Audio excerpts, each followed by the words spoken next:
Yep. There you go. It's instant validation is what it is. Like, you're told he's going to be special, right? Generational. Skip AAA, number 2 prospect in baseball, a unicorn because he combines power and plate discipline, doesn't strike out and walks, and he's owned the zone. And as big as you built him up in your head, he was somehow better. Right. And AJ said before the game, because, again, I was listening on the radio, they asked him why at 6. Yeah. And, okay, it was clear he shouldn't have been 8 or 9. And it was a little bit of a protection. Hey, let's get his feet wet. Let's put him at 6. He's good enough. And then he said, at some point he'll work his way into the top of the lineup. All right, well, hey. Why wait? It's the same thing of why when we were talking about bringing him up. Why wait? And if he's going to be here, will he be an everyday guy? Well, of course. Why is he here? Well, it's the same logic. If he's going to be here and he's going to hit like this, why wait? Why wait? Yeah, get him more ABs. So how would the lineup ideally look if John Jansen was setting it? Where would he hit and where would the other guys be around him? Honestly, I would just let McGonigal lead off. Okay. Like, the moment wasn't too big, bases loaded, and, you heard AJ there. Like, if that's his nervous, and, okay, yeah, to start things off, right, hey, you want to get the team going, blah, blah, blah, blah. But if that's what he's going to do and his approach at the plate, don't you want your leadoff hitter to be your best bat? And I'm not going to sit here and say right now, okay, he's the best bat, because there are times where you'd put Gleyber Torres at first because of the plate discipline, because of all the things that we have talked about over the last year. Again, baseball has changed. It's not just put the really fast guy in the leadoff spot. Like, McGonigal showed speed on his third hit, but it's about getting on base. Mm-hmm. Well, if that's his whole thing, is Moneyball movie. He gets on base. If he's a guy that's going to draw a ton of walks, see a bunch of pitches, do damage, that's a guy you want to get as many at-bats. I mean, hell, Kyle Schwarber's a leadoff hitter in Philly, and it's not because he's fast and he strikes out. It's because they want to give him as many at-bats as possible. Right, they want to get maximum home runs. But he's an all-power guy. Right, but I'm saying that the thought is just as many at-bats for my best hitter. If McGonigal's the extra base hit guy, with some power, you got people on base in front of him. To me, that's hitting 2 or 3, not first. Okay, is that the same logic with Carp? Why is Carp leading off? Isn't he a clear the bases kind of guy? I would agree with you on that. I don't necessarily agree with him leading off. I didn't have a problem with it yesterday, and maybe this is one of those situations because, okay, who else in this lineup gets on base the most? I think you're right. If you go McGonigal 1, Torres 2. Or flip-flop. That's my based point. On righty-lefty, yeah. Or if Gleyber is the one that gets on base because he does have plate discipline, he'll draw some walks, then put him on base and then put McGonigal at 2. Either way, you could make an argument for either case. We're talking about one game here, okay? I'll put it this way. If a player's an RBI machine, they shouldn't lead off. You need to have people on base in front of him to bring him so he can bring them home. Right. You don't want wasted opportunities. Look, how many times I'm have we school in that? And last year, what was one of the big complaints about this offense is the runners left on scoring position. We would go through on a regular basis. Oh, they were, 16 runners in scoring position, yet they scored 1 run.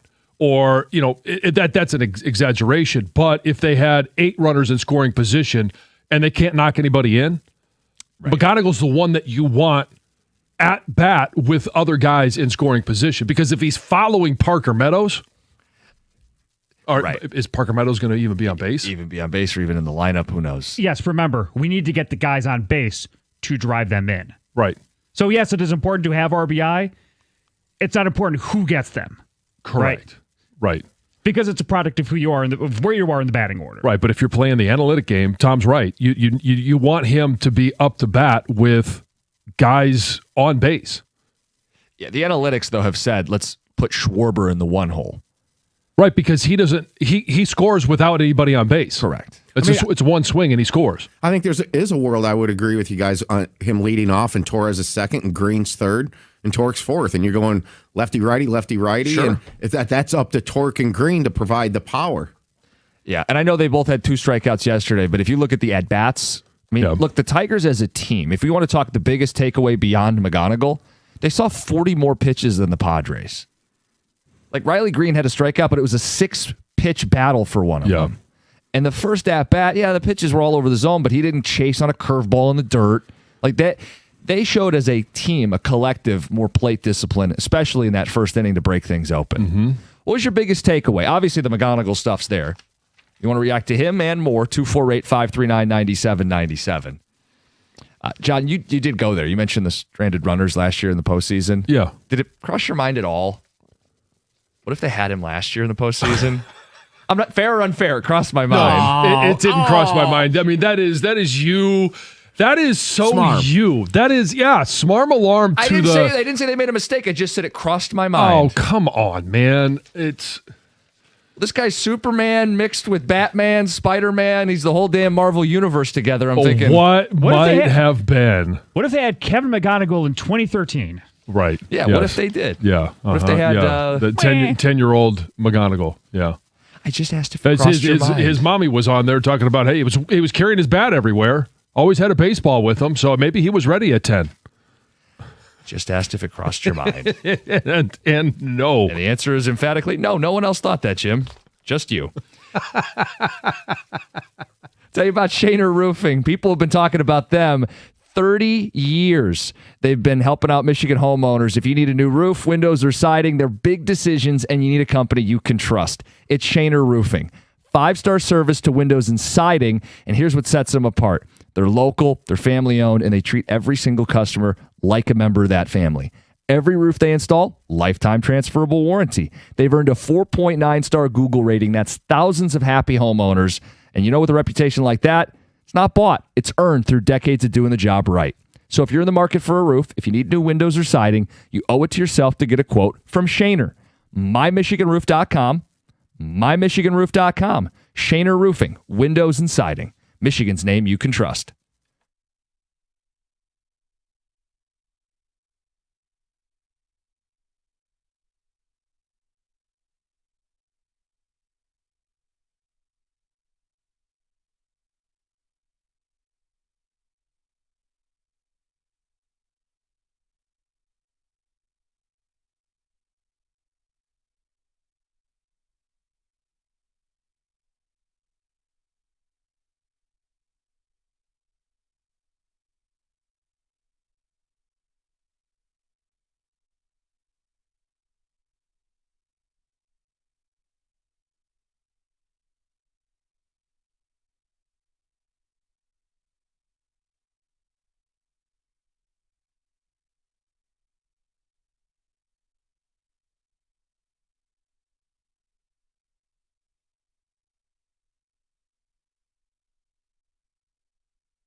Gregania. Mm-hmm. Welcome back, baseball. And hello, Kevin McGonigal. Good morning, 97.1. Some of the feedback from you guys. Clearly, the story is McGonigal, but there are a bunch of things to be excited about. It's a dream start for the Tigers. Skubal 6 innings, clean, no earned runs allowed, no walks allowed. He had 6 punch-outs, and they could go with mop-up duty to wrap up the game. Mm-hmm. They saw a ton of pitches. Riley Green even drew a walk. Dingler, your guy, hits a home run. Yep. Colt Keith, people saying, could this be a breakout year for him? They put him in the 3 spot, and he delivered a couple hits. Mm-hmm. What did you take out of this first game? Text says that McGonigal reminds them of Alan Trammell. McGonigal is him, a combination of Chuck Norris and Jesus. Let's go, Tigers. That's Mike in Dearborn. Chuck Norris's spirit still lives. Maybe his nickname should be him. Chuck Norris? It's the combination of Chuck Norris and Can you imagine what he's going to do when Verlander pitches on Easter Sunday? Oh, my God. Says, I would give McGonigal $400 million right now, Brad and Allen Park. Yeah, I was going to say that. Extend them now so you don't have to worry about arbitration. There you go. I mean, all jokes aside, he may be one of these guys that you want to jump the gun on. Like Jackson Merrill is an example that we just saw for the Padres. They did it with Colt Keith. Yeah, now it's going to cost a lot more than Colt Keith. Okay, it's one game. But yes, you would. It's trending in that direction. Right, but what I'm saying, like Jackson Merrill's a guy who's getting like $100 million. Right. And they did it after he played like one professional season. Sure. That's the type of projection that you would have for someone like McGonigal. If he puts that type of season together this year, I don't think anybody would argue. Yeah, wrap him up. Buy up the arbitration years. Text says he needs a nickname. I suggest Gonads. Or as Heather would say, he's going to see a lot of them. Uh-huh. I don't like Carpenter leadoff. I really don't want to get overly nitpicky about a lineup that scored 8 runs. We were just shooting a breeze. Yeah. Because we want McGonigal up and someone would have to come down and Carp would still be at the top-ish of the order anyway. Jim, you're not alone. I thought it too, especially the Mariners series and all caps. God, yes, he should have been here last year. What did I do? Look what did I start? You did. Now you guys are talking about this contract thing and then extending them already and avoiding arbitration. Okay, I said that as an instant overreaction. First of all, Brad and Allen Park said it. At least for now, he's not represented by Scott Boras. That's a big win. Yeah, so lock him up now. Just as a professional agency, can't get any more info than that. Yeah. Can you imagine the limericks or whatever the heck he does? Oh, my goodness. Please, God, no. I'll go full, please, baby Jesus. Pray to whichever version you want. Just don't let it be Scott Boras. Hopefully Kevin isn't good long term. I don't want to see the Tigers fall in love with their own like other teams in the city do. Don't lose sight of the new strike zone may be a huge factor. Pivetta had 3 to 4 pitches that he wasn't sure if were strikes. Well, that's going to be a huge adjustment. Wait. There's a new strike zone, the ABS.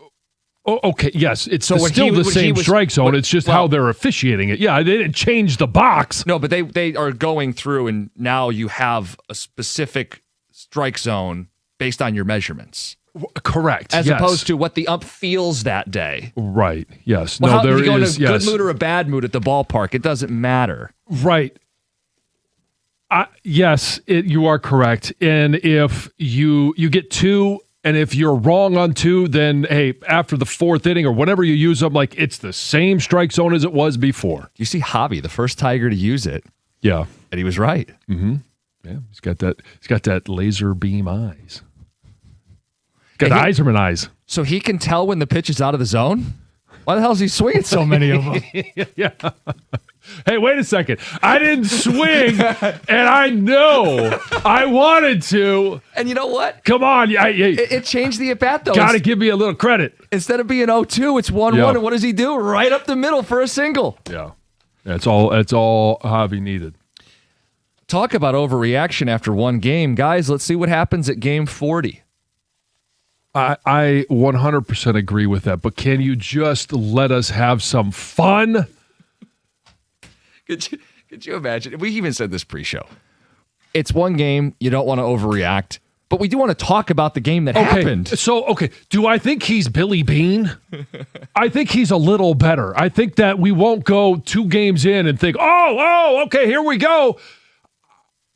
We can be a little more excited than back in whatever it was, 91, 86, whatever it was. I just think it'd be funny to do this guy's version of radio where we come in today and read the box score. Yeah. And then move on. Yeah. Hey, because it's not game 40. So, don't say anything that would be Why are you ignoring the opinionated. Pistons? That's just the old Sparky thing. Yeah.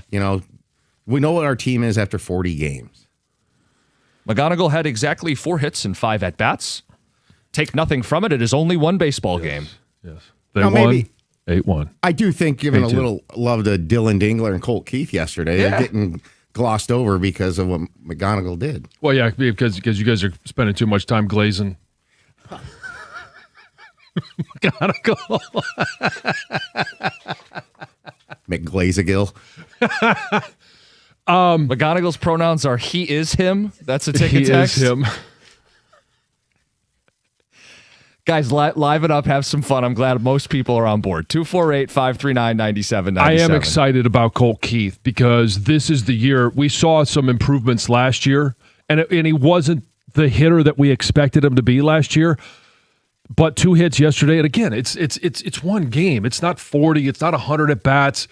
But this is the year where I think he has to take that step forward, and whether it's as a DH. Because, hey, if Javi's going to be playing short or Vierling's going to be playing at third, you got McGonigal, you got a healthy Torres at second, Torque if he continues to hit. Like, where are you going to put him in the field? Right? He's a guy that plays the field because you want to give somebody a rest, but you need his bat. Mm-hmm. I thought it was encouraging, and it's a vote of confidence. AJ put him in the 3 spot. Yeah. Look, we're going to get some college hoops. Michigan State playing tonight. The dream is still alive. Would you do the unthinkable? Would you root for your rival to set up that matchup? But first, Heather with the news.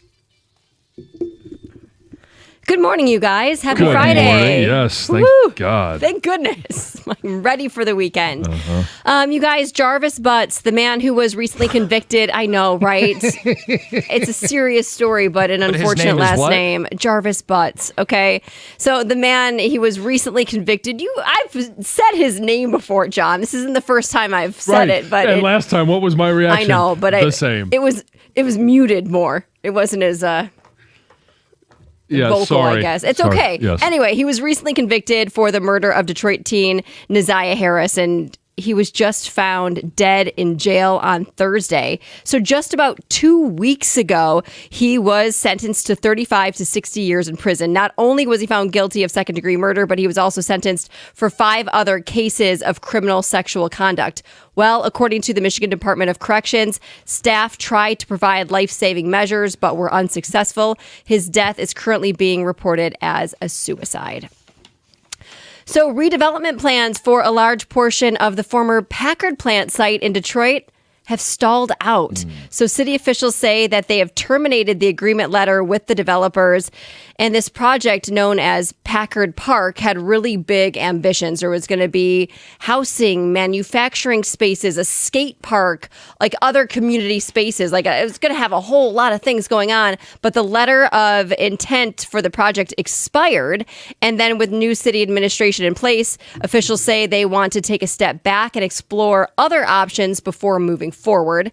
Now, the developers say they're still committed to the vision and hope to stay involved. So when it comes to walk-up songs, the Tigers' music is among the most diverse in the MLB, at least according to the Tigers' website. Yeah. So there's rap, there's country, there's rock, there's electric music, all sorts of different types of music you're going to hear. I've got a list of everybody's walk-up songs. Okay. Pick a player. Kevin McGonigal. Okay. Now I've got to find his name. Hold on. Does he not have one yet? Because he hasn't Well, I played a don't home game. Oh, I don't thought see him on you here. said it. You said it like "Hold On" was the name of the song, and I'm like, no. wait, I I don't know heard that, or I'm not finding his name on here. Labor Torres. Okay. How about I just tell you because now, well, because they're not like alphabetical, so I'm like have to search Spencer down the Torkelson. list. Riley Green. Okay, Spencer Torkelson, "Moment for Life" by Nicki Minaj. Yep. Okay. I can hear the song in my head. Tarek Skubal, "Holy Grail," Jay-Z. How about Verlander, "Till I Collapse" Classic. by Eminem? Yep. Casey Mize, there's a lot of rap. Casey Mize, "Over" by Drake. Then there's some Morgan Wallen. Riley Green has Morgan Wallen. Let's see. Dylan Dingler, "Edge of 17," Stevie Nicks. And then "Who Am I?" Snoop Dogg. So a variety of choices there. And some I don't even know. I'm guessing this is country. Charles Wesley Godwin. I've never heard of it. Cue Country Roads. What The about- word country is literally in the song, so it's got to be. You would think so. What's Javi Bias? I Lost Trez 7. I don't know what that is. I just A want her remix. to read the Spanish ones. I know, I don't. I'm not going to read all of them because I can't say them. Yes. Thanks Okay. for that. Yeah, anyway. So lots of good walk-up songs is the point of the story. Good. You guys, so the woman who went viral for showing up to that Zoom court hearing while driving is now speaking out. So after she was caught in this big lie, Kimberly Carroll is taking responsibility for her mistakes, and she released a statement. And she said that showing up for the hearing while driving was in poor judgment, and she does regret that. And she noted that, she kind of wishes she Was could just change honest. her. Yes, but she wasn't. And she said, so part of her statement said, she wishes she was honest, but she wasn't. She got caught up in the moment, and she should have just pulled over and asked to reschedule, but she didn't do that, right? Or just pull over and do it from pulled over. And then she also says, though, at the same time, I believe what has happened since then has gone far beyond addressing a mistake. A brief moment of poor judgment has turned into a viral spectacle that is affecting my reputation, my family, and my ability to move forward with my life. Again, brief you moment. did it to yourself. It wasn't a brief moment. And it was you a went decision down- she made. Yeah, come on. So anyway, she said she is human. She made a mistake, and she's owning it. So there you have it. Agree with all those. Yes. Heather with the news. Coming up next, would you do the unthinkable? Michigan and Michigan State, it's still a possibility. Would you root for your rival tonight so that we can see it happen? It's 97.1.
That's would be like if you were in the booth with him. No, that's going to be T. Mills today. And who was that against? Alabama. That's right. Tonight. January 1, Rose Bowl. Mm-hmm. Sending Nate Oates into retirement. Okay. I think Michigan, Alabama might be becoming the new Michigan, Florida. Probably. Seem to play them every year. Yeah, in every sport.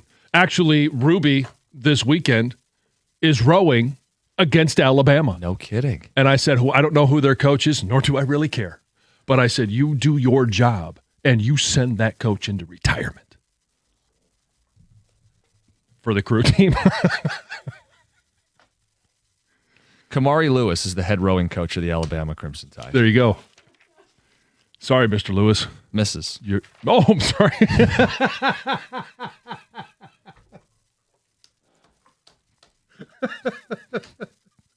And that concludes our Alabama rowing talk.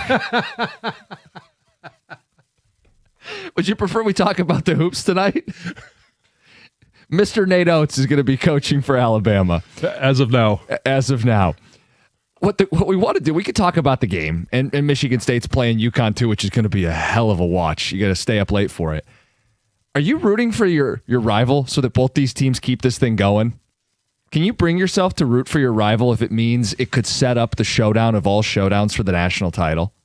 If you're an MSU fan, the first game is Michigan-Alabama. I'm not going to ask you to say go blue, but are you pulling for the Wolverines? And as you're staying up late, Wolverines win the first one. Are you saying, hey, let's go Izzo? Go green, go white. Let's get them into the Elite Eight one step closer. This is a tough one. Is it? Oh, yeah, it's a tough one because do I want 6 Big Ten teams in the Elite Eight? Yeah. Oh, no, wait. Five. 5 Big Ten teams. Yeah, my apologies to Nebraska. Don't apologize. They couldn't count either. They had 4 guys on the floor at the end of the game. Yeah, my team's on the floor. So do I want that for the Big Ten? Yes, because I want to be able to say that we have the strongest conference. Mm-hmm. 3 in a row, national champions in college football. And now we're looking at, and I just told you, all right, I think it was 8 of the Iowa players 2 years ago were not a part of the program. A couple of them were recruits. Some of them were D2. Some were NAIA. They were like Wyoming. They're all over the place, right? So we are starting to see the Big Ten tap into the resources that they have. Now, that's not been Michigan State. Mm-hmm. And so this is kind of a long-winded answer to try and figure out in my head if I could possibly do this task that you're asking me to do. I would like to hear from other Wolverines fans before I give my answer. How is it possible that you could root for Michigan State? It'd be like rooting for Ohio State in football. Jim, what's the question? Will you root for your rival to win and set up a national title game between the two of you? Absolutely not. Yeah, thank you. That was my initial reaction. And I thought, well, maybe I'm off. Maybe my blue glasses. I'm a little surprised by your answers. So in this situation, I have a couple of opportunities. And in those opportunities, would I rather face Michigan State in a national championship game? Or would I rather have the in-house rival? Oh. And have my wife, who's an alumnus of Illinois. She's a Fighting Illini. Mm-hmm. And so is my father-in-law. Mm. And my brother-in-law and I were teammates at Michigan. So we've got 2 on one side, 2 on the other. Tag team. Yeah. Now, Michigan State could play Illinois in the Final Four. Mm-hmm. Here's how I interpreted it. I feel really confident if I'm a Michigan fan that we're the best team in this tournament. Now, the way Arizona plays is maybe it's up for debate. But I feel like if I'm in the national title, I'm beating whoever I'm playing. And the most satisfying national title for many Michigan fans, maybe your situation's different because of the in-house Illinois stuff. Most Michigan fans, the most satisfying national championship win would be against Tom Izzo in Michigan State. If you think, hey, if I'm in that game, I'm winning that game, yeah, let's get the Spartans there, put them up on a tee, and swing away. So if they were to make it to the championship game, would I enjoy that game? Immensely. But I can't root for them. Greg says he wouldn't enjoy that game. No, I don't think I would root for. I don't think I would enjoy that game. And I'll tell you what, Sarah wouldn't enjoy that game either. And yes, while you could say beating Michigan State would be the best outcome possible, the other side of the coin is also true. Whereas if Michigan State beat Michigan in the national title game, I think I would need therapy for 2 weeks straight. There is that risk. But with great risk comes great reward. We should ask Shabath when he's in for the update. Oh, yeah. You want to get his opinion? Would he want to root for Michigan to set up a title game between the two of them? There's also no guarantee that your team even makes it there. Well, correct. But you want to keep, to me, you want to keep that dream alive. Now, maybe you're terrified of it because the agony that could be that 2-hour block of watching those two teams play, I think it would be incredible television. 248-539-9797. Kyle in Toledo, you're on 97.1. Hey, guys. How you guys doing? Good. Good. Hey, John, I'm actually going to trump would I root for my rival. I'm a diehard Michigan fan, so I actually, surprisingly in this situation, would root for MSU. But the only reason I'm doing it in this circumstance is I'm rooting for Purdue, and I don't care who wins the Iowa or Illinois game, whoever comes on top. I want all 4 slots in the Final Four filled with Big Ten teams. I think that'd be awesome for the Big Ten since we haven't won a national championship since the year 2000.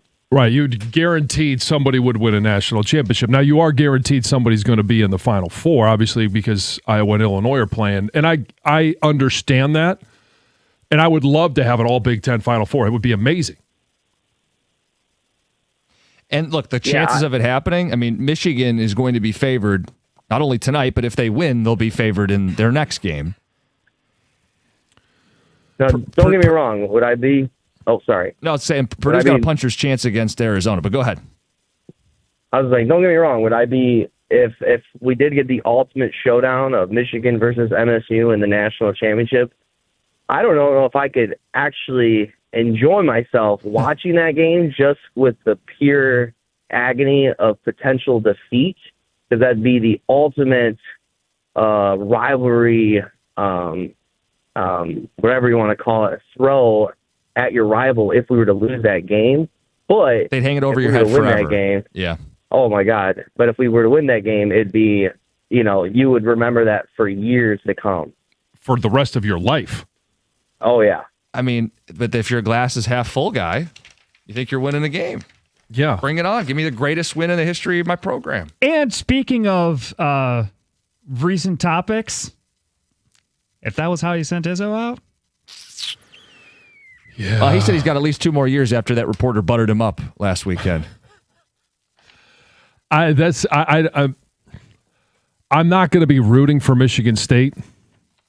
It really at any point. Okay, you're honest about it. I would love to beat them in the national championship game. I think that goes without saying. Some text, Michigan fan. Yes, I want Michigan State both in basketball and hockey. Go Blue. That's Mike from Napoleon. Absolutely not. I don't want to see Izzo win anymore. I want to see him cry and go home. Screw Tom Izzo. Absolutely not. I won't root for the Spartans. Diehard Wolverine fan. I have Michigan over MSU in my bracket. I will only root against State if it's against Michigan or we need them to lose for tiebreakers. It's not comparable to Ohio State. Diehard MSU fan. Not only am I rooting for Michigan to lose, I'd be happy to accept both teams losing if it's the only way I could guarantee Michigan doesn't win the national title. Oh, no, you're just... I mean, that's just spiteful. Says MSU isn't winning this year. Both teams losing at least means scum down the road doesn't get to celebrate. See, I 100% disagree with that. It's like it's all the conversations that we have about Ohio State when the game comes up, right? They would rather go 1-11 then win a national title as long as that one is against Michigan. No, well, think about it this way, John. The last 3 years, would you rather have neither team have won the national championship in football, or Michigan wins theirs and Ohio State wins theirs? I err on the side of my team positive, of lifting my team. Right. You want to have those moments and those memories and see your team do it. Yeah. Cookies. The only time I've ever heard anything of that argument is when I've had an argument with my younger brother. Hey, Cookies, to make a long story short, John is scared Brian in a Bronco. I'm scared. Scared. That's why you don't want to root for MSU to play you in the title game. Because you're scared of what would happen.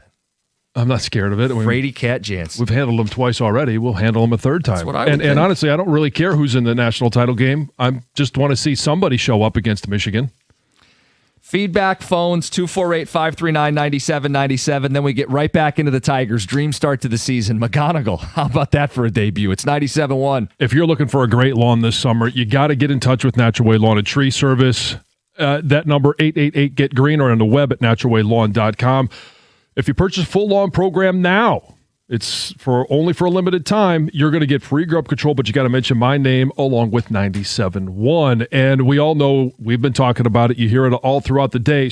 You got to start early for the best results. For greener grass and fewer weeds, early treatment is the key. Crabgrass, you got to treat before you see it, because it becomes a lot harder at that point. Same thing with dandelions. You don't want to see those yellow things popping up all over your lawn. Get green, stay green, save some green when you prepay. Call by the end of the month for the early bird discount. And they've been serving Southeast Michigan since 1990 with 100% satisfaction guaranteed. And here's one of the things I love about it. We talk about all the problems. They're just going to fix it. They're not going to come and bring you all these different options. They're just going to fix it. Give them a call now, 888-GET-GREEN, or on the web at naturalwaylawn.com.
Absolutely not. I don't want to see another Big Ten team play Michigan. Those games end up being toss-ups based on familiarity. Nebraska-Iowa is proof last night.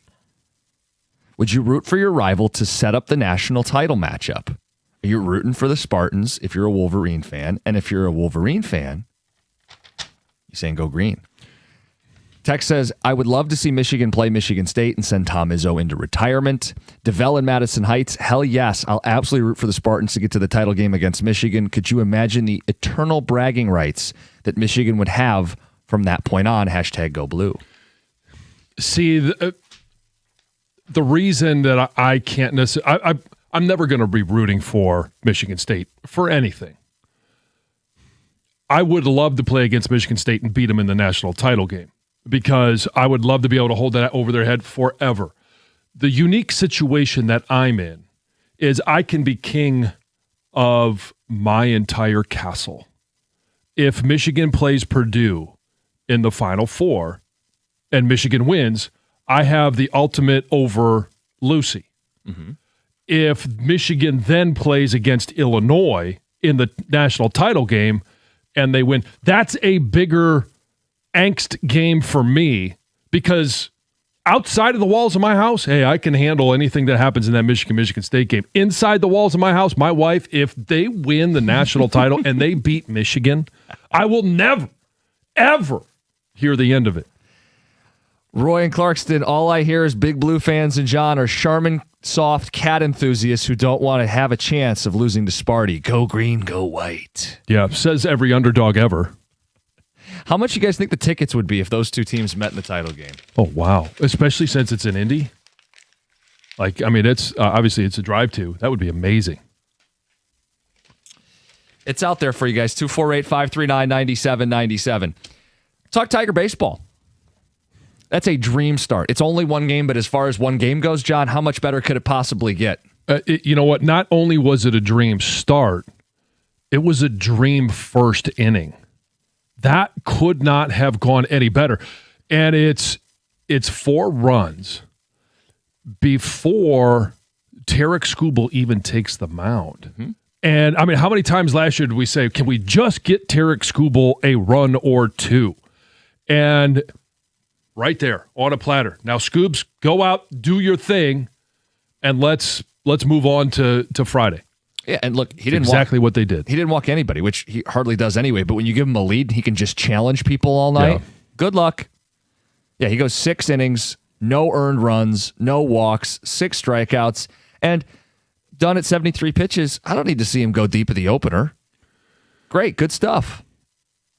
How disappointed were you when he gave up his first hit? Like, come on, man. Like, when he takes the mound, like, that's what you think. Like, no one should ever touch him. Right. Look, I'm back to rallying around this guy. I know some people are going to harbor some hurt feelings all season. He's on the bump. Tigers are winning. He's cruising, mowing dudes down. Love it. Yeah.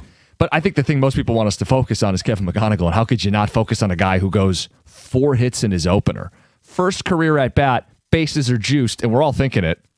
Grand slam. Yeah. And he only hits a double. But he ropes the first pitch he sees. Oh, you're going to challenge me inside?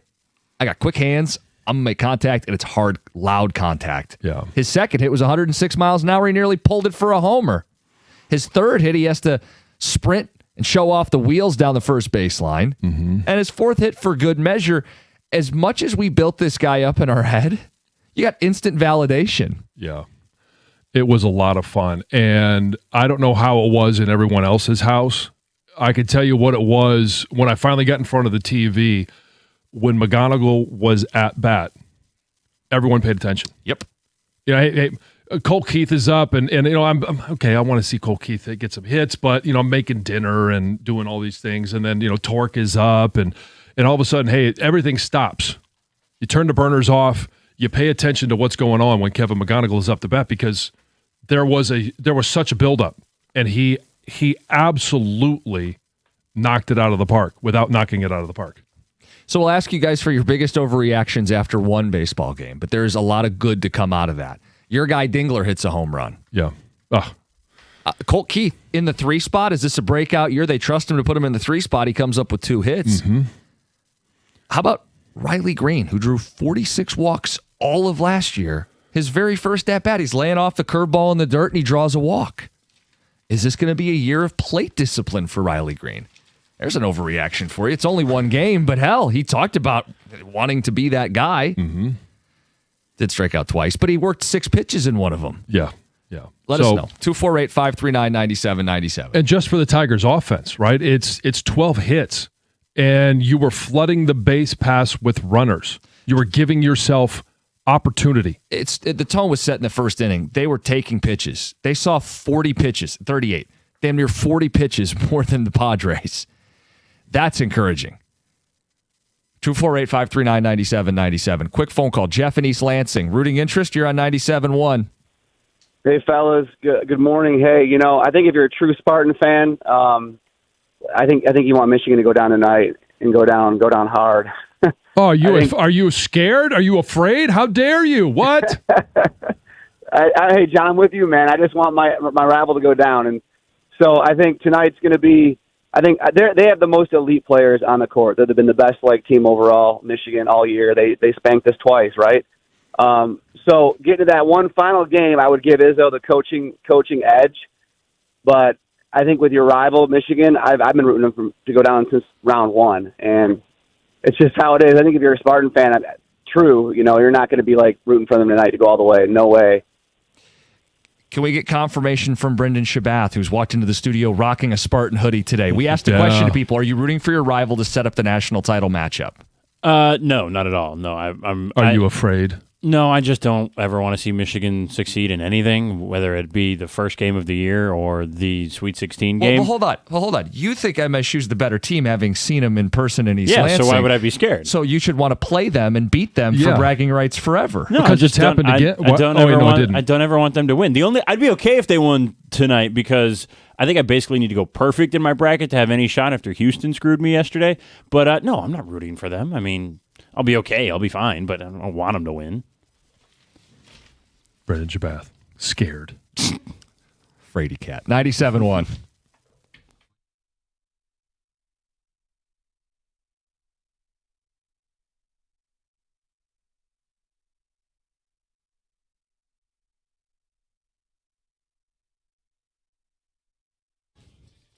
Brought to you by Michigan Lottery. The Tigers opened the season with an 8-2 win yesterday over the Padres. They scored 4 runs in the first inning, thanks in part to the very first pitch against rookie sensation Kevin McGonigal. Sensation.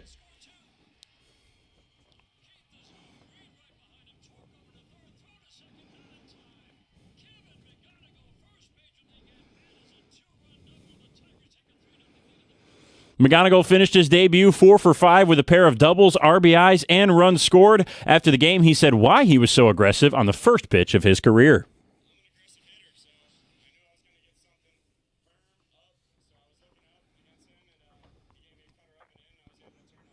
The Tigers currently lead the AL Central standings, tied with the Cleveland Guardians after one game. Game 2 of their series in San Diego takes place tonight at 9:40 p.m. The Pistons beat the Pelicans 129-108 last night. Jalen Duren had 30 points and 10 boards and now has the second most games in a season by a center with 30-plus points, 10-plus rebounds on 80% shooting. Only Wilt Chamberlain had more. The Sweet 16 got underway last night. A Big Ten team is now guaranteed a spot in the Final Four after both Iowa and Illinois won. They will play for the South Region title tomorrow. Purdue will face Arizona in the West Regional after surviving last night against Texas with a tip-in at the buzzer. Wolverines and Spartans in their games tonight. At the Corwell Health Sports Desk, I'm Brendan Shabath. For more, go to 971theticket or Odyssey.com.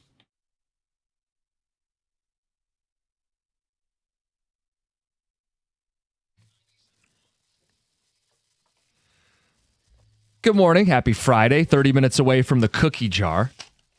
Talking best nicknames in all of sports after someone's trying to steal a local legend's nickname. We'll pit Spartans and Wolverines against each other again. And more good stuff. It's all coming up, 7:35. Let's start with the great stuff. Tigers, Kevin McGonigal. As much as we built this guy up, John, like, hey, this is skipping AAA and rarefied air, and he's going to make the club right away. If he got one hit in his first game, we would have celebrated. Sure. hey, job well done. He does it in his first at-bat on the first pitch he ever sees. If his night ends there and he goes 1 for 4, we're going, hell yeah, this Kevin McGonigal guy's going to be something. Yeah, or if he does that and draws a walk, hey, plate discipline. There you go. His second at-bat is another double hit, even harder, nearly a home run, and scores more offense. And if his day ends there, you go, damn, 2 hits, couple doubles, we got ourselves a guy. Then he gets a third hit where he flashes the wheels down the first baseline, and a 4th hit for good measure. If you were wondering, boys, is there too much hype around this guy? Could he possibly live up to this for one game? He validated all the hype. Instant validation, what we saw from Kevin McGonigal. Yeah, and it's every single one of them a quality at bat. Obviously, you end up with a double. We're going to sit there and talk about a quality at bat, but he's picking out good pitches. He's making great contact, and you mentioned it, like just the numbers on the one that almost went out. It was an absolute smoker. 106 miles an hour off the bat, and almost no air. It was just straight line drive. They muscled it. Look, for a guy who's in his early 20s, he's looking like he's a seasoned pro right now. Yeah. And there will be, we say this because we know we've watched enough baseball, he'll have a slump or two this year. He'll go through a stretch or a rut. But to start this way, to alleviate any of the nerves, I thought AJ had a great one-liner. Like, if this is how nervous this guy is. Yeah. Just imagine when he gets comfortable. Yeah, this was AJ after the game.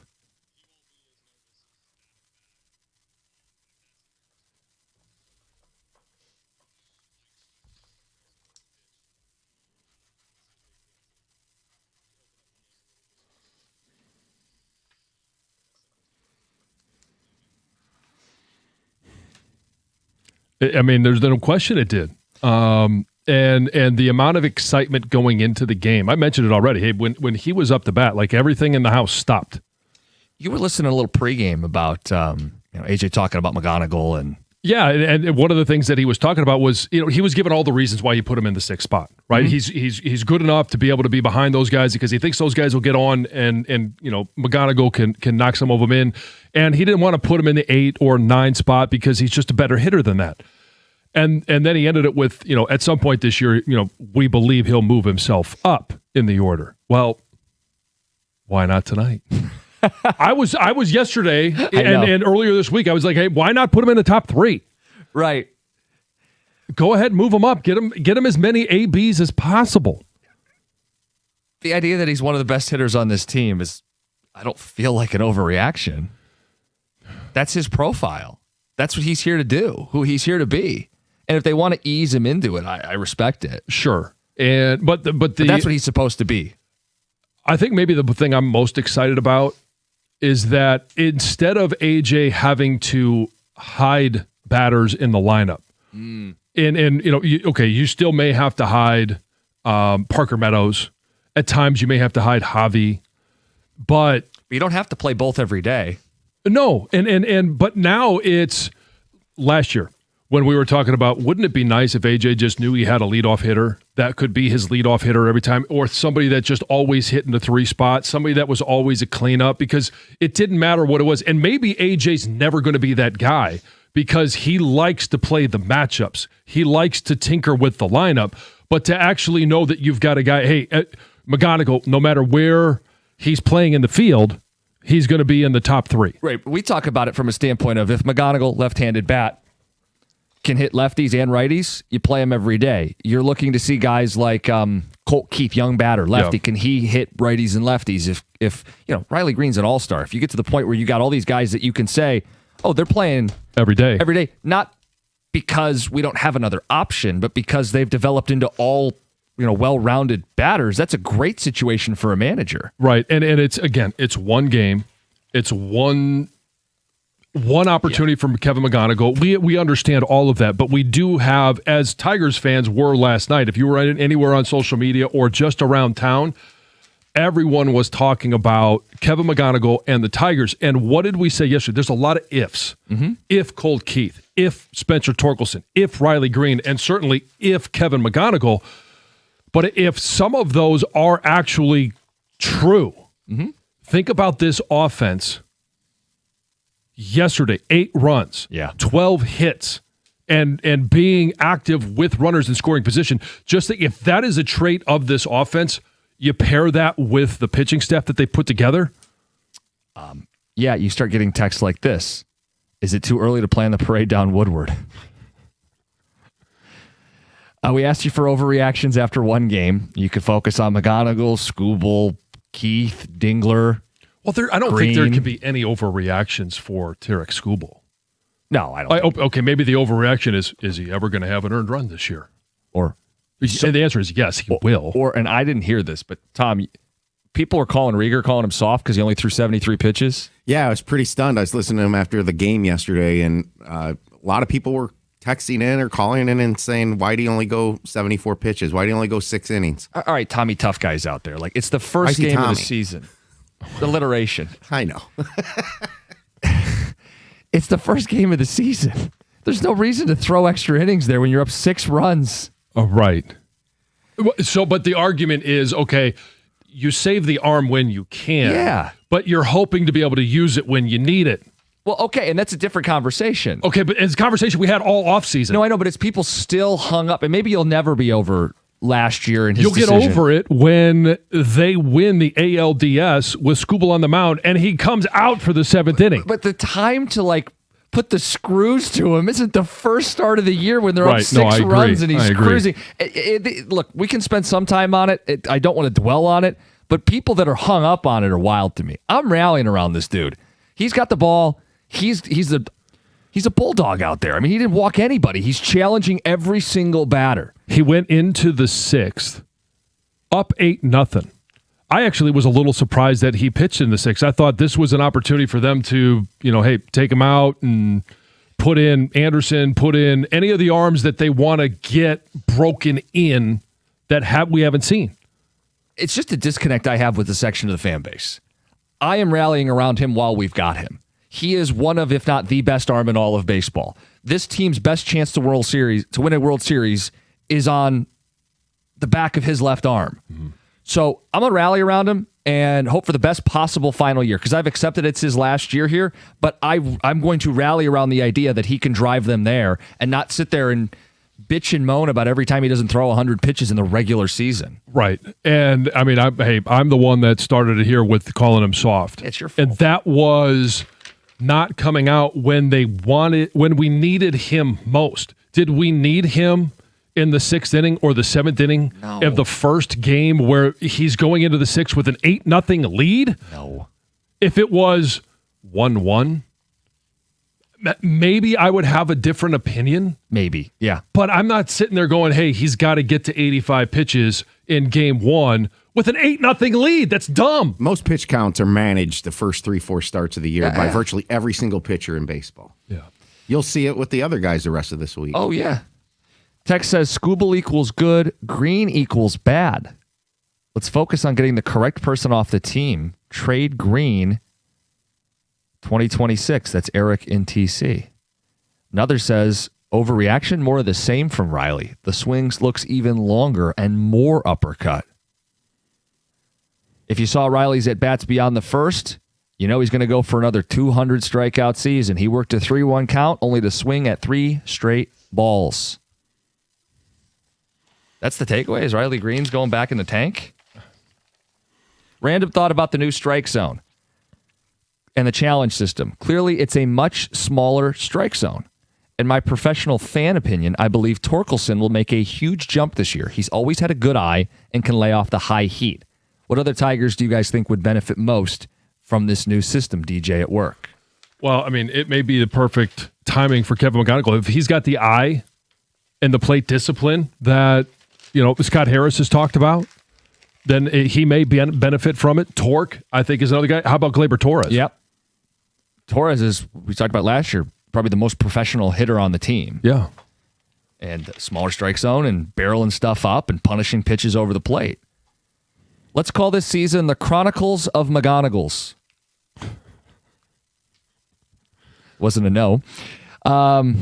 I know it's just one game, but is it possible that Skubal unlocked another level of the season? I can't remember him pitching that effectively to contact in the past. Game 5 took him 99 pitches to get through 6 innings. He only needed 73.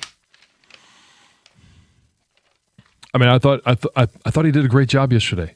I'm not going to overanalyze Tarek Skubal on game one. Okay, and I did this when we came this morning. Like, okay, what was start one last year? Seattle. It was a loss. So he won the first one this year. So, okay, is he better than last year? Through one start? Sure. I think it's just looking at it again, seeing the effectiveness of Skubal and seeing it's only 6 innings. I think it's just conjuring up those bad memories, and these fans that are calling up Jeff and that are texting into our show today are just like, oh my God, not this again, really? If we can have the run production that they had early in the game yesterday, throughout the course of the year, do I want to see any of the pitchers go deep into games? Because what's the one thing that can derail this season? Major arm events from high-level starting pitching. Right, so if you don't have to risk it in the 6th or the 7th, if you've got an 8-0 lead. And that's also why they brought in Kenley Jansen to put with Finnegan and Will Vest. They have options. And to your point, if they've got more than a couple-run lead, you can pitch Drew Anderson or put someone with the mop-up duty out there. If it's they've a great got problem to have. 8 runs through 5 innings today, do I want Valdez to go out there in the 7th if he's got a similar pitch count? No. Kick your feet up, buddy. You did the job. But I think it is specifically this Tarek Skubal. The wool was, lifted off of our eyes as, hey, this guy doesn't really pitch 100 pitches plus in a game. No, but to the texter's point, if he was less efficient and missed and sprayed the zone and threw 15 more pitches at the end of the 6th inning, we'd go, he's pushing 100. It's the opener and get him out of there. But because he was efficient and it was, under 75 pitches, some people want to get up in arms about. I don't know. I feel like we've already wasted too much time giving that oxygen. But the thing is that I feel like his efficiency is necessary because of his lack of ability to go deep in games. When we get to the playoffs or we get to the end of the season and it's got to have it to win the division, got to have it to move on to the ALCS, I'll have those conversations then, as we did last year. Still some room on the phones to talk Tiger baseball. Good text that we're going to read coming up next. Cookie jar at 7:35. It's 97.1. In my career, I've learned a number of things, but I also learned that the best results come from having the right team in your corner. That's exactly why I love First Merchants Bank. They've been my bank for a number of years now because they do something a lot of big banks have forgotten about. They take the time to actually get to know me. Whether I'm looking for long-term growth or just need a sounding board for a big financial decision, they provide the countersigned advice and tailored solutions that actually work for my life. And it's not just one solution. They give me a number of options. With First Merchants, I never feel like I'm another account number. I know I'm in control, and they give me the tools and the confidence to know I'm making the right choices for myself and for my family. It's about peace of mind, knowing your bank is as invested in your success as you are. If you want to feel that same confidence in your financial journey, all you got to do is visit firstmerchants.com to learn how they can help support you and your family as well. First Merchants Bank, helping you prosper. Member FDIC.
Hey, I've never been a coffee person. I used to just go and grab any energy drink I could find, but then I learned about 7-Eleven's Fusion Energy. It's this good-for-you energy drink, highly researched, and it has things no other energy drink has to support brain health and focus. And let me tell you, I saw a difference immediately. It's a better, slow-release caffeine that lasts for hours. I need that, and there's no crash. Now, it comes in 5 great flavors, including the new and also my favorite, the strawberry lemonade. So go do yourself a favor, get to 7-Eleven or Speedway and find Fusion Energy today.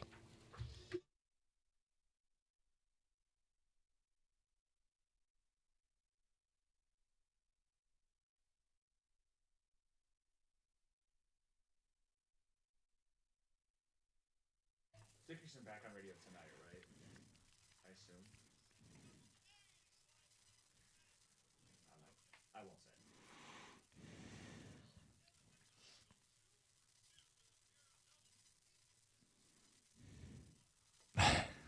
Muscled that sucker. It's Kevin McGonigal. It's Greg Gania on the call with Dickerson doing TV and Benetti on a national game. Got some text coming in.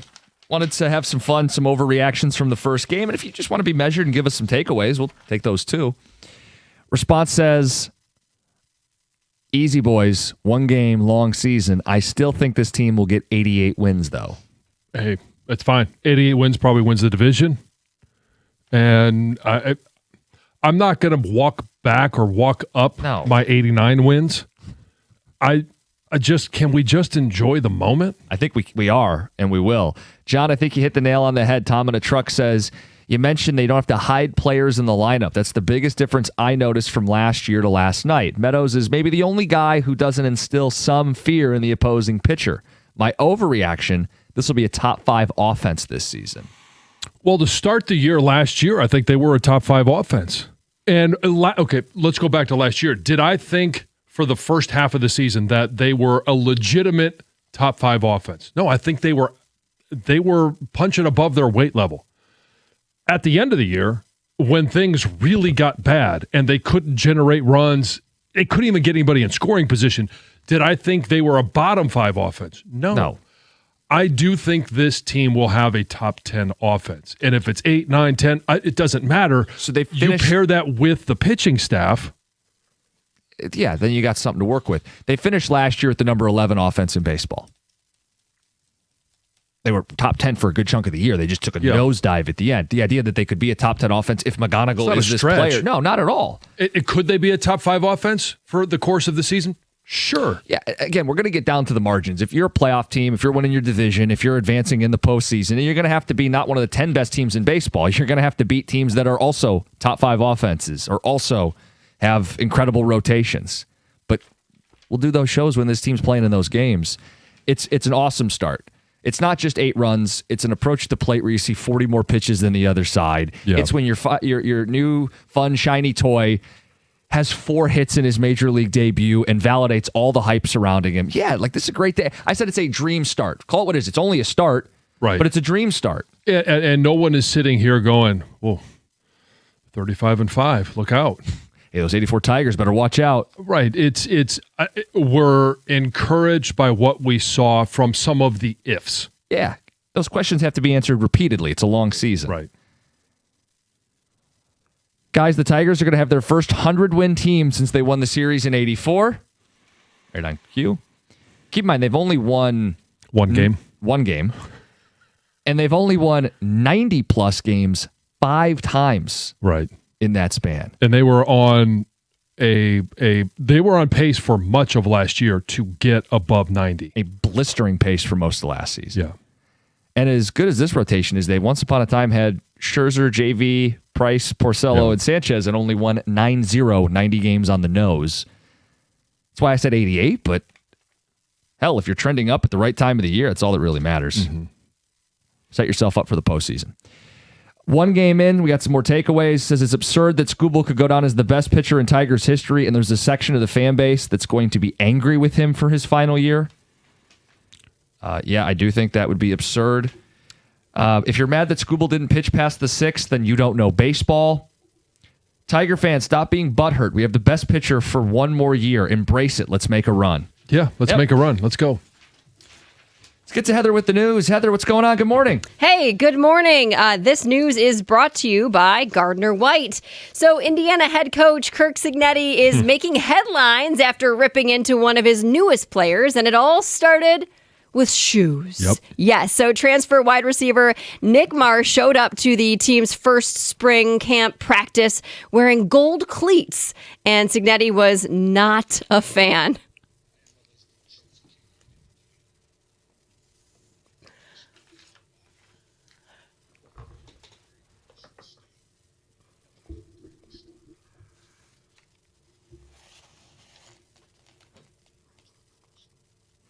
I love it. I love it. He won't do that again. Yeah. And when you win a national title and you win the way Cignetti is, you command the respect. And you don't want guys coming out going, me, me, me, me, me, me. Yep. To Cignetti's point, he is becoming a lovable grump. Yes.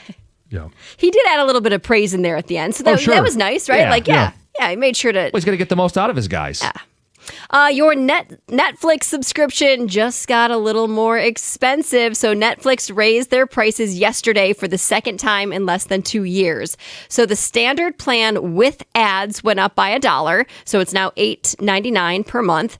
The standard plan with no ads and up to 2 devices went up by $2. So it's now $19.99 a month. And then the premium plan, which includes up to 4 devices at once and Ultra HD, went up by $2 as well. So that's now $26.99 per month. These new prices are already in effect. And if you already subscribe to Netflix, you might have received an email or you will be receiving an email to notify you about the price increase. So whenever this happens, I think, what are the shows that I have to watch on Netflix? Like, you start to reevaluate this stuff. Unfortunately, as a sports fan, though, they've got us now with football. They're throwing baseball games in there. Yeah. Honestly, if it was me, I would get it for the month of December just for the Christmas Day games. And then I wouldn't need it the rest of the year. Yeah. But this is like your stand. This is the one you always have. Netflix is like, I always start at Netflix. Obviously, there's shows I watch on other platforms, but I typically always just start at Netflix. They've got a lot of the crap shows that I like the reality stuff and all the things that my daughters and wife will watch. That's how they get you. Like that's where you go for that type of stuff. Paramount Plus is the one where I watch all of Marshalls and Yellowstone and all that stuff. Yeah. Now Netflix has the one right now with the age gap. Oh yeah. Yeah, because that was on the other day in our house. I saw some of the highlights on that one on social media. I haven't been watching. That's hilarious. Yes. You guys, serious note, the man convicted of killing 13-year-old Neziah Harris and sexually assaulting multiple other girls, Jarvis Butts, John, has died while behind bars. The Michigan Department of Corrections confirmed that Butts died Thursday of a suspected suicide. His death comes just 2 weeks after he was sentenced to 35 to 60 years in prison.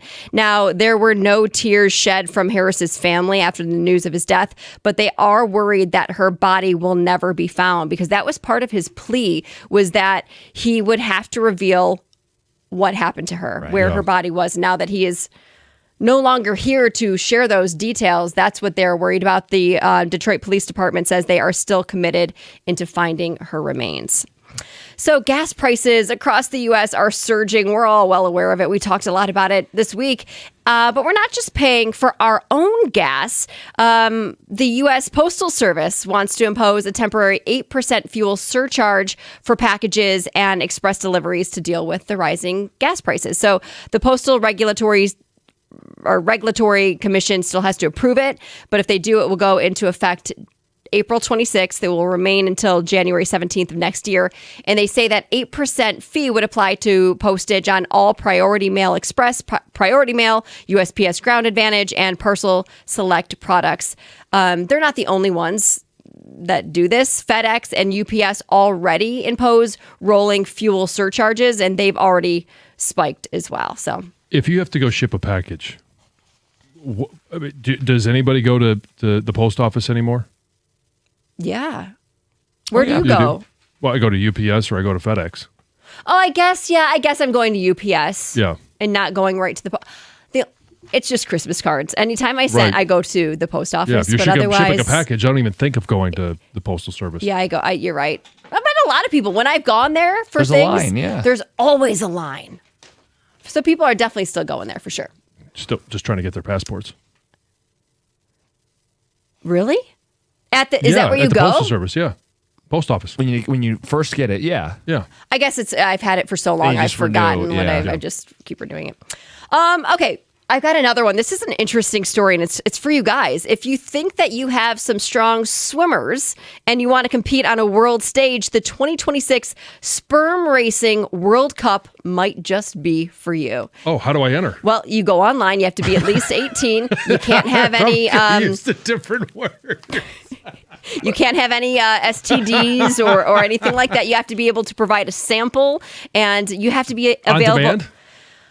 Well, just you have to be able to get into Keep a them. little cup and go in the room, and there you go. Yeah, and be available to appear in recorded content and competition coverage. So remember we talked about this They're going because to video it in recorded content? They're going to... not that They're not going to... They're going to they want slow-mo you to read be the a replay? spokesperson for your sperm. For Like your yeah, swimmers. yeah, exactly. Like no, they're not going to record that. But that basically what they do is they take your sperm, they put it through all of this like lab testing, and then they take the strongest ones and they enter it into like a teeny tiny racetrack.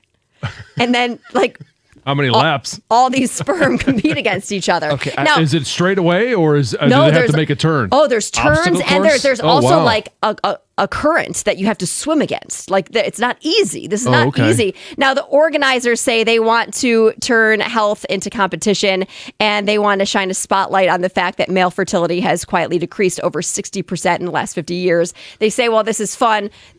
The idea behind it is serious. So we talked about this when it first came I out. think when, so, yeah. It was a couple of kids from Yeah. USC or UCLA, Yes. somewhere on the West Coast. So yeah. now they're taking it like international. I can't believe the thought that popped in my head. What? The training for it? Can you bet on it? Jeez. Sure, why Like, not? he's got 5 kids. I'd throw it out. What are the odds on John You're betting Jansen? on my sperm. All right. This got weird. All right, that's Heather with the news.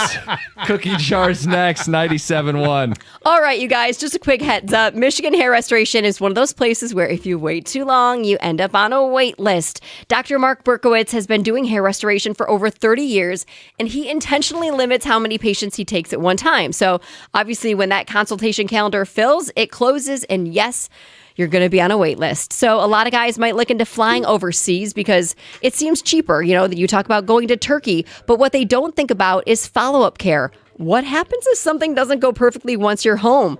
This is medical. Follow-up matters. Accountability matters. Michigan Hair Restoration is local, medically supervised, and the same team is with you before, during, and after. Now, Dr. B has trusted this process enough to have it done himself. He's also performed it on his own son, and that tells you everything. So, if hair loss has been on your mind, this is one of those moments where waiting usually means missing your window. So go to MichiganHairRestoration.com today to request your consultation.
It's the Cookie Jar. It's brought to you by Moran Chevrolet, where you always get the best price, period. Caleb Williams wants to trademark the nickname Iceman. George Gervin says that's already taken. What's the best nickname in all of sports?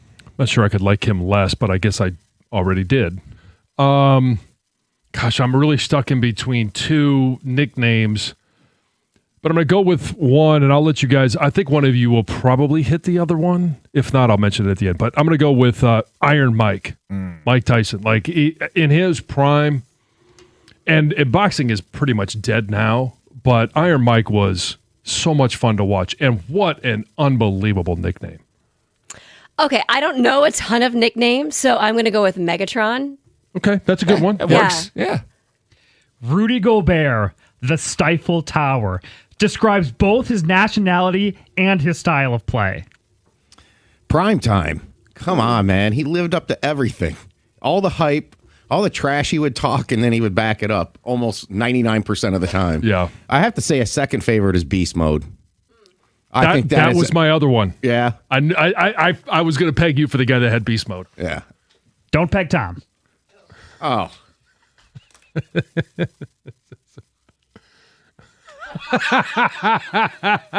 I still think they're together too. You know what? I was just thinking about them the other day. I hope they are. Yeah. Magic Johnson. Magic. Showtime Lakers, style of play, Magic Johnson. The other one I considered was the answer. Just badass, Allen Iverson. Oh, sure. Yeah. Just wasn't more questions here than answers. I know. You could only... Yeah, exactly. You give him food and clothes. I didn't think He's Got AIDS was going to be on the end of that drop. You didn't know? That's Donald Sterling, for those that don't know or remember. Unbelievable that still went down. You play it one more time. I was talking during it.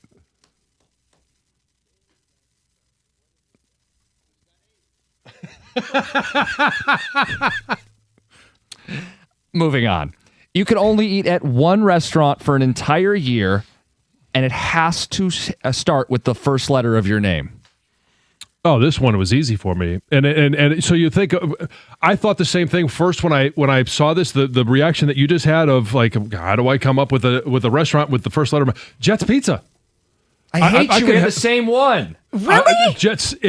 I could eat Jets Pizza every single day, and whether it's their wings, it's their cheese bread, it's the deep dish, it's their round, it's their thin crust. I gobble it up. Hold on. If you're doing Jets, you do the Detroit style, and you get the turbo crust. Sure, but I'm just saying, if I'm eating it every day for the rest of my life, then... Like, I considered certain, like, sandwich places. We're the two with the J's. So I considered, like, Jimmy John's or Jersey Mike's. Sure. I love pizza. Jets is the answer. Yeah, or you go a little more upscale, J. Alexander's. Yeah. Okay, I went a little more upscale than that because I'm limited. I could have went with Hungry Howie's and gotten pizza all day, every day, but I went with Hyde Park, the steakhouse, because everything on there besides the meat. They have seafood, the shrimp, the crab, the lobster. Yep. They've got a baked potato, which I love. They still have French fries, which I love. They've got the salad, the soups. I could eat there every day. Candy Dancer in Ann Arbor. And then I will go with another Ann Arbor institution. How about Grizzly Peak? Oh, yeah. Microbrewery just south of Main Street. Yep. And Candy Dancer is one of the best. If you haven't been there for brunch on a Sunday, gotta go. Okay, I like Taco Bell. I'm not eating it the rest of my life. That's 1 year. Tim Hortons, same thing. I really like the Texas Roadhouse, the one down in Taylor. That's very high quality for a chain restaurant. Mm-hmm. But I would go with Tom's Oyster Bar. Very good menu to pick from, variety. And it's named after me. Your oyster bar. Yeah. Is that next to Milligan College? Oh, it's in Royal Oak. Oh, is it? Okay. You never been there? I have. No.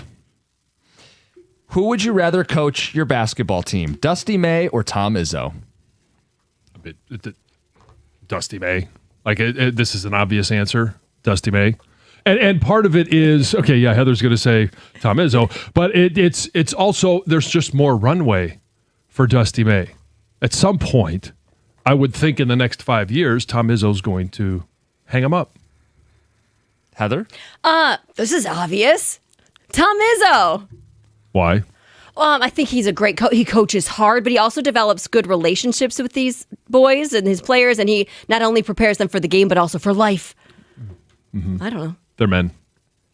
Okay. After he's done with them, they are. Yeah, exactly. Heather's going, hey, one of these guys won a national title, John. You just tried to go Tim Allen.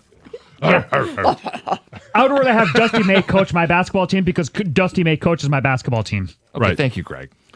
I got to tell you, I was super torn on this because I respect Tom Izzo a ton. Everything he's done, I think he's been great for the game. I love his passion for the game and stuff, but you can't deny Dusty May the last 4 years in this current state of basketball, who I'd want to be the coach. He's 120 and 26. I'll go with the coach who's been to a Final Four more recently. That's Dusty May. And while Izzo has the better resume, the question of coaching in today's college basketball with this landscape, it's Dusty May. Look at us on the blue wall. Would you rather be better at cooking or baking? This was pretty tough because I love everything that comes out of baking, but I'd rather be good at cooking because I would throw grilling into cooking as well, and it just gives me more options. I'd much rather be better at cooking. I think I'm already a pretty good baker. Like, I bake a lot of things, but I suck at cooking. So I don't enjoy it. So I just not. Yeah, but you're cooking for one. I cook for the kids. Well, but three. Do you make them meat? Yeah, I sure do. So you're cooking for 2 plus 1. Yeah, but they're not always eating the same thing. Emily really doesn't eat meat, so it's. Oh. So are you making 4 meals? It's in her DNA. We literally make like 4 things. Wow. Yeah. Huh. I feel like this is the Panthers Jaguar situation where all baking is cooking, but not all cooking is baking. I will go with the cooking. And by the way, this made me think of I would bet that there is some person out there named Baker Cook. Probably is. Sure. I'm gonna go with cooking. I'm just not a sweets guy. Like most people are like sweets, and I know that you can bake other things besides sweets, but I would love to just be able to make any kind of food possible, cook it. You cook 3 meals in a day. You may bake a dessert for the day. Cooking is more valuable. I also think cooking is more impressive. Baking is largely following the ingredients on the box. Ooh, I disagree. That says somebody who can't bake their own stuff. Last question.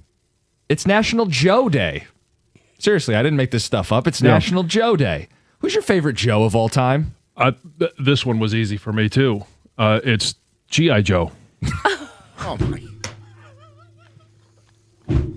I love the creativity. Yeah. That's what we need in the cookie jar. I love it.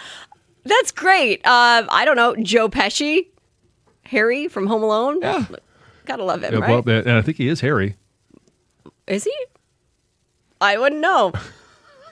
I don't have a great celebrity Joe here, so I'll say my good friend Joe Gatt, who I went to school with at U of M, now lives in Houston, Texas. Okay.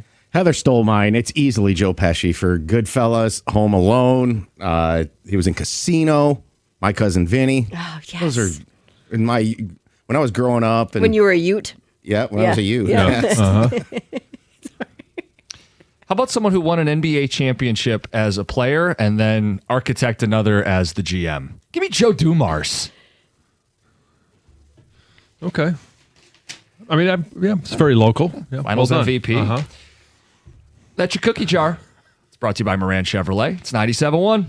If you're thinking about a new truck this month, a Ram truck should be at the very top of your list. And when you put the Ram side by side with the competition, honestly, it's not very close. The Ram truck deals at your Metro Detroit Ram dealer this month are exceptional. And for power, not much of a competition here. You can choose from Ram's award-winning Pentastar V6 or Ram's legendary 5.7 Hemi V8. And on the competition in their same class, why would you trust any full-size pickup at any price with a 4-cylinder engine? I'll repeat that, a 4-cylinder engine. You can't do anything with it. The full-size Ram 1500 is also built right here in Sterling Heights, Michigan. For comfort and easy-to-use technology, nothing beats a Ram. Ram also offers a 5-link coil suspension. All it's going to take is one test drive, and you will feel how much smoother a Ram is. Right now, lease payments on a new Ram truck are phenomenal. So are there financing offers for well-qualified buyers. All you have to do, pull into your Ram dealer today, walk through the doors, and tell them I sent you.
Good morning, 97.1. In the 8 o'clock hour, talking Tigers Game 1 reactions. How about Kevin McGonigal?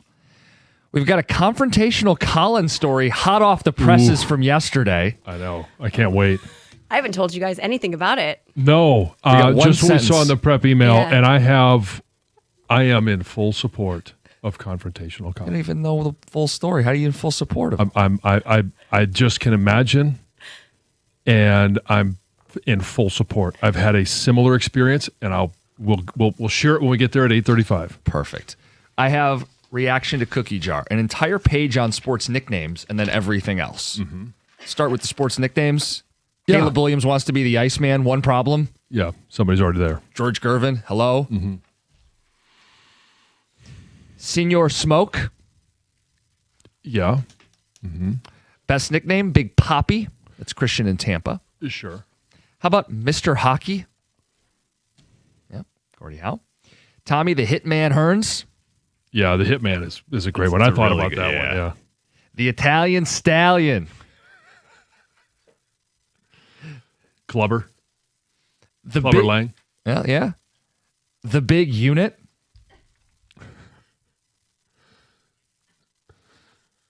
The Glove is a really good one. Gary Payton. Yeah. Honey Badger.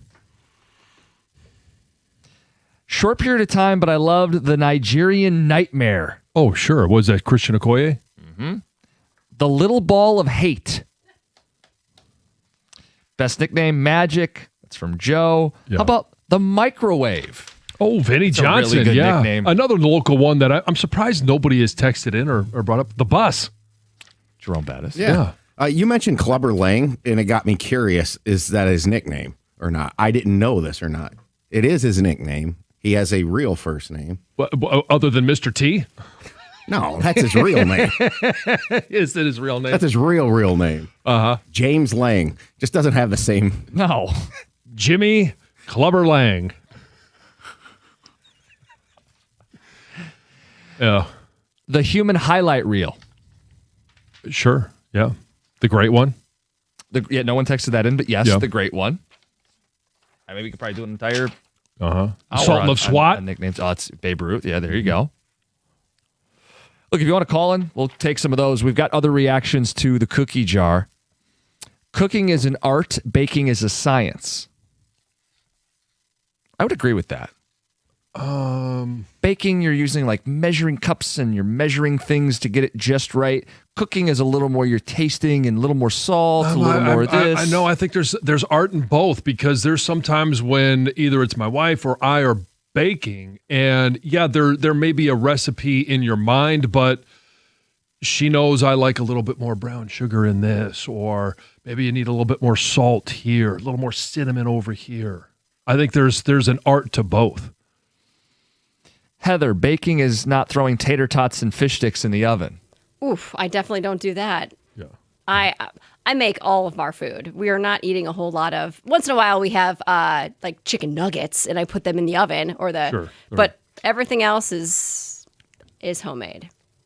I give you credit because as you were breaking that down, you are specific in what you want. Mm-hmm.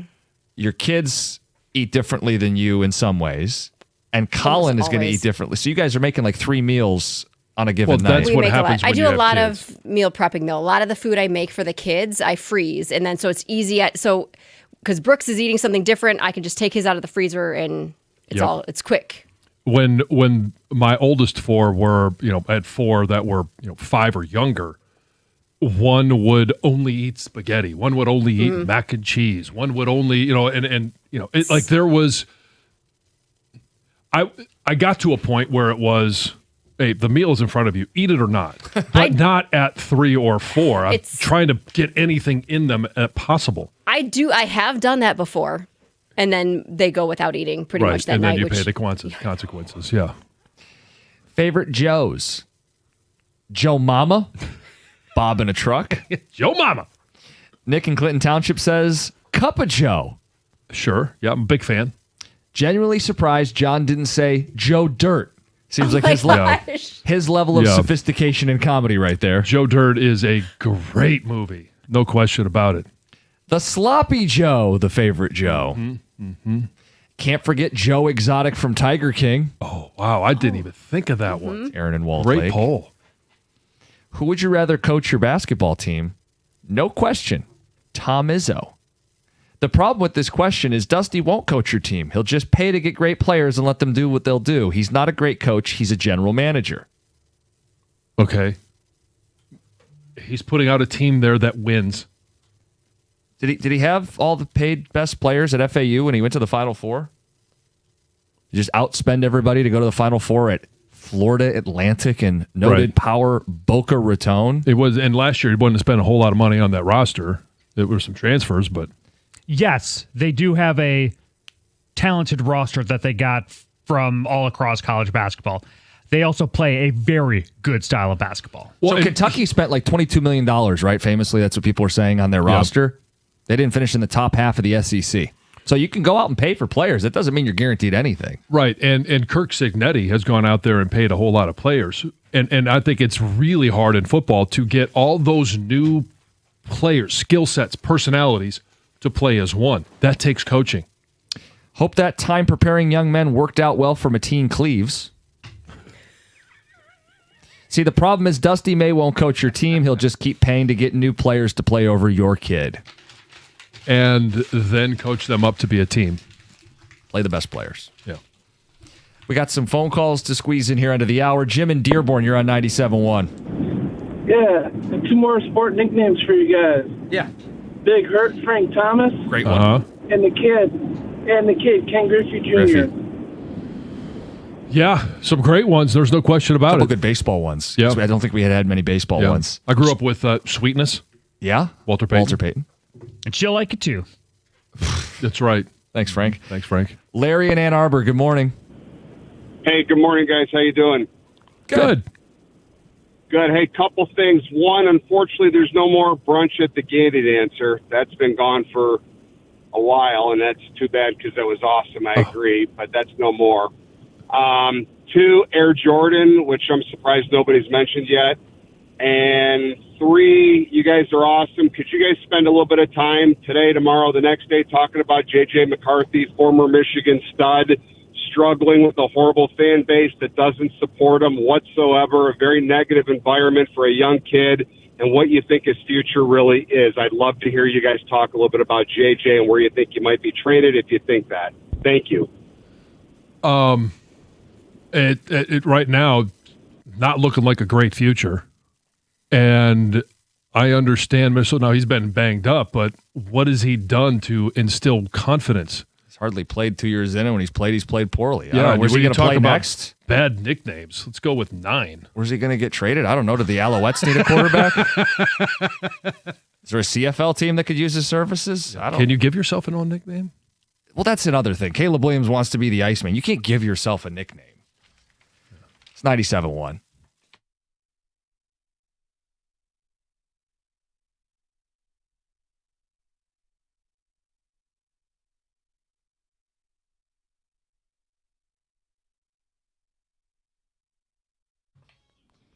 Brought to you by Moran Buick GMC. The Tigers opened the season with an exciting 8-2 win yesterday over the Padres. Kevin McGonigal led the headlines with a 4-hit day in his debut. Dylan Dingler also hit a 2-run bomb and had 2 hits, while Colt Keith joined the multi-hit club as well with a pair of singles. Tarek Skubal pitched 6 scoreless innings, but he was mainly impressed with the Tigers rookie after the game.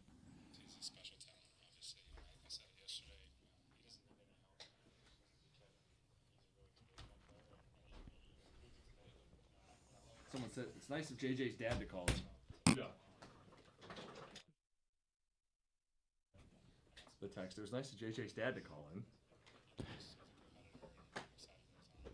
Game 2 of the opening series tonight at 9:40 p.m. The Pistons grabbed a win last night over the Pelicans, 129-108. Danis Jenkins continues to play well in the absence of Cade Cunningham. He had 19 points and 9 assists with only 3 turnovers as the Pistons are now 4-0 since Cade suffered his collapsed lung. They have a magic number of 5 wins with 9 games left this season in order to lock up the top seed in the Eastern Conference.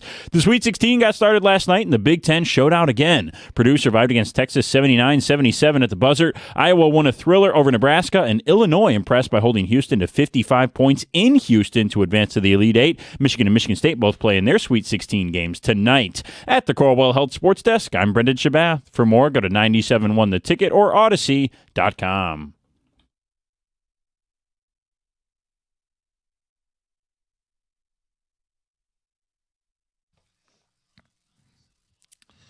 Great nicknames: The Fridge, Sweet Lou, The Magician, Magic Man, The Big Dumper. That's a great one. Rocket Richard. There's some great ones coming in. It's in the backdrop of the show today because Caleb Williams wants to trademark Iceman, and George Gervin's like, hello, hi. It's already taken. Yeah. No. We also have some feedback. It's nice of JJ's father to call in. JJ's future is pretty simple. He'll be traded to Costco where he'll fetch carts in the parking lot. Yeah, we're not going to do a deep dive on JJ's Minnesota Vikings career. No. We will get into the Tigers, who got a win to start the season, and it's everything you could have expected and more out of Kevin McGonigal. A dream start for our baseball team. We've got Confrontational Colin, a new story. It's at 8:35, and we got Sweet 16 games tonight. Mm-hmm. Now with the Sweet 16, you got Michigan, Michigan State. They're both going to play. They're not going to play at the same time as one another. Right, and I'm so annoyed at the NCAA, or at least whoever is scheduling these March Madness games after the first weekend. I know I'm getting off topic here just a little bit, but last night my wife wants to watch the Illinois game. It didn't start until after 10 o'clock. Spartan fans tonight, your game is not starting until after 10 o'clock. First of all, the athletes sitting around all day, and I know the argument is, hey, they're college kids, parties don't start until midnight. Yeah, fine, whatever. But I just hate it that you can't, there's 4 games on yesterday, 4 games on today. In football, my argument is always, hey, play the games at noon.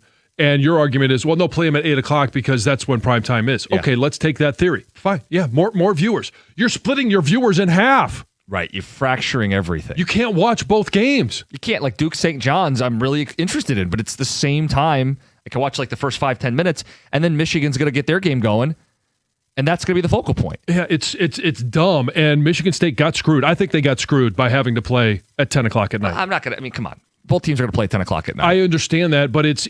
I think, okay, the fan base got screwed. Okay, that's a better way to now put all of a sudden, hey, you got to stay up until midnight to watch how this game ends? Mm-hmm. It's dumb. Anyway, that's my little get off my lawn, screaming out, howling at the moon. TV scheduler. Look, Michigan and Michigan State are both playing tonight. You can watch both games. My question is for the fan bases at large. Could you root for your rival to help set up that dream matchup in the national title? Can I get a go green out of John Jansen? Can I get a go blue out of the Heather Parks of the world? You got a better chance, I think, maybe of getting a go blue out of Heather. There's no way in hell I'll say anything good about the green and white. But, John, you'd have the chance to beat them to win the national title. If Michigan's playing in the national title, what would be a more satisfying win for a Michigan fan than to beat Tom Izzo a third time and send them into a frenzy? If you believe you're winning the title, and if you're in the title, I think you're winning it, right? It feels like that Arizona game may be the real national title. You play MSU, that's the best case scenario. So, yeah, you root for him to beat UConn and you root for him to beat Duke or St. John's. Sure. You could make all those arguments. And I would love, I'll play anybody that comes out of that side of the bracket. I don't care who it is. If it's Michigan State, I would love it. It would be great to have a Michigan State final, championship game. It would be great to have a Big Ten Final Four. Can you imagine the chaos in, we're going to have to take a look at transfer portal, NIL. We can't have a 4-team Big Ten Final Four. We're going to have to make adjustments to these rules.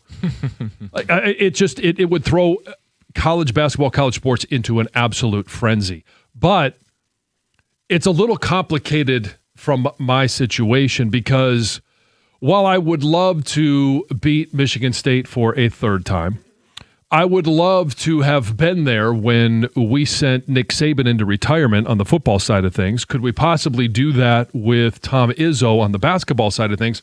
All of those things would be great. And he said he's got a couple more years at least. Okay, he got buttered up in the press conference. If you win that game, I understand the risk involved. I'm not concerned about the risk. If you win that game, that is something you hold over your rival for eternity. Yep. So the route to have that happen. Okay, but again, in my house, there is a unique wrinkle. Because while I would love to be king of the Michigan State rivalry, I have a chance to rule with an iron fist in my own castle. Because if Purdue beats Arizona, Michigan beats Alabama, then I will go head-to-head with Lucy in the Final Four. If Illinois beats either Michigan State or UConn for the opportunity to play against Michigan, I again would be the king of my castle by spanking the Illini yet again this year because my wife and her father are both Illinois alums. So it's a little bit of an interesting wrinkle for this year. John's situation's different. He wants to spank his wife. What you want to do is up to you. 248-539-9797. But for people who don't live with Boilermakers and Illini, yeah, if you're a Michigan, you get a chance to get on top of them again. Okay, John. We're bordering on TMI here. Just tell me if you're rooting for your rival or not. Or if you just can't bring yourself to do it. That's the start of this conversation. 248-539-9797. This could go in a very different direction. Yeah. But let's go to Bill and Shelby. Bill, keep your clothes on and talk to us. You're on 97.1. Good morning, gentlemen. Always good to listen to you guys. You have a great program. I really love it. Thank you, Bill. Anyways, even though, like you said, Cookies, it would be great to have Michigan beat Michigan State, being a Michigan fan. But even better would have Michigan State sitting at home watching me play in the finals, knowing that they could have been there, having that right. I'd say that's even better than beating them outright. What are your thoughts? Well, I disagree, but it's how you feel about it, so I can't fight you on it. But to me, it's so much sweeter if they are there and they have a chance to taste the championship, right? To be Izzo playing for a title for the first time since 2000. Well, they won it in 2000, right, but played for it since they were here, right? In Detroit? Yeah. Yeah. So it'd be the first time to win it since it was in his backyard, and it's still in the Midwest, and it's against the team from his backyard in Michigan, and he has a chance. Hey, it's hard to beat a team 3 times. MSU fans really puff up their chest. They've got to ramp up to this game. We're going to beat you in basketball and hockey. And then you just pat Tom Izzo on the head and say, no, not now, not ever. Goodbye. How is that not the most satisfying ending for a Michigan fan? Yeah, they could get bounced out tonight. That's not as sweet as what I just laid out. Sure. Well, and it could be a compounding of a lot of factors because you could have a chance to beat Michigan State in the national championship for basketball, and then I believe the following weekend beat them again for a national championship in hockey. It's on the table. MSU won yesterday. Michigan's playing something called Bentley today. Yeah, isn't that an automakers university? It's an old Livonia high school, too. Oh, is it? Yeah, there was Livonia Bentley back in the day. Oh. Predates me. Huh. Apparently also have a hockey program. Oh, yeah. Yep. They do. Play today, like, 5:30, 6 o'clock? Yep. Where's the drop for that? All right. Text coming in. Go Big Ten. So people just rooting blanket for the Big Ten. Sure. I mean, if you had – the only way you can have an all Big Ten Final Four is if Michigan State beats UConn. Right. Says, hell no, I hope Michigan loses every game, all caps. Guys, can you tell me a 5 p.m. Sweet 16 game people wouldn't love hitting a bar after work? No, instead we have these games going head-to-head. Mm-hmm. Now I got to stay up till 1 a.m. on Thursday night to see the end of the games. Unnamed texter. Michigan or Michigan State, if they get that far, is not beating Arizona. That team is peaking at the right time and looks unbeatable. Well, if they get that far, Michigan will have beaten Arizona. Yeah, Michigan's in the title game. They look really good. I know they do. That's Heather's champ. Or Chump. Are you still winning that bracket? Yes. I'm solo number 1. Checked this morning. Yes. I did too. Several hundred people. Heather Park. The wisest, smartest college basketball pundit in the country. She's going to make another trophy. Yeah, I was going to say, she'll probably go build herself another trophy of all her winnings. Uh-huh. You should escrow the money so you can keep engraving it every year. Just might. No Put it rival. right in front of you, John. I didn't participate, so Well, it doesn't matter to me. I'll put the other one right in front of you. Right in front of Jimmy. No rival should ever root for their no rival should ever root for their rival or want them to win anything.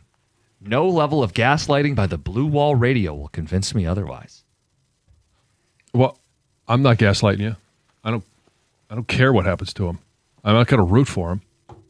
MSU fans will turn off the game at halftime. Fears can't kick his way past a good team. Now, come on. Tonight's going to be a hell of a game. Yeah. The problem is you got to stay up till midnight to see how it ends. I know. Nobody should ever, under any circumstance, root for their rival to win anything. And if you do, you're not a real fan of your team. It's not so much that you be rooting for your rival today. It's you're rooting to beat your rival in the most epic way possible. Okay. I also... Thank you very much. I think Steve is going to make that point on line one. Let's go ahead with that because I still have your hockey final Sweet 16 on my desktop. All right, Steve in Livonia, you're on 97.1. Steve, what's up? Jim, what a hypocrite. You talk about rivals, but yet you pick Western Michigan losing in the first round, a number one seed, just because they're your rival. So was there hypocrisy there or what? Well, they in his defense, and I hate to defend him, Central Michigan doesn't even field a hockey team. Well, I know that, but yeah. If I had a chance to beat my rival for a national title, I would prefer that. Right, but not picking Western as number one seed? Well, hold on. Right, yeah, it's the only one seed that he has losing. Right. In the hockey championship. Hashtag Go Mavericks. Yeah, I know. We talked about it. I'm not saying state fans should root for Michigan in all circumstances, only in this one where you could beat your rival to win a title. Okay. And you talked to John Jansen for an hour about betting with your heart because he was picking Michigan to win it all. Right. And Thank you, Steve. Not your brain. Steve, I just don't think you've done your research on the Minnesota State Mavericks hockey team. I mean, if you dig in, you'll see what I'm talking about. It's a ragtag bunch of guys who play hard for one another, and a couple other cliches in there too. That's bad. Like UConn almost beating Michigan State yesterday. They nearly did. They nearly did. Yeah. You and me, the only two people watching it. Yeah. Thanks, Steve. Appreciate it. Watch it too. Okay, take care, guys. Yeah, Trey Augustine saved like 40 shots. Yes. One more time. It was, yeah. It's the disdain at which he says it is so good. Uh-huh. From our 2 Grand Slam. Yeah, exactly. Okay, we'll get to confrontational Colin at 8:35. It's a new story. It happened literally yesterday. All we knew was one sentence from an email. We'll get the full story later this hour. We are going to spend a lot of time on the Tigers today because, well, hello. How about that for a way to start the season? Kevin McGonigal, 4 hits, including the first pitch he sees with the bases loaded. Knocks in a double. It's 97.1. Hey, when you're injured, you need more than just a great lawyer. You need a great team. That's why Only Femineo Law has the accident response team. They don't wait, they act. Crisis counselors help manage the trauma. Medical pros talk to your doctors, and forensic experts preserve the evidence before it disappears. David's team treats you like you matter. It's not just legal help. It is recovery in action. Get David, get paid means you get more. Put the accident response team in your corner. Give them a call at 855-65-CRASH. That's 855-65-CRASH or on the web at getdavidgetpaid.com.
dream start for Detroit. 7 different Tigers with a hit. McGonigal had 4, including one on the first pitch he saw. Yeah, that's a dream start. Working the count. They saw 40 more pitches than the opposition. Riley Green drew a walk in the first inning. Guy had 46 of them all of last year. Yeah. And we know the headliner's McGonigal. We're going to spend a lot of time on the dream start, the ideal way to kick off your baseball season. We've got some feedback on Michigan State tonight, Sweet 16. Says, John, I agree. In a normal world without TV controlling sports, the games tonight would be at 5 and 8 p.m. I still don't, if TV is controlling sports, and I know they're all, CBS affiliates, so they're getting all the viewers, but wouldn't you want, start a game at noon? We did it last week. Have another one at 3. Have one at 6. Have one at 9. Then you don't have to worry, and then you have plenty of time for your in-between game shows, all those things. Like last night, the earlier game finished after. Yeah. And then they both started at 10 for the second game. Like, whose idea was this? Button these games up against each other. Splitting the audience. This thing will end. It'll be 12:30 tonight. Oh, yeah. I know. It's not going to be midnight. There's no way. If you're an MSU fan, they're not going to tip off till after 10. Probably. I would say right now it'll be at 10:15 or after. Last night was like 10:06 list time, but they never start even with that. So right. You got Duke St. John's before at the same site. So they're going to milk all that post game. Oh, yeah. They certainly will. Speaking of Duke, Tech says, no, I'm not rooting for Michigan State to set up that matchup. I want Duke in the national title. I want revenge for the Fab Five losses. I don't even care about that. It's, if you want revenge, it's for what happened in D.C. It's, okay, you've already dispatched of Michigan State twice. You can't undo Chris Webber's timeout. Like, I'm sorry. No. You can make a new memory and beat this Duke team. You can't get redemption for what they did. No. I think if we end up with a Big Ten Final Four, the outrage from the media would be incredible. Oh, can you imagine SEC country, ACC, Big East? It just will be unbearable. F Michigan. I would rather root for North Korea if they played. Ooh. As opposed to the most corrupt criminal athletic institution in America. It was not signed Mike Valeni. I know you were wondering. U of M rivals. I am with John 100%. Not only no, but hell no. Maize and blue all the way. The 2 words go green and go white will never come from me. Go blue, Jerry in Indiana. Yeah, I'm not going to sit there and actively root for them. Now, if they win and they find a way to beat either Duke or St. John's, then, hey, we're 3 games removed from that happening. So I'm supposed to actively root for MSU 3 different games in a row? No, thank you. Yeah. Will not do it. By the way, chances that both of these teams are still playing on Monday. Scale of 1 to 10 for Michigan that they're still playing. 8. I agree. That was my number. Okay. Chances for Michigan State still playing on Monday. Again, they have a tougher road. Correct. 4. Okay. I literally had the same numbers. You know, one sign reading your mind. I may have to rethink my life choices. So this whole all Big Ten Final Four thing, I think probably is a pipe dream. But 3, I don't know about Purdue, against Arizona. Right. I think they could beat them on a night, but maybe Arizona will win most nights. So, but the most likely Final Four is what? Arizona, Michigan, Illinois, and then it's a mess in the Midwest. Or not the Midwest, the East. Yeah, but the sign for me, at least, was what Illinois did to Houston. And Michigan State had a great game with Illinois this year and beat them. And Michigan went down to Illinois. It's is the fact that Illinois is advancing like this and beat a team that some people thought could win the national title in Houston and just they only scored 55 points. To the point I want to say about the all Big Ten team and how the nation would think about it. We would be annoyed by an all SEC Final Four and an all ACC Final Four. So I guess respect the hater game. Yeah, that would be annoying. I would imagine fan bases from across the country would be annoyed about an all Big Ten Final Four. Yeah. Sure. Yeah. But we have that opportunity. They don't. 8:35, confrontational Colin cussing somebody out yesterday.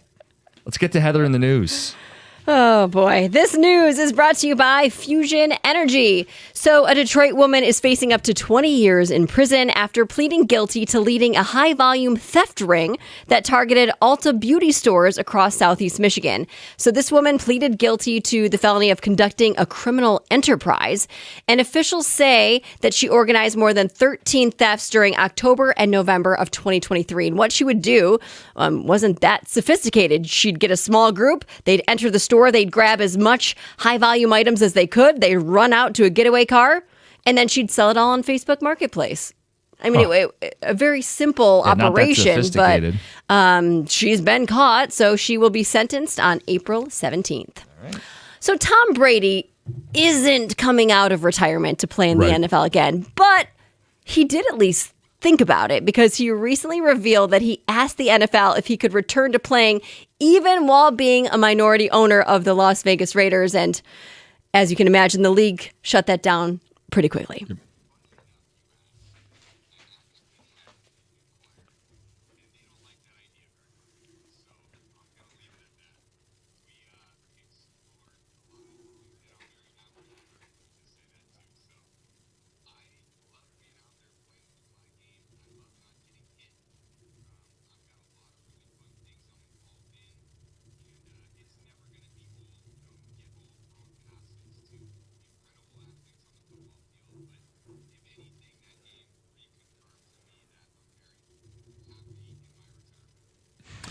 Yes. Mm-hmm. Hey, he did fine in that little bit there. They lost, though. They lost to flag football dudes. Yeah, I'm imagining him playing against the Raiders and like being mad that he's throwing a touchdown pass against the Raiders. It would be hilarious. So Indiana head coach Kirk Cignetti is kind of making some headlines, going viral after ripping one of his newest players, all because of his shoes. So transfer wide receiver Nick Marsh showed up to practice on Thursday wearing gold cleats. Look at me. And yeah, exactly. And Cignetti was not a fan.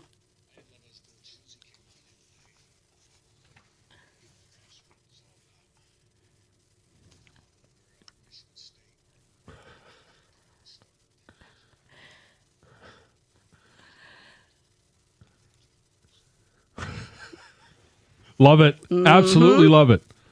Okay, this is so interesting. So one of the most iconic movie openings of all time is now at the center of a multi-million-dollar lawsuit. So the composer behind The Lion King's famous opening chant is suing a comedian after a joke about the lyrics went viral. Now, this is something I saw circulating on my social media.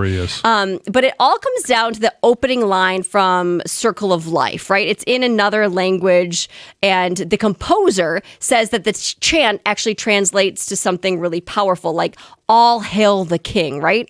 But the comedian, he goes by Learn More Genasi, I think I'm saying that right, maybe not, joked on this podcast that it really means, look, there's a lion. Oh my God. Take a listen.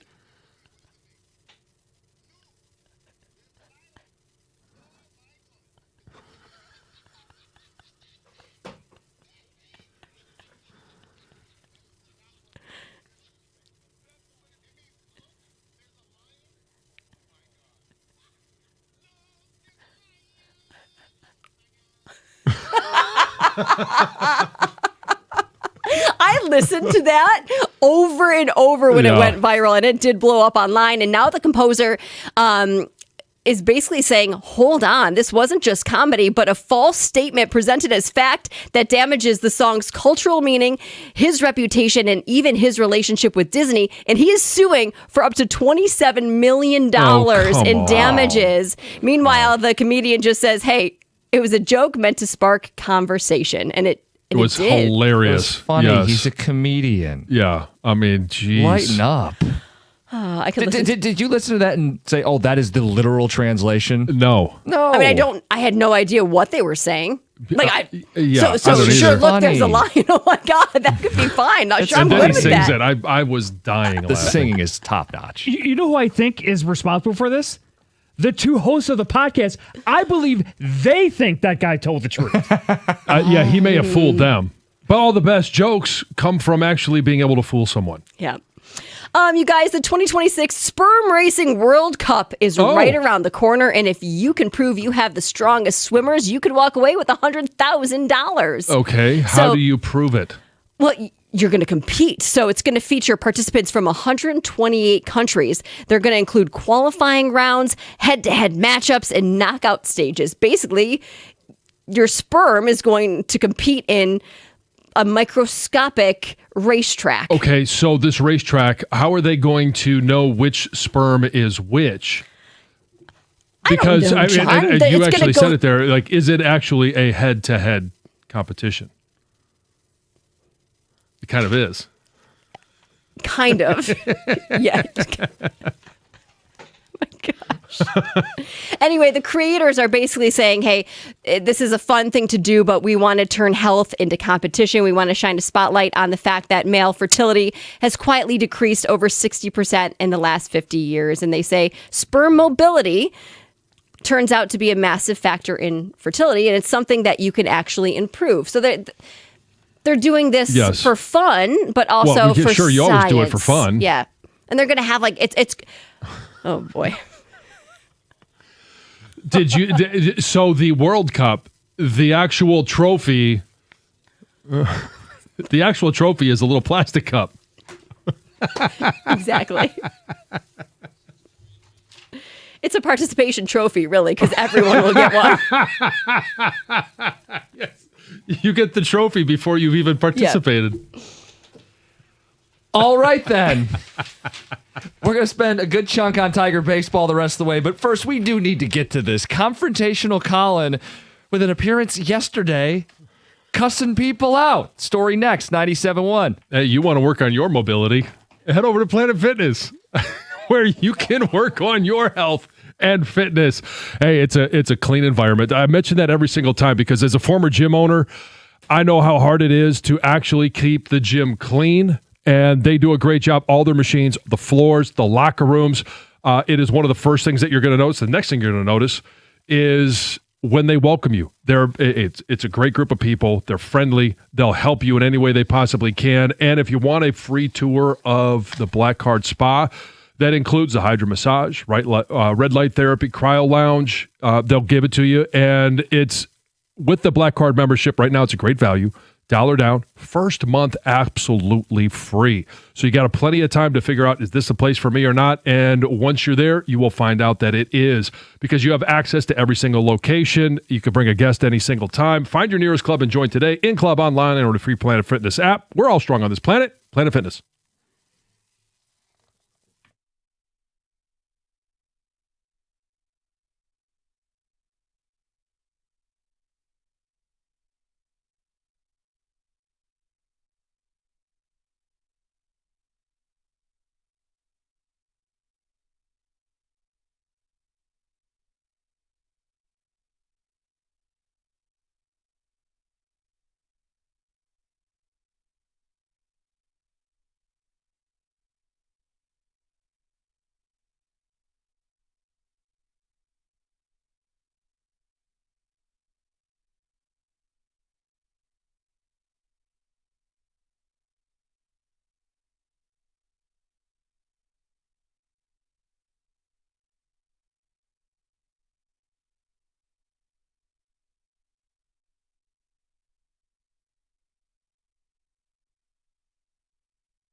How awesome of a moment. He comes up, bases loaded.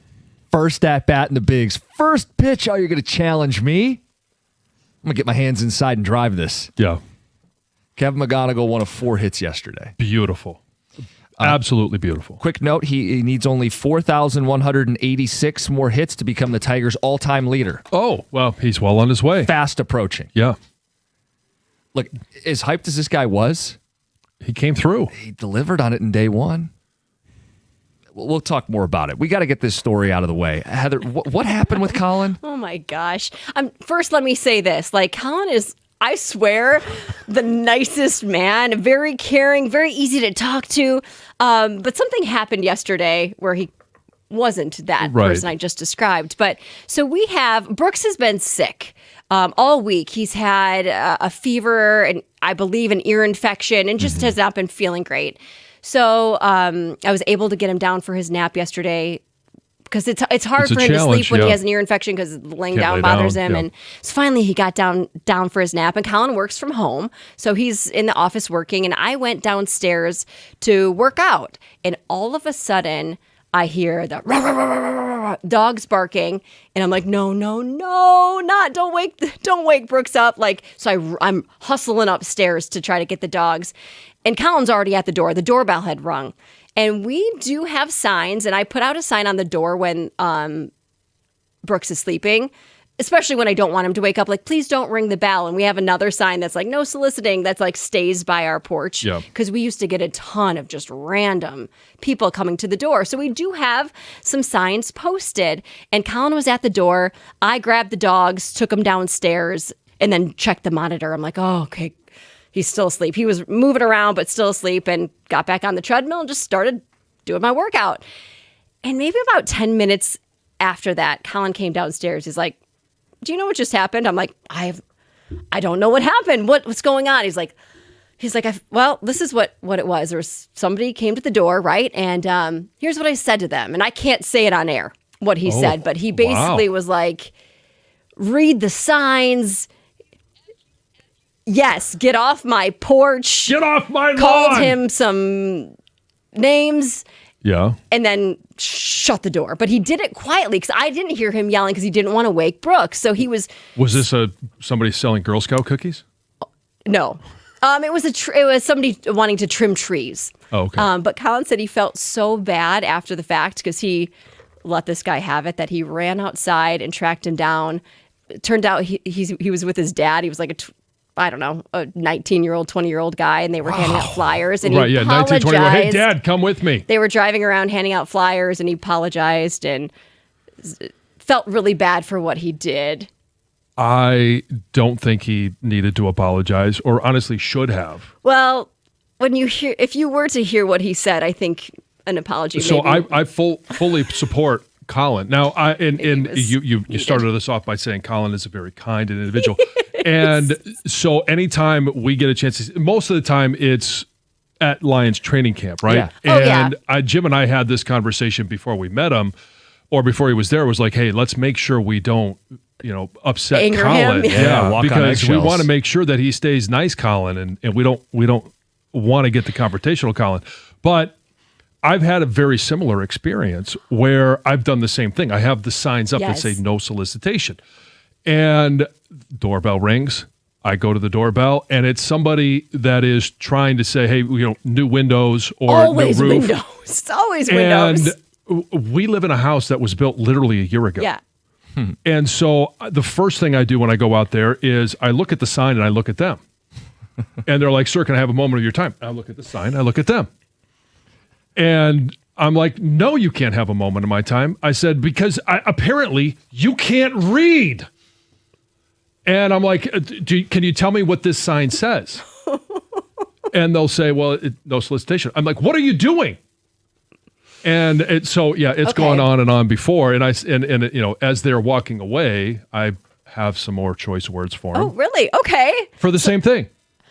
I was pretty shocked when I heard what he said because those things would never come out of my mouth. And maybe I would be upset that he rang the doorbell without reading the signs, but I would have been much nicer about telling him to go away. Yeah. Not. So maybe it's a typical. Maybe everyone would have. I don't think people would have handled it the way he did. The Twitch is talking a big game. Yeah, good for Colin. He didn't need to apologize. I have a sign. I tell him, can you read the sign when people do this? That's like it's a more subtle way of saying the things he said without actually saying it. Like, can you read? What does this say? Yes. You're saying those things without saying those things. Yeah. It drives me nuts because you have it posted for a reason. Yes. And I know, like, our dogs, yes, should be better trained to not bark when the doorbell rings, but they don't. They bark when the doorbell rings, and normally it's not an issue. Right. But when we put the sign up specifically just to don't ring it's the doorbell that gets them. It's that sound. On the flip side, I've made the kids aware of this because they're in high school, right? And it's all about fundraisers, right? They're selling raffle tickets for this, for that, whatever. Mm-hmm. And you do go around to your neighbors. Mm-hmm. And I told them, I said, hey, before you go knock on a door, make sure you look around. You may see a security sign. That's fine. But if you see something that says no solicitation, then, hey, you move on to the next house. Because what you are doing is soliciting. And we bought like a really nice sign that you can see, but it also looks nice, right? So that it can be there year round. It's apparent that it's there. It's not hidden. No, it's not hidden. But it's not like right in your face, but it's hard to miss. Has this happened a lot? No. And usually when it does happen, there are still people who ring the doorbell. Usually it's the young kids in the neighborhood that are selling whatever, the raffle tickets and stuff. And it's not happening at nap time, and I can handle that. And it's I can look and I can see it's a young person, and the kids are awake, so I don't mind the dogs barking. So my takeaway here on this is I understand how precious nap time is. Oh, especially Seriously. when they're sick. Yeah, like it just is so crucial to having a functioning day in a house. Yeah. My thing with him going off though is this was like a 19-year-old. He was guessing. He was with. He was with his dad. But he didn't see him with his dad at first. No, right. The But dad if he was in the still car. looked young, man, I think I would pump the brakes a little bit. I didn't even. That's how quick it all went down. I didn't even see the guy because Colin was already at the door. Just cussing outside your house. Other people can see you and hear you. It's kind of like. Oh. I don't think anyone else could see or hear. Well, they're probably sitting there going, hey, you know what? Hey, go ahead, Colin, teach them the lesson so they don't knock on our door. I couldn't even hear what was being said. And I was in the house right behind Colin. So I'm not Look, but I would not have handled it the way he did. I know you had a sleeping kid, but like for solicitors for me, man, I just don't answer the door. Yes. Like I've actually seen the Jehovah's Witness like 2 houses down, and I've raced into my house and ran in. Turn and off all shut the lights. door. Go. Shut the blinds. Hurry. It's just, why not? Yeah. It's called ignore. It's just like spam, basically. And I think typically I am not one there to have open been the times door. when something like that's happened where I've looked out. We've got a little glass window next to the door. I look out and see them. They'll see me, and I'll be like, nah, not answering the door. I did get it, like the anger about it though, because the sleeping kids is just and being sick. It's like your day got screwed up. Oh, well, thankfully it didn't. He did sleep. He went back to sleep. He just rustled around a little bit and he fell back asleep. But it could have easily been ruined. And I don't know what Colin was doing at work, if he was in a meeting or he just caught him at the wrong time. Times you randomly cuss somebody out. 248-539-9797. And then we're getting into the Tiger conversation because yesterday was a lot of fun. It's 97.1. If you're thinking about a new truck this month, a Ram truck should be at the very top of your list. And when you put the Ram side by side with the competition, it's not much of a competition. Ram truck deals at your Metro Detroit Ram dealer this month are exceptional. For power, we'll start there with the competition. It's really not even close. You could choose from Ram's award-winning Pentastar V6 or Ram's legendary 5.7 Hemi V8. And in the same class for the competition, why would you trust any full-size pickup at any price with only a 4-cylinder engine? The full-size Ram 1500 is also built here right in the state of Michigan in Sterling Heights. And for comfort and easy-to-use technology, nothing beats a Ram. Ram also offers a 5-link coil suspension, and all it's going to take, literally all it's going to take is one test drive, and you will feel how much smoother a Ram is. Right now, lease payments on a new Ram truck are phenomenal. So are their financing offers for well-qualified buyers. It's really simple. All you have to do is pull into your Ram dealer today, and when you walk through the doors, tell them I sent you.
No kidding. That first inning, bunch of walks, McGonigal bases loaded, one of 4 hits on the day. How disappointing was it that he only got a double? Well, we're all thinking it, right? Like, it's storybook, it's set up. Yeah, first swing, you could see he's pulling the trigger. Is it going yard? Grand slam? It's only a double. Only a double. Yeah. And then he nearly hit a home run his second at bat. Pulled that thing 106 miles an hour off the bat and nearly left the yard. The hype that was surrounding him somehow doesn't feel like enough when you have a day like that to start your career. Yeah, I mean, it's just going to keep building up, and then we'll have a day where he does go 0 for 4 or 0 for 5, and what's wrong with him? We'll talk about the best of that opener because there's a lot besides McGonigal. And yeah, there's some natural overreactions. We'll get to the biggest overreactions from 1 of 162 at 9:02. We've got calls to get to and text to read because, well, confrontational Colin had quite the blow up yesterday. And then he felt so bad about it, he had to go and make sure he apologized. Good job, Colin. Way to teach these people who don't know how to read signs. Yeah. Fully support Colin. No apology needed. Did the same thing to some nuns from a church the other day. Oh, wow. Read the bleep and sign. Uh-huh. I'm with Colin on this. I fought a guy who got mouthy with me. I told him no, look at the no solicitation sign, and something snapped, and I lost it. Oh, boy. A lot of intro sales jobs are door-to-door sales. Most sales jobs require this experience. This is the only way you get it. I understand it's annoying, but this is how we make a living, too. And a UPS driver, if I need a signature, I always feel terrible when I wake up to kids, but I don't have a choice. Yeah, well, that's completely different. You're not soliciting something. Yeah. You're actually, I invited you by ordering that. And you're normally waiting for that. Like, you typically know you're going to have to sign for the package, right? Yeah.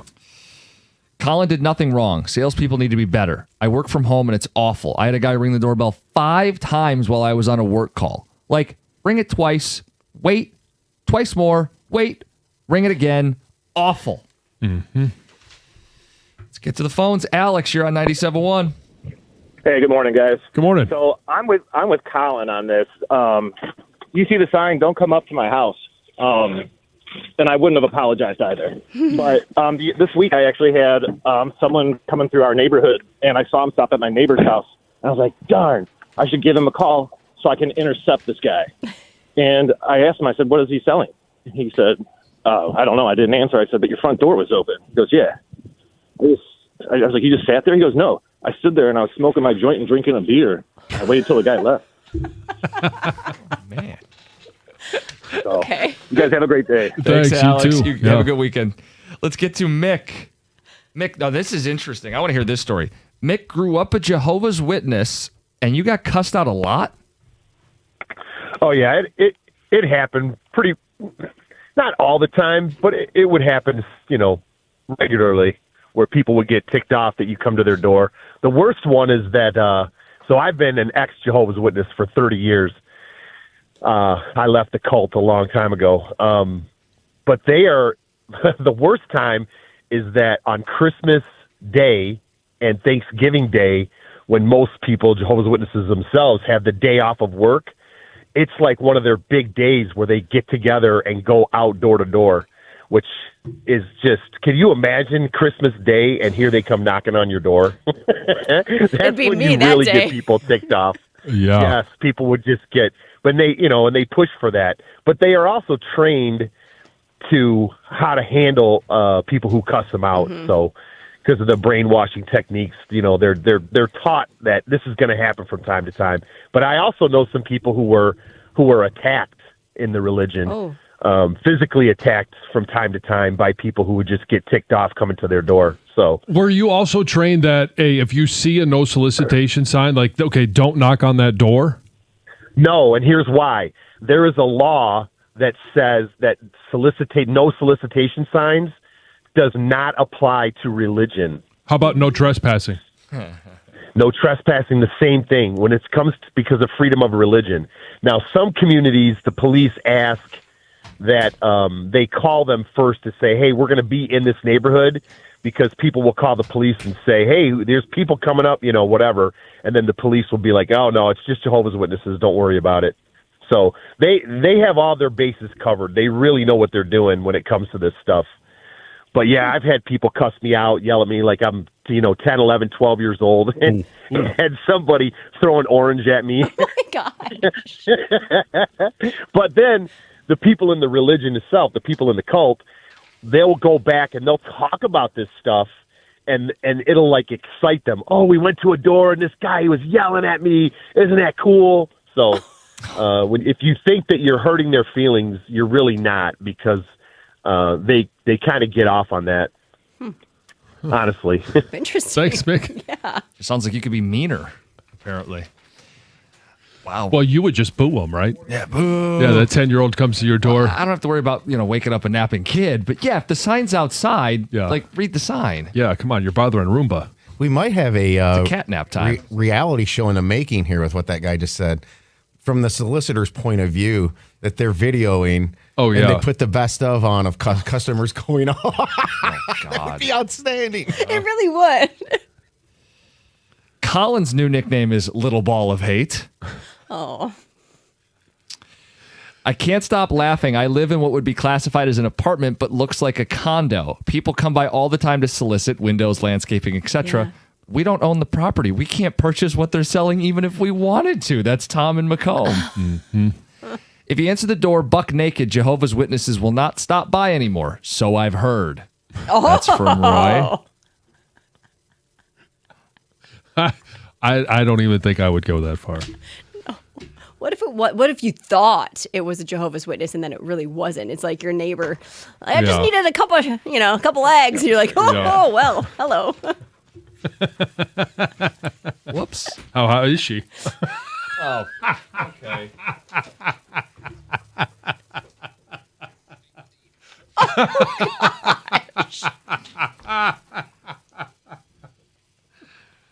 All right, the next hour of the show is going to be Tiger Baseball and Cookie Jar. We also have Red Wing tickets to give away.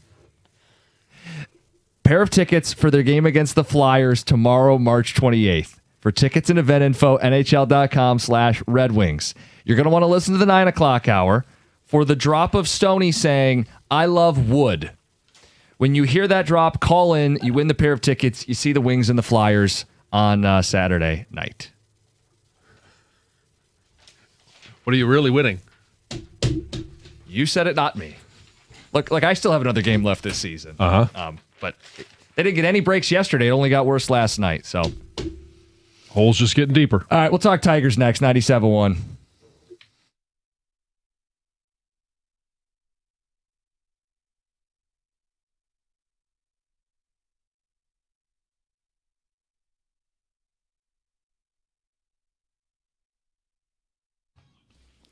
Brought to you by C&L Ward. After their win in the opener yesterday, the Tigers are back in action tonight for Game 2 of the series. Framber Valdez will make his Detroit debut against Michael King of the Padres. DraftKings has the Tigers favored on the run line, but San Diego the favorite on the money line. First pitch from Petco Park is scheduled for 9:40 tonight. Our pregame coverage here on 97.1 starts at 9:15. The Red Wings are back tonight. They're in Buffalo to take on the first-place Sabres. The Wings are 3 points out of a playoff spot right now after the Islanders won last night to improve to 87 points. The Canadians also won to jump to 90 points. Puck drop over on News Radio 950 at 7 o'clock this evening. And both Michigan and Michigan State will tip off in their Sweet 16 matchups tonight. Michigan's Yaxel Lendeborg is excited to go against an Alabama team that he was slighted by during his recruiting process. Dusty May, who was good friends with Nate Oates, said that's actually not entirely true.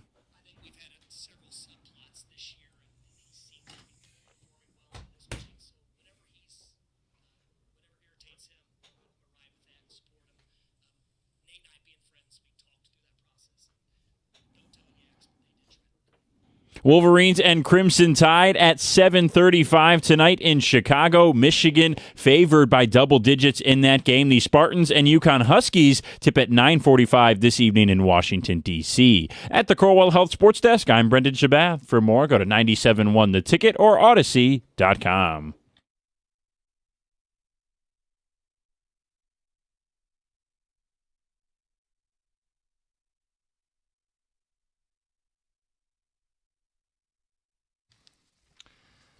All I was thinking is, could you imagine if we did the mountain climber again today? When McGonigal starts that way? Yeah. Good morning, 97.1. Happy Friday. Happy Tiger baseball. Great mood after yesterday's game. It was. And look, if McGonigal had one hit, we'd go, boy, that's great. To do it again and again and again and have a 4-hit day, to look the part. As much as we had built up Kevin McGonigal in our head, right? You skip AAA. You're this generational hitting prospect. As much as we could have expected, he delivered that and some. So, look, I'm not going to ask people to rein it in. It's great to feel good. We want to ask you about your big overreactions from one game and just your takeaways from finally getting a chance to watch this baseball team. 248-539-9797. It was so much fun because they didn't wait for second, third, fourth inning. It started right off the bat. And you could tell that there was a certain mindset that they went to the plate with, because even though Kerry Carpenter didn't reach base, he was swinging at the first pitch. He was swinging at the second pitch. He was up there with an aggressive mindset. Yet, when you saw some of the other guys get up there, they said that they had that same mindset, but they weren't swinging at things, or at least early in the game, that were out of the strike zone. I mean, the out-of-character Riley Green walk. Yeah. Look, curveball in the dirt, of course you shouldn't swing at it. Then easier said than done. Last year he swung at it. And it's going to be an ongoing process for him, but he's been open about, hey, I can't strike out this often. He had 2 yesterday, but he also drew a walk, and he only drew a walk in a few games last year. He had 46 walks, and he played almost every day. That was contagious, right? It's the idea of lengthening at bats, seeing more pitches. They saw 38 more pitches than the Padres, and it was obvious from the jump. Pivetta walks 3 guys in the opening frame. That's how McGonigal gets a pitch to hit with the bases loaded. Right. And McGonigal's going to do his fair share of sitting back and letting pitchers miss and being patient at the plate. So to see that mentality, the lineup feels more potent. It does. And it feels like, again, one game. We'll see what it looks like tonight at what's the first pitch? 9:00? It's like 9:40, I think. It feels like if this offense can be like that, not that you're going to get 12 hits in every game, or not that you're going to be on the money every time there's runners in scoring position, but a lot of the things that we had talked about last year was, hey, they're getting runners in scoring position, but they're not capitalizing on it. They did that yesterday, and they had 4 runs before Tarek Skubal even took the mound. So they gave him run support. They continued to give him run support. And they just said, Scoops, go out there, do your thing. Well, he already attacks the zone, but when you give him a lead, I mean, forget about it. Yeah. He didn't walk anybody, and he could just go strikes, keep his pitch count low. I mean, he left the game with 74 pitches. Yeah. Didn't need any more. And I can't believe this. I was told Rieger was getting calls from people yesterday, like, why didn't he pitch deeper into the game? Guys, it's the first game of the season. I actually thought 74 was going to be more than he was going to get, because they were up 8-0 going into the 6th. Right. And at that point, if I'm going to sit there and say, I want him in the most critical times in game 5 to go from inning 6 to inning 7, is there any space at the beginning of the schedule or middle of, even at the end of the season, if you've got an 8-0 lead, that you would then turn to your bullpen and say, you know what, we don't need to wear out this arm? Like, is this going to be a thing we do all year? I would hope Sure not. It will be. Like, Greg's got his thumb up. Yeah, we probably will. I would hope not. Like, maybe it's just the disconnect that I have with some in the fan base. I'm rallying around the guy for the last hurrah. Their best chance to win a World Series is with this guy's left arm. He's the biggest reason they even made it the last 2 years. They're a 500 club when he doesn't pitch. I'm fired up for his farewell tour. Now, I don't love that this is it, but I want to make the most of it. It wouldn't matter to me if it was Skubal, Valdez, JV, Casey Mize. If you got an 8-0 lead, okay, job well done. It's game 1. We're ramping guys up. What do we need to do? Throw meaningless innings out there? You got a big lead. It's game 1.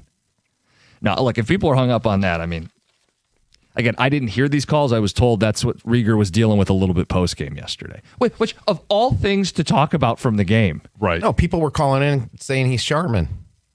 We're going to do this all year.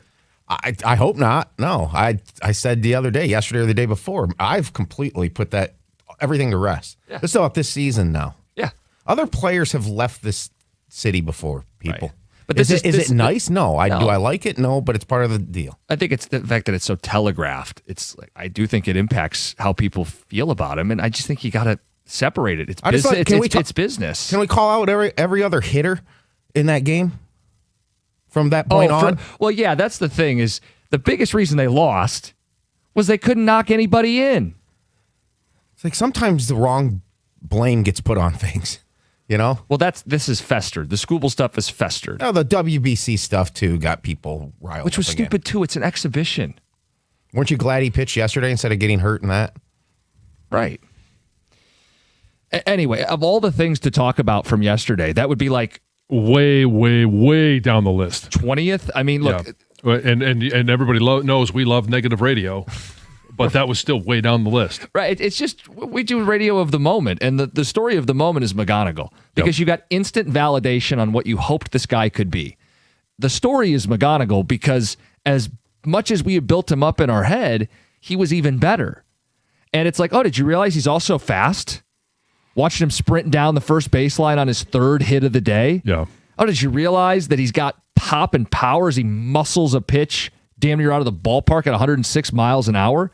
Like, you know about the plate discipline and the professional approach, but seeing it and seeing it be emphatic, that was the biggest story. Now, if you're looking for other stories, 7 Tigers get a hit, right? Yep. I talk about taking more pitches. Is that going to be more of who they want to be? Is it who they will be? Time will tell. Those are things I would focus on. How about Colt Keith, who this is a big year for him.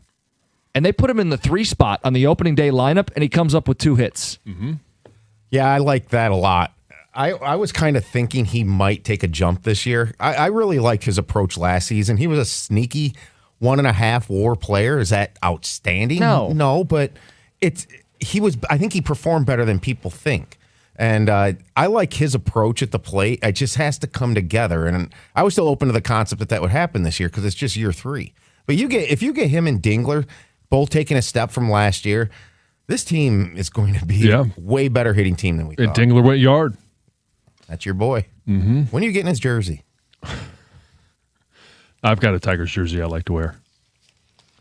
248-539-9797. Open lines talking about a dream start for the Tigers, and you can fixate on anything that you'd like. Doug, you're on 97.1. Morning, guys. Morning, Doug. I just want to bring up, in the World Baseball Classic, everybody compared Skeens doing his 2 games, Scooble won, calling Scooble soft. How do you think the Pirates feel today? Skeens didn't even get through the first, has a 67 ERA, while Scooble, who pitched for his employer, 6 innings, no earned runs. Which one would you rather have? No kidding. And I got one more thing for you, Jim. Fill your wife's tank up on Sunday. Okay. Thank you, Doug. I'll hang up and listen. It's always funny what sticks out to people. In regards to Scooble and Skeens, obviously Scooble pitched better yesterday than Skeens did. That's probably going to be the worst outing that Skeens has all year. Yeah.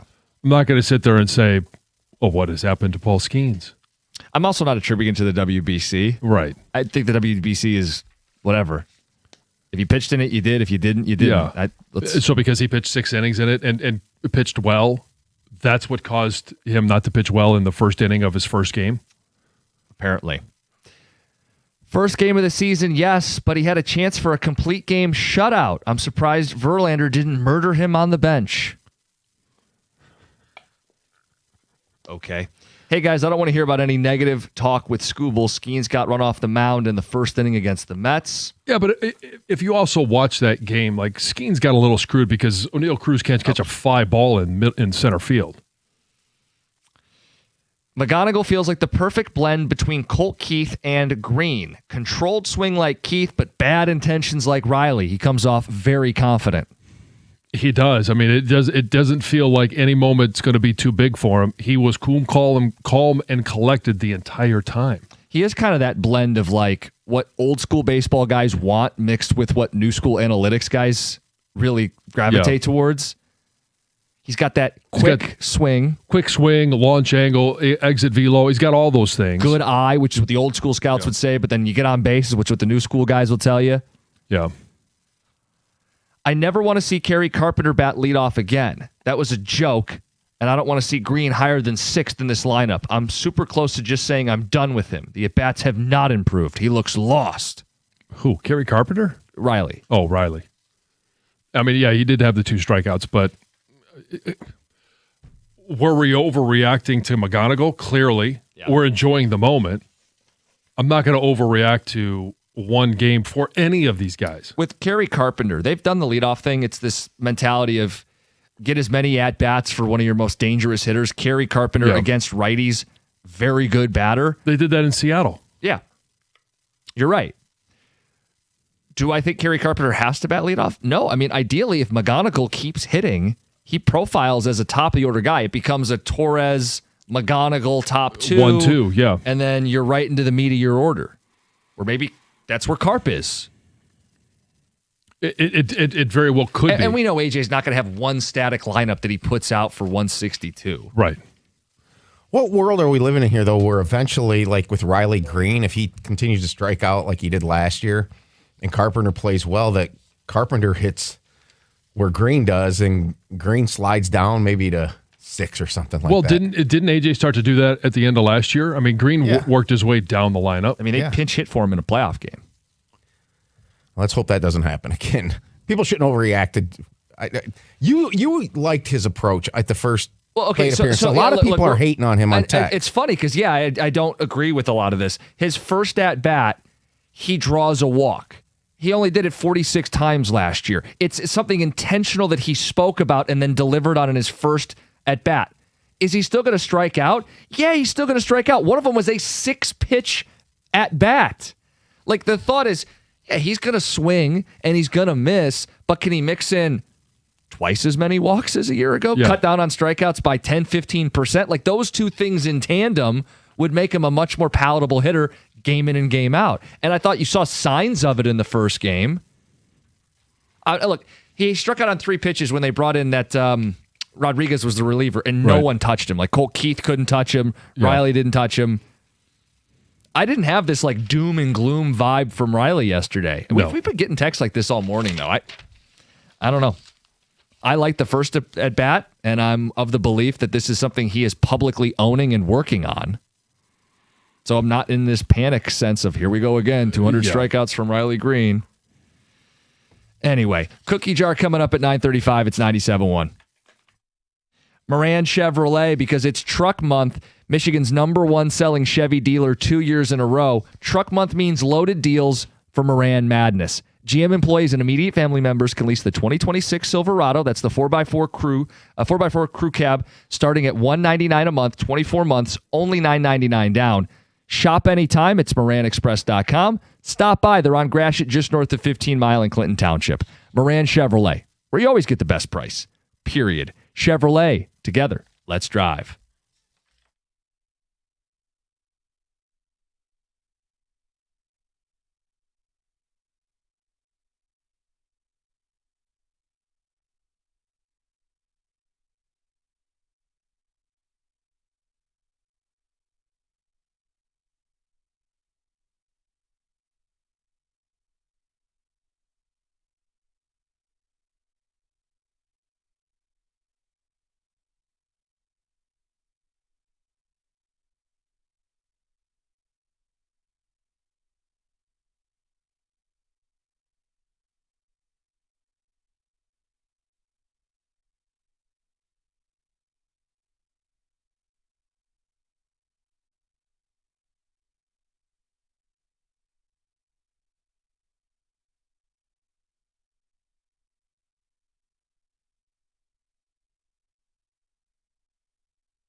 Skubal was good all day long, only giving up 3 hits, 1 run. It was unearned.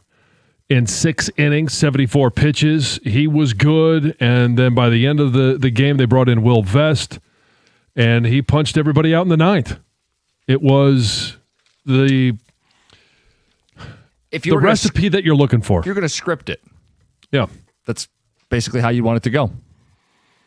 Yeah, I'll take 4 runs for the Tigers every first inning. And I think even if you scripted it, you wouldn't have 4 hits for McGonigal. So, look, responses 248-539-9797.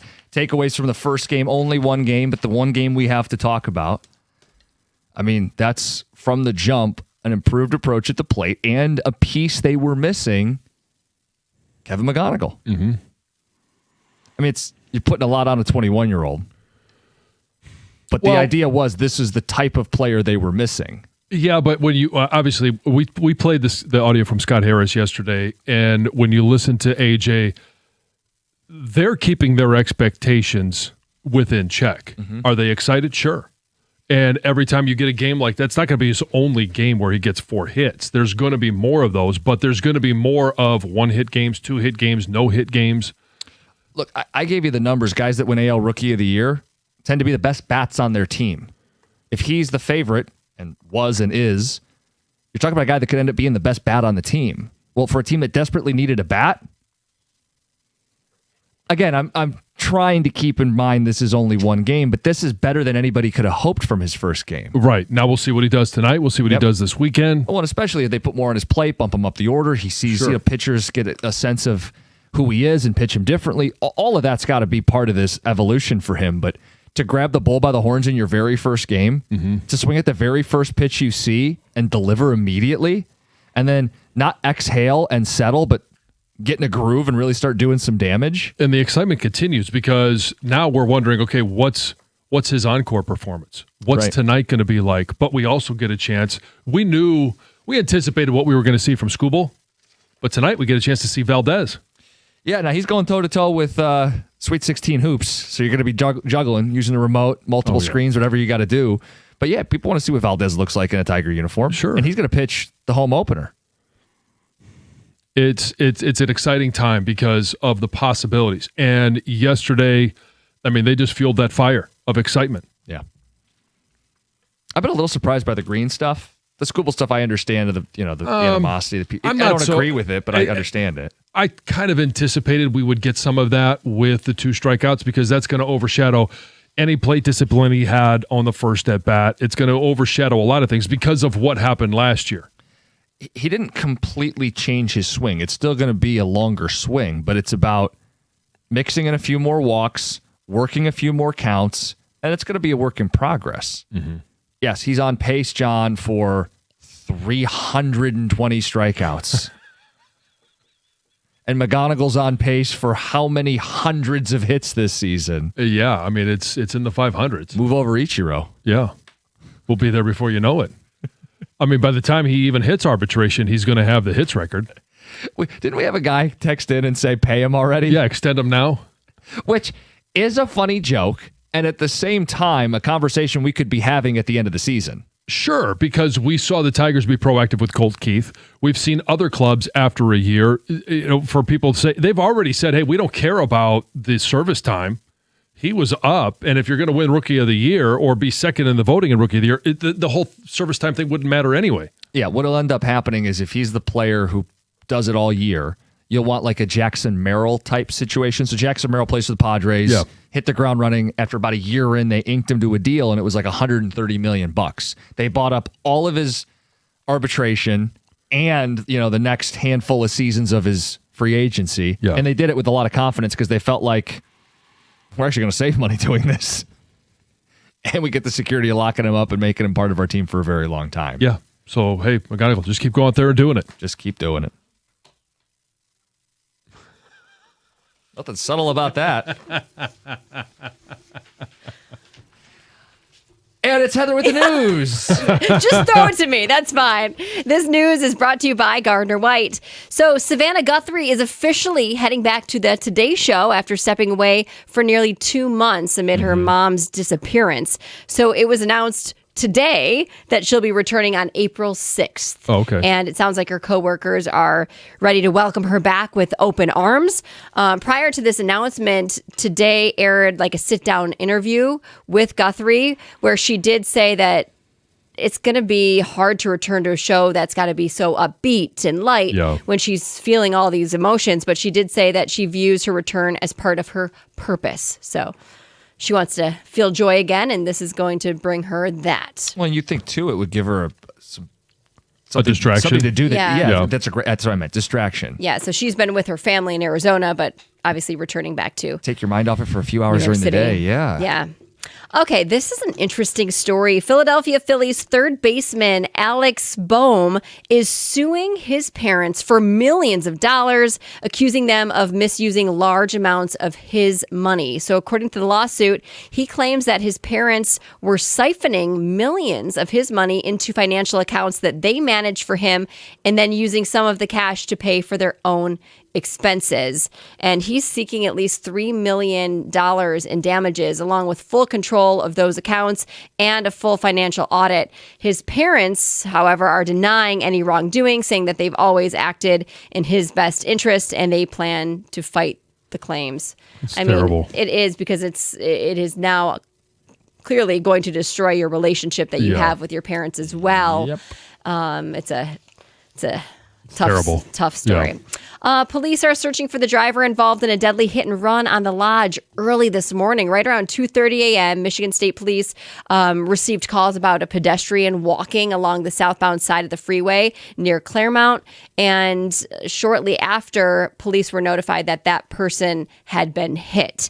The driver involved did not stay at the scene, and the woman was reported dead there at the scene. So now troopers say they're currently using technology in the area to identify the vehicle that was involved. Of course, if you saw something, they're urging you to say something and give them a call. Okay, I'm going to share this story again, basically because I want to hear the audio one more time.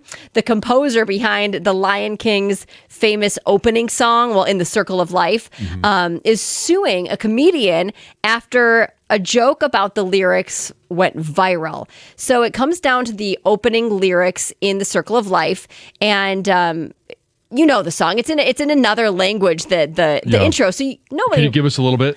No. No, I can't. So you don't know really what is being said, but the composer says that the chant translates to something powerful, essentially, all hail the king. But this comedian joked at a podcast that it really means, look, there's a lion. Oh my God. Here it is.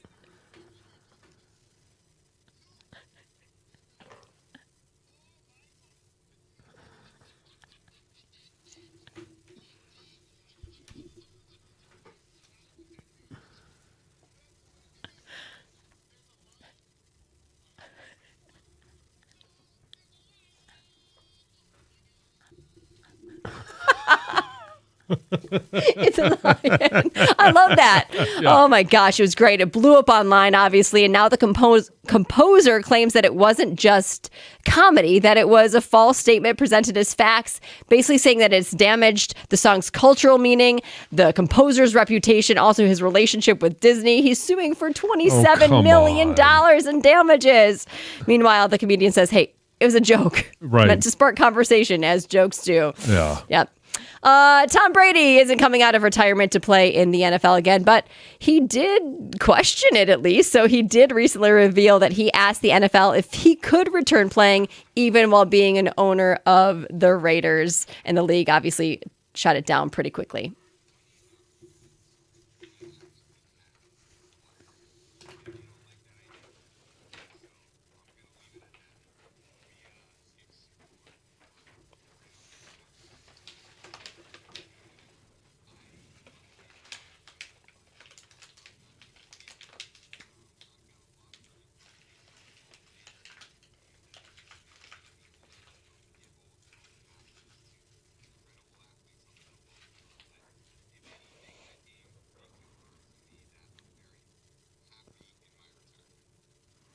Yep. Throwing passes, not getting hit. It's the way to do it. It's Heather with the news. We've got a winner for those Red Wing tickets. Ryan from Chesterfield. Pair of tickets for the Wings and Flyers tomorrow, March 28th. For tickets and event info, NHL.com/Red Wings.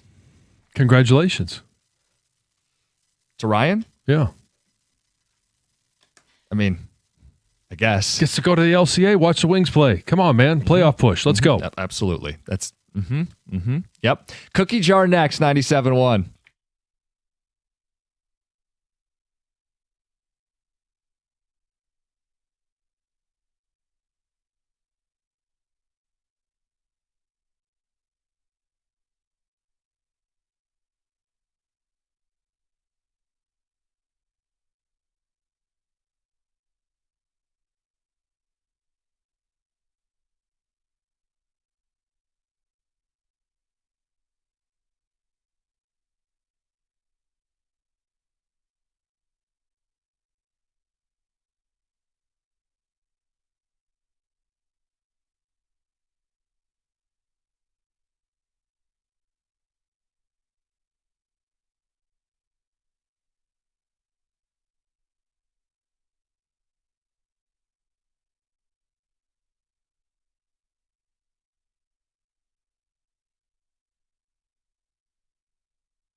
Hey, we've got some great sports moments this weekend and in the coming weekends ahead. Maybe you want to plan ahead. The best place to watch all of them is Stadium Swim, located at Circa Resort and Casino.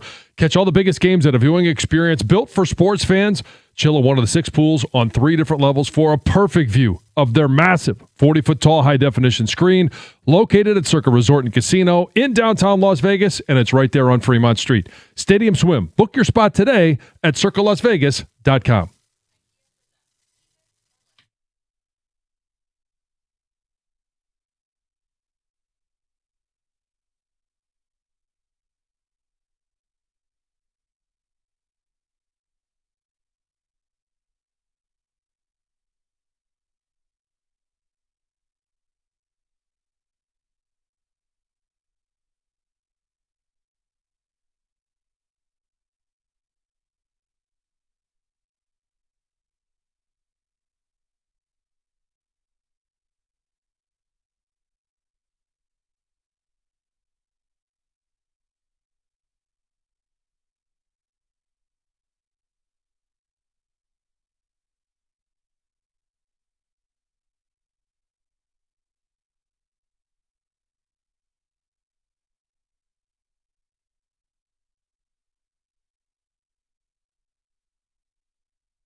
Greg Gania with Dickerson on TV and Benetti doing national stuff.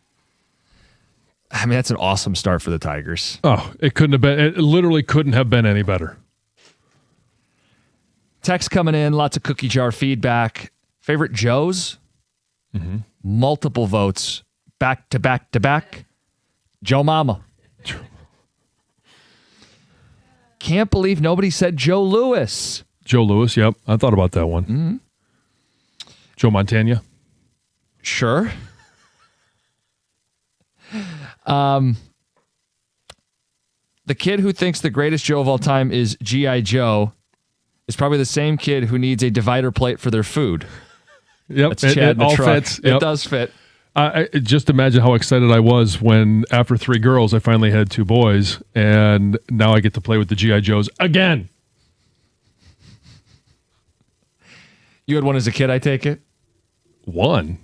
Yeah. Several? Oh, yeah. Yeah, G.I. Joe, and then you had all the little army men, and they were all G.I. Joes. Sure. No Star Wars, but you had all the army men.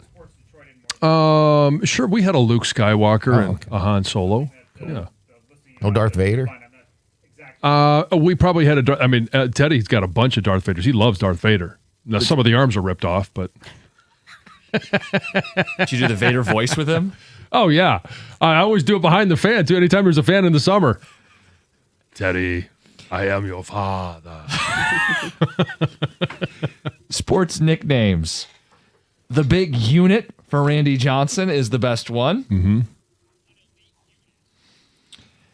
Best nickname ever, Chocolate Thunder, Daryl Dawkins. That's Jeff in Royal Oak. Mr. October. Sure. Yep. Reggie Jackson, yeah. Yep. And the Nigerian Nightmare each getting some votes. The Black Mamba, Kobe. The Great One, Wayne Gretzky. Vinsanity. Yeah, that was short-lived. Yeah. Charlie Hustle. I thought about Rose. using that one. Did you? Okay. Dr. J is pretty cool. Air Jordan, Night Train Lane, Juice. Yeah, I don't know. Could you classify this as a nickname? It was whenever Chris Berman would do Curtis Martin, it was my favorite Martian. Always loved it when he said that. Apparently someone wants to stick up for Tim Hortons. Says, watch your mouth with the Tim Hortons slander. I didn't slander it. I didn't want to say that that's my favorite with a T. Right. I like their coffee. They have good breakfast sandwiches. Yeah. Donut holes. It was pointed out that Heather picked a steakhouse to eat anything but steak. Right. Okay. But I their do menu's love a good amazing. steakhouse, though. And I wanted something that had more variety than just pizza. And there's not a lot of restaurants that start with H. Well, they have wings, too. Why do you need Not in more your variety wheelhouse, than but- pizza? You Yeah. just eat pizza. Yeah. Well, Cheese bread. because sometimes you want something different. It's only for a year. Only a year. Anyway, that menu looks awesome. It is at Hyde Hyde Park. Whoa. Yeah. We have some people talking Michigan State because we brought up Sure. coaches Are you well, that and the are you rival gonna- stuff. Yeah. And this guy says, you got to keep in mind they'd be able to celebrate making another Final Four if I root for my rival to get to the national title. Sure. So that's why they're not rooting for their rival. Right. Yeah. And another says that, like I was even talking to Evan, he's like, I can't do it. I can't root for my rival. And you're not rooting for your rival in this scenario as much as you're rooting for the worst emotional heartbreak your rival could ever endure. Right. You're rooting for the scenario. Yeah, you're rooting for them to get there because you trust your team will deliver the most humiliating, embarrassing, debilitating moment in their school's history. So you're not so much rooting for them as you are rooting for all the bad things to happen to them emotionally in the biggest night of their season. Sure. And it's I get that. I'm rooting for anyone to be able to play against in the championship game. Fair enough. Chances we see all Big Ten, it really does kind of rest with MSU more than anybody else, right? Yeah, because it's Michigan is favored to get there. Arizona Purdue, especially. Well, Arizona, but Purdue would have to have a perfect performance to be able to beat Arizona. And if they played 10 times, does Purdue win once? I think they would more than once. Okay, they got so a puncher's chance. They're not going to be favored. Arizona's looking really good. right, and then you look at obviously there's guaranteed to be one team in whether it's Illinois or Iowa. Do you know Heather really? I shouldn't say needs, but a huge key to her winning the bracket is Iowa getting to the Final Four. Oh, you were all Big Ten, eh? No, but No. someone she's competing with has Illinois, and that region has gone up in air with Florida and Houston gone. Sure. So she needs the Illinois story to end, which means she's going to be rooting for Iowa this weekend. It's a tough one. I know. Look, they're not a Cinderella in the traditional sense. They are a great story in this tournament. Sure. This is their first Elite Eight since '87. Their coach has won all these D2 national titles and had a bunch of success right away at Drake, and now a bunch of success at Iowa. Like all these years with Fran McCaffrey, and he shows up, and here they are. Yeah. And it is a great story. They also have, everybody's on Dusty May for the roster that he has. Everyone that is on this roster was not there 2 years ago. They came along with him, Wyoming and D2, D3, NAIA schools. But that's modern basketball. So, Heather, if Iowa wins for you and they pull it off, will you eat some corn? Yeah, you don't have anything against corn. You like corn? I do love corn. Okay. Who doesn't like corn? I don't. Corn, I don't know Iowa. what yeah. They make corn there? Yeah. There's a farms? Yes, we get the joke. Okay, you're looking at me like you get didn't. the joke.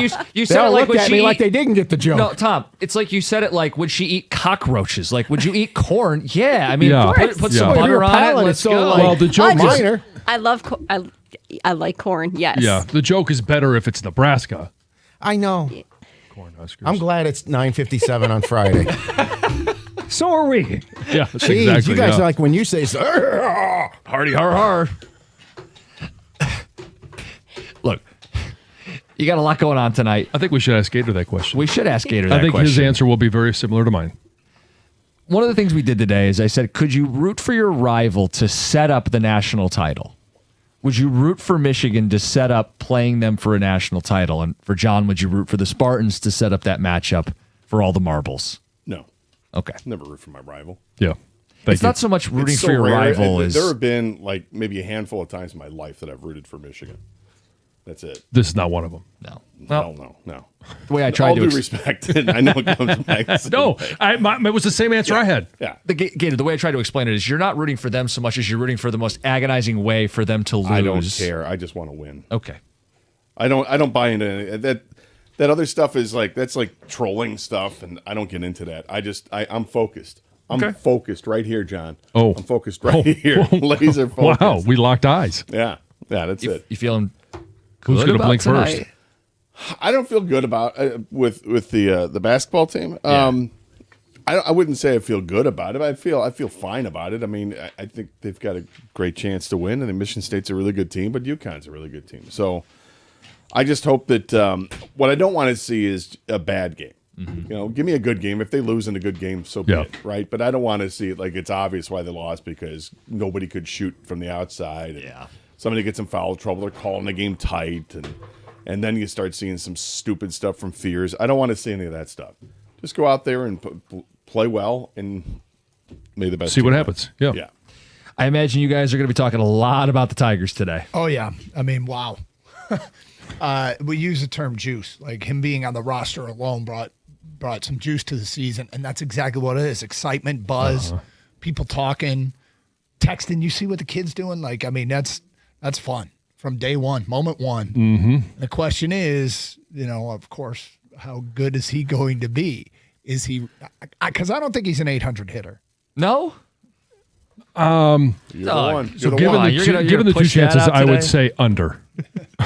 Carson Anderson next, 97.1.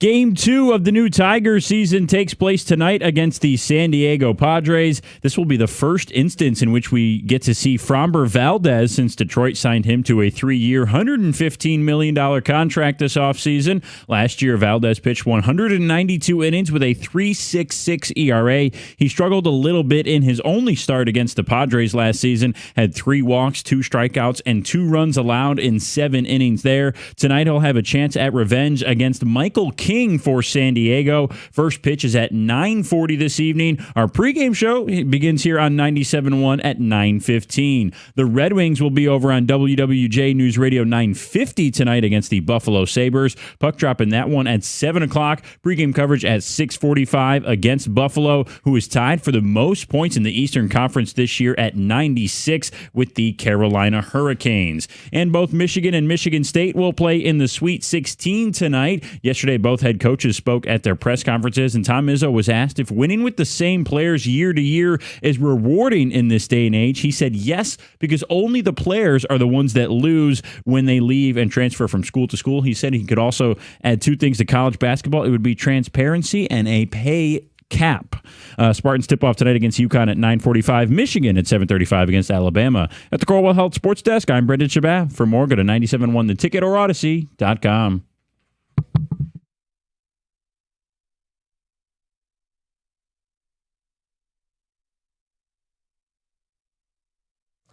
Yes, it is. Hello and welcome and happy Friday, everybody.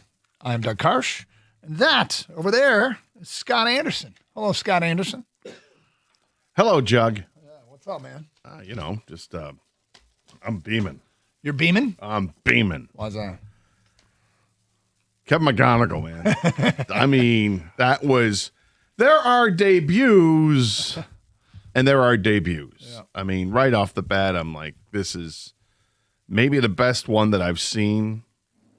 Well, the best one I've seen professionally since Billy Sims. If we do it this millennium, I don't know if there's one better. I mean, Dylan Larkin had a golden assist. Denard Robinson caught people's attention. This kid, though. No, this kid. Yep. This kid. I was thinking in college, and it's not this millennium, but close to it. I remember I was at the game at Spartan Stadium when Cedric Irvin was a freshman. Mm-hmm. And they started the season against Purdue. It was a home game against Purdue in early September. I don't know why they started against Purdue, but they did. Used to do that every year. Open a Big Ten team and 3 non-cons, but I don't know why. There you go. Yeah. And I believe Cedric Irvin ran for either 3 or 4 I think it was 4 touchdowns, and he had like nearly 200 yards rushing, and everybody's like, oh, well, okay. Yeah. Well, this freshman's good. But that's college. This is professional athletics, and I just can't remember anything since Billy Sims with the great performance he had against the Rams in 1980. It is. Yeah. If we keep it to this millennium, it's right there. He's amazing. And if somebody can come up with a better one since 2000, let us know. It's one of the greatest feelings in sports when you have a new player that a buzz starts before that player debuts, even if it doesn't start. And that new player, the first time you see him, you think, wow, he might be different. This kid might be special. It's honestly one of the more fun things in sports is debuting a new guy and thinking, oh, wow, he might be a star. Now, obviously, we know it's one game. I don't care. But in the context of when everybody is telling you how good this player is, people with Detroit ties, people without Detroit ties, people who cover Major League Baseball, outsiders talk about the swing and the hit skills and how he is good at virtually everything at the plate. And then he steps in, and his first at bat, he doubles in 2. Second at bat, another double. Third bat was a dribbler, but he showed off good speed. Like there's honestly 4 for 5. Smart base running. Yeah, they're scoring from second. And that blooper off the bat of Parker Meadows. Parker Meadows with a hit. That's a sidebar story we'll get to later. But when everybody is telling you how good a player is, and then the first time you see him, he looks every bit as good as the hype. It's one of the coolest feelings in sports as a sports fan, and we got to experience it. And Kang, I think it was you that said it yesterday. We get to do what everyone else, it seems like everyone else got to do, and that in Major League Baseball, and that is have a star prospect And we get to do this now. Yeah, and he's so delivered, Yes. right? He's our Ellie, he's our Bryce Harper, our Trout, or whoever. Wembanyama. Exactly. Like finally, you hear the hype, you read about it, and then he comes up in his first game. It's like, oh my God, we got the guy. Yep. We get to participate in this funness. Yep. And I mean, he's got to sustain it. We all get that, but let's not even worry about that right now. Let's not bypass the word funness. Funness? I You like want it. to talk more about funness? Kenny just said that to me. Let's not let that one Dude, slip. he was so good. We're making up words. Yeah. We're making up words. We should make shirts. That's McGonagall. That's funness. This is part of the Karshan Anderson Show lexicon, right? Yeah, This is that McGonagall, goes right up there with anomalation. And, Yeah, sure. I like it. Funness. I mean, but we'll worry about the rest of the other 161 games and what we hope are the years later. Let me just gush over the debut. Now, we're not going to worry about that. We're going to lean into it. This effing kid, did your phone start buzzing? No. No, you didn't? No. Oh, mine did. You texted us MVP. Well, I was buzzing you guys. I wasn't getting buzzed. Okay. Nobody else? Not by the phone. Yeah, my phone was buzzing. I'm hearing from people I haven't heard from in a long time. He's bringing Detroiters back together again. He's walking on water. Kevin McGonagall. He was fantastic. Wasn't that great? It was fantastic. And his second double just missed being a home run by a few feet off the top of the wall there. And the whole thing is just, it's great. And yeah, to King's point, it looks like it's one game. I don't care that it's one game. It's all the hype, and it lived up to the hype in the first game. And I want it to be the guy. I want him to be the next Trout. I want him to be the next Bryce Harper or whatever, you know? And is he going to put up gaudy numbers like those guys? Probably not. I mean, how about this? No, he won't. But he can be really good. He might, everybody said he could hit. Well, he hit in his first game. First opportunity, boom. And commanded that strike zone for sure. And it's one game down, no strikeouts, and he had 4 hits. So let's see what adjustments are made tonight's game. I mean, if he's, I imagine he's starting again tonight. But I'm dying to see how he adapts to the league, because the major leagues changes every couple weeks. You know, every couple weeks they get the new book out on players, and they make their adjustments, and can you handle it? And by all accounts, this guy that's what he's supposed to be. One of his ninja-like qualities is he can adapt, and he just needs to see a guy once, and he's good to go. All right, well, 4 for 5, 2 doubles, 2 RBIs, 2 runs scored, great base running. Yep. But for him now, and you're right, because for him, the Padres are the first team that gets to survey the strike zone and pick out different areas to try and pitch him and see if he has a weakness. And they're the first ones that do this. And everybody is going to do it to see what pitch he can't hit. And that's the next challenge. But in the here and the now, to have a debut like that, I can't think of a better one in the 2000s. I mean, is a goal and assist from Larkin in his opener, does that match 4 for 5 from Kevin McGonagall? I don't think so. No. Well, maybe. I mean, that's actually a really good debut. It is a really good debut. But yeah, I don't know. 4 for 5 it's crazy. That's just crazy, because it's only been done, I think, 8 times in Major League history or something like that, where a player making their debut is had 4 hits. Yeah. So, well, and here's the other thing too is, and we're trying to keep it in context of just talking about that game and how satisfying it was to see a prospect live up to the hype, exceed the hype on day one. The zoom out includes long way to go to prove he can play here. But I think here's the big picture question. We got a great Tiger audience out there and Tiger fans. If this kid can rake, okay, undefined term, all right, it just means he can hit, right? If this kid can rake, how much does this change things? Right? Everybody said they needed to add a bat. There's no better way to add a bat than from one inside the organization. If this kid can rake, how much does this change the outlook for the season? Bigger picture, how does it change your opinion of Scott Harris? How does this change your want to watch tonight's game, listen to tonight's game, go to future games? Like, if this kid really can hit, how does it change the outlook to this season?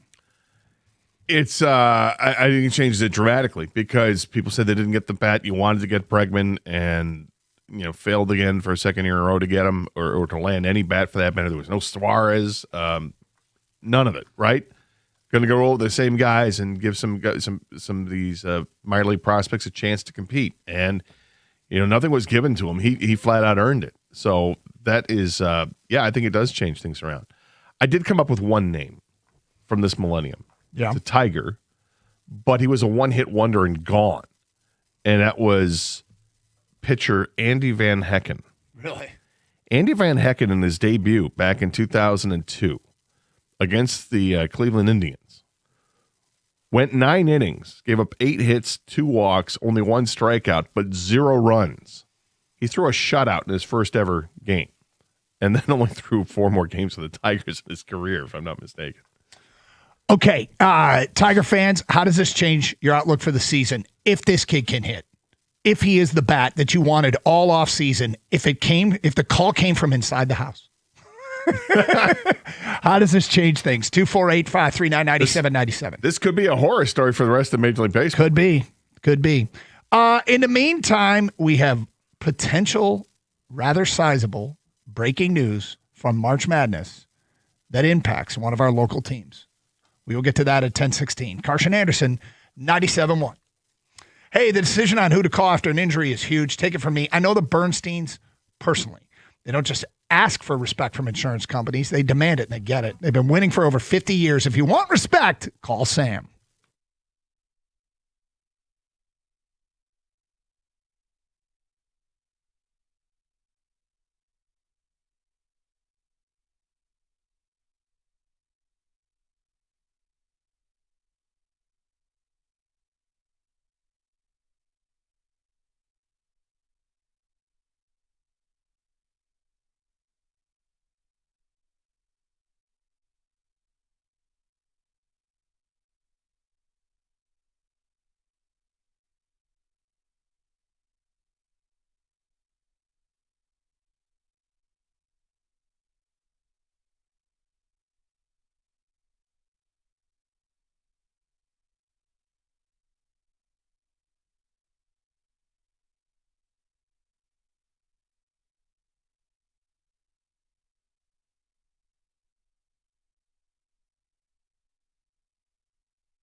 What a debut. We'll get back to your phone calls and feedback on Kevin McGonigal. How much could this be a game changer if this kid hits?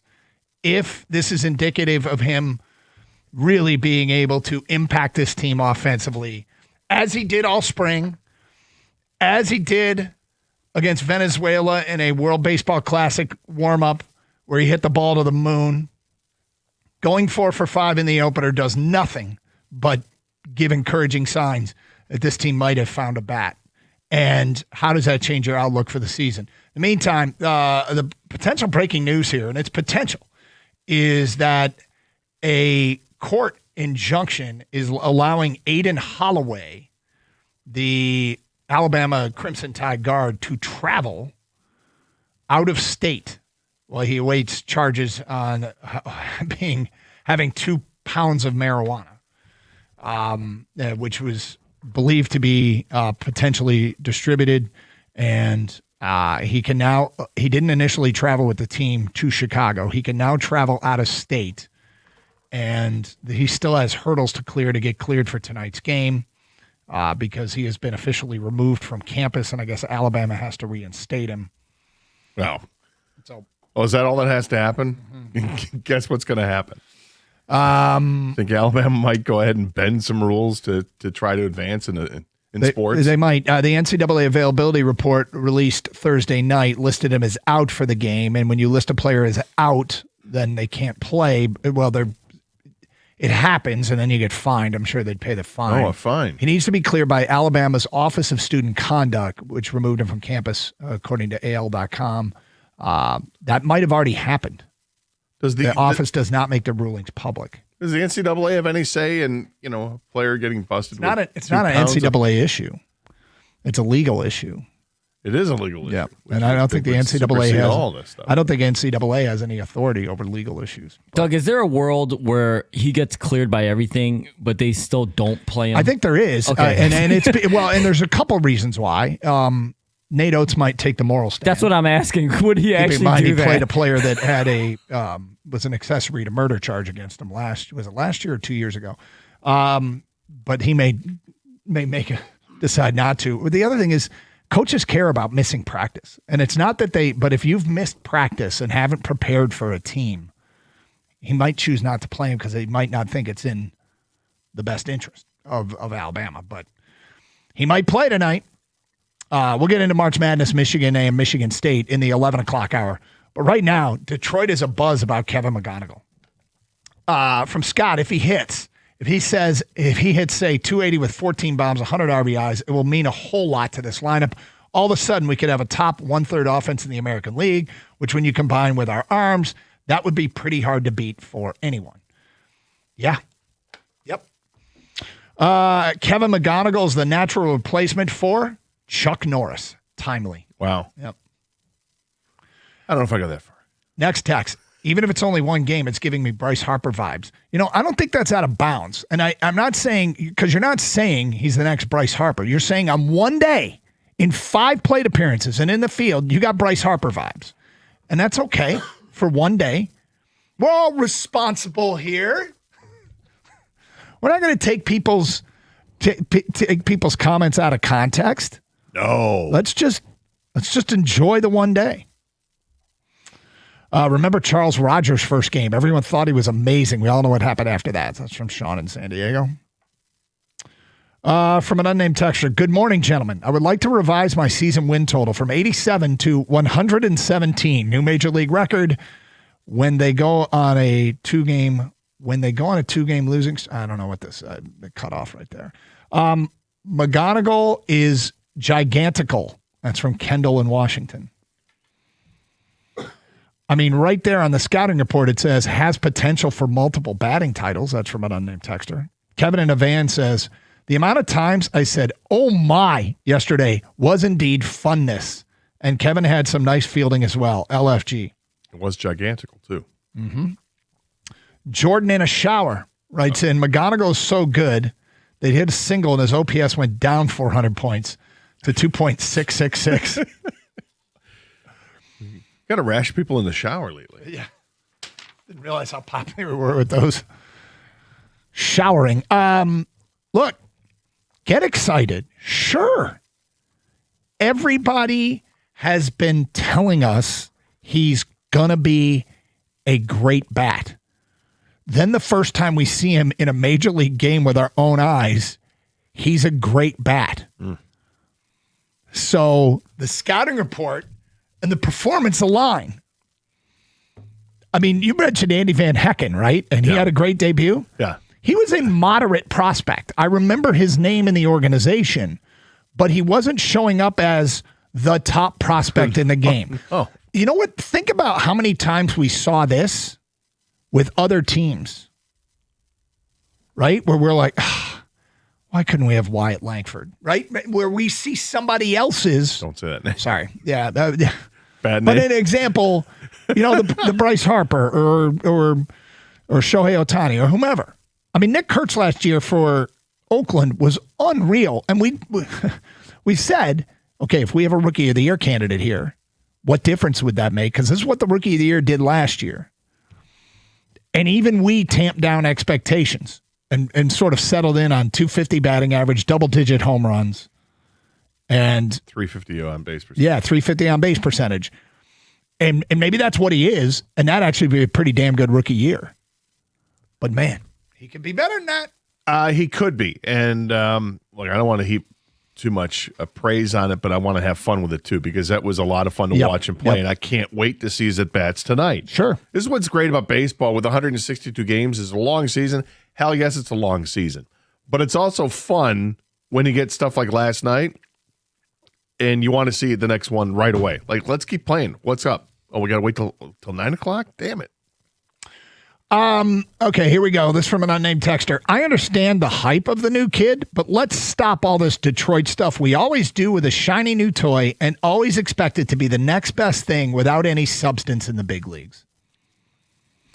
Well, look, I mean, I think we've put up the appropriate guardrails over the first 23 minutes of the show to try not get carried away, just talk about the context of the one game, talk about the challenges moving forward. But we've simply asked the question, if this kid can rake, how does it change your outlook for the season?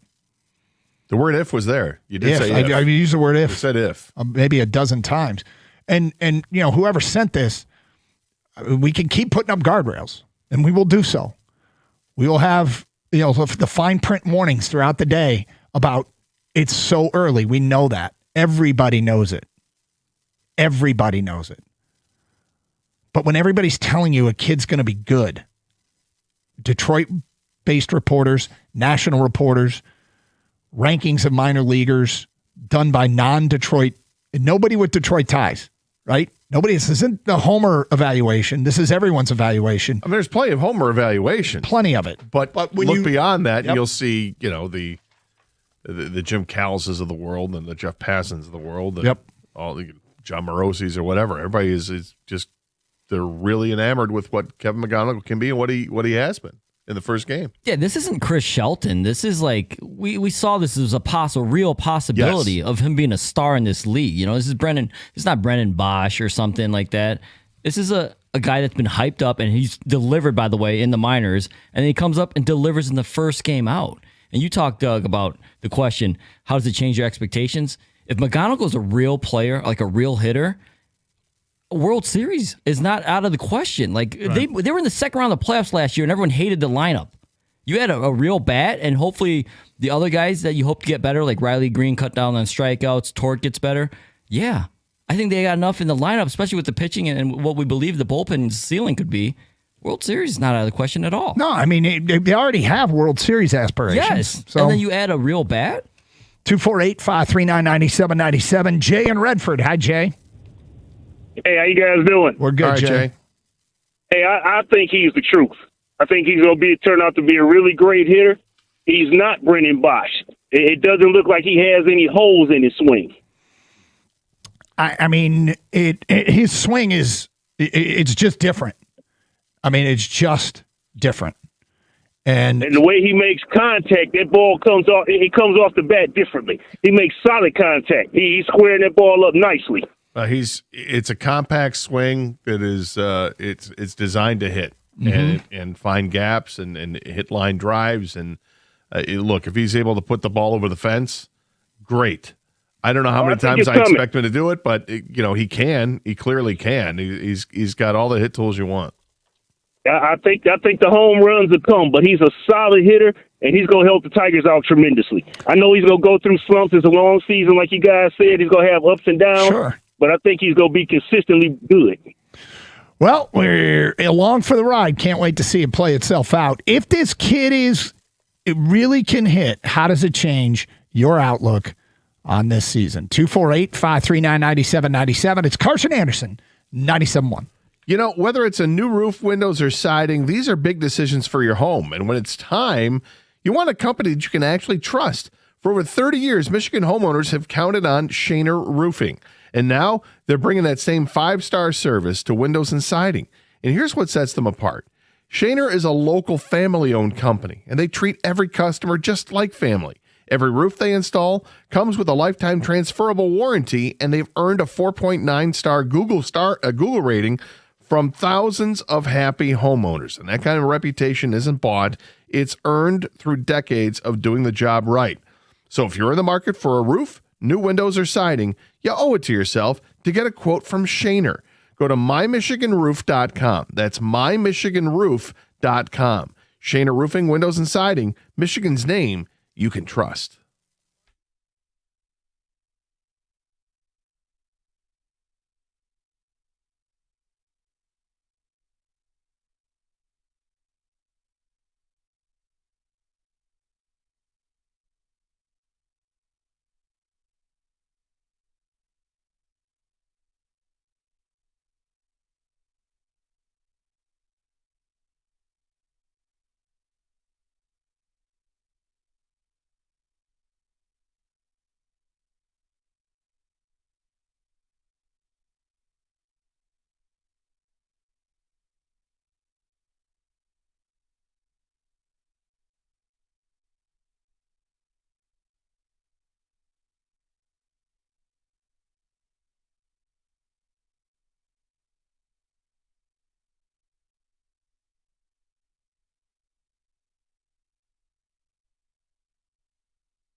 That should not have been a double.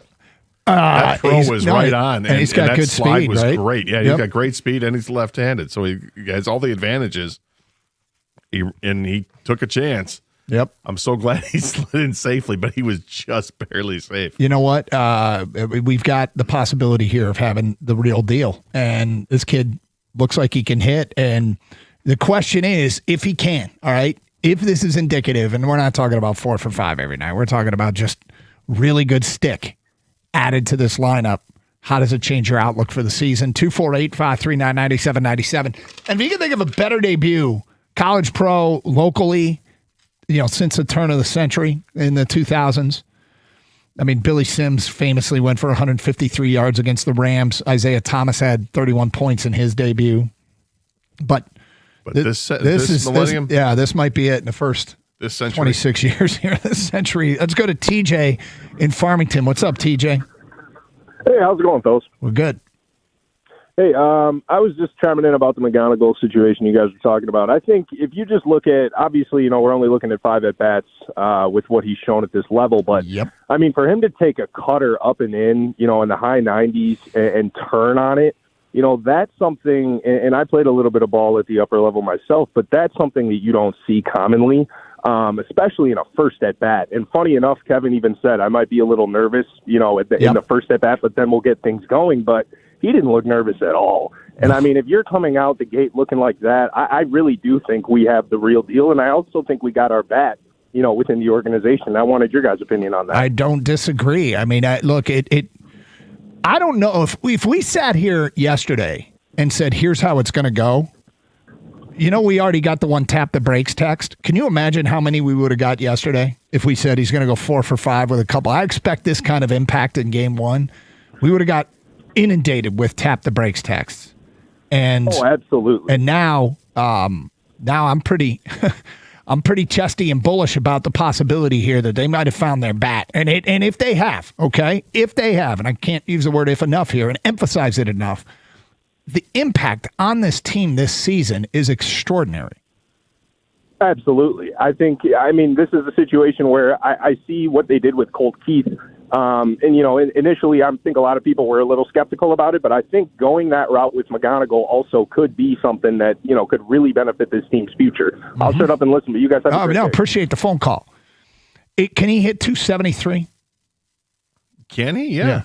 Can he hit 18 bombs? I don't know about that. I think it might be lofty in the first season. Do you think he can have an on-base percentage north of 360? He can. Yeah. Because that's Alex Bregman last year. Right? Alex Bregman last year hit 273 with a 360 on base and hit 18 bombs for Boston. And we sort of talked, in the backdrop of all Tiger conversations last year was, well, they made an authentic run at Alex Bregman, and how much would Alex Bregman have helped that team? And if he can, I don't feel like those numbers are out of the question if the kid, if the kid's this good. Because he looked like he could be that good. Long season, right? He'd go for his next 10. But we're talking about the if, because when you get into this, you start talking about stuff and you go, okay, you don't want to cross the line and talk fantasy. Hey, by the way, Max Clark is going to be up next week and he's going to do the same thing. That might be fantasy, right? So you try and avoid that. And we always talk about the guardrails we try to put up to keep it realistic. But when everybody's telling you somebody's going to be good and then he turns out, and it's the first time you see him in a major league game with your own eyes, he's that good, I'm inclined to believe them. Yeah, look, Max Clark has a whole different kind of hype around him because he has different sets of skills. Yep. His hype is he's supposed to be great defensively. He has this blazing speed, and he can hit as well. But nobody, I don't remember people talking about him as a hitter like they talk about McGonigal as a hitter. But what Max Clark does is bring all the things defensively that you love to hear. Unfortunately, we saw in spring training, he gets moved over to left field for a couple of games, and he had a horrible time in left field. Mm-hmm. And it's not his normal position. And then you're like, okay, well, maybe he's not going to live up to the hype, and people will discount it. But we'll see. Toledo starts their season. I believe they start tonight with AAA, and Max Clark will be the starting center fielder for the Toledo Mud Hens. So it's going to be fun to watch everybody else, but right now the guy is here. Yeah, the guy's and here. It's Kevin McGonigal, and what a debut! 4 for 5 with the 2 doubles, 2 RBIs, 2 runs scored. Made the plays on the base path that not everybody makes. You know, he turned that fly ball off the wall into a double, which most people think, oh, that's a double. Well, it was played beautifully by Tatis. The throw was perfect, and he damn near got him at second base, but he didn't because of the way that McGonigal slid. He scored on this flare from Parker Meadows into center field that I don't know if everybody's going to read that correctly.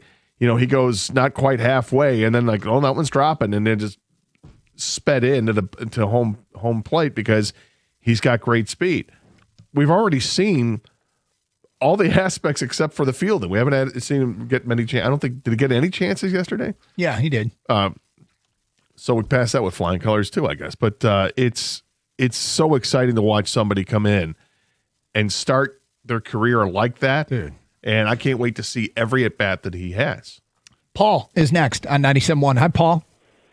Hey, guys. How you doing this morning? Well, we're great. Good. Yeah, I'm extremely excited. I've been following the kid a little bit for the last couple of years, and here's something I read the other day that I think really sums it up. In the minor leagues, there's that 20/80 baseball scouting scale. Yeah. And I'm reading from that right now. 50 is major league average, 60 above average, 70 is plus, and 80 is elite top of the scale. I read that he was an 80. So that's hitting, power, and speed, field, and arm all combined. The kid, wherever he goes, he gets better. I've read that when he went to Double-A, he got better than what he was in Single-A. We have been expecting this, and he delivered. And I believe as well, he's going to motivate some of those other younger players, Riley Green, Torque. You know, they're seeing this kid that's 4 or 5 years younger than him have a game like that, and they've got it within them to be really, really good as well.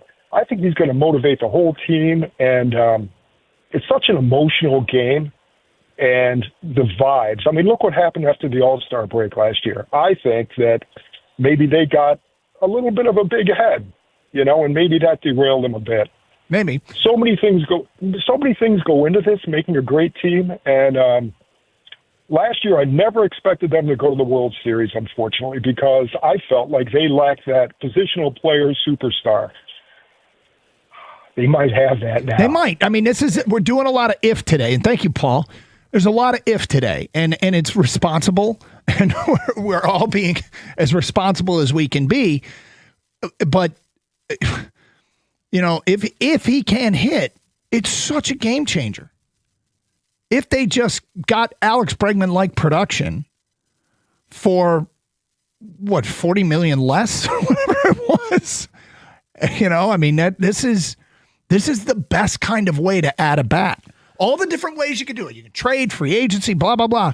The best kind is to draft, develop, and bring them up and have them under club control for a while here. Yeah, I love seeing him hit the ground running. Look at Riley Green, okay? Riley Green is now 25, but last year played when he was 24. He came into the league as a 22-year-old, hit 11 home runs, 37 RBIs. Mm-hmm. The next season, he went up to 24 home runs and 74 RBIs. Last season, as a 24-year-old, 36 home runs and 111 RBIs. Okay, that's real growth there. And can he get better? Of course, Riley Green can get better. We know he can cut down the strikeouts, and let's hope that happens, even though he struck out twice yesterday. He also walked once. He's on pace for 162 walks. Well, that's good. Also had 2 hits in the game. So Riley? I'm sorry, he went hitless. Yeah. He and Carpenter both went hitless. But my point is that he's so young, and he's gotten better each year. The previous caller talking about we need to have, can we get a superstar player in the field? Magano might be tracking to that. Riley Green is just about there. He's already an all-star. If he can reduce the strikeouts, I think he is a superstar. They've got guys offensively that have very high potential. Torkelson has high potential to be maybe even a 40 home run guy.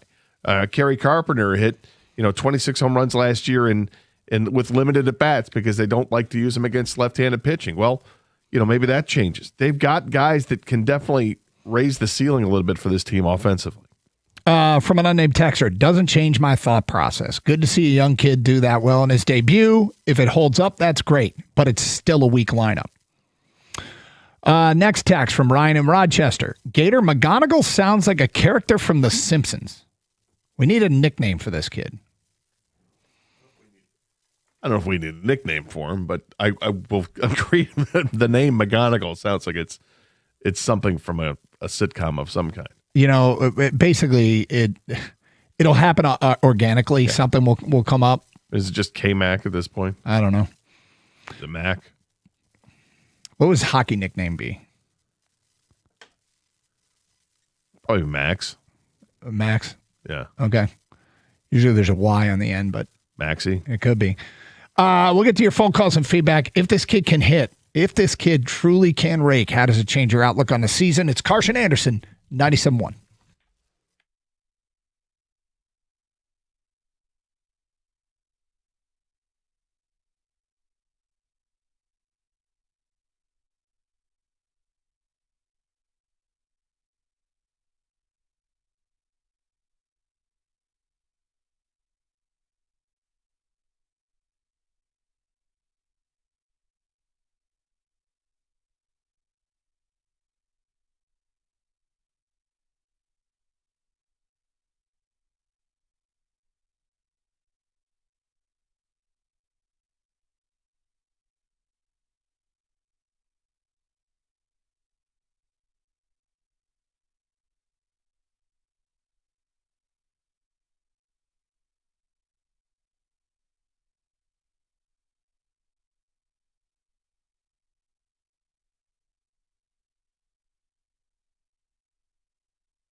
Finished 4 for 5. If this kid can truly rake, how does it change your outlook on the season? We're gonna have an interesting quiz here. Kang saw something yesterday regarding Scooble, and we'll get to that today at 10:55. You can play along at home. In the 11 o'clock hour, we'll get some March Madness preview. Michigan and Michigan State both playing today, amongst other stuff. But there's a real buzz in Detroit because the kid debuts and goes 4 for 5 and lived up and exceeded realistic expectations in day one. Every level he's been to, he's hit. Everybody tells you he can hit. And then when you see him and he actually does hit, we're inclined to believe that everybody was right. And if that's the case, wow, what a difference maker this could make this year, huh? Bob in West Bloomfield. Hello, Bob. How you doing, guys? We're good. Bob. I agree with everything you're saying. It's like the equivalent of the Lions drafting a quarterback raking defensive end that they weren't, going into the season depending on. And it's just a breath of fresh air, and it leads me to optimism that maybe now Colt Keith can turn the corner. And I'm even looking for Deerling to regain some of that pop from the right-handed bad side. Somebody said something earlier in the show about whether or not it has an impact on the rest of the order, and I think it does. I really, you can see how people and players and everybody gets excited when stuff like this starts to happen. And so, I'm not going to tamp down much enthusiasm today. I think we can just go ahead and lean into it. Oh, why not? Because anytime we see something like this, we're watching it on ESPN about another team. Bingo. Exactly. That's 100% true. And it's our turn. It appears it might be our turn. It appears it might be our turn to have this kind of fun. Can I switch bases for a second? Yep. Just a sort of a humorous thing. Is Chicago still, the Bears still looking to move their team to Hammond, Indiana? We haven't heard no. We haven't heard no. So as long as that's in play. I think Arlington, last I heard, Arlington Heights, Illinois made another strong push to try to keep the Bears there. Did they? Yeah, but I thought nothing's been said. I thought if they're in that area, they could call themselves the Hammond Oregons instead of the Bears. And their motto, since the coach played under or coached under Campbell, would be "We chew it and do it." Oh boy! Oh boy!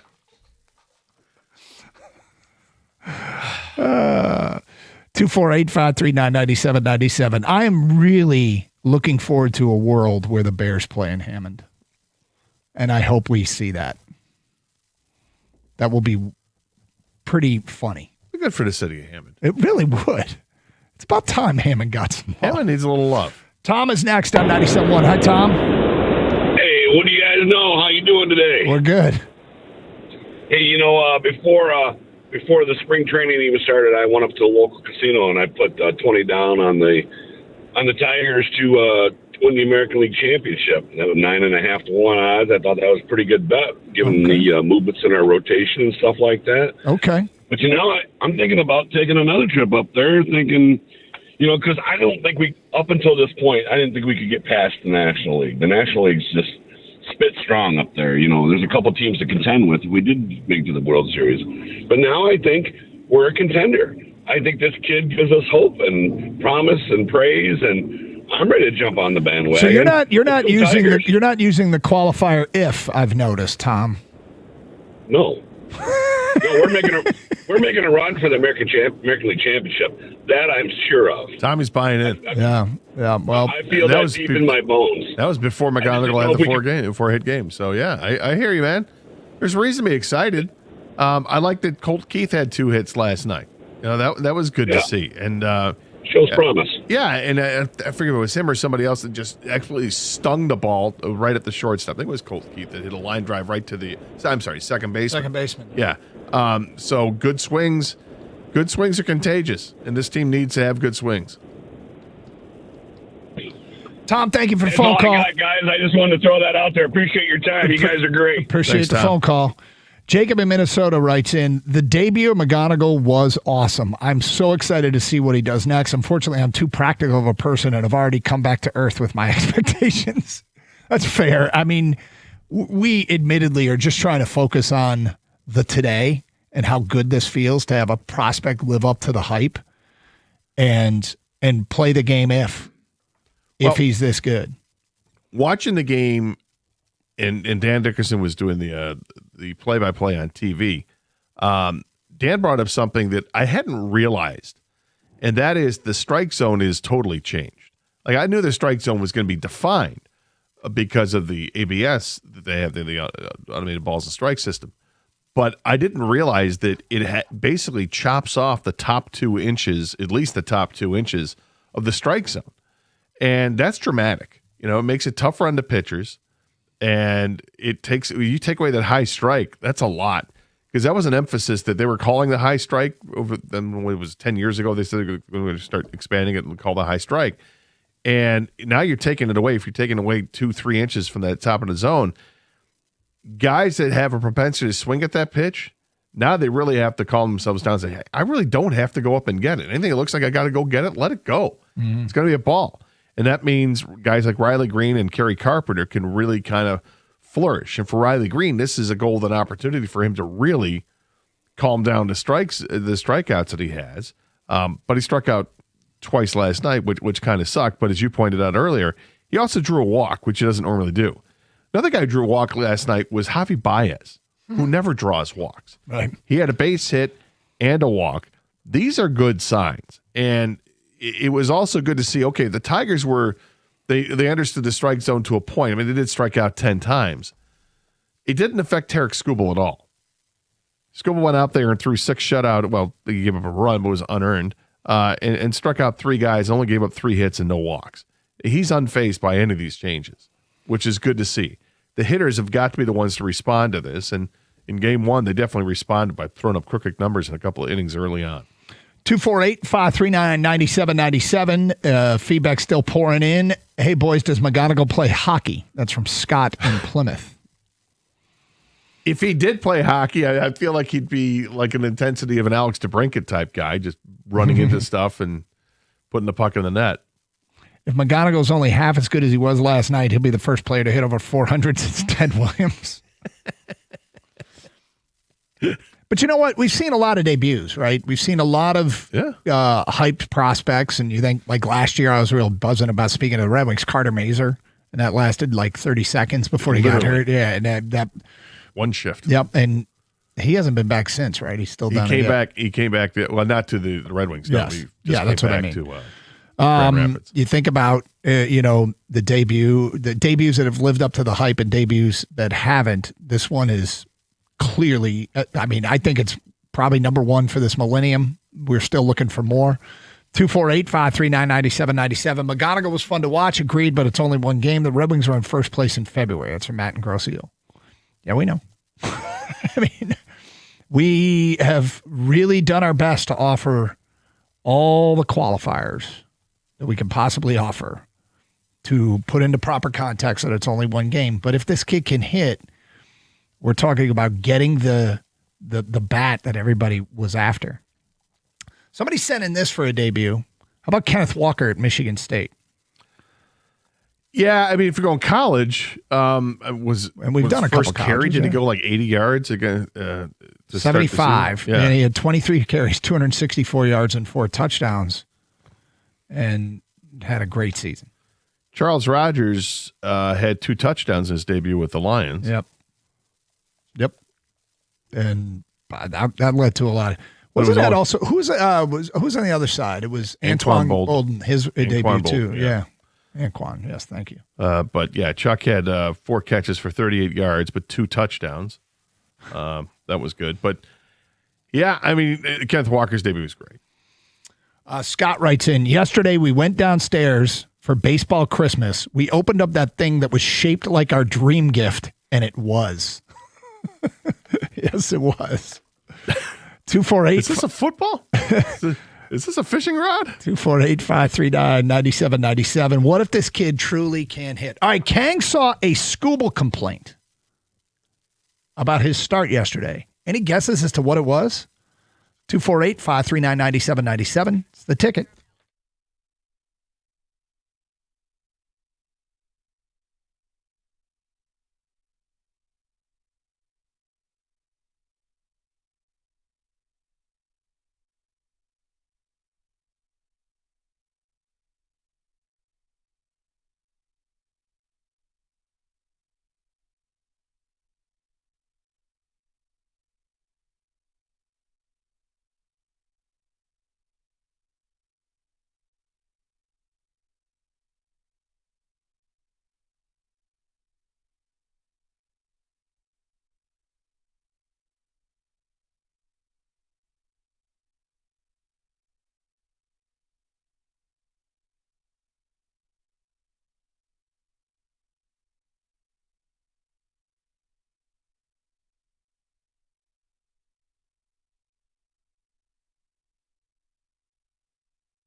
Brought to you by National Benefit Plans of Shelby Township. Well, the Sweet 16 is going to resume tonight in both Chicago and Washington, D.C., and we have what could be a potentially big update new this hour. Alabama guard Aiden Holloway has been granted his motion to travel out of state by a Tuscaloosa District Court judge today. Holloway was previously arrested after he was found with over 2 pounds of marijuana. It's unclear if he'll get to play tonight, as Alabama listed him as out on their availability report. Holloway would also need to be cleared by Alabama's Office of Student Conduct, which removed him from campus following his arrest. He was Alabama's second leading scorer at the time of that arrest. The Tide play Michigan tonight at 7:35 in Chicago. Michigan State will tip off against UConn at 9:45 tonight in Washington, D.C. The other Sweet 16 games going on tonight include Duke and St. John's at 7:10 and Tennessee, Iowa State at 10:10 tonight. News of the day in the NBA, Shams Charania reports the league has presented 3 different anti-tanking proposals to its Board of Governors. Some of the ideas include an 18-team lottery where the bottom 10 teams all have equal odds, a 22-team lottery that counts records from the past 2 seasons, or a different 18-team one that focuses on the bottom 5 teams. The proposal will be voted on before May. We've got 2 Detroit teams in action tonight. Tigers at Padres here at 97.1 at 9:40. Red Wings on the road against Buffalo on WWJ at 7 o'clock. At the Corwell Health Sports Desk, I'm Brendan Shabath. For more, go to 971theticket or Odyssey.com.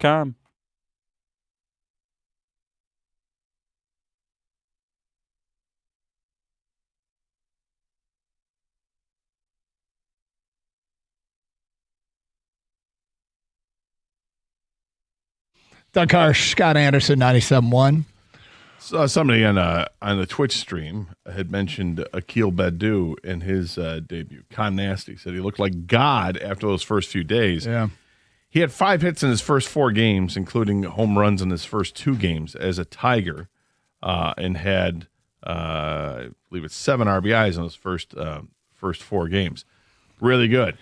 4 hits in 5 at bats in your debut from McGonigal. Yeah, I think it might trump it, yes, but Badu is a good call. Yeah, Badu is sort of a, did the Tigers find something here? Yeah. Kind of moment. And McGonigal is just, oh my God, maybe the hype is real. 248-539-9797. What if this kid rakes? How does it change your outlook on the season? We'll get to more of your phone calls and feedback on that. Now, Kang, you said you saw a complaint about Scooble yesterday. Yep, and I talked to you guys about how, maybe it's just the business we're in, but you see and hear a lot of the complaints sometimes more than the positive, but it comes with the territory, right? Yep. But yes, I saw one about Scooble. Okay. He can't even throw 75 pitches? Was that it? Do you have a guess, Doug? He works too fast?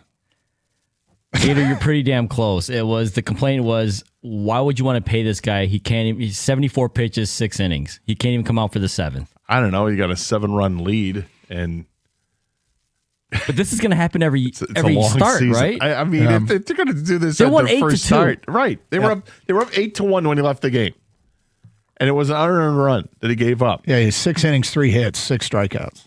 Do you have any issue handing it over the bullpen with a 7-run lead? No. At that point, no, because you know what? If I recall, it's a long season. Yeah. If he's gonna end up pitching 200 innings, normally I would say save the inning for later in the year, like a playoff game, like a deciding playoff game. Save the inning for later. Yeah, I would not complain about that after the first game. Mm-hmm. I mean, could he have gone out and pitched the 7th? Of course he could have. But did he need him to? No. No, probably not. All right, we dedicated virtually the entire first hour of the show to fawning over Kevin McGonigal. I thought we were going to go 4 hours with it. Did you? Yeah. What call else? a doctor, dude. Yeah, right?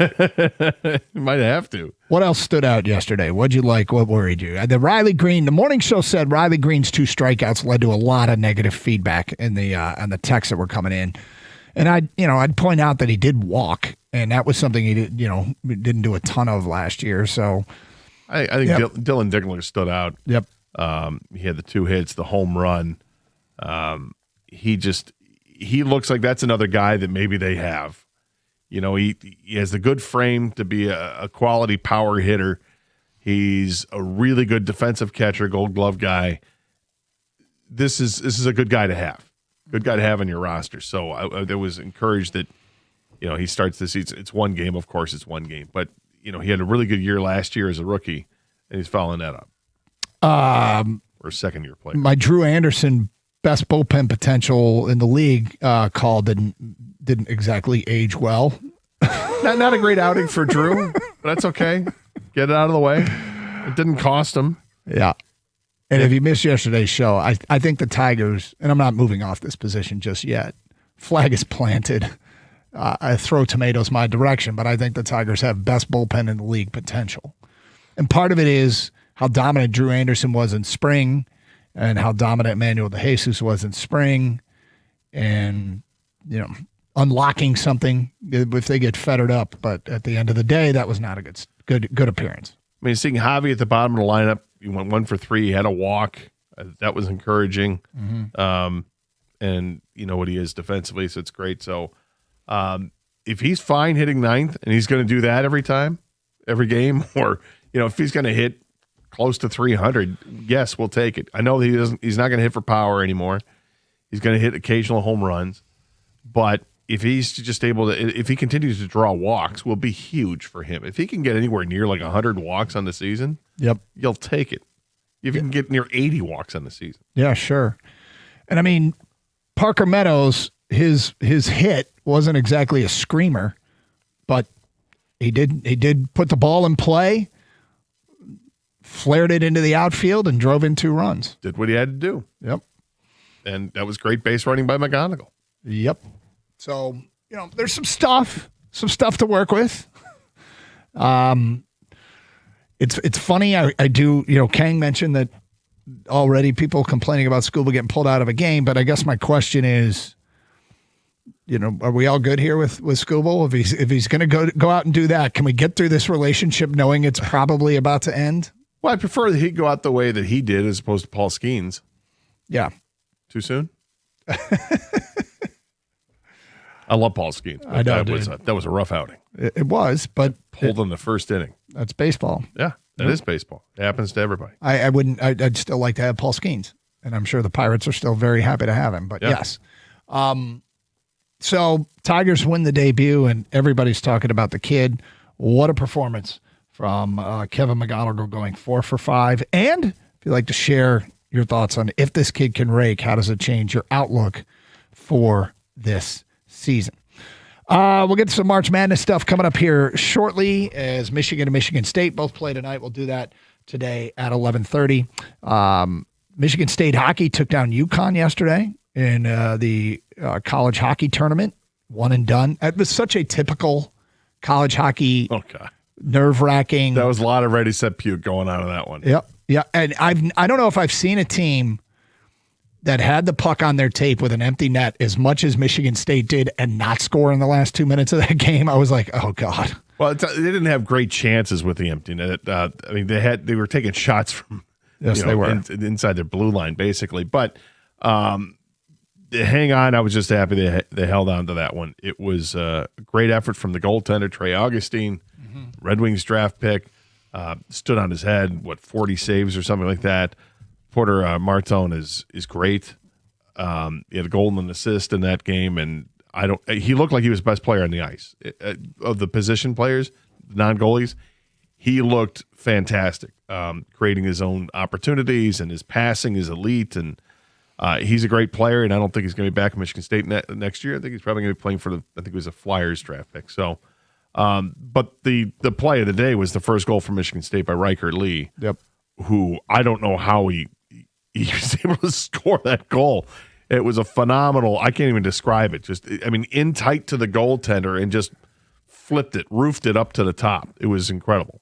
I was actually in the car listening, and I had the UConn feed on, and the announcer didn't do it justice, probably because he wasn't thrilled. But when I actually saw the goal, I was like, did that go in the goal? Like, how the hell did that, from where he was, it looked virtually impossible. It looked impossible, like no angle at all. And when I saw it, I hadn't left the station yet. I saw it here. I was like, I think he scored. Is that a goal?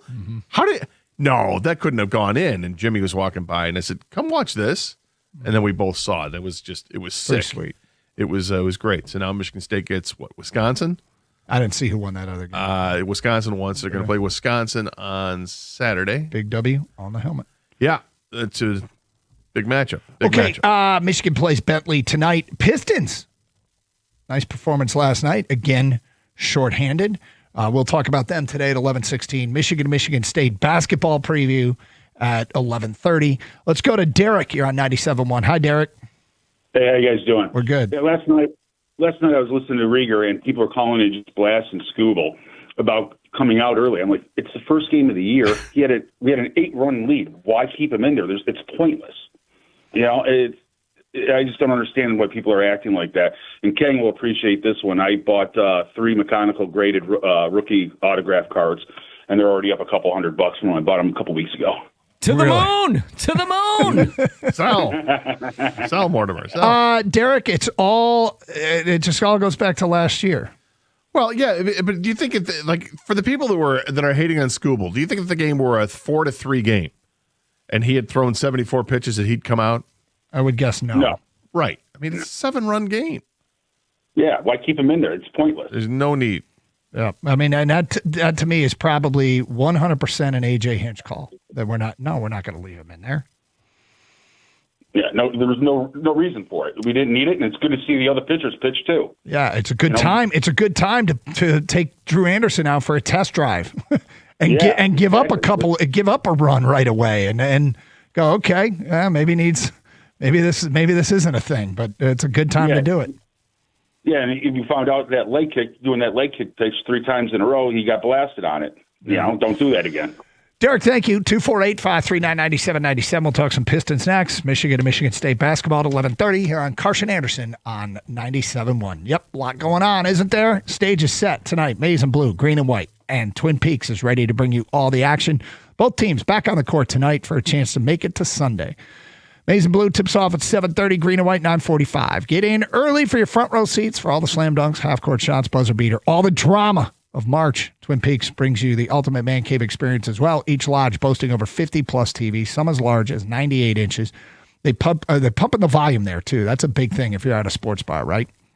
They have the capabilities of showing up to 8 games at once, so you'll be able to watch your men's basketball tournament, the pro basketball, the hockey, baseball all at once, not to mention, because we will have it all going on simultaneously tonight, not to mention the beautiful Twin Peaks girls serving up frozen draft beer poured at a bone-chilling 29 degrees, amazing craft cocktails featuring high-end bourbons and tequilas and scratch-made food like the hand-cut New York strips and smoked brisket, the ribs, the wings. They've got it all. Action-packed weekend ahead with the madness, UFC, pay-per-view boxing Saturday night. Come see the difference today. It's Twin Peaks, eats, drinks, scenic views.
What a debut from Kevin McGonigal. A lot of talk to open the show about what the Tiger rookie did. And if he can rake, how does it change your outlook for the season? March Madness talk today at 11:30. We have open lines, so anything on your mind, fair game. In the meantime, how about those Pistons last night? They win by 21 with not only Cade out, but Duncan and Karis LeVert out as well. And look, they're starting to kind of get used to how to operate in a Cadeless world. And, he'll be back, but it feels like they're kind of figuring out to a certain degree how they got to play without him. And they're playing decent basketball still. And Red Velvet. Our guy, Kevin Huerter, finally started knocking down threes. He went 4 of 7 from beyond the arc. After the game, JB said he's a very good basketball player who can help us win. The timing of his arrival wasn't great, but, he thinks he's going to help them. So, well, he sure helped them last night. Played starters minutes, played as a starter, in fact, 34 minutes, 22 points in the game. Like you mentioned, the 4 for 7 from 3. 3 rebounds, couple assists, had a steal. And, when is he as sure going to the rack as anybody on this team? No, but it feels like it. It feels like he makes every shot that he gets when he's driving to the lane. It's like crazy. Yep. Great job from him. Another superstar effort from Jalen Duren with 30 points and 10 rebounds. And 7 assists. Yeah, he was on fire. Another night where all 5 starters scoring double figures. You had all 13 guys from the bench get out there. Only one player didn't score. I don't know what happened, Isaac Jones, but everybody else scored on the roster. Well, if they don't get more out of Isaac Jones, I don't know, man. I don't know what's happening. What are we doing? Chaz Lanier knocked down a couple of 3-pointers. That was cool. The team shot 54% from 3. Now, that's an anomaly, right? That's a statistical anomalation to see any team shoot 54% from 3-point land. Yep. But is it wrong to think that the Pistons do have some 3-point shooters? And if these guys keep getting this time to prove they can do that it's no longer the Achilles heel on the team? Or will it always be haunting this team because, your starters aren't really the guys that knock them down. You're counting on guys off the bench like Sasser or, Dennis Jenkins and I don't know. Now Kevin Huerter. So, it's a valid question. Duncan has played the Malik Beasley role just fine, but let's not forget that last year in the postseason, he didn't even play last night. Yeah, last year in the postseason, Malik Beasley didn't play the Malik Beasley role. He did not have a good postseason. So, they certainly need the shooting to come from Duncan. Well, Red Velvet, the reason why I think he was traded for was you saw it last night. Kind of like insurance if Duncan Robinson, knock on wood, gets hurt or has to miss some time or he's really off, you can come in and replace him with someone who's capable of hitting a 3-point shot. And he finally showed it last night. And I don't know if you guys noticed, but Jaden Ivey's out for the year now. So for those that said maybe we'd be better off, he might not have been available for the Pistons. So they got a body at least who's taller, who can defend, and his basketball IQ is high. That's one of the reasons why he's able to convert all those to the layup, to the rims and those layups. Yeah. Is because he knows what he's got. He knows the angles, knows how to play the game. Exactly. So this is what they need to do before the playoffs start. Get these guys going a little bit, so when we have to use them, they'll be ready to go. In the meantime, the Wings are back in action tonight. If you take one gander at the standings, it doesn't take a hockey guru to figure out why this game is important. They got to start winning because they're running out of games. And Buffalo is not the greatest place for them to go try and get a dub. No, they don't play well there historically, but, all it needs to change is one game. So go out there. They have to play it with a sense of urgency, which is something we haven't seen a ton of. I don't know if this team just doesn't play. They don't have the makeup of players that plays a typical style that you see in the playoffs, and that's going to have to alter. It doesn't mean they're not a playoff caliber team. It's just, when you watch them, they're not a team that hits people all the time. They're not big with the forwards, but they can still make the playoffs. What's interesting now is that the Red Wings are the team now that has games in hand. Yep. So you look at who's ahead of them with Boston and the Islanders. Boston has 72 games played. The Islanders have 73. The Red Wings have 71. So they have a game in hand on Boston, 2 games in hand on the Islanders, which is it's key because now they trail them in the standings.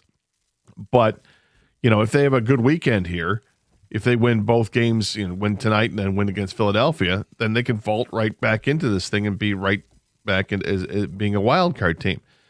Lots of teams are there, and the aforementioned Philadelphia Flyers, they are lurking.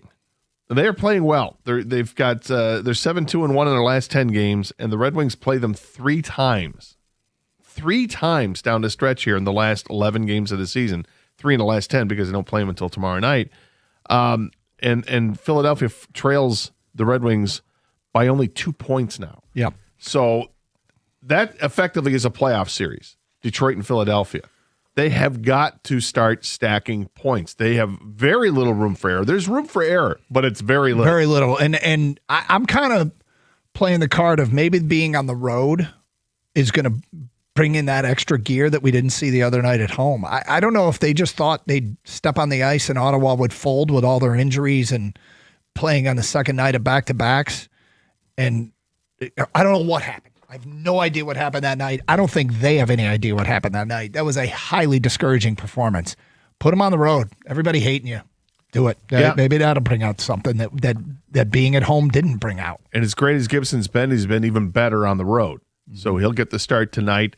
They brought up Postava to be the backup goaltender Yeah, why not because Kosa? Talbot's hurt. Postava's actually had his numbers have been better, which is crazy to think. But he's got a goals against average of I think 1.86. His save percentage is like .935. He's played 20 games there. Has a couple of shutouts, and he's played very well lately. And Kosa has maybe not had a couple of good games lately. So I mean, who's the hot guy? Yeah. You're going to go with the hot guy.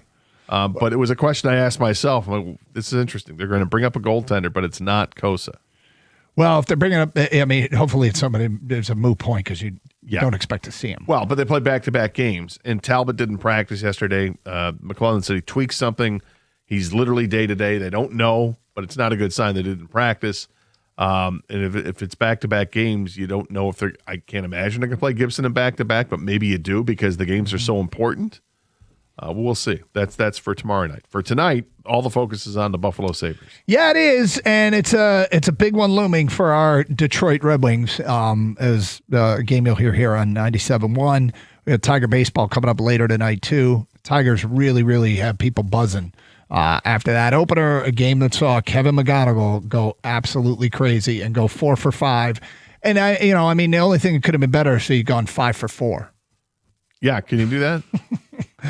Because this is a dude who's all we heard is how good he was, how much he could hit, and sure enough, he backed it all up in game 1.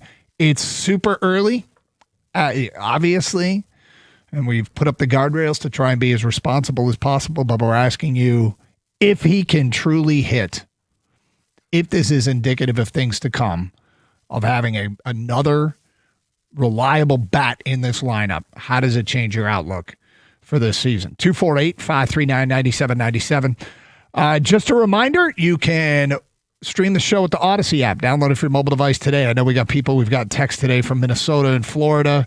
Thank you very much for listening. If you have the Odyssey app, you can listen to the show anywhere in the United States. And we always say there's going to come a day after a McGonigal game like that. I bet there's some people around the country going, God, I wish I could listen to Detroit. Well, if you have the Odyssey app, you can hear what Detroit is saying on this Friday morning. Also stream through our website, 971theticket.com, where the Birchie Kid and Evan are responsible for great content.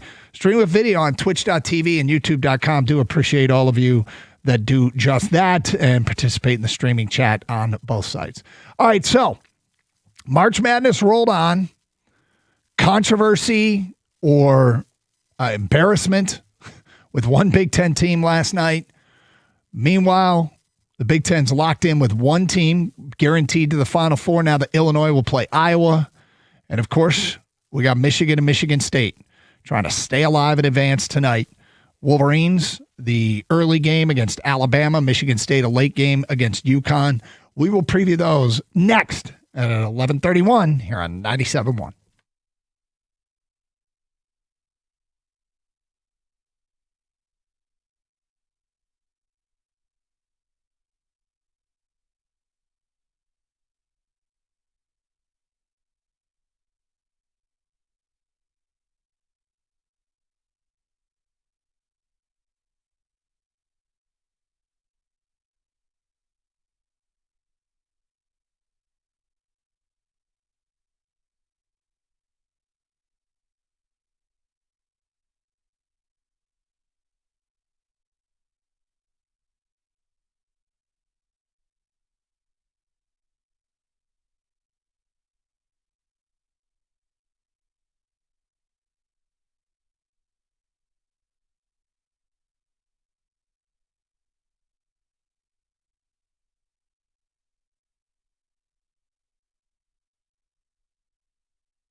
All right, Michigan and Michigan State.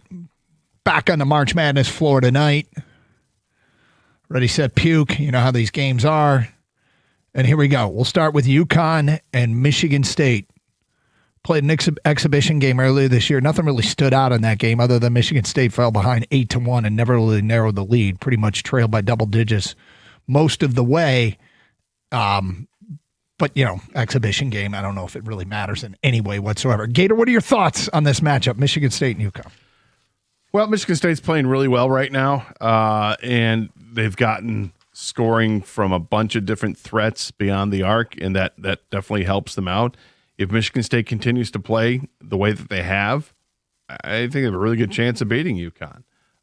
But if they fall into the habits of not being able to knock down that open shot, turning the ball over, and if UConn is able to shut down the front court and the back court doesn't do anything about it, then it's going to be a long night for the Spartans. But based on how I've seen them play lately, I like how they're playing. The last game, it looked like Louisville did a great job of shutting down Kohler and Cooper, but that was okay because everybody else stood up, and Cohen Carr had another great game. Can Cohen Carr continue to play at this high level in the tournament? He's got 37 points in the 2 games. It's not just dunking it all over the place. He's knocking down the open shots, and he's been a force at both ends of the court, blocking shots, playing great defense, and we'll see if he continues to take his game in this great direction. And Fears at the point, he's one of the best in the country. He's going to have to keep playing like it. UConn's got an inside-outside threat with Terrace Reed down low and Alex Karabon at the perimeter. And, the Birchie kid, our station's UConn fan, grew up in Connecticut, said that when UConn's got defeated this year, when they get beat, they get bullied. Can Michigan State bully you? They can bully you, yeah. Then that gets down to, will the officials call it tight or not? They're going to let them play and play rough, not just let them play, but let them play rough, or are they going to try to shut stuff down? All right, Michigan and Alabama. Wolverines back in Chicago, back at the United Center. They got assigned the same locker room they had when they were in Chicago for the Big Ten tournament. They decided they want to. Gator, you're superstitious, right? You believe in. I can't be in some things. They decided they'd completely change things around, and everybody switched up lockers. So they had different lockers. They also told the story. I don't know if it's true, but the team manager or trainer, I think it was, told a story about Doc Rivers when he was with, I think it was with the Celtics, and they were playing the Lakers in LA, and they lost a game in the middle of the regular season, and they collected a whole bunch of money, and they hid it up in the ceiling panels and said, we don't play him again the rest of the season. We'll come back and get this cash during the NBA Finals. And they left it there. And then they made it to the NBA Finals and got the cash back. I don't know if they actually did it, but apparently one of the Michigan managers did something like that, hid something in the ceiling panels, thinking they'd be back in Chicago in the March Madness. So I'll have to find out if that story's true. But Dusty May and Nate Oates know each other. Nate Oates was the head coach at Romulus when Dusty May was at Eastern Michigan, and Dusty used to go watch Nate Oates' practices and vice versa. And I guess at one point, Dusty reached out to Scott Skiles, who was the coach of the Bulls, and said, "Can I come watch your practices for a few days?" And Nate Oates heard this and said, "I'll drive if you let me come with." And Dusty said, "Okay." And they went and watched Scott Skiles' Bulls teams practice for 4 days. But there's the Aiden Holloway question, which is weird because he has now been cleared to travel out of state. He didn't travel with the team. If you don't know who Aiden Holloway was, he's one of their guards who averages over 16 a game, who got arrested about 2 weeks ago with 2 pounds of marijuana, believed to be to distribute. He has not played since, didn't travel with the team. He got a court order that's going to allow him to travel, but he has to get reinstated by Alabama's council that had removed him from campus, and that's either pending or we don't know what that is. But at this point, he may play, in which case, whatever, let him play. I don't even care. But he's a big piece. I mean, you mentioned he averages just under 17 points a game, just under 4 assists a game, but he shoots 44% from 3-point land. So that's a real threat. Good shooter. Their whole team's filled with shooters, man. Yeah. They're gonna put up 43s tonight, and ironically, his sister plays at Michigan. Aiden Holloway's sister and the Wolverines still alive in the women's bracket as well. But they were awfully impressive in that 90-65 win over Texas Tech. Now, Tech didn't have JT Toppin in that game. Clayton Sayfie of the Wolverine had this stat. You tell me what you think of this. In the first 10 seconds of the shot clock, Alabama shoots 54% behind the arc. It's like Loyola Marymount. Yes. Which is a nightmare. That was a nightmare for Michigan fans. They give up 149 points in the second round of March Madness. But Bama's a tempo team. They get up, I think it's 45 threes a game. They're third in Ken Palm's offensive rating behind Purdue and Illinois, two teams that Michigan beat, but they are known for scoring. Here's what's interesting. Michigan is second in defensive, Ken Palm's defensive ratings, a highly respected analyst that does the ratings. 7 of Bama's 9 losses have come against teams in the top 35 in Ken Palm's defensive ratings. So Michigan is bringing one of the better defenses they will face this year. And if Holloway doesn't play, I wonder if Michigan goes a lot of press to try and wear Filion out, their other guard, and just try and run that kid into the ground. Alabama's going to want to run. And do they have the depth if Michigan decides that they're okay with that and want to run with them? Does Michigan have the depth? Because they don't have L.J. Kaysen. So the other thing that Michigan did against St. Louis that I think they'll probably do tonight is in their 3-point field goal defense, they run through and take off. So if you're guarding a shooter and he takes a 3 and you contest, then they take off down the court. And that's how you get a lot of fast break points and a lot of easy buckets. It's been very effective for them. And they did that in their 3-point defense against St. Louis. They just ran through and turned their 3-point defense into fast break points. You leave yourself vulnerable to, of course, long rebounds under those circumstances. But here's a couple of things to pay attention to tonight for Michigan. One is Elliot Cadeau. Elliot Cadeau has been great in the postseason, 34 assists to 11 turnovers. And the other is Yaks from beyond the arc. Since the Illinois game, last 8 games, he's 19 of 35 3-point field goal attempts. So, and, he says he has a chip on his shoulder. I know you like the chip on his shoulder because when he was at Alabama Birmingham and he put his name in the portal, he said, Bama didn't recruit me. And I wanted to look at Bama, and they didn't recruit me. And Dusty May said, actually, they did recruit him. Don't tell him that.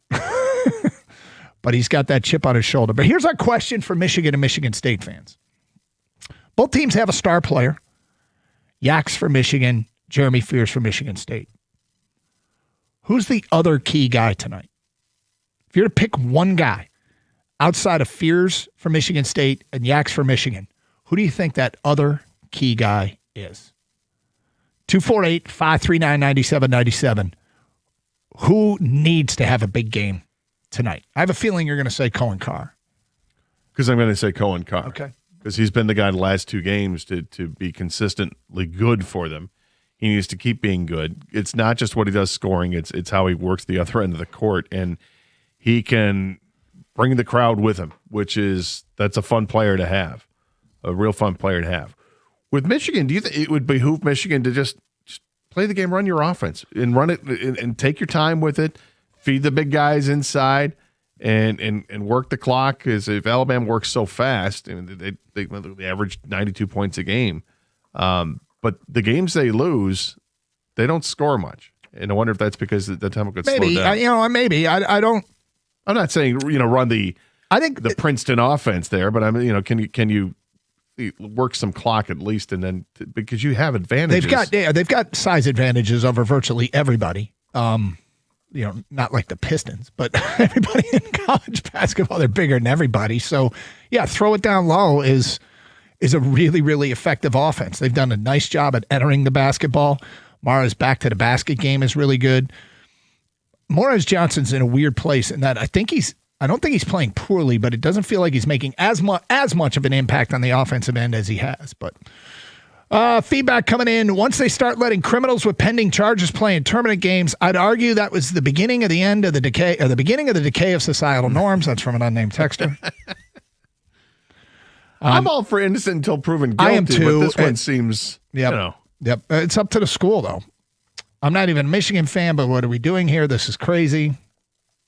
Yeah, I mean, so there was the case of Brandon Miller at Alabama, who brought the weapon that was used in a murder. He brought it to the scene. If that kid played, now the kid that pulled the trigger didn't play, but the kid that brought the weapon did, I would suspect that they're going to let Holloway play. And it's just weed. Fine.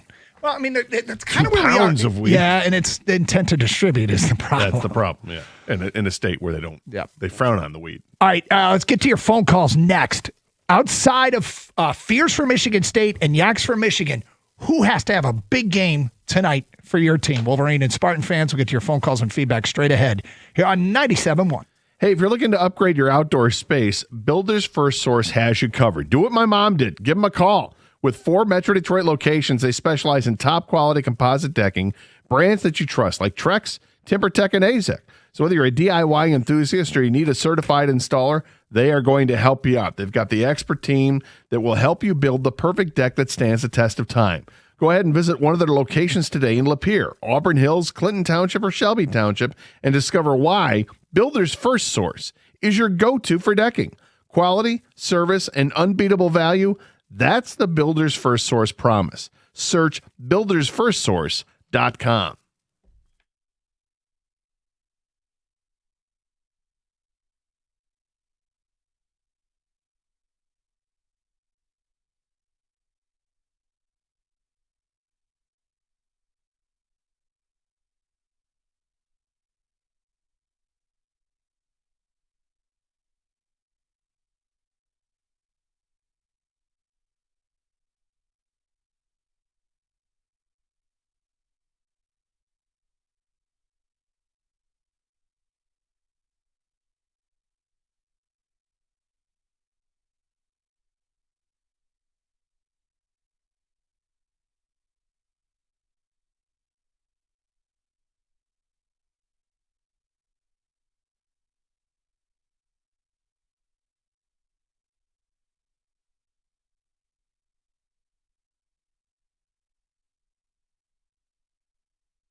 Doug Harsh, Scott Anderson, 97.1, 248-539-9797.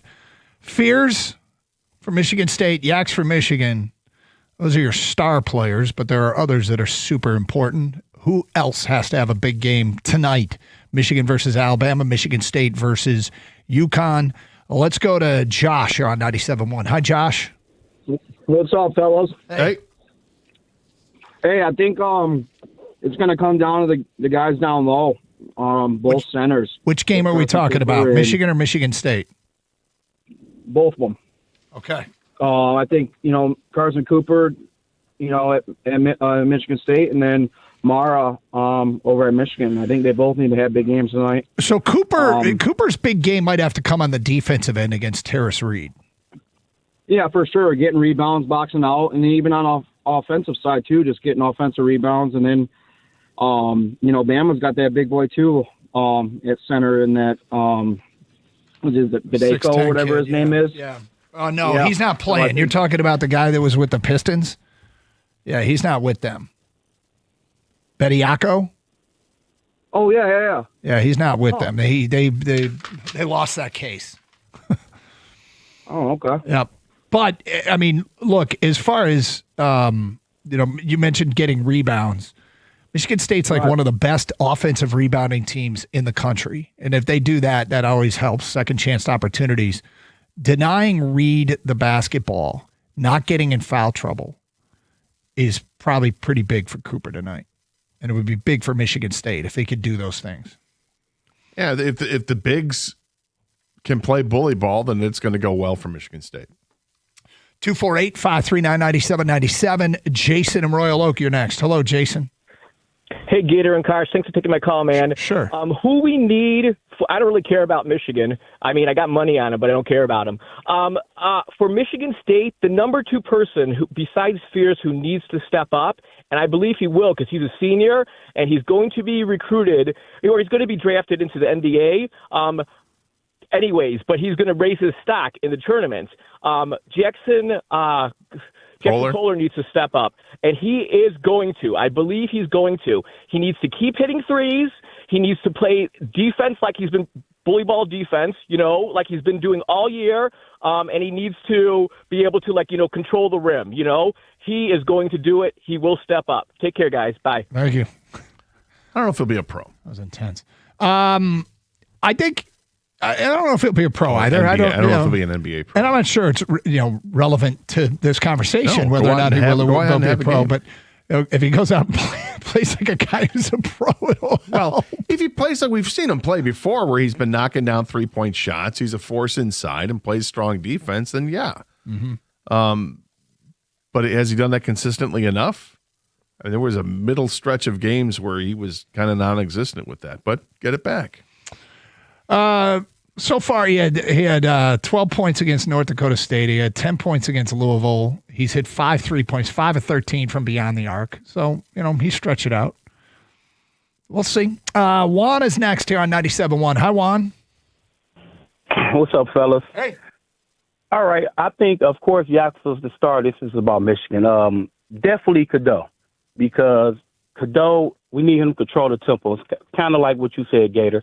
Not like Princeton, but if he slow the tempo down and, cut back on turnovers, I think that's an advantage for Michigan, because I watch Alabama actually friended once again, another friend, starting center, Sherrill. But if he slow the tempo down, least amount of turnovers, Alabama like to run a gun, knock down threes, of course, run a gun. If he slow the tempo down, get us a couple threes, I think Michigan will win with no problem. But it's all about Cadeau, man. Cadeau, if he slow it down, don't have that many turnovers, control the tempo, make them uncomfortable, knock them off the three-point line, well, no, we'll have it. But definitely Cadeau. Much as I want to say Johnson, but I have to go with Cadeau. Yeah. Given the LJ Kaysen injury, Juan, it feels like they've lost a little bit of margin for error there.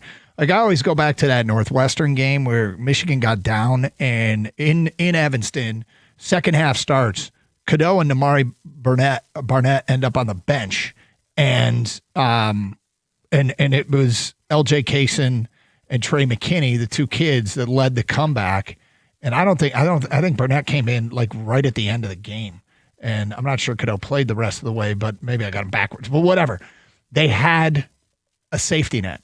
They had a fallback position at the point guard. They don't have it anymore.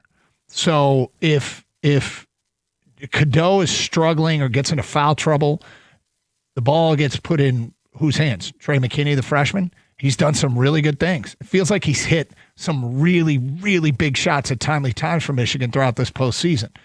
Does the ball go into Roddy Gale's hands? So, Roddy has had to play, on the ball and off the ball, and he's proven to be capable, but there's no question that when they lost Kaysen, it's asking then if they have to go to a backup point guard, somebody else has to bring the ball up the floor. And somebody else sometimes has been Yaks this year. So there are interesting options there, but outside of the two big names, Fears and Yaks, who needs to step up tonight for Michigan and Michigan State? Jason in Dearborn says, hey guys, I believe Mara has to have a great game. Feed it down low to open up 3-pointers. Well, he's a force offensively and defensively. Next text, unnamed texter. For Michigan State, I think Fort has to continue hitting threes for them. They need that third score. For U of M, besides Yaks, it's Cadeau to hit the threes. So I was out in the office there, and Evan said for him it's Trey Fort and Kurt Tang. Because if they're knocking down threes, it changes everything. It makes it easier for Fierce to get in the lane, makes it easier for Cohen Carr to get in the lane. On closeouts, it makes it easier to enter the ball into the post. So I think Fort's a good call because in the tournament, sometimes you need that unexpected offensive output from somebody, right? And I think Fort, like you said, if he hits those threes, it opens things up. I think offensively, he's the guy I would pick for MSU. Defensively, I would go Carr. And I'm saying defense because he's going to have to guard, Caravan probably, and I think that's a big key in this game. Well, that's their inside out, right? Yeah. Terrace Reed on the inside and Caravan outside. And I think Carr is obviously athletic enough. Can he, help slow him down a bit? Yep. Next text from Michigan, it would be Trey McKinney. That has to have a big night. From an unnamed texter, Cooper from Michigan State and Mara from Michigan. Aaron in Walled Lake says definitely Kohler. Hey guys, from Michigan, it has to. The other key guy is Morez Johnson. He's been in a slump since the Big Ten tournament. It'd be a great time for him to bust out. So Morez Johnson, for a while there, it felt like when he was playing well, they won big, and when he wasn't playing well, the games were close. It felt like when Morez Johnson got in early foul trouble, Michigan might have some problems, and when he didn't get in early foul trouble, they were fine. He's been pretty good here in March Madness. He's been, he was perfect in the first game of the tournament. Yes. Literally. He went 8 for 8. And then he was he had 15 the next game? Yeah. He's been pretty good. I think Gale is the important guy for Michigan because guard play is so important, and I think he's the guy who they're going to leave open. So he's going to have to hit a 3 or 2 to make them respect it. You know what I mean? Because I think they're gonna have to get their points on the run. I think they're gonna want to run. They love to run anyways, but you don't want to play against the half court defense of Michigan. They're so long and their 2-point defense is one of the best in the country. Their half court defense. Sorry. Yep. And look, they're a good defensive team. They put in the effort on that end.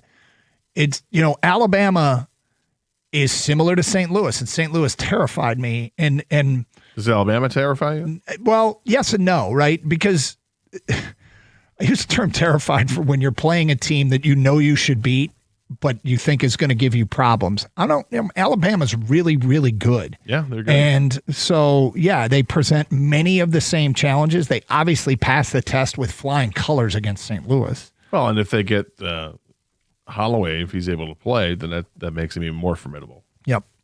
I mean, they blew out Texas Tech without him. Yep. And Texas Tech wasn't the same since they lost J.T. Toppin, but Alabama didn't have Holloway. So, it's 35 points or whatever it was. One or the other there. So, in the meantime, Michigan and Michigan State. Michigan State is the last standing Big Ten team in the East region. And Michigan was the only Big Ten team in the Midwest region. But if both teams advance, you will have 4 of the 8 teams left from the Big Ten. Mm-hmm. It's exciting. And if Purdue beats Arizona. Well, Purdue, no, it'd be 5. It'd be Michigan, Michigan State, Purdue, Iowa, Illinois. It'd be 5 of the final 8. It would be Big Ten teams with a chance of an all Big Ten Final 4. That would be nuts. It would be absolutely insane. Nuts. For that to happen, yes, Michigan State would have to beat UConn and then either Duke or St. John's. Purdue would have to beat Arizona, which I don't think is going to happen. Tall task. Michigan's going to have to beat Bama and then Tennessee or Indiana State. And we're already guaranteed one Big Ten team going to the Final Four. Iowa and Illinois will play each other in the South Regional Final. So my Illinois pick to the Final Four is looking strong. It is strong. It is looking strong. And Quite strong. But, I mean, Iowa wins that game last night, and there was a bunch of reasons why. And they had a 3-point lead with a minute to go out of a timeout. Nebraska had 4 people on the floor.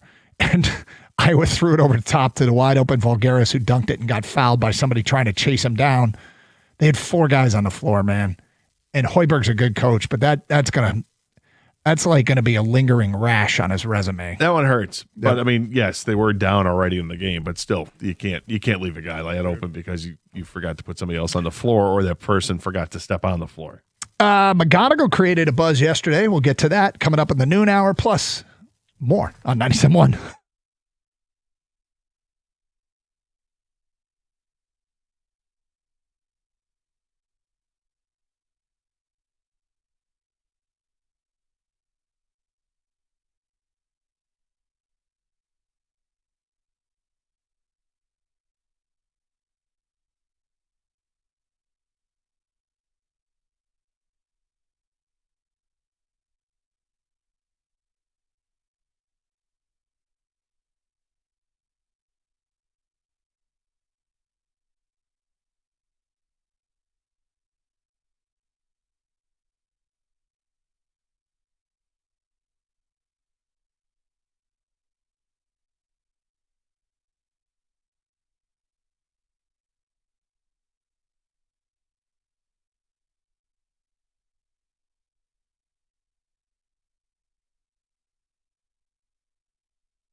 Brought to you by Leo's Coney Island. We don't have any new updates on Alabama guard Aiden Holloway, who was granted a motion to leave the state of Alabama today by a district court judge. It's still unclear if he might get the chance to suit up for the Tide tonight against Michigan, but it does seem unlikely. Either way, Dusty May will coach against a good friend of his in Nate Oates, who May says is one of the best coaches in the sport.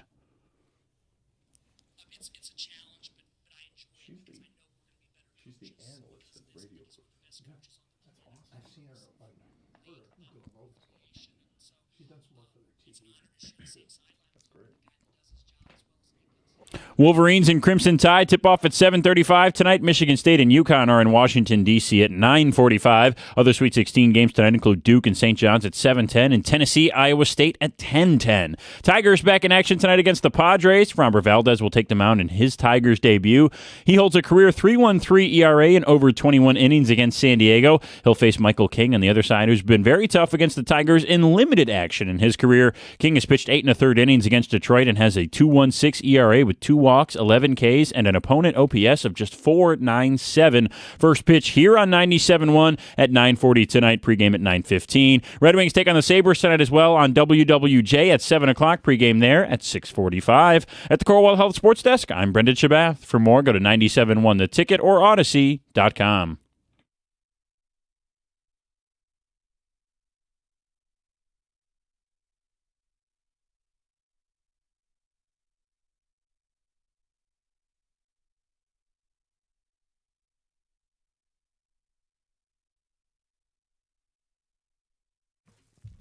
Doug Carr, Scott Anderson, 97.1.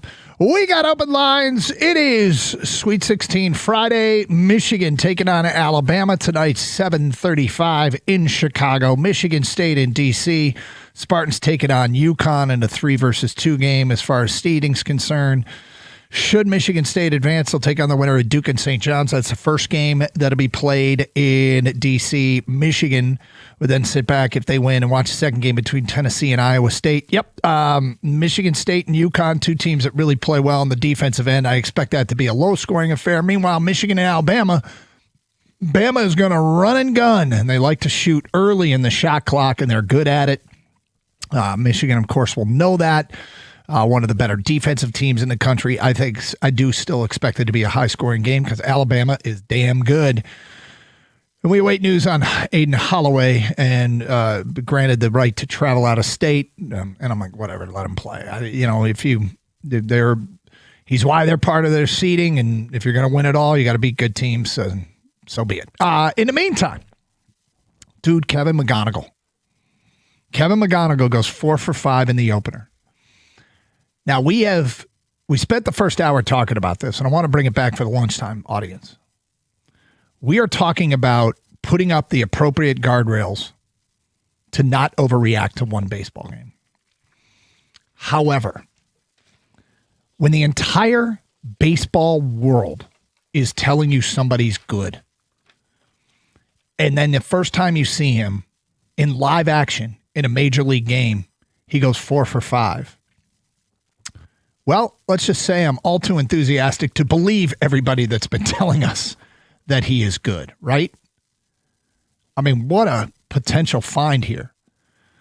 A sandwich draft pick in the same draft that they got Max Clark. Every stinking level he goes to, this kid hits. And the question we want to ask today, in a responsible fashion. Responsible. Yep. With the qualifier, if he rakes, how does that change your outlook for the season? Because probably the number one complaint about this Tiger roster as it was constructed was they should have added a bat. And we went out and gave you what Alex Bregman did last year for the Boston Red Sox, which was like 240 or 270 batting average, 360 on base percentage, and 18 home runs. That's not astronomical, but that's the kind of bat that people wanted to add. McGonigal. It's the exact bat people wanted to add. Yeah, and they wanted to add. Yeah, the Tigers made it off. They wanted to add.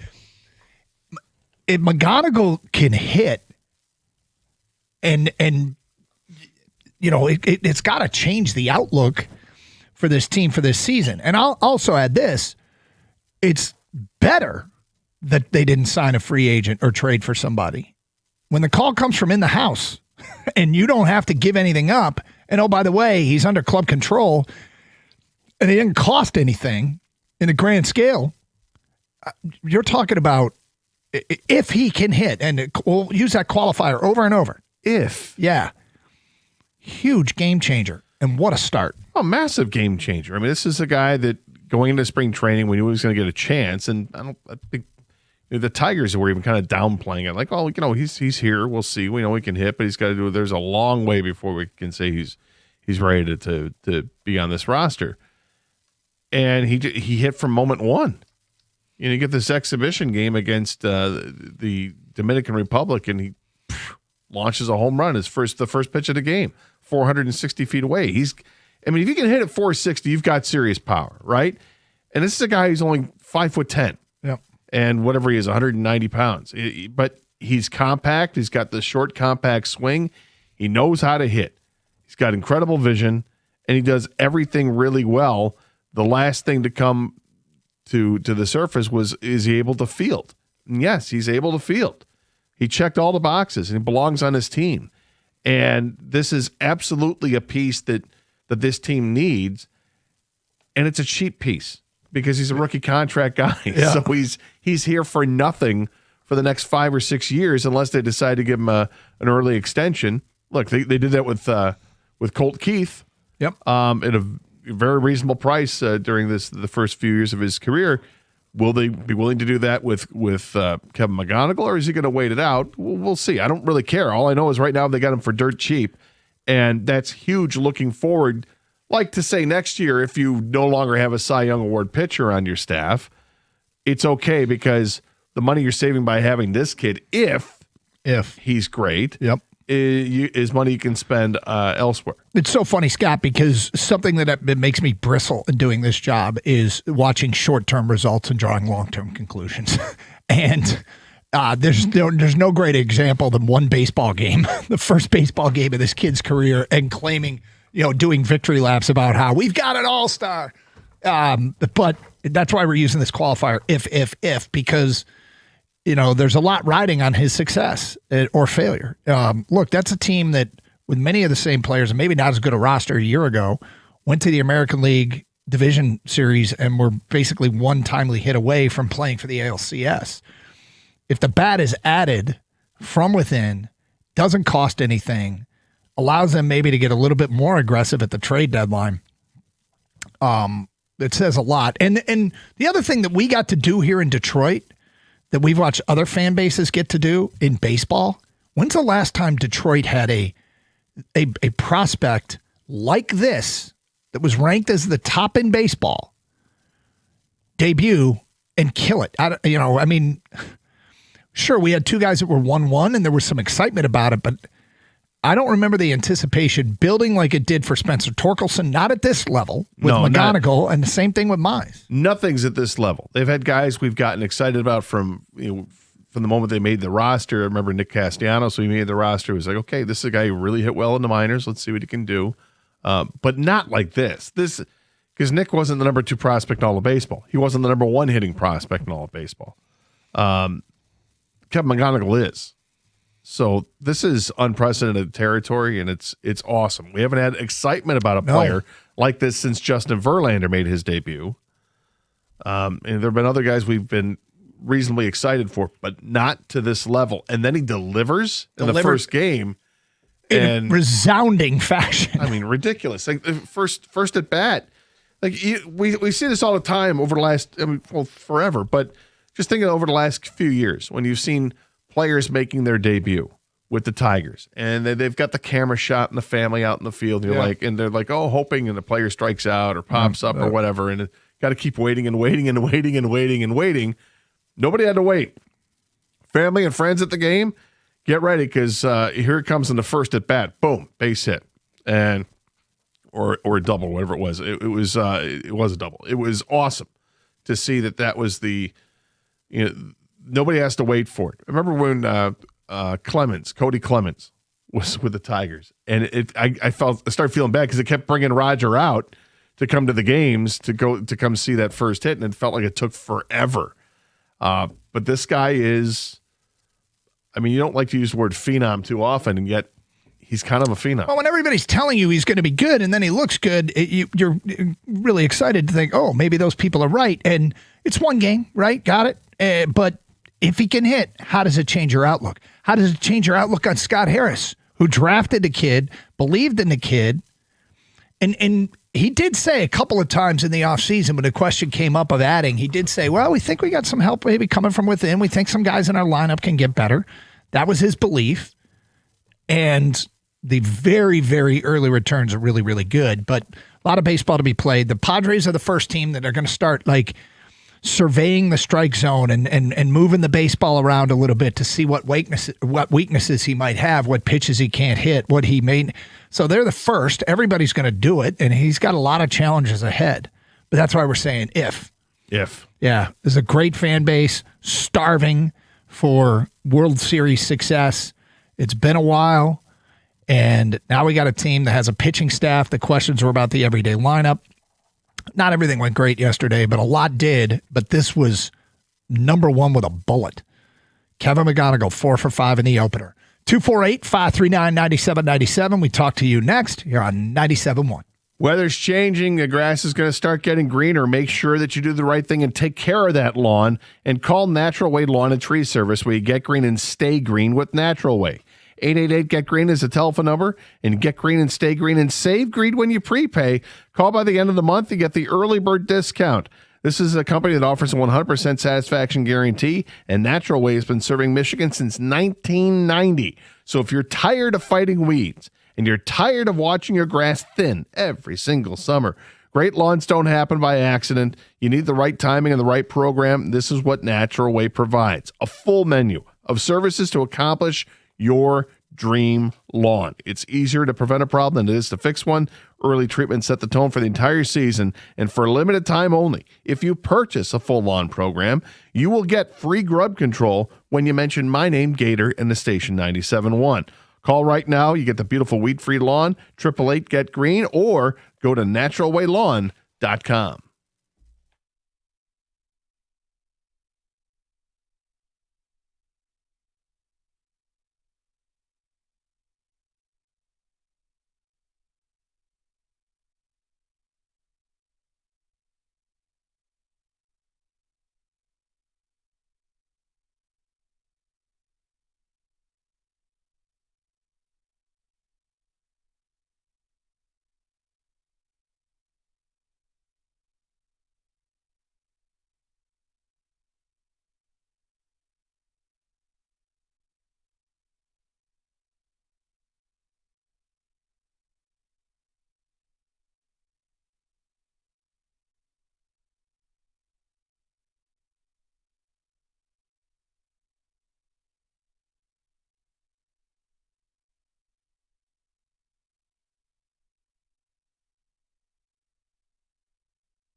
It's Carson Anderson program, 248-539-9797.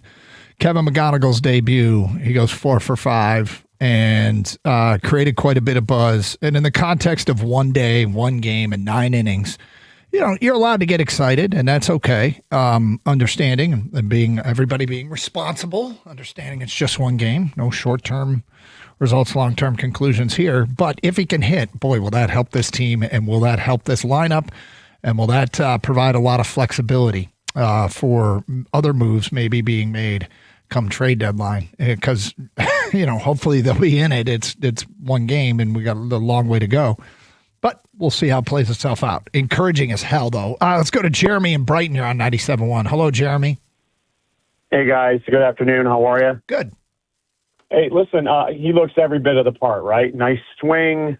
I mean, guy looks like he has great plate coverage. I think, all things considered, he looks every bit of the part. But in regards to raking, but it's going to come down to what the guys around him do, right? Eventually, the league will catch up to him a little bit. Yep. We really got to worry about the Torkelsons, and we got to worry about Riley Green strikeouts and what, the inconsistencies of Colt Keith and Javi Baez, because if this guy's as dangerous as he looks, I don't want to give him too much respect as a rookie where someone's going to pitch around him, but they will.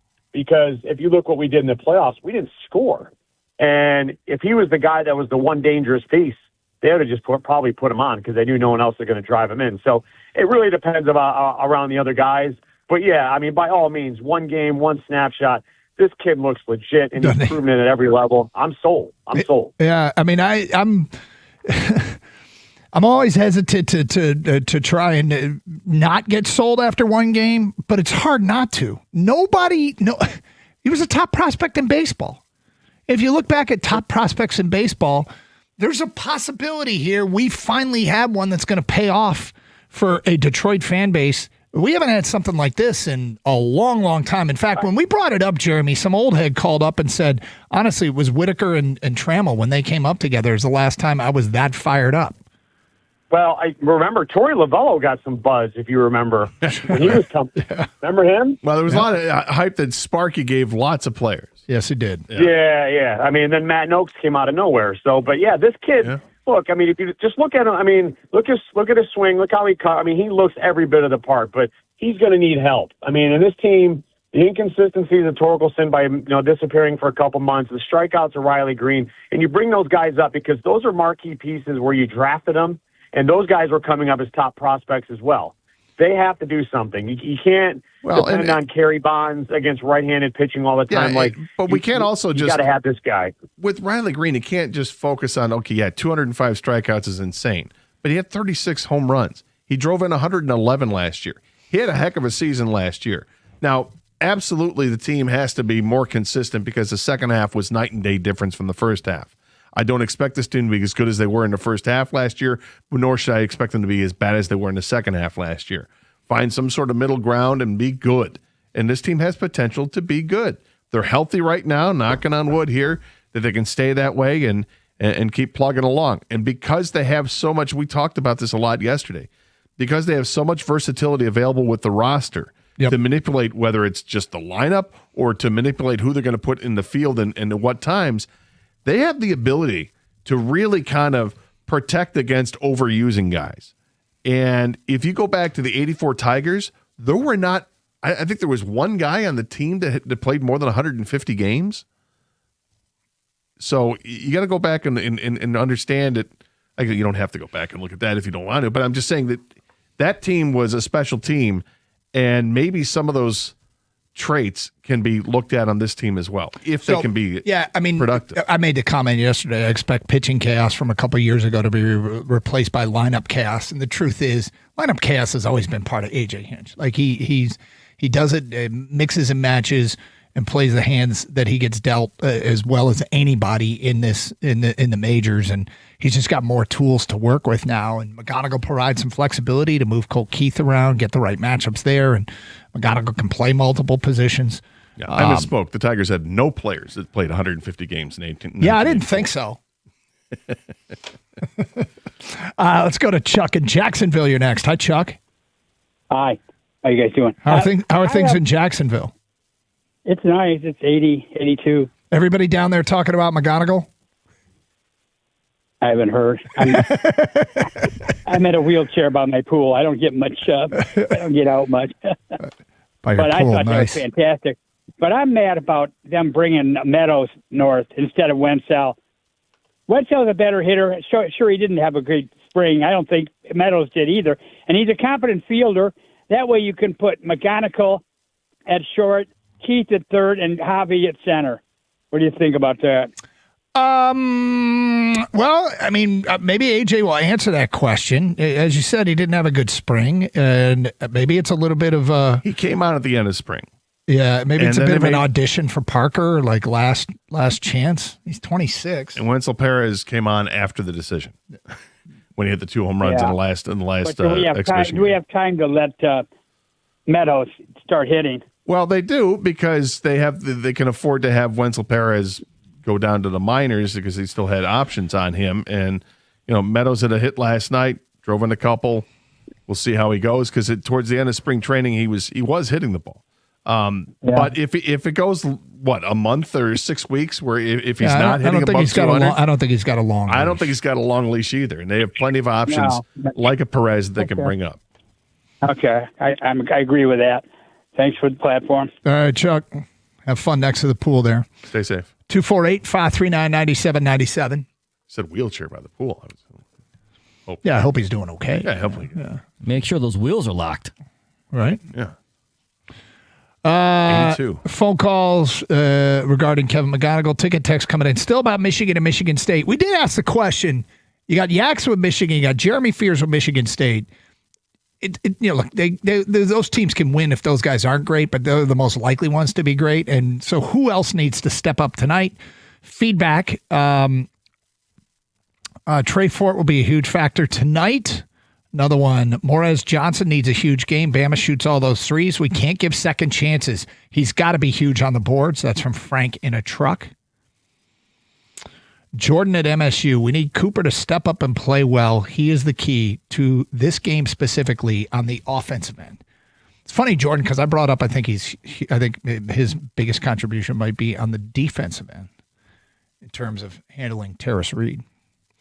All right, so Scooble quietly went out through 6 innings, 3 hits, no earned runs, struck out 6. Just keep doing that. Yeah, just keep doing it. We're with Detroit and our star pitcher kind of have a weird relationship. If people that call in and Texas radio station are indicators, we had a caller put it best. Okay, if this is the way it's going to be, and you are setting yourself up to leave town, we just look at it as we're going to use you to win a World Series. That's the goal. Well, they looked like a really tight-knit team last night. Mm-hmm. They get the win, and it's crazy that people are already complaining about Scooble. We only threw 74 pitches. Why come out of the game? Kang, where did you see that? Was it on Twitter? Yeah, it was on social media somewhere. I forget. And was it like anybody credible or was it just a fan? Well, I don't want to call fans not credible, Yeah, Doug. I don't like the term just a fan. Was it just a fan? No, it was just not anyone I knew of. Yeah, fair enough. Let me restate that. Was it a fan or was it a media member? No, it was a fan. Was it a fan? And did that fan get some support? Mostly no, which was a good thing. That is a good thing because if you're wanting a guy to keep pitching in the game, I get it. But when it's a 7-run game at the time that he comes out of it after 6 innings in the first game of the season, why pitch the 7th inning? Just to show that you can? What is it? Is it revenge for the game 5 of the ALDS? Well, nothing's going to happen there, man. And I would rather see the team be up by 7 than being a nail biter. Yes. Their offensive output allowed them the flexibility to not have to keep riding Scooble. Yes. We haven't talked much about the Lions today. In fact, we haven't talked much at all, but I think there is a topic that we might have to bring up more as we approach the draft. We will get to that today at 1:05. Hey, we're going to open up the big old tub of pretzels today at 12:35, which is your random questions. Many get sent in via text. Text them now at 248-539-9797. It's kind of the ask us anything of 97.1, and that includes issues you might be having with the missus, what's going on at home, you and your friends, any debates we can help solve, any Crazy challenges in life that you've faced. We've been doing this for a long time with the big old Suffolk pretzels. Or any dumbass question you have. Text them right now at 248-539-9797. That at 1235 on 97.1. Hey, Southfield, spring has sprung, and so have the savings at Sarah Chevrolet of Southfield. Now is the perfect time to trade in and trade up because you're going to get more for your money when you trade in and shop an excellent selection of brand new Chevys that are ready to roll. Cruise into the future with a 2026 Chevy Equinox EV for only $159 a month. If you need power, the 2026 Chevy Silverado is just $199 a month. Or zip into spring in style with the 2026 Chevy Trailblazer. That's only $269 a month. That's right. 3 amazing deals, 1 incredible spring event. So whether you're going electric, hauling big, or just upgrading your daily drive, Sarah Chevrolet of Southfield has the perfect ride waiting for you. Hurry in today or visit sarahchevrolet.com and spring into savings before these deals are gone. Sarah Chevrolet of Southfield, where your next ride is in full bloom. Together, let's drive.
I just got a text here from a coaching acquaintance of mine. Said the following regarding Skubal. People should look at Tarek Skubal like that player you get at the deadline whose contract is expiring at the end of the year. We just get him for the whole year. So ride that horse into the ground. It's a healthy attitude, right? I mean, Is it healthy? I was going to ask you guys before the break, actually, that knowing that this most likely will be his last year with the Tigers. Yep. at the end of the year, do you start managing him differently, knowing that he's not your quote unquote problem next year? I do. What? Wow. Yep. No, you're going back out there. Yeah, right. That's what I mean. Like but one I of just those got done guys. throwing 111 pitches. Well, You look good to shooting me. for 130. Yeah, right. You look fine, man. A little bit, right? Yeah, you're no worse for wear. Do you? So, Doug, you rose your hand, Gator. I've had that thought. It's funny you bring it up because I've been like, do you do this? Do you throw caution to the wind completely? I think you kind of do that regardless. If you're hunting down a World Series, I would hope that you just. Well, they kind of didn't do it last year. No, I disagree with that. I will vehemently argue with people about that whole Game 5 thing. I think, good. We're going to talk about that again. No, we're not going to talk about that again. So I'm just saying, well, Kang brought it up. So, no, I think you get towards that goal and, you're going to manage that way anyway. We're trying to win everything. Take it all. It's crossed my mind, Kang. Well, yeah. We'll see. I mean, that's down the road here. Let's go to Stacy in Commerce. You're on 97.1. Hello, Stacy. Good afternoon, gentlemen. Go Blue, Doug. Go Blue. Hey, I think I'm going to give a little love to Scooble. He may be a genius, and he's going to be a millionaire. He refused to pitch not refused. He elected to not pitch in the baseball world or the championship. Yep. And may have been a great idea because Mr. Skeens, who said, well, I'll pitch. Well, he looked like a Christmas tree yesterday. And just looking at the stats, 2/3 of an inning, 4 hits, 5 runs. So at the end of the day, who was the smart one? Well, we do have to look at the results, Stacy. Look, I doubt that Skeens got lit up because he pitched in the WBC, but the results do matter. If it turns out to be, if he gets off to a slow start and Scooble doesn't, I don't know that you draw a straight line back to that, but the results do matter. You're right. There is no straight line, but small sample size. We're all looking at it. When I heard that he got lit up, I'm like, yeah, is that just by happenstance, or is there something to it? I had that thought yesterday too, but sit back and pay attention over the course of time and see how it plays itself out. But that is definitely. Skeens was a hero in everybody's eyes, including people that raised the ire of people here in Detroit because our guy didn't throw. But look, when it comes right down to it, it was a long way to go, and I doubt it had anything to do with the World Baseball Classic. But I don't either. But it's still a great day to be an American. Great day to be a sports fan in Michigan. We've got lots to watch. Keep your clicker finger ready to go, dude. And this weekend should be a lot of fun. You're right. It's a busy night. Okay. A lot happening. Thank you for the call, Stacey. We'll get back to your phone calls and feedback, including some Lion stuff and timely Lion stuff that we need to talk about today. In the meantime, we do have time for the big old tub pretzels. Okay, text your questions over, as random as they might be. 248-539-9797. Kang will sift through them, keep some, and they may get asked on the air. What do we got this week? What do we got this week? All right. I might have to put an air freshener in there. It's kind of smelling a little bit, not going to lie. That tub's pretty old. Yeah. Very old. You can wash it out, You want to take home and wash it out? No. All right, then. Keep your suggestions to yourself. All right, here we go. Question number 1. Would you get bit by a non-venomous snake for $1,000? For $1,000? Yeah, non-venomous. You'll survive, but you got to stick that forearm out or whatever. Yeah. Do I get to? I'll do it. I think I probably would too. I'd Really? like to see how big the snake's fangs are. That's a good point. Are we talking like a python or are we talking like a garden? Yeah. No, I don't want anything to do with a python bite. How about it used to be a venomous snake, but they took all the venom out. Now it's it's just the same fangs and So everything. it's pretty big fangs on this thing. It's supposed to be. Yeah. No, I started thinking about this more. No. Wow, that was quick. Well, because I started realizing, okay, because you get the bigger snakes like pythons and boas and stuff, if they bite you, it may not be venomous, but the bacteria in the mouth and in the bite can oftentimes be worse than the venom. So, yeah, no, that's probably a bad idea. Wait a sec. The bacteria that's not the venom? No, venom is venom. I mean, Well, what if I told you you'll survive this bite? Okay, yeah. What if are we talking about like I can survive it, great. But if there's going to be like I gotta still get hospitalized and all that, I don't think it's worth it. Yeah. Okay, I feel like a new. It won't be the venom, but you're going to end up in the hospital. No, I wouldn't do that. But if like they say that there's going to be no bacteria, nothing. All you're dealing with is the pain of the snake bite. Like where the skin gets if it's pierced. just pain, you're going to do it. Yeah, I'll do it. But if there's more, you don't want Gator it. introduced other variables that I hadn't given any thought to. But Because I had to. I started thinking of the size of the snake. Uncensored. Yeah. Right. I mean, Doug can beat the snake. So I'm maybe a yes, but I have more questions. Oh, we always have more If the questions. snake latches onto you, Doug will beat the snake away from you. All right, I'm done. Get off. Not enough. Thus, he's beating the snake. Yes. Next question, quickly. Yeah. All right. Is it weird or too intrusive to share your location with your significant other? Like on your phone, right? Sharing your location on your phone? Is that weird, Doug? Do I you don't do that think with your so. wife? Yeah. In fact, my whole family, everybody knows where everybody else is at all times. I don't think it's weird at all. I mean, I don't use it a ton. It's only like something wrong. I might. Yeah, I don't think it's weird. I mean, look, if you have a strong relationship, and let's hope that you do, that I think it's done out of love. Like, hey, I just in case I don't hear from you, and God forbid something happened, you had some medical event. I mean, you'd want to know.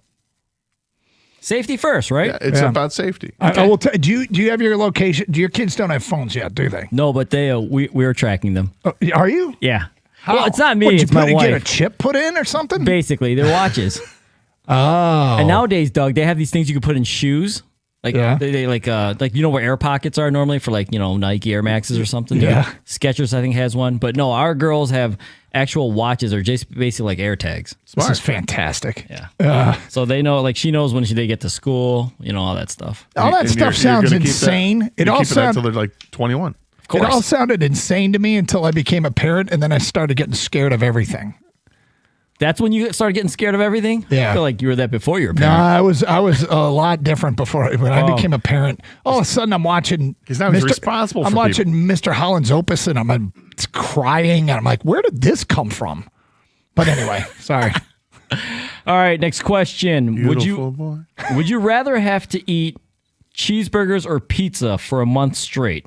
So for Doug, it'd probably be turkey burgers Or pizza. Or pizza for a month straight. Do we get to choose where the burgers or pizza are from? I can answer right away. Turkey burgers. Yeah, for easy you. for me. I feel like need that'd the be easier protein. for you. Yeah. But you don't get the other one at all for the entire month. But all you're eating, like for dinner every night, yeah. turkey burgers. Yeah. Yeah, I mean, because the thing is, toy with the condiments a little bit. I think Gator, for me and you, the answer might be cheeseburgers, but pizza's easy. You know what I mean? Like if I had to do it, you're gonna get sick of either one at some point for sure. But I'm gonna say cheeseburgers. That's really, and the reason is because I've gone through a stage in life where we had pizza literally every Sunday from the same place, and after a few weeks, we got tired of it, and there was a little bit of a revolt that went on. Oh, of course. I mean, this is gonna be the same thing with right. Yeah. I know, of course it will. But I've already gone through the pizza.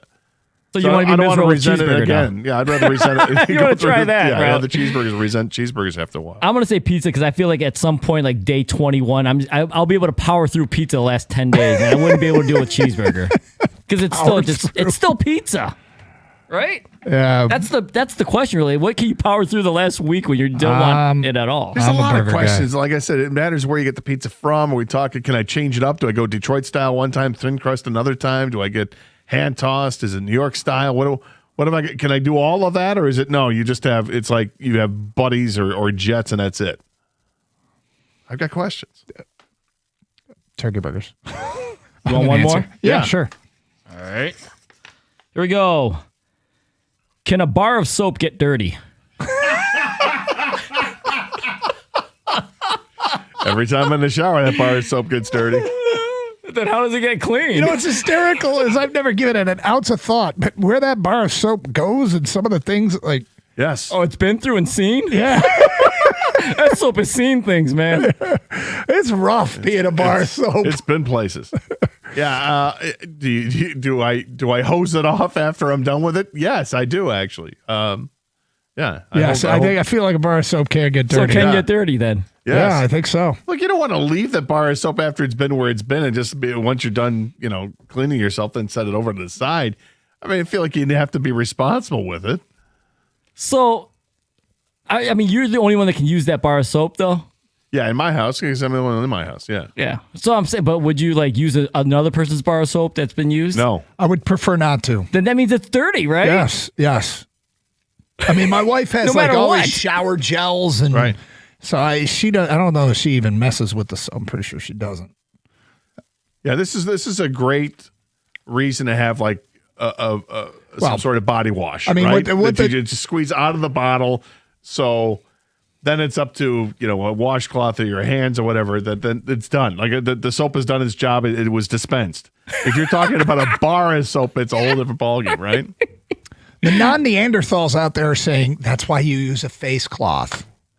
Should we start using peelers on soap, like we peel apples or something, just to make sure? Like, hey, this part hasn't been used at all. I'll tell you what, if you're ever keep the deer out of the yard, and just ask yourself this question: you check into a hotel, you go to take a shower, and there's a used bar of soap there. Are you using it? The answer is hell no. All right, there it is. That is another big old tub of pretzels. Send your questions over to Kang at 248-539-9797. That is one. Two is body wash. What's that? Body wash. You're a big body wash guy? Well, the gel. That's a way to get around all. Oh, that's true. Got some line stuff we got to get to. We'll do so. We're going to do it at 105, but we'll get to it today at 12:50 as there's news on the Terrion Arnold front and that whole case. That at 12:50 on 97.1. March is here, and for us in Michigan, that means one thing. The big thaw is coming. Is your home ready? Before the spring rains start, check your basement. If you're worried about water or a sump pump that won't kick on, do what I did and go ahead and call Birmingham Plumbing, Heating, and Cooling. In fact, we got all that rain last night. Probably a good idea to go ahead and check the crawl space, make sure everything's ready to go. And while they're there, beat the rush and get your air conditioning or your pool boiler tuned up for summer. Don't wait for the humidity to hit. Go ahead and get ready for the heat today. From leaky basements to cooling prep, trust the pros you know. Visit BirminghamPlumbingCO.com. Birmingham Plumbing, Heating, and Cooling, your Metro Detroit boiler experts.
All right, some details have emerged in the reporting on what's going on with Terrion Arnold.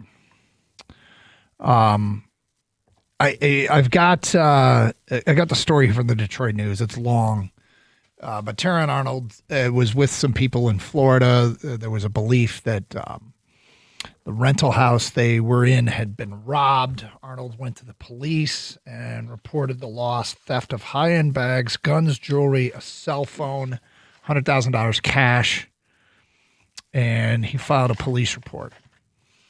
But that shortly thereafter, the people Terrion Arnold were with are alleged, all this is alleged, Terrion Arnold, the Lions cornerback, alleged to have tried to contact who they suspected did it, lure them back to the house, and then, again, the people he was with alleged to have held these perpetrators hostage. I'm going to read a little bit from Nolan Bianchi's story in the Detroit News. Text messages in the possession of Florida State Attorney's Office referenced in the case against what is now 6 co-defendants reveal Arnold's name was in the planning of the incident. Arnold has not been charged in the matter, nor is a recipient or sender of the text messages in question. But his name shows up a lot in terms of these text messages apparently where Terrion Arnold is telling people to do this, do that, but Arnold isn't sending any of the text messages. On the morning of February 3rd, the same day that Arnold filed the police report, co-defendant Ariana Del Valle instructed another co-defendant, Jasmine Randazzo, to invite one of the victims to her house at Arnold's direction. That's what Terrion said. Del Valle follows up with a text message. Shortly after Randazzo agrees to take part in the scheme, she asks Del Valle who she's with, quote, text back Terrion. Okay, so there's all this stuff going on between these two women, and one of them says she's acting on behalf of Terrion Arnold. So there's some back and forth regarding strategy, how they're going to get these guys over there that they think stole the stuff. One of them asks the other how to do it. The other one says, ask Terrion.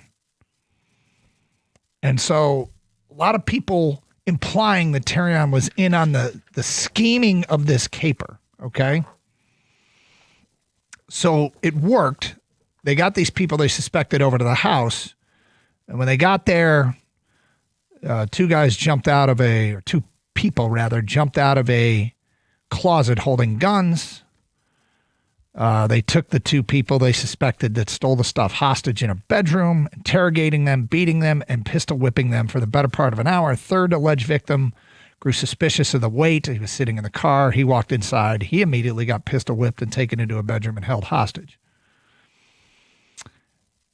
And these text messages all say that Terrion said this, Terrion did that.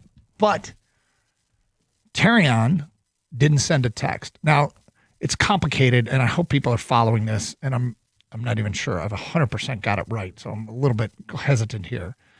But you can go read the story for yourself on Det News. Well, and Dave Burkett has released a statement from Terrion's attorney. Yep. And at the end of the statement, it says there are no text messages showing Mr. Arnold communicating with any individuals about this matter, nor is there any evidence suggesting his participation or involvement in the underlying events. Any implication otherwise is unsupported by the facts and unfairly misrepresents his position.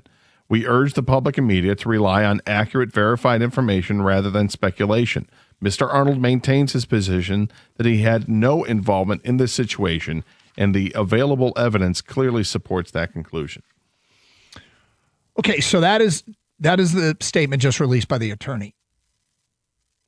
You know, it depends what the people that are accused of doing the hostage taking testify.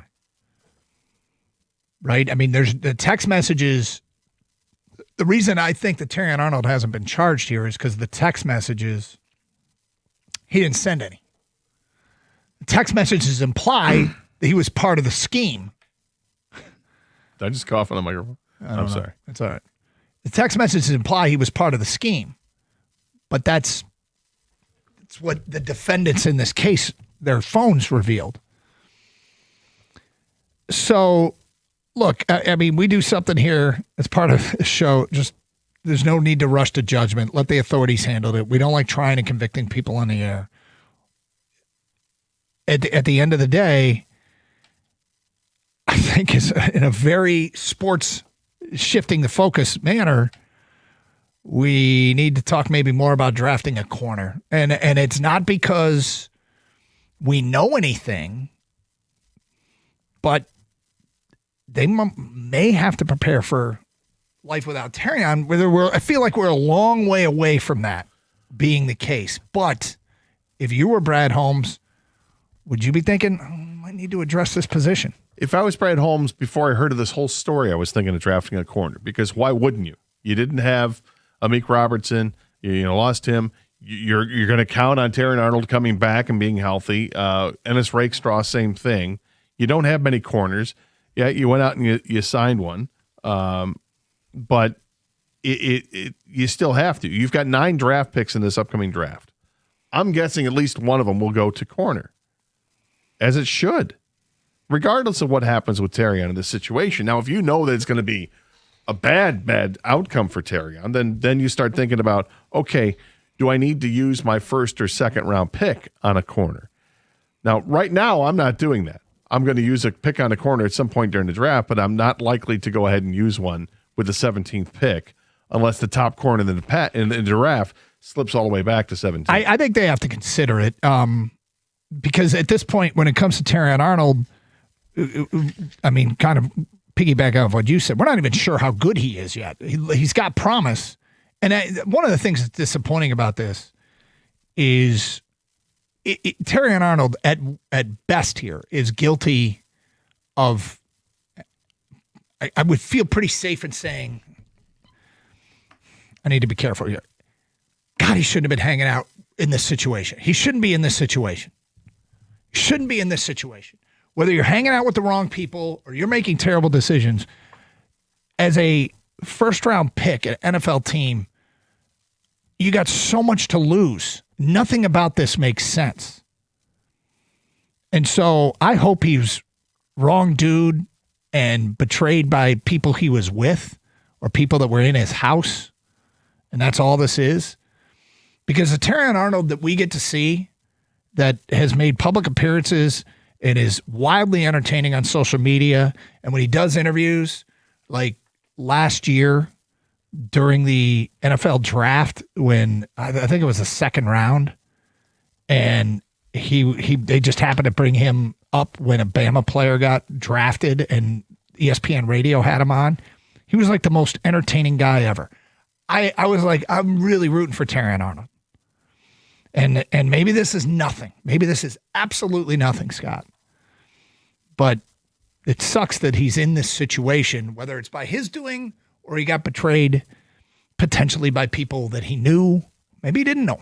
Yeah, I don't know. Let the legal process play out. Meanwhile, if you're the Lions, you're absolutely looking at every position in the draft. And maybe the biggest reason to be looking at corners because your corners aren't good enough. Yeah, I think this it has to be in the back of your mind. Okay, what are the odds that this ends up in taking Terrion Arnold away from the Lions? And I suppose they can consult lawyers to find out. I'm going to guess he'll be able to play because his name has not. He has not been charged yet. 248-539-9797. It's Carson Anderson. We got open lines, phone calls, and feedback coming up. It's March Madness, Sweet 16, Friday. Michigan State involved, 97.1.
Brought to you by Northville Lumber. Tonight, both Michigan and Michigan State will take to the hardwood with a berth in the Elite Eight on the line. Michigan State was the only school to make the Sweet 16, in which all 5 starters began their college careers at the school they're currently with. Tom Izzo said that's something he's very proud of.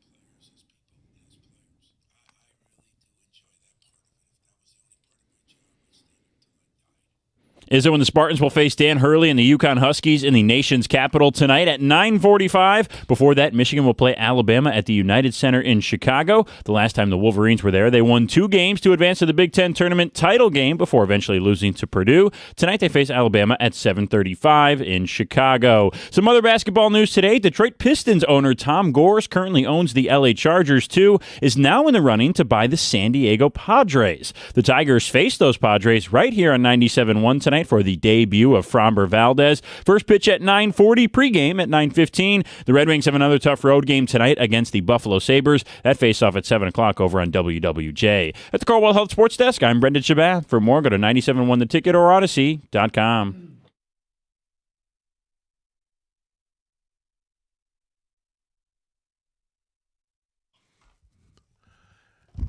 Is Command Center in full effect tonight? No. We're headed up north. Got one last ski. Gotta get it in. Still snow up there, I assume. I guess I got dumped on it, dude, last week, right? Yes. Will it be fluffy? I don't know. It was supposed to rain yesterday, which is suboptimal. I never got in great conditions this winter, but it's good. We'll be fine. It's better than nothing. One last, make some turns one more time, and then put the skis away. So, wife and kids, or just wife? Or? Just wife. I think there might be kids over at the house firing up the basement because of that happens often. Wait, bunch of games? Can we go home? Command Center. Shizzle's home. Activate. Well, yes. Okay, I may have to. There'll be opportunities. Maybe I'll give a call. Opportunities. So, you're gonna hang out?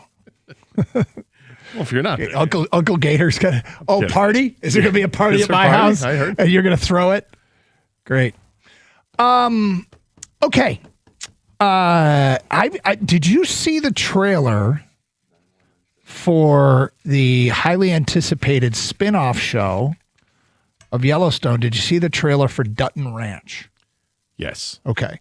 So there's a couple things here I want to bring up. Gator and I are big fans of the show Yellowstone, and I recommend it.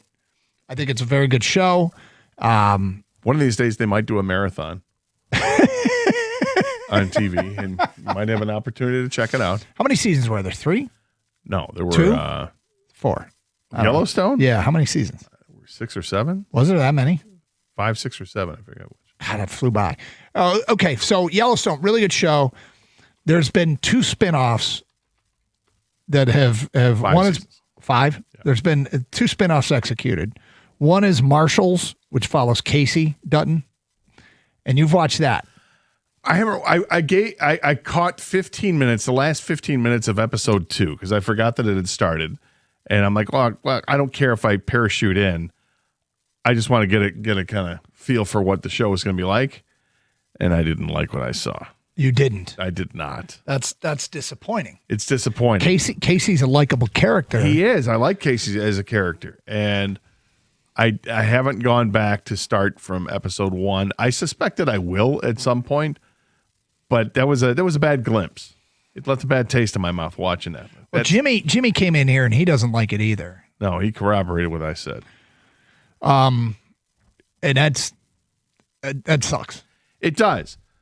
And then I saw the trailer for the Dutton Ranch, which is one. Rip Wheeler and Beth Dutton, who is the daughter. And there were elite characters in Yellowstone. Cole Hauser and Kelly Riley. And I'm nervous because I don't want that to suck. Well, have you seen the trailer?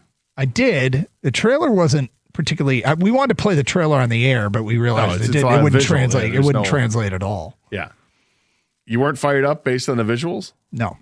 I was. Were you? Yeah, I You thought ready to go? it looks like, because that's the Yellowstone I want to see.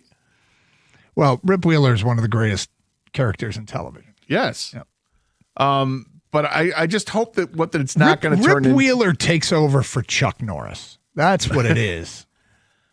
I hope that it doesn't turn into episodic TV where it's a different thing every week and they solve the problem every week. I want it to develop over time. Like you've got, and that's what made Yellowstone so great, is that you had storylines. They weren't solved in an episode. These were things that were seeds were planted in episode 1 that didn't get resolved until season 3, stuff like that.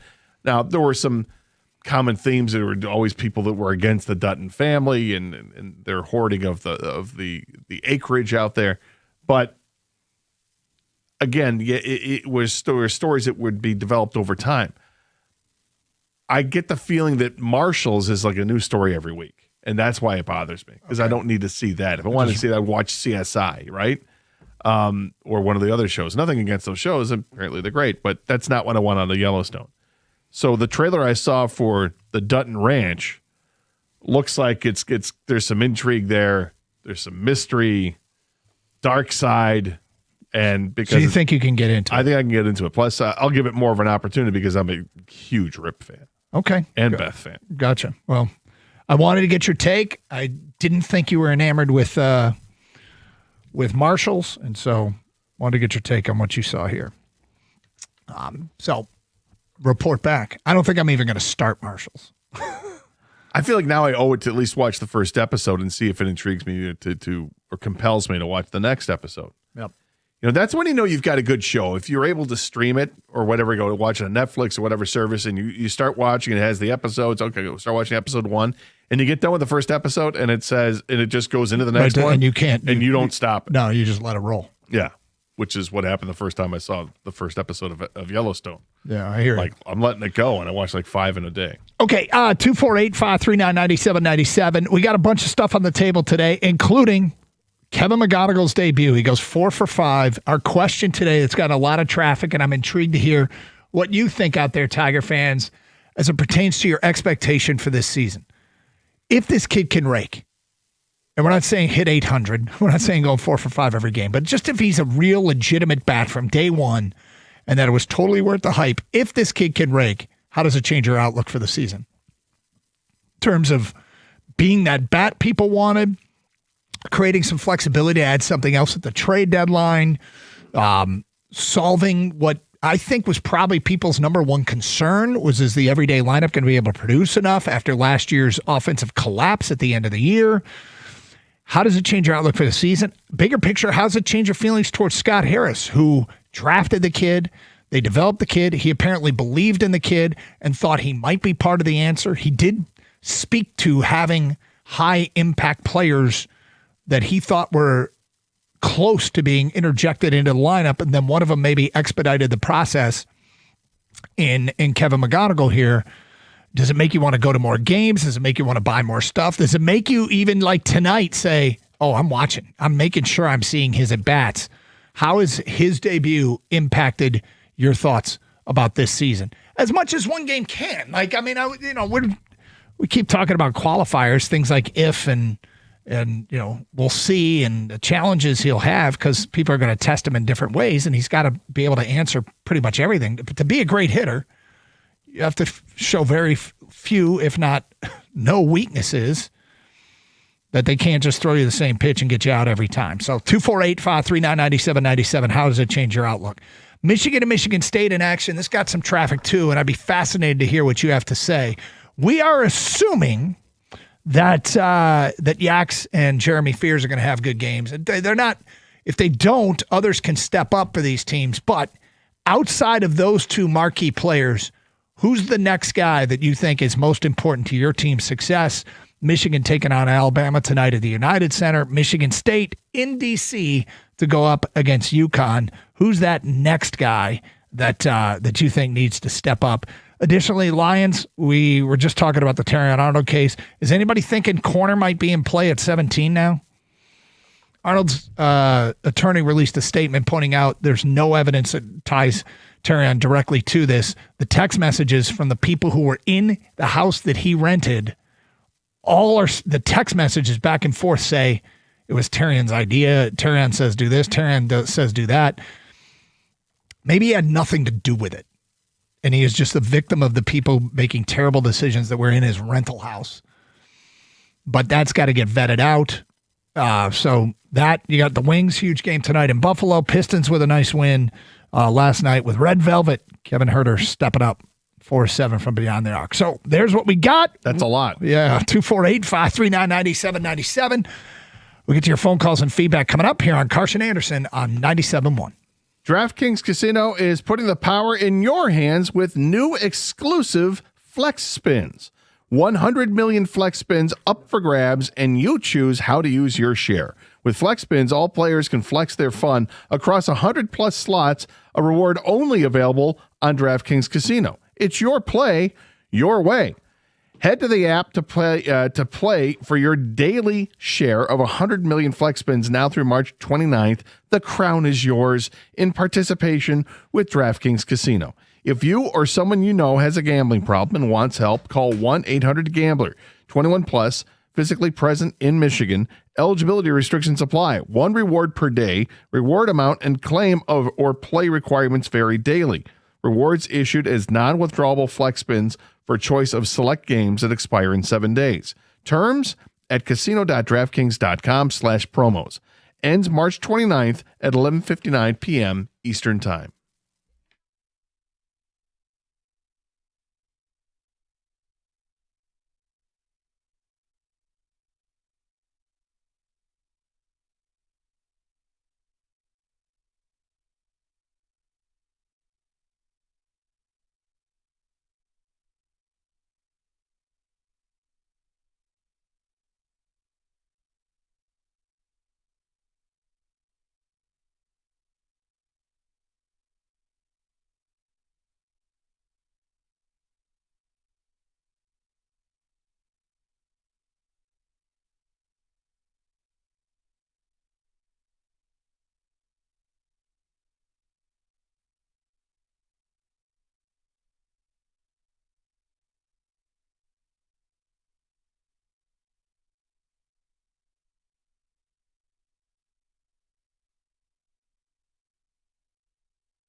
Doug Harsh, Scott Anderson. I put together a hack recently, and it led to me being completely and totally insulted. I'll explain coming up before the show is done. Like a total public shaming, but we'll get to that. Here's feedback coming in. Terrion in his first 2 years has shown little to nothing. Plus the distraction now.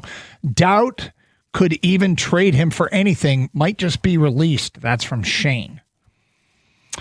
From Martin at work. First off, I don't think he's dumb enough to do this. That being said, if he did and can't play for us, how does it actually affect us? A few less PIs and the chance to keep someone healthy on the field. We're better off without him.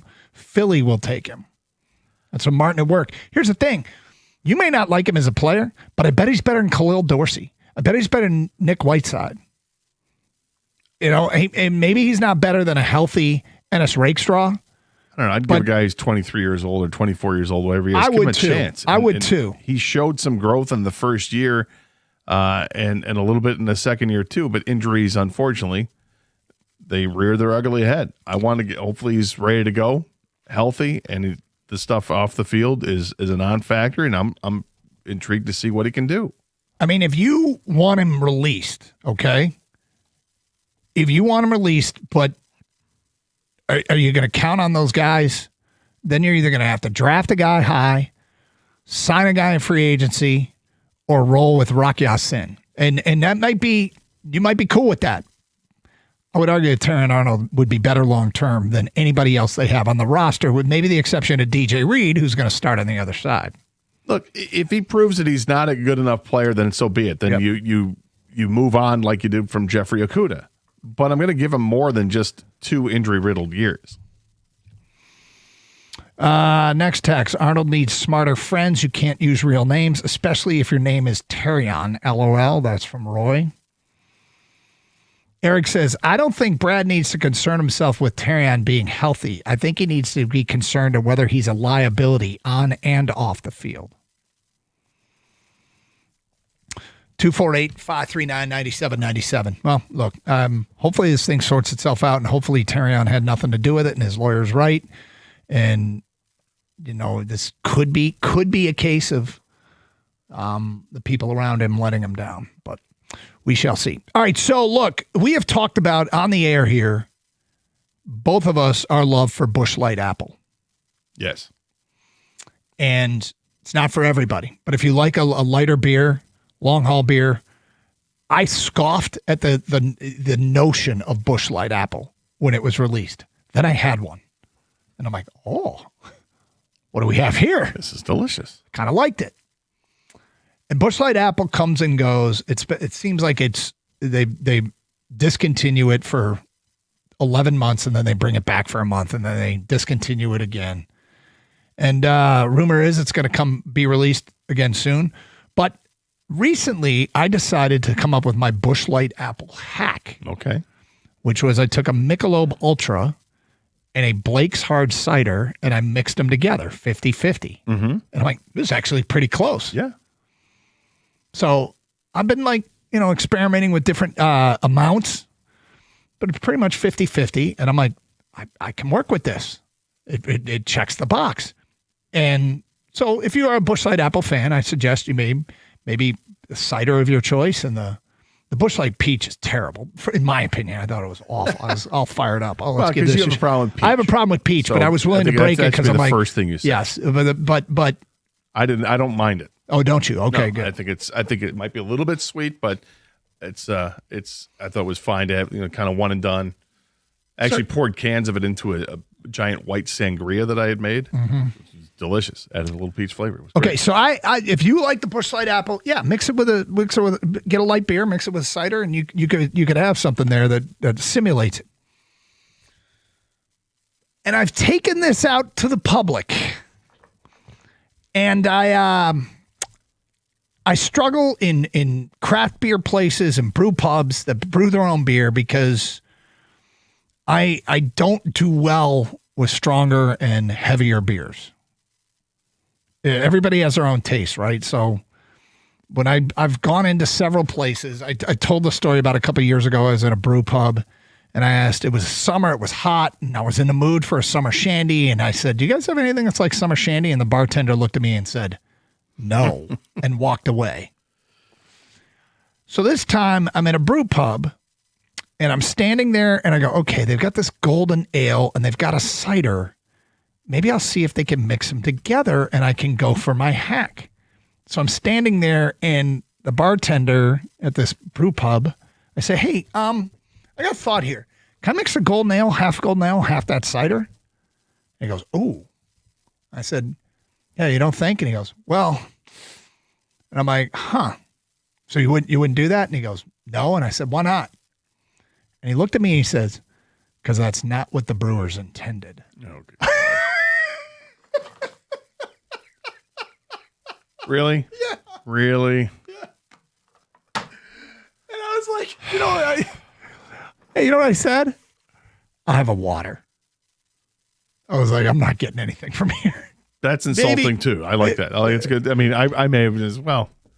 It's really it's pretty inflexible of you. You guys are really awesome and just pretentious enough to make me say, I'll see you later. And I'm like, when did this happen in the world that getting a beer leads to that kind of response? I thought you'd love that. It's in a way that you absolutely hate it. Yeah, I can't stand people like that. It's your money, you're spending it how you will, right? Sure. Do I frown upon sometimes when I see somebody that wants to take like a nice single malt scotch and mix it with like Coke? Yes. But I'm not going to tell them how to drink it. You drink it how you want to, right? If you're going to make a margarita with a añejo tequila, would I recommend it? I wouldn't. But I love añejo tequilas. And maybe it tastes great. I'm sure it does because it's great tequila. But I remember I was at the bar one night. It was at 24 Seconds one day. And I went and I ordered, I wanted a bourbon and ginger ale. And they said, well, what kind of bourbon? I said, I don't know. The Woodford Reserve is fine. And the woman next to me is like, oh, you're going to waste Woodford. And I'm like, well, Woodford's fine, but it's not like I'm using Pappy Van Winkle $300 a bottle stuff here. I mean, what are we talking about? And she's like, oh, you're not supposed to do that. I'm like, okay, let me ask you this. Have you heard of the Kentucky Derby? Yes. Okay, what's the big drink at the Kentucky Derby? Well, the mint julep. Yep. Right. And is Woodford known for being used in the mint julep? Yes. Like, what's the difference? It's a simple syrup and some mint mixed with this. I'm just bypassing the simple syrup and mint part and I'm just going straight ginger ale. Get away from me. I'll drink it how I want. And your idea to try to make something that's going to be something that works for me, something that works for me, yes. Right? And look, there's years ago when I was in my early 20s, I remember going to the lodge at Orchard Lake all the time, and they had all these beers on tap, and my buddy and I would try different stuff all the time.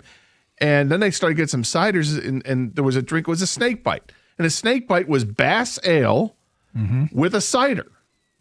And so it wasn't a 50-50 split, but it was probably, I would guess, maybe 2/3 beer to 1/3 of the cider. And it was delicious.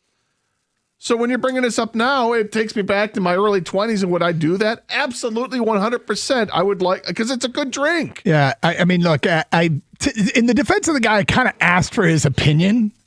Oh, you got it. But his reasoning was spectacular. And I find pretentiousness now to be absolutely comical. It is comical. Right? Like who are you? Oh, you don't want me to, that's not what the Brewers intended. You're right. I'm sure it's not what the Brewers intended, but if the Brewers are seeing that I'm trying their mixtures here, okay. Yeah. And are they really going to like roll over in the back room there while they're, getting their work together? Maybe, just maybe. Anyway, I thought you'd find that story amazing. Oh, man. It's like, I don't belong in those places to begin with. That's another thing. Here's what's ridiculous, right? Is that I'm going to guess that brewery or brew pub, whatever, that they probably have one beer that maybe they don't, but one beer that's mixed with some kind of a fruit, and it's like, hey, here's your apricot flavored IPA, right? Yep. Kind of like a Magic Hat, but it's not. Oh, hey, that sounds great. I'll try that. But God forbid you mix like some lighter beer that they have with a cider that's there. Can't do that. Well, why not? I'm insulting the brewery. Get out of here, man. Yeah, whatever. All right, straight ahead. There is news on Aiden Holloway from Alabama, the suspended player, second leading scorer, 16 points a game. We'll get into Michigan State, but we'll get to that news. Will he play tonight against Michigan? 131 for that here on Carson Anderson on 97.1. Doug Karsh here for Sarah Chevrolet in Sterling Heights. And they got your lucky break this March with low payments on a 2026 Silverado. Pay just $199 a month for 24 months on a crew cab LT 4x4 with $19.99 down, $199 a month. Go now to 17.5 in Van Dyke and Sterling Heights, 87-SAY-SARAH or saysarah.com. With GM employee discount, Chevy lease loyalty, and Costco in the household. Together, let's drive.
Doug Karsh, Scott Anderson.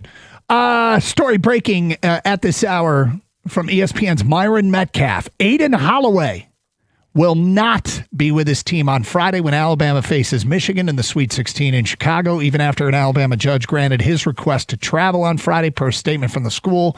Quote, nothing has changed with regard to Aiden's status with the team, the school said in a statement. Holloway is currently banned from all school-related activities. Friday's ruling seemed to open the door for him to accompany the squad for the first time since his felony arrest on drug charges earlier this month. But nothing's changed. So it looks like their number 2 scorer will be out for the game tonight. All right, what are people's hacks for tonight?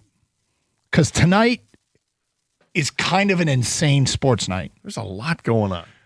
Starting with, if you're a hardcore University of Michigan fan, you have got the college puck. Michigan and Bentley in the first round of the NCAA tournament. Spartans won yesterday. Wolverines, the number 1 team in the country.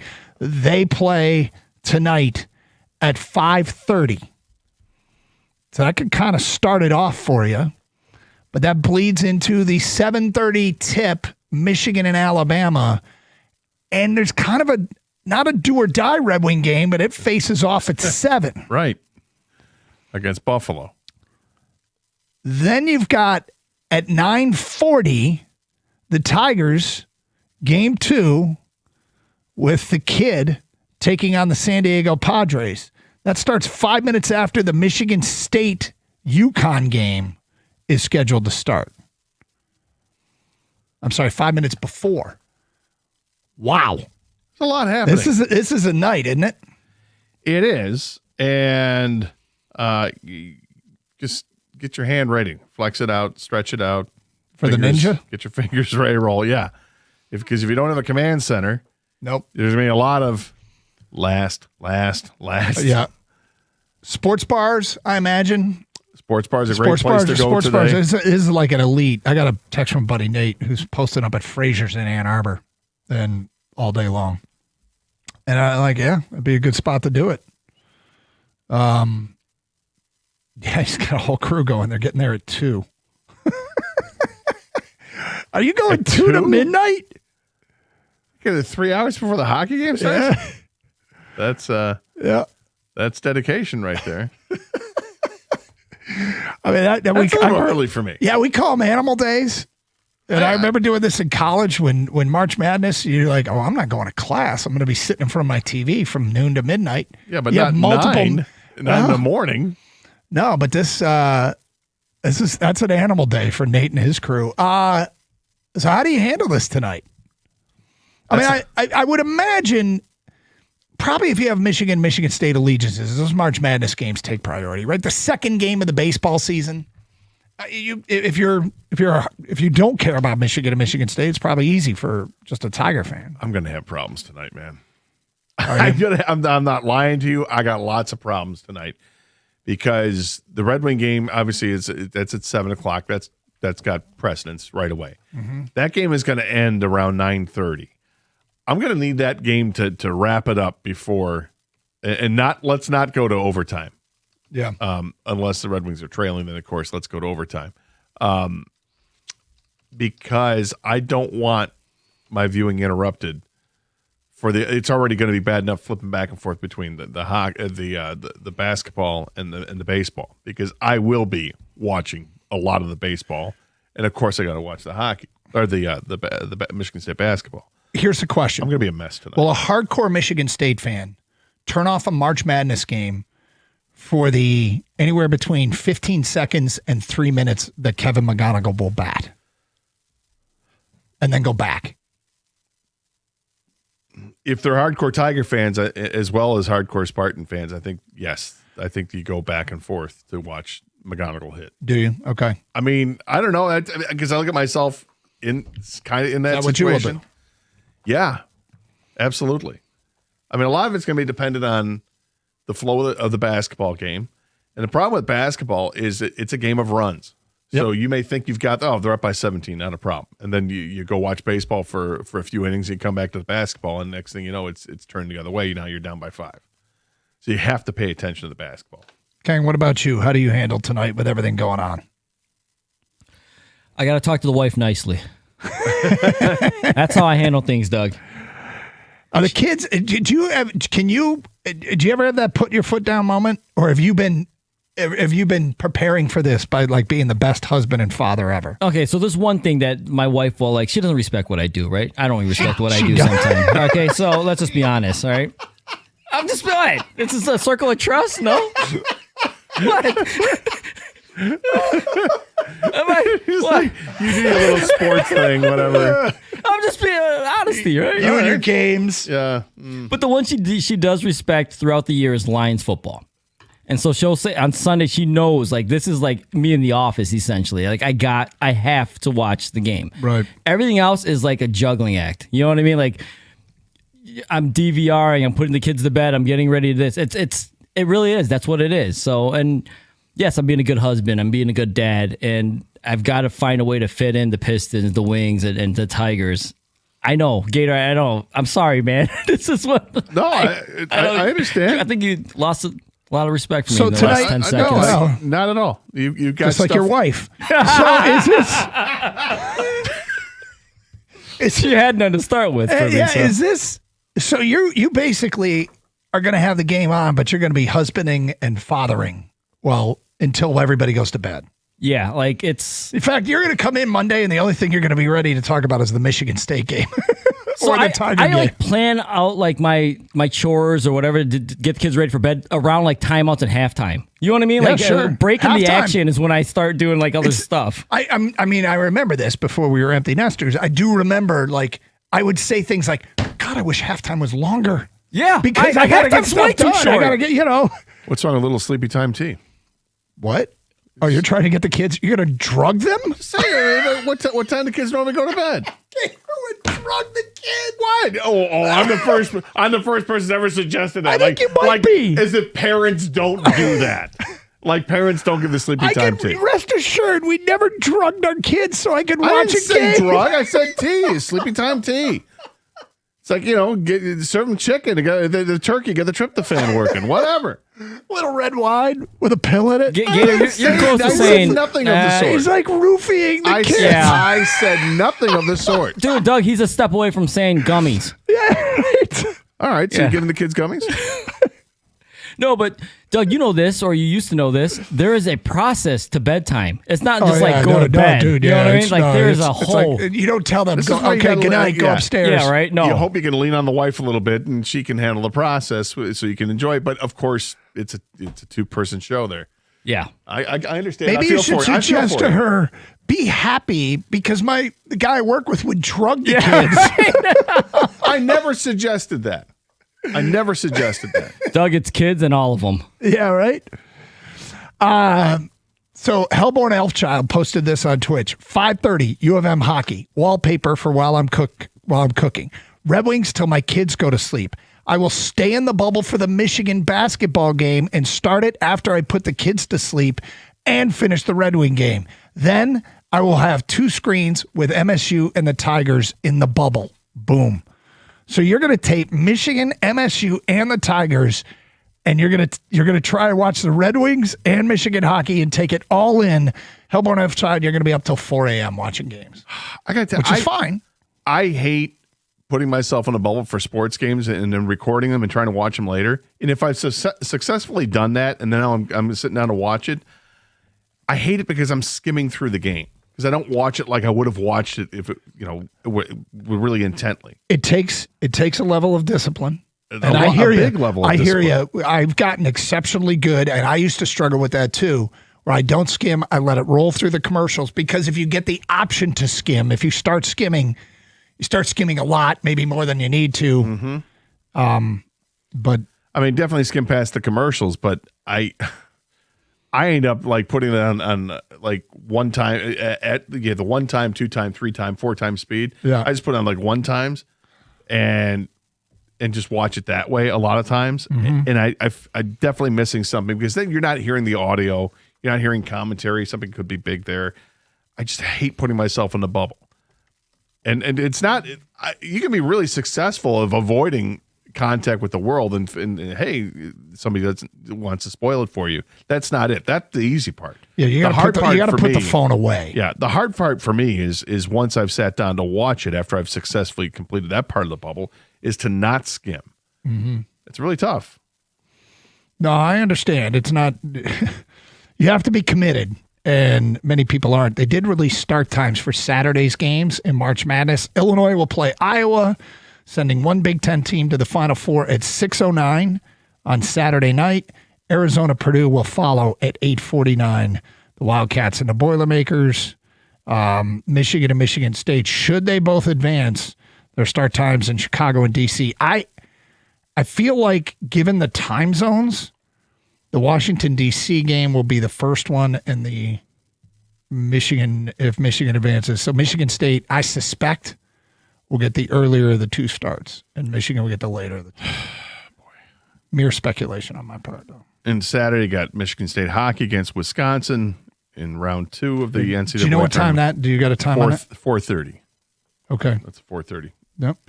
Puck drop. Plus, we got opening day in a week. Oh, man. We're less than a month ago to the draft. Get my hair cut tomorrow. Are you? Didn't you just get it cut? A couple months ago. Month and a half ago. I guess that's not even close to just got a cut. Yeah, I might cut mine this weekend, too. Yeah. And get the clippers out. All right, what are you doing? What's your plan for all that's going on tonight? 248-539-9797. And the breaking news just in, Aiden Holloway will not play for Alabama tonight. Oh, I thought the breaking news was that King's wife doesn't respect his word. That's not breaking news, man. Yeah, that's been the case for a while. That's old news. Carson Anderson, 97.1. Hey, if you want that beautiful, green, lush, weed-free lawn, do the thing and call Natural Way Lawn and Tree Service. We get green and stay green with Natural Way. I know about Natural Way. I've used them for about a dozen years now. I love how my lawn looks in the summer. It looks great. Why? They get rid of those weeds. Give them a call today, 888-GET-GREEN, or go to naturalwaylawn.com. You can get green, stay green, and save green when you prepay. You call by the end of the month, you get that early bird discount. If you're tired of fighting the weeds and watching your grass thin every single summer, give them a call. Great lawns do not happen by accident. You need the right timing and the right program, and they offer a full menu of services to accomplish your dream lawn. It's so much easier to prevent a problem than it is to fix a problem. Early treatment set the tone for the entire season, and for a limited time only. You purchase a full lawn program, you'll get free grub control when you mention my name, Gator, and the station 97.1. Call now, 888-GET-GREEN, or go to naturalwaylawn.com.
How are you navigating tonight? A lot of feedback coming in here.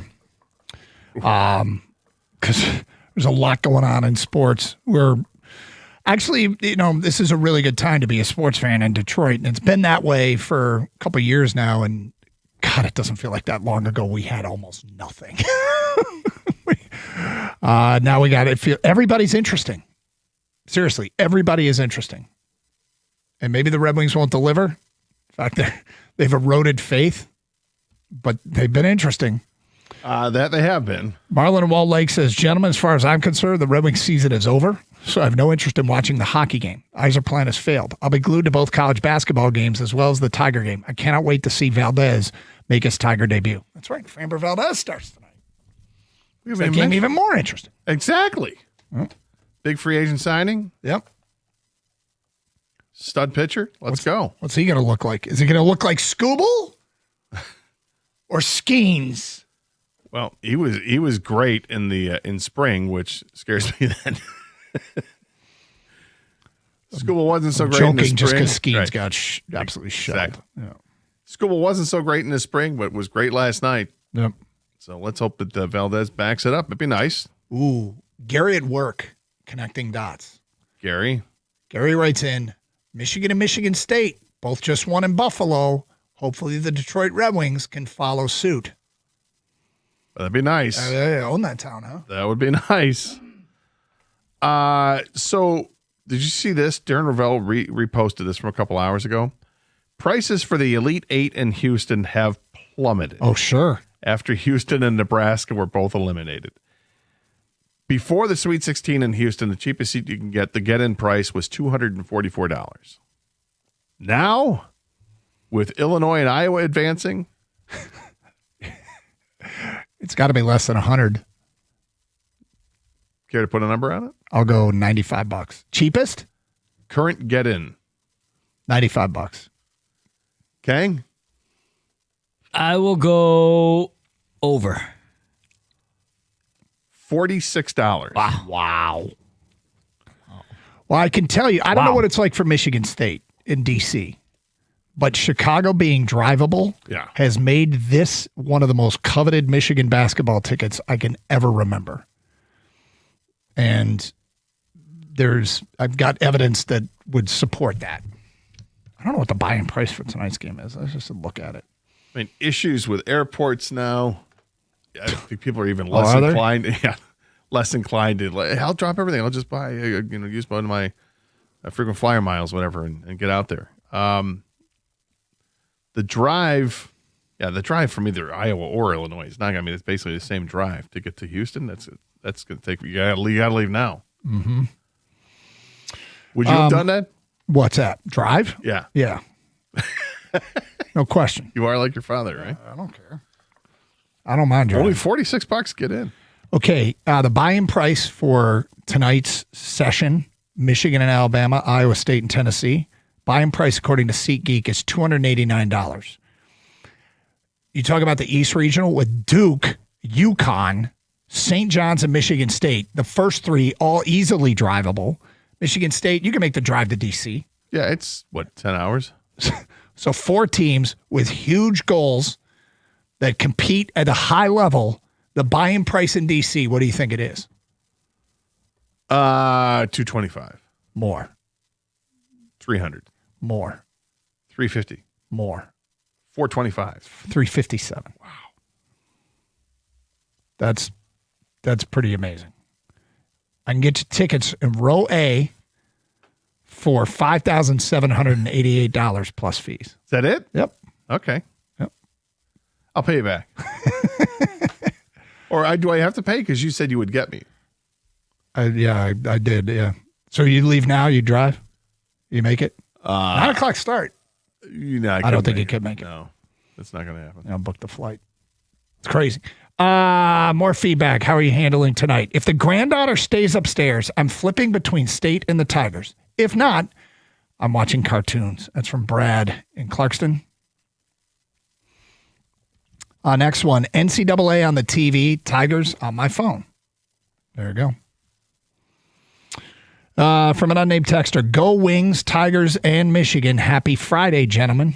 Happy Friday indeed. Yeah, this is about as good a weekend as you can have. Kitech says, good luck with the bubble when FanDuel has the ticker on their score bug. So I was going to say, let's talk about watching last night. Okay, with the Tiger Tigers? game? Yeah, on Detroit Sportsnet. There was no crawl, and I loved it. Oh, did you? Okay. I absolutely loved not having the constant barrage of what else is going on, the recycling of updated betting odds and all that crap. I don't need that. I wanted to watch the game. And so you had the bug in the bottom right corner, and then in the top there was faintly a logo for Bet365 or whatever it is. Mm-hmm. It was marvelous. I really, really enjoyed it. You enjoyed the production, yes, huh? Yes. Okay, cool. It's just as simple as getting rid of the crawl, and I'm all in. If I need the crawl, look, I could go to my phone if I want to see You had no something. problems with 1253, huh? No. Okay, good. In fact, I tuned in to see if what would show up ahead of time, if it would show up, and it about an hour and a half before the game, I was able to dial it in. We just did a catastrophic segment yesterday on how do we remember 1253, and I had somebody tell me, he said, you guys bungled that so well, I couldn't forget 1253. You're welcome. Damn right we did. You're welcome. But it did not go smoothly elsewhere. I know that there were establishments who were having a problem getting it through Xfinity. So if you're a business, you have a different licensing or something that goes with if you're making money off of it, and that changes the way you have to get some sort of distribution approval. But you were doing that ahead of time anyway. You were doing it already with FanDuel. You would think it just carried over to Detroit Sportsnet, but whatever. Good to have Double D on the call while Benetti's doing other things, and God, was he fired up over the kid, as everybody How could was. he not be? Yeah, that was great to see. Kang, did you have any problems with Detroit Sportsnet? No, I just thought of the two most irrelevant sports numbers in this town, 12 and 53, popped up, and it was easy. I think that text or whoever you talked to, Doug, described it perfectly. It got to the point where, 1253, numbers I don't care about ever. It's stuck in my head now. Super We were trying to come up with it. Here's how you remember, and then we just butchered it. And after 5 minutes of trying to come up with ways to remember 1253, you couldn't help but remember it because we had completely turned it into a catastrophe. Ronald Dupree and James Edwards. I mean, it's that simple. It's just that simple. Super dupe No, Buddha. I thought it was Ronald Dupree and Butch Wade. No, you were Butch Wade. Nobody else. Yeah, no one else was, Doug. That was you. I was Butch Wade, yeah. Well, hopefully it worked for everybody. And of course, you can hear all Tiger games here on 97.1. All right, so huge weekend of sports. Buckle up, everybody, and have fun with that. We know we will and can't wait to talk about it next week. In the meantime, Mike has made his way in studio and joins us now. You're on 97.1. Hello. That's Mike Stone. The not old Malone. Mike. Yeah. What's up, man? Not too much. I shouldn't say not too much. There's a lot of stuff going on. I assume you're already taking credit for Kevin McGonigal because you guys are from the same county. Yes, absolutely. There's no doubt. That's what people do. Yeah, absolutely. He's one of another guy from Delco who comes here and has some a success. career, hopefully. Yeah. That was pretty. Hopefully he's not a one-hit wonder. That was pretty impressive, though. Yeah, really was. Yeah, it was nice to see. What do you guys got planned coming up next? We'll talk about that almost perfect opening day. We'll get into the basketball. There's two pretty interesting games tonight locally, as you know. And we got Who Said It. We'll have a football blitz, something to do with the NFL draft, and get everybody ready. You know, that Duke St. John's game, too, is going to be a war. Oh, I know. There are people that believe that St. John's can upset Duke. Is it just because Duke is kind of taking it easy getting in there? They haven't Feels really. a little bit like it, doesn't it? Well, no, I think like Duke. I think it's because of the injury, and Yeah. St. John's playing really well right now. Yeah. And Pitino at least wears a suit. I like that. Do you? Yeah. Did you see that meme going around that if college basketball coaches had to wear the uniform like baseball coaches do, and they had Photoshop with Izzo wearing a Spartan uniform and Pitino wearing a St. John's uniform? No, I haven't seen that one. Oh, God, it's hysterical. But besides the obvious, it was the worst thing to come out of COVID was the coaching attire in basketball. Did it change? Yeah, that's when it started. You're doing like JB Bickerstaff and wearing the sweatsuit. everything. Yeah, Quarter zips. Yeah, that's the coaching uniform now. They all look the same. They're you're watching it. Oh, you like Mick Cronin? You like to see what he's wearing? Yes, I thought Riley. They gave him a statue when he was wearing it on. Not surprising because when I do think fashion, I do think Mike Stone. That's exactly right. Hey, if senators can do it, why can't basketball coaches do it? What, wear quarter zips? No, wear full-on sweatsuits. Oh. I guess that's just a Pennsylvania. Doesn't matter to me. Rico, real quick, what do you guys got planned? Or what are you most looking forward to talking about? You know what? Can we come to an agreement with Scooble and the Tigers fans? Good luck with that. Have a great weekend, everybody, and you two have a great show. Stay safe. Treat each other with respect. Carson Anderson, 97.1.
Brought to you by Twin Peaks. March Madness continues tonight for both of the Michigan teams. The Wolverines in Chicago for a 7:35 tip against Alabama. The second leading scorer for the Crimson Tide, Aiden Holloway, was charged after possessing weed. Per Alabama beat writer Nick Kelly, Holloway was granted a motion to travel out of state by a judge. He's since received a statement from the school saying nothing has changed with Holloway's status on the team. Michigan State has UConn in Washington. The Huskies are one of the slowest paced team in the country, but one of the best defensively per Ken Pom. BetMGM.com. Tip there at 9:45. Ex-EMU hoop star George Gervin is surprised that Caleb Williams tried to trademark Iceman. Quote, "I've been the Iceman for 40-something years. I never thought anybody would try to trademark it. It's kind of knocked me out of the box," end quote. The Red Wings are 3 points shy of the Islanders for the last wildcard spot after the results last night. Today, Detroit has the Sabres. You're the 6:45 pregame over on WWJ. John Gibson will make the start. There's some question whether Talbot would be able to back him up. Sounds more likely now. Buffalo has lost 2 overtime games in a row, but have picked up at least a point in the last 6 contests. The Tigers have game 2 against the Padres. It's a 9:40 first pitch here on 97.1. Framber Valdez will make his Detroit debut tonight. Michael King throws for the Padres. The Tigers also announced they'll have another free block party before their home opener starting at 9 a week from today. At the Corwell Health Sports Desk, I'm Jeremy Otto. For more, go to 97.1 The Ticket or Odyssey.com.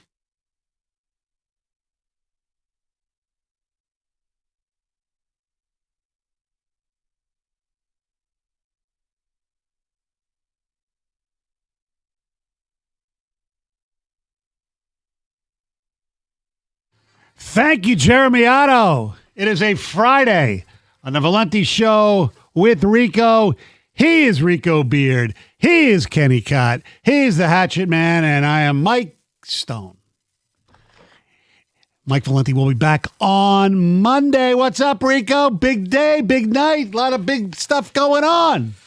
Yeah, you'd hope that you get some exciting games like half of the games were last night. The other half, not so much. But you know what? I like it. I'm not the ones who's like, oh, it was up too late. And I don't care.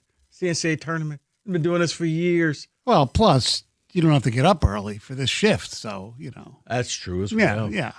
Like tomorrow, like tonight, 9:45. Okay, it's a weekend. Most people don't have to work. But me and Kenny Cott tomorrow morning beginning at 9 a.m. So we'll have to fight not to fall asleep. I don't think I will be falling asleep because it's the Michigan State game that's second. And me and my Spartan alum daughter will be watching. Well, you and Kenny got to get up early. When? I know. When? We're just stating facts. That's all. No big deal. You know, you guys will do it fine. It's part of the deal. So yesterday, after our shortened show, and we thank the Detroit Tigers for that, we got to go see a opening day that was I wouldn't call it one for the ages, but it was pretty damn close. I mean, everything you wanted to see pretty much happened. Yeah, except the only drawback, it didn't happen here. On a nice day. That's true. And it wasn't even a nice day here. Because like halfway through the game, I'm looking outside. I said, oh, my God, it's pouring outside. Yeah. I'm glad they were playing in San Diego. That's for damn sure. Yeah, but it was like everything that you could have wanted to happen for the Tigers, especially McGonigal. Let's face it. Everybody wanted to see what happened. First pitch, wow. All right, next at bat, wow. Okay, he legged one out. Okay. He didn't go 5 for 5. So if you got a nitpick, but other than that, no. I mean, if you're gonna nitpick, and you shouldn't, no, because baseball is a game of failure basically. So yeah, you're gonna have guys who go 0-fers. Carpenter was 0 for 5, Green was 0 for 4, but that happens in baseball. Skubal, 6 innings, 3 hits. 1 run, and it was unearned. 6 strikeouts, no walks, 74 pitches. That's the way you want your Cy Young Award winner to start the season. Yeah. Don't tax him too much. They had to give him a big lead so he could leave after 6 innings. Right. 74 pitches. Now, I heard this morning, that I got some intel that a lot of fans were unhappy with Tarek Skubal because he only pitched 74 pitches. All right. Look, I am with you on what happened last year in Seattle. I thought it was weak that he didn't pitch the next inning, okay? It's over with right now. Let it go. And if anybody's pissed off that he only threw 74 pitches yesterday, please tell me why. That's all I got to say. The reason why, Stoney, is people are still angry and they're upset. You got to let some stuff go. Last year was last year. That was a different season. Yeah. I think they just want to see some type of – I think a lot of fans feel like Skubal owes them. You owe us an inning. You owe us to go out there and give us a complete game. Give us something. Give us a no-hitter, and we'll forgive you for this. Other than that, for some, no matter what you do, we're going to hold this against you. Yeah. We'll never forget it. Plus, you didn't sign a long-term deal to boot. Yeah. So what was the point? You're not really a Detroiter. You don't really want to be here. That's where I think some fans are. Well, if you were ever going to sit a pitcher down early, it was a game like that where he's up 8-0. Right, it's like 8-1. There's no point of him being in the game anymore. You got this. Yeah. If your bullpen blows this, you got bigger issues. That's right. So we'll get back to Scooble later in the show, probably around 3:00. But I do want to mention, it was an almost perfect game by the Detroit Tigers, and I was only joking and nitpicking on the guys that didn't get any hits because that happens in baseball. The only thing you might want to nitpick is Drew Anderson didn't look really good in his Tiger debut. I mean, but it's one outing. I'm not going to, crucify the guy for one bad outing. 1 1/3, 2 hits, and an earned run, and 2 walks. I mean, because the positives outweighed the negatives. I mean, hell, Javi, 1 for 3, and hold on for a second, he drew a walk. I mean, he did strike out at one pitch that was way out of the strike zone, but he did draw a walk. That's positive, right? Parker Meadows, he got a hit and drove in 2 runs. Dingler, home run on his 2 hits. Torque had a hit. I mean, Colt Keith had 2 hits. Gleyber Torres, he had a hit. So, I mean, they kicked their ass. I know. Trust me.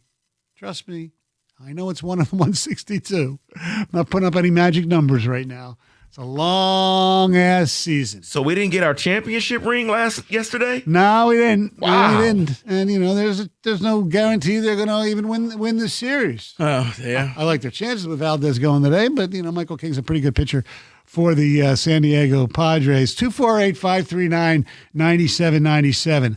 Was it everything and more that you hoped for the opening day? We understand it doesn't mean that they're going to win the division or win the World Series based upon opening day. We've seen bad Tiger teams in the past win opening days.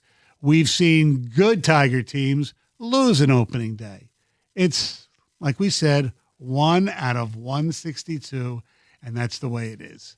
But there was some, excellent signs. I mean, I think one of the biggest ones that got lost first inning, Riley Green walks. Yeah. This is a man like some 200-some strikeout. He took a walk. Yeah, he did strike out Plate 2 discipline. times. Yeah, but it was like a 6-pitch at bat on one of his strikeouts. So, yeah. Look, I'm not going to sit here and micromanage every game the rest of the way. But when you have a good team, you do focus a lot on individual games more than, 2015 through last year, basically, or 2 years ago. That's just the way it is. I mean, when the Ron Gardenhire era, we weren't sitting there saying, oh, my God, they lost the opening day or they won opening day. No, we know that the Tigers are really good, especially in this division where I think, Kansas City, who didn't play yesterday, that's the team you have to worry about. And I'll always still worry about Cleveland because they're Cleveland and they always do what they do.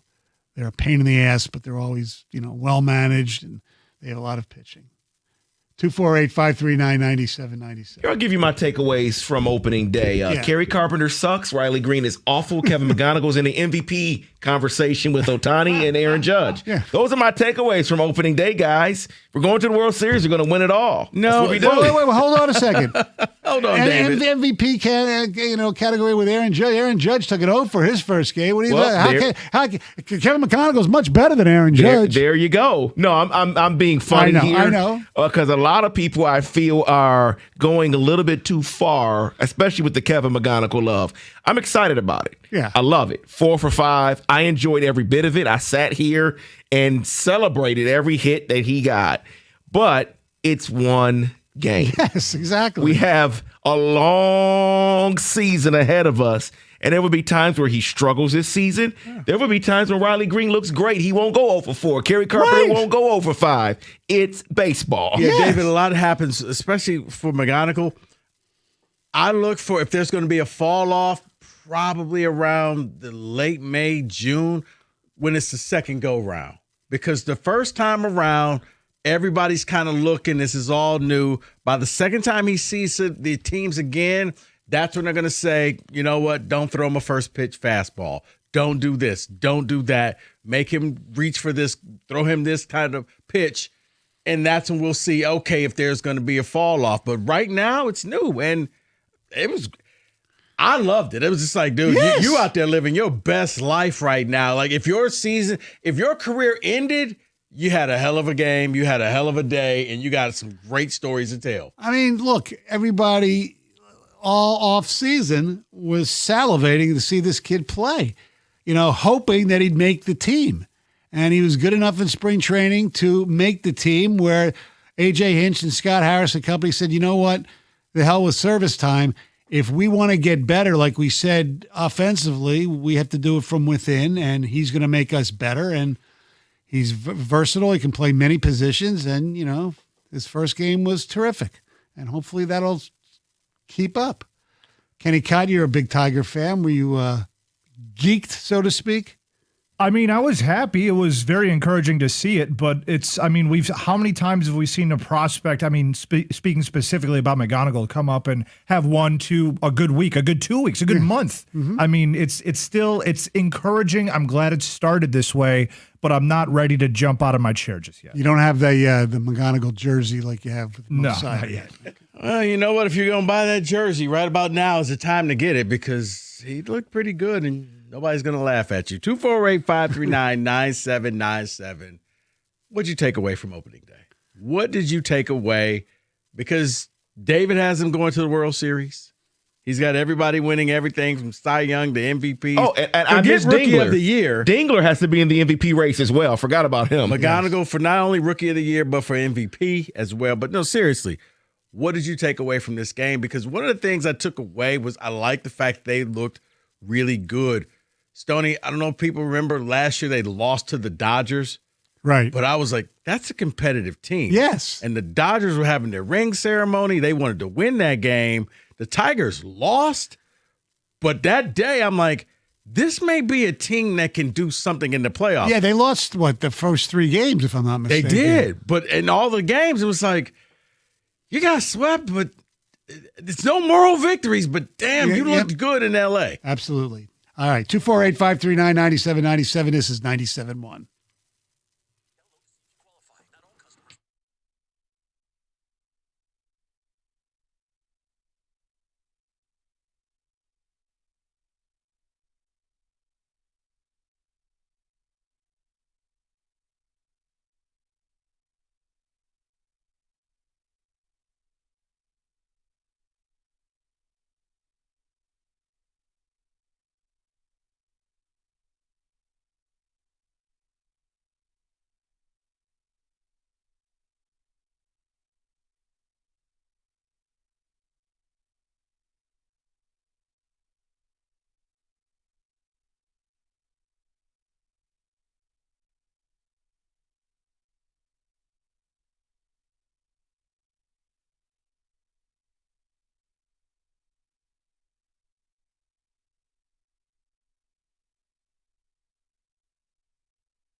And he slid around the tag so he can slide, hit, and field right now. One game. Pretty impressive, though. 248-539-9797. David, do we have any text communications? Text communications here says, hope it isn't a precursor, only being the first game, but Green and Torque, 5 plate appearances. Green with 0 hits, 1 walk, 2 Ks. Torque with 1 hit, 2 Ks, and 1 walk. I'm pissed they pulled Scooble. I was 1 strikeout away from hitting my 5-leg parlay from NASCAR in Berkeley. Green is on pace for 324 strikeouts. Baseball is back, baby. Yeah, but that means McGonigal's on pace for 648 hits. A2 in Tecumseh says Dingler is going to mash this year. Mark it down. Okay. Then Jeff at work says, Stoney, you're crazy if you're taking a positive out of the walk from Riley Green. 4 pitches, way out of the strike zone. A high school player would have drawn that walk. Well, whatever. He took a walk. I took more joy out of the walk from Javi Baez. But one of Green's strikeouts was a 6-pitch at bat. It wasn't, I mean, he had plate discipline. Yeah. Sorry. High school guy. Someone is asking, and we would have to look it up. Has anyone ever won MVP and Rookie of the Year in the same season? I have to look that up. I don't know. Trying to think, did Gooden or Strawberry? Trout, maybe. I don't know. We'll figure that out. Verlander won Cy Young and MVP in the same year, I believe. Looks like Ichiro. Ichiro won 2001, I think, and then Fred Lynn in 1979, 75 for the Red Sox. Right, him and Jim Rice came in at the same time. They couldn't figure out who was better, Rice or Lynn. Yeah, Ichiro doesn't count to me. He was already professional. Right, in Japan. I agree. A lot of people didn't even think he should have got Rookie of the Year. All right, 248-539-9797. Let's go to Shelby Township. Good afternoon, Dave. Hey, guys. How's it going? Good. So I think I'm buying the jersey. It is early. I know you guys said that, but he just looked so confident for a 21-year-old kid stepping up there, bases loaded in the first inning. First pitch is a big leaguer. Cutter up in it, and he turns and just rips it to right for a 2-run double. I mean, his confidence level is like no rookie I think I've ever seen with the Tigers before. He just stepped up to that plate, and he looked like he was supposed to be there. So I'll leave you guys with that, and, yeah, that's all I got. Yeah, I want to see how he handles a lot more of the breaking ball stuff as the season progresses. But it was just cool to see. I mean, I don't anticipate him going in the tank, but it's nice to see that sometimes these phenoms, prospects, whatever you want to call them, that get highly rated by ranking services, not just the local media, they don't do anything. I mean, he started off with a bang. Really good. And you know what? It was fun to watch. And it's, as you say, it's baseball. And he's going to have some bad days. And he's going to have some offers. But he didn't yesterday. He came out there and he lived up to the expectation that every Tigers fan wanted to see. Probably the only thing you wanted to see was a home run instead of hitting the wall. But other than that, no complaints. And that's why I asked the people at 248-539-9797, did opening day mean anything to you? Did it mean, or were you just like, it's one game? Because it was very encouraging watching the Tigers go out there and do what they did out on the West Coast for me. By the way, do you realize the Tigers have the youngest player in the league and the oldest player in the league? Verlander and McGonigal. Yeah, I saw Verlander. I was like, okay, I don't feel bad. Like, you got the Grays too? Okay. Yeah. All right, JV. Yep, exactly. Welcome to the club. Let's go to Grand Rapids. Joe, good afternoon. Hey, guys. Thanks for having me on. So, opening day was solid yesterday. Obviously not going to overreact to one game. But really like seeing McGonigal show up day one. I think that's the sign. You got to try and play him every day. You better not do this platoon thing with him. But I have a take about how this offense could even go to the next level. If Parker Meadows can find a way to hit the ball, that would be absolutely massive for this offense, because that would be hitting in an unexpected place, and you can play him every day in center field for his defense. Obviously, he has to hit the ball for that. But that would just be a huge boost to this team and this offense. I mean, last year, yes, he had the injury, but 215 with a 621 OPS is not going to cut it if you're going to play every day. But I like what I see so far. I think that, obviously, the deadline, they'll probably add, depending on where they are. They'll win the division for sure. This division's an absolute joke. But I think the realistic expectation for the Tigers this year should be to make the World Series. I can't ask them to win the World Series just because I do not think in this current economic form, anyone will beat the Dodgers. But at least get to the World Series. Or get to the LCS, I think, would be okay, depending on how the season goes. I mean, if they end up, with like 87 wins, win the division, they're good, but, they're not great, and then they could win 2 playoff rounds this time. That would be pretty cool. But, yeah, I don't expect them to go to the World Series. They have a chance, absolutely. But like we said, it's one game. I just need to say something because he just did something that upset me. What's today's date? Today is March the 29th, I think. March the 27th. 7th. Why on God's green earth are we bringing up the trade deadline? Is it July 27th? No, it's March after game 1. Oh, I believe they're going to do something. How do you believe that? Yeah, especially based on the past. What are we talking about here? Slow down, people. Okay, Slow down. Okay, no. But hey, I see where the enthusiasm is coming in, David. You had a team, and they played that epic game where they lost, but we all were glued to our TVs. Whether the outcome was not what we wanted, but then you saw the magical 6 days where all of a sudden they started signing people and we look like we're going to have a team. Then you get the news, okay, McGonigal's going to actually be on the opening day roster. Then you get the day of yesterday. David, Tiger fans are right now enjoying life. And it's what every baseball fan does. We haven't flipped the calendar to April yet, and we're talking trade deadline. I hear you. You're right. They're excited. They're happy. Because think about it. Ever since the Seattle thing, things are starting to fall into place where you're starting to see the Tigers do things that are un-Tigers-like. You're starting to see the Tigers, they go out there and they get Valdez. It's like, whoa. We were all like, did they just sign him? Like, what is going on here? And then even bringing back Verlander was like, okay, that's pretty cool. Yeah. He's coming back to be your 3rd, 4th, 5th starter. All right, great. Oh, McGonigal's on the thing. And then you start this game off, and it couldn't have started any better. So I can see why. Yes, you're right. You shouldn't be talking World Series. You shouldn't be talking trade deadline. Let's wait till at least we get to April in the D. How about that? Exactly. Let's get us to the home opener because they still have two more with the Padres, 3 with the Diamondbacks, and then a week from today they're home at last against the St. Louis Cardinals, the Redbirds. Love their unis. Hate the team. Always have. Chuck in Detroit. You're on 97.1 The Ticket. Good afternoon, gentlemen. Hi, Chuck. What's going on?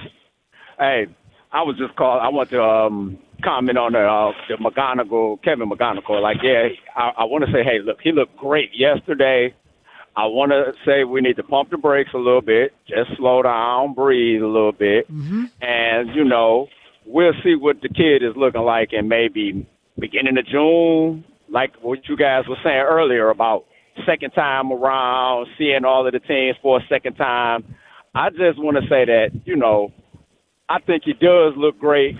Yes, he did meet or exceed expectation yesterday, but let's give him some time. Yes, we can't put him in the Hall of Fame yet. No, exactly. You are exactly right. But it was nice. David it put was him in nice the to Hall see. of Fame.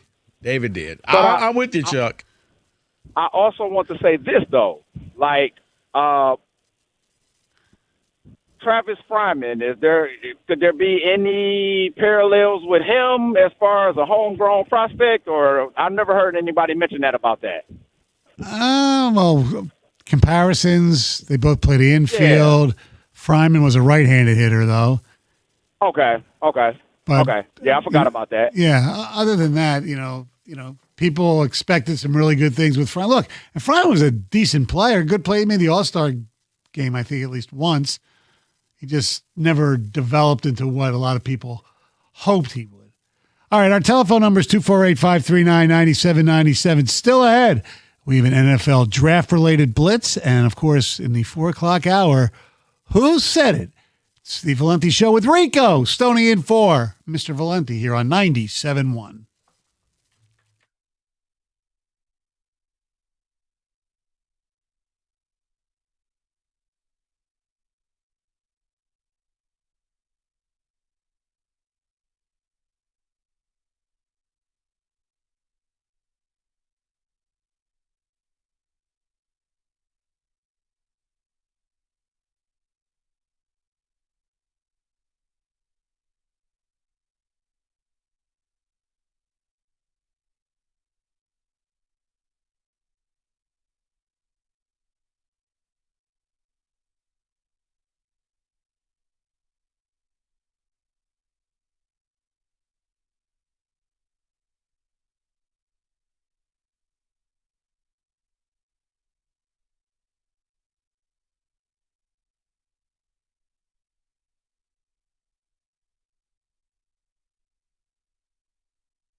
Two four eight 539-9797 is the telephone number.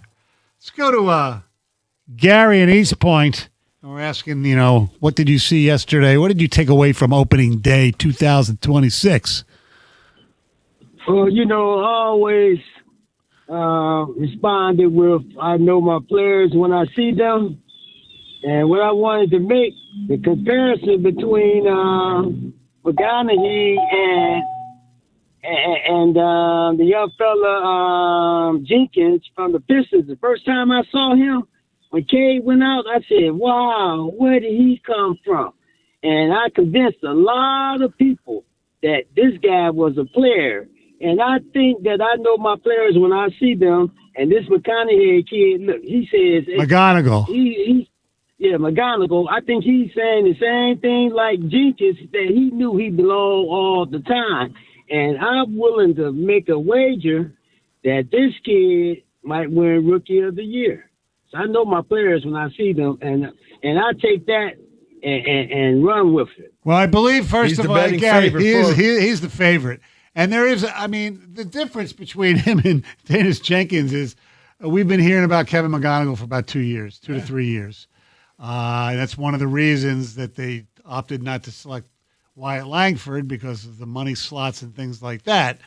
And then Dennis Jenkins basically was a G League player that came out of nowhere, and he's done a terrific job. Had a good game last night as well. So what's his first name? Who, Dennis Jenkins? Oh, McGonaghy. What's his first name? I don't know. I'm not thinking about Matthew. It's not Matthew McGonaghy, the actor, but I'm not sure. You're right. He's not Matthew McGonaghy. All right. It's Kevin. Kevin. David? Hey, I like him. Yeah. Yes, sir. Hey, he can play on my team. I tell you that. No, I feel you, Gary. Appreciate the phone call. You're a pastor. I need to go home. I'm sorry, guys. You're a pastor, and you need Jesus. He said McGonaghy. That's his guy, though. That's his guy. He got him confused. Look, I've mispronounced names in the past. I let him go on one, and after the second time, it was like, oh my. He knows his players, though. I think this text speaks for everyone. David is so annoying. I'm sorry, guys. David, you should be happy right now. Your team is a 10-point favorite tonight. Why are you just so ornery right now? Why? I just got a little bit annoyed listening to all the praise for Kevin McGonigal. Like he is Ohtani. It's like, relax, just kind of calm down, let things settle down. It's a long season. That's all. It's one day. Let everybody enjoy it, David. It's all right. Sane people aren't putting him in Cooperstown yet. I've heard some comparisons today. Well, okay. He's Trout-like. He went out there. He had this. No. But you want to know why? I think a lot of people are like this because you heard about him for 2 years. Right. And it was almost unfair to that young man, Stoney, because I didn't think that he could live up to the hype and the expectation.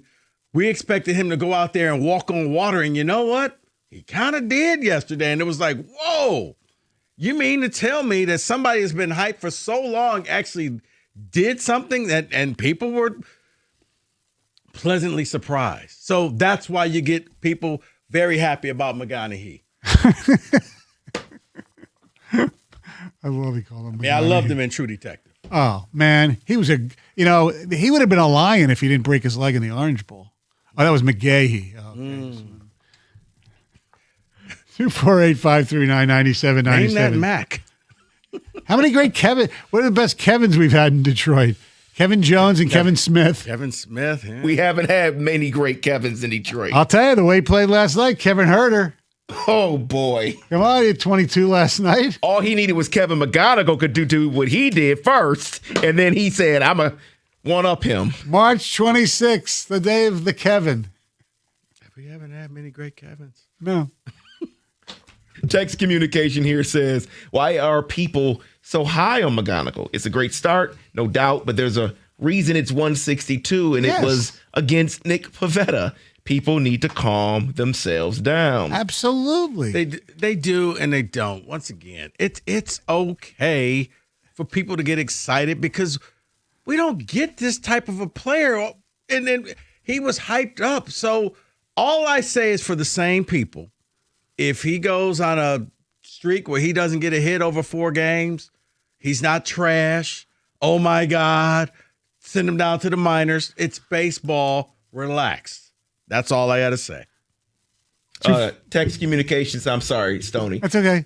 Clearly, David woke up on the wrong side of the bed today. What kind of preacher is this? Why can't we be happy and enjoy a great game yesterday? That is from Marlon in Wall Lake. Yeah, you should tune in for David's sermon on Sunday. Heaven. It's okay. It's all right.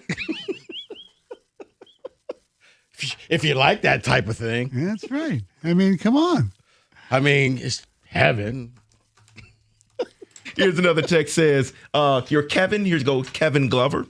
Oh, Okay. that's right. Kevin Glover, very good player. That is a good one. Forgot about him. He had a few Pro Bowl years.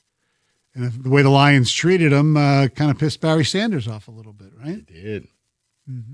No, people are stupid. When you're up 6, 7, 8 runs, why keep your ace in? That is A2 in Tecumseh. Oh, yeah, we'll talk about that later in the program. Then someone else texts in and says, are the Tigers sponsored by Kool-Aid? Because people are chug-a-lugging in today. John in Lake Orion. No, I mean, what else no, did you want us to do? They won. They won 8-2. Well, we're talking about McGonigal in particular. Nobody's sitting there saying that they're going to win the World Series. Right. Nobody has their lawn chair on while we're ready for the parade route. Okay, we're not saying that. They won 8-2, man. It was a fun game to watch. It was never in doubt. Like everything that you wanted to see, you got to see. It's okay to be happy. Yeah. Okay. I know we've had a lot of things in this city haven't gone our way. Let's just enjoy that moment. Mm-hmm. We don't have to forecast it to the World Series or trade deadline. It was one game. Exactly. And it's okay to say, you know what? That was fun. Thank you. You know, we're allowed to have a good Yes. time. Thank you, Kenny. You're allowed to sit there and say, man. Baseball. We have a good young player, it appears. Damn. Well, then we get texts like this, and there was a lot of people like this. Said, I'm ticked that I couldn't watch McGonagall because of the new sports broadcast mess. Well, there was some people couldn't get it. That is true. That's right. I got it because I'm an Xfinity customer. I still have it, damn it.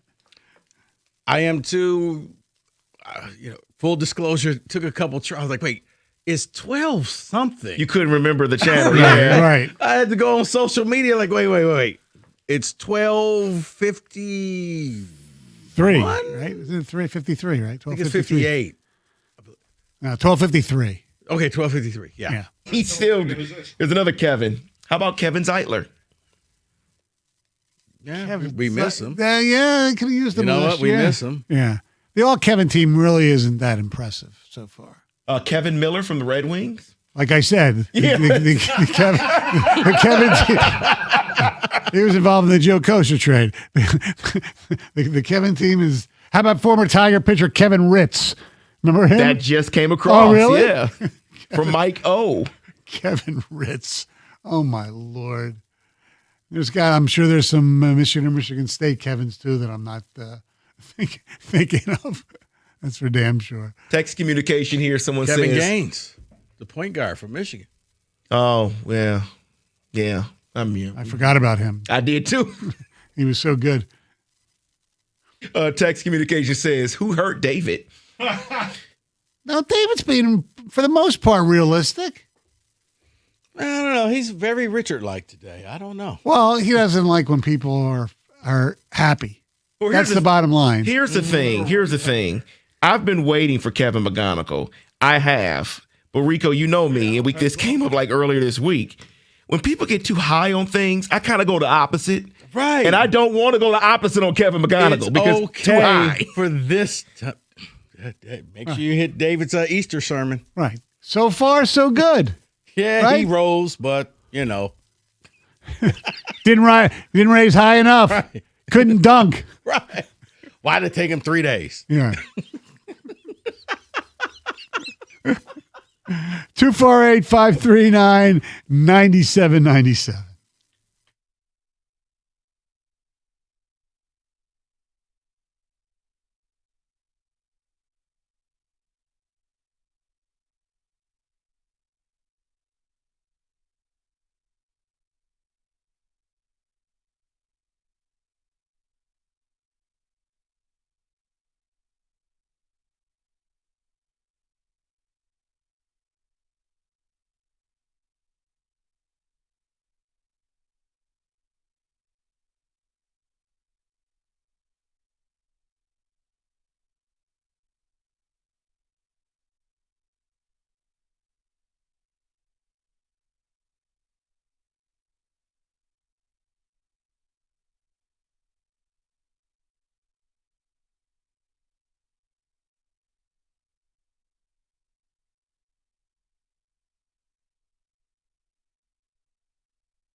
248-539-9797 is the telephone number. Yesterday also, opening day in baseball, Mr. Livy Dunn, otherwise known as Paul Skeens, pitched 2/3 of innings. Oh, my bad. Anyway, forget about that. We'll get back. We'll bring that up a little later in the show. Okay. David, take it away.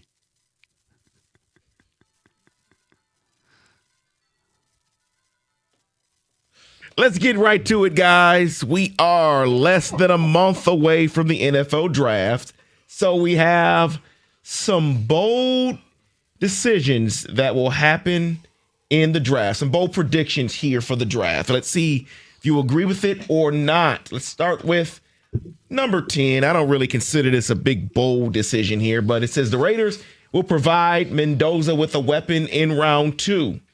Players like Tennessee's Chris Brazell, receiver, Notre Dame's Malachi Fields, or Elijah Surratt will be options for them in the second round. That's not kind of bold, though. That's smart. Yeah, it is. It is smart, but I'd still do more. Even though they got what's his face, Linderbaum, I'd still try to bulk up the offensive line for a rookie quarterback.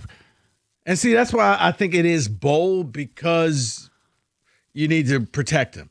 So you need to surround him. You need to go out there and get him as many offensive linemen as you can, and then add the toys a little bit later. But I could easily see that, David. Malachi Fields is interesting because I've seen him as high as the first round. Yes. I've seen him in some mock drafts in like the 4th or 5th round. So big receiver from Notre Dame.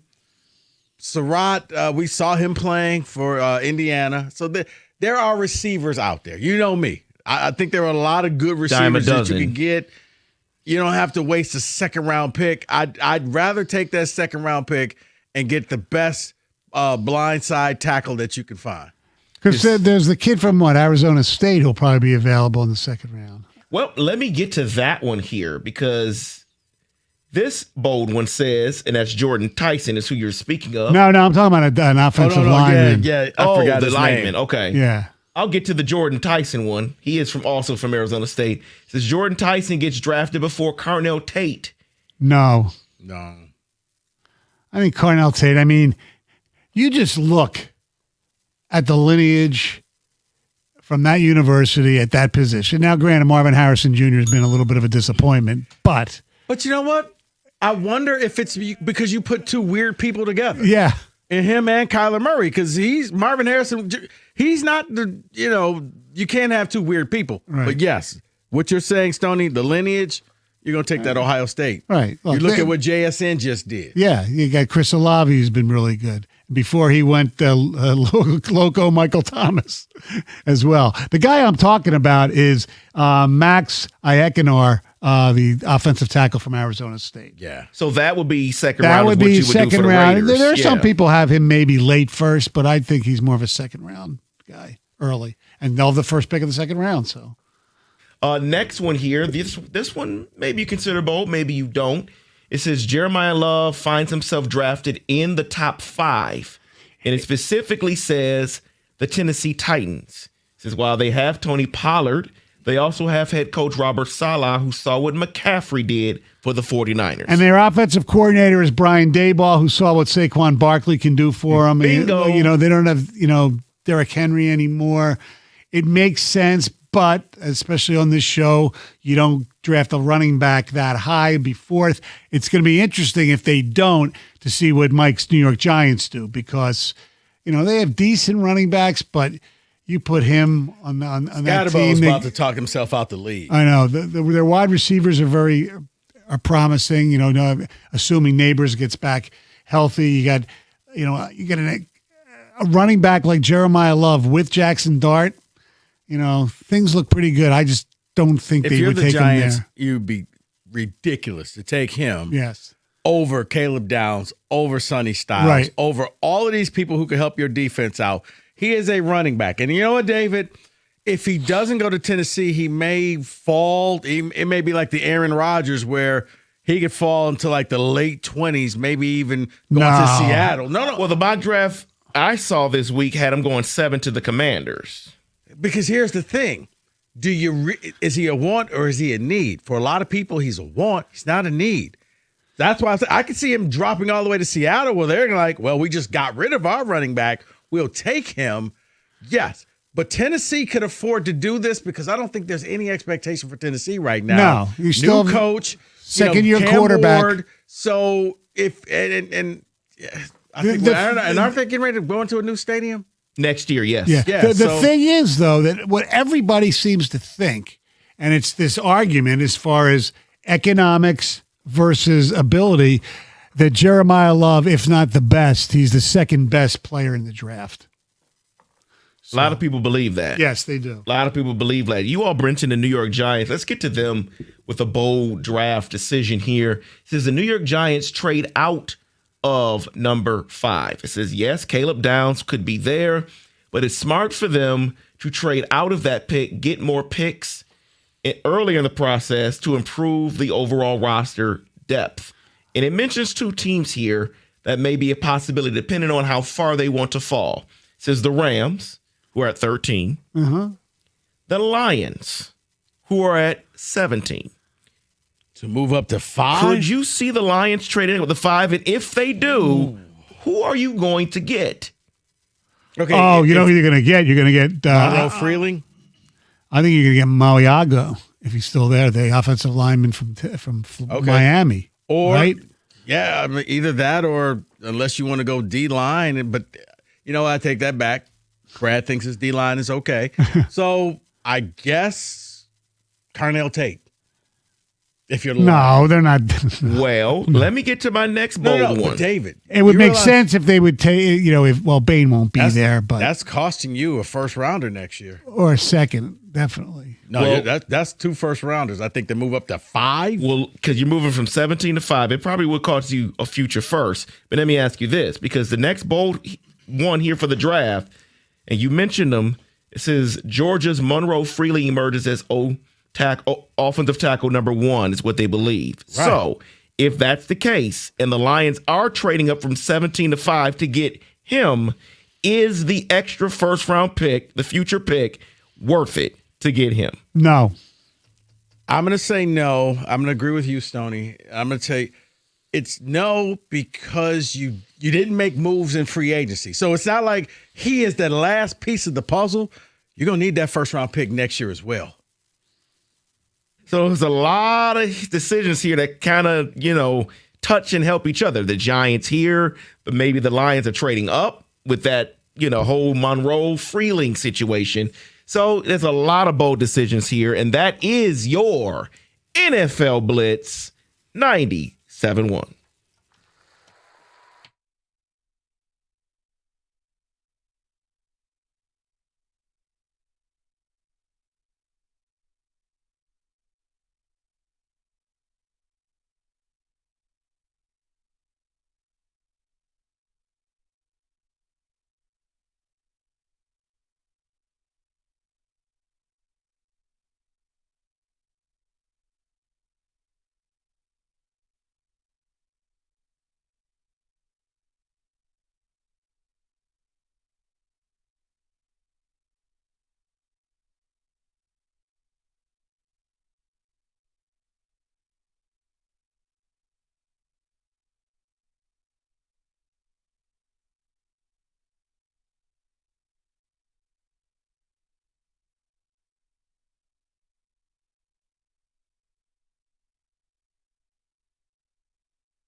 Brought to you by Mastercraft Heating and Cooling. The Sweet 16 rolls on tonight. Michigan battles Alabama at 7:35 at the United Center. One of the Crimson Tide's best player, Aiden Holloway, has been absent from the team all of March Madness so far after weed possession charges. A judge allowed him to travel.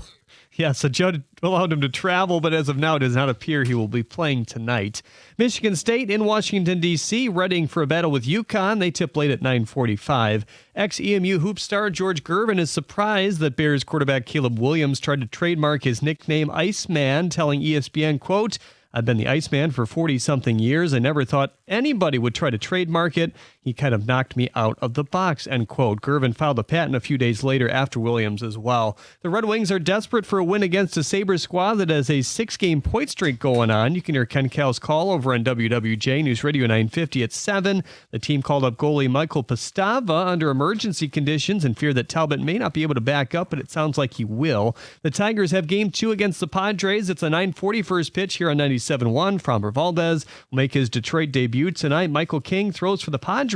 King had an injury-shortened campaign last year, throwing 15 starts with a 3.44 ERA. The team also announced they'll have another free block party before their home opener starting at 9 a week from today at Comerica Park. At the Corwell Health Sports Desk, I'm Jeremy Otto from Oregon at 97.1 The Ticket or Odyssey.com.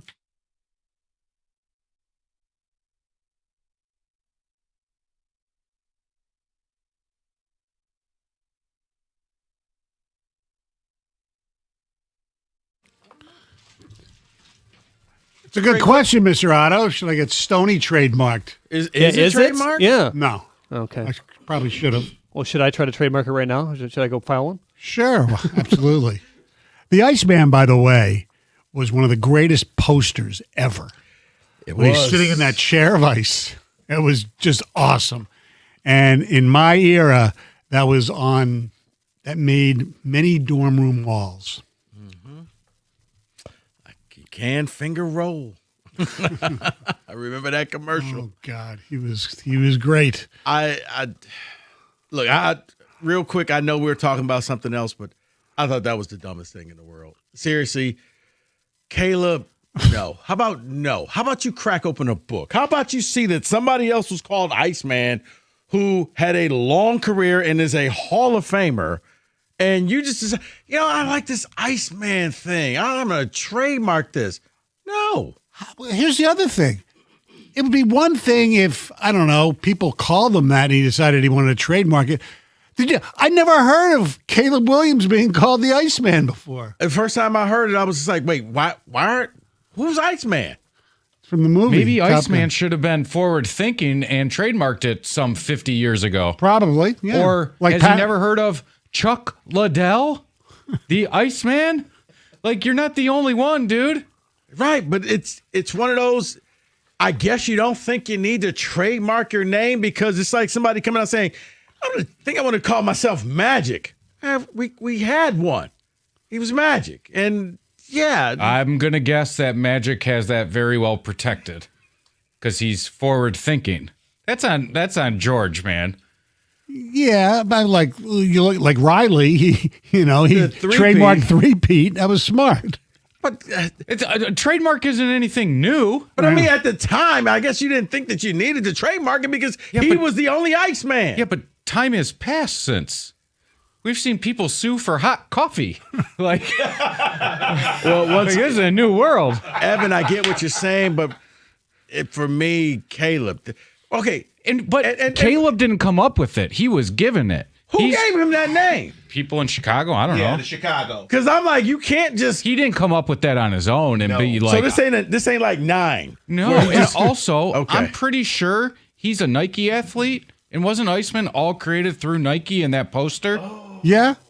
But he was called the Iceman before the poster. But you know what I'm talking about. That was like one of the most iconic posters of all time. Right. That's what we talked about. It was in every dorm room in my era, that and Farrah Fawcett. But I'm pretty sure Caleb is a Nike athlete, and it's like somebody dropped the ball there, and Caleb's picking it up and running with it. Yeah, but you know what? Somebody else is dropping the ball too because you'd think that most people. Like his agent? No, but here's the thing. No, I mean, Magic is not trademark. I don't know if you can with a single word like that. And I don't think you can Iceman. I don't think you can trademark a name like that. It was in the movie, right? Was Val Kilmer the Iceman?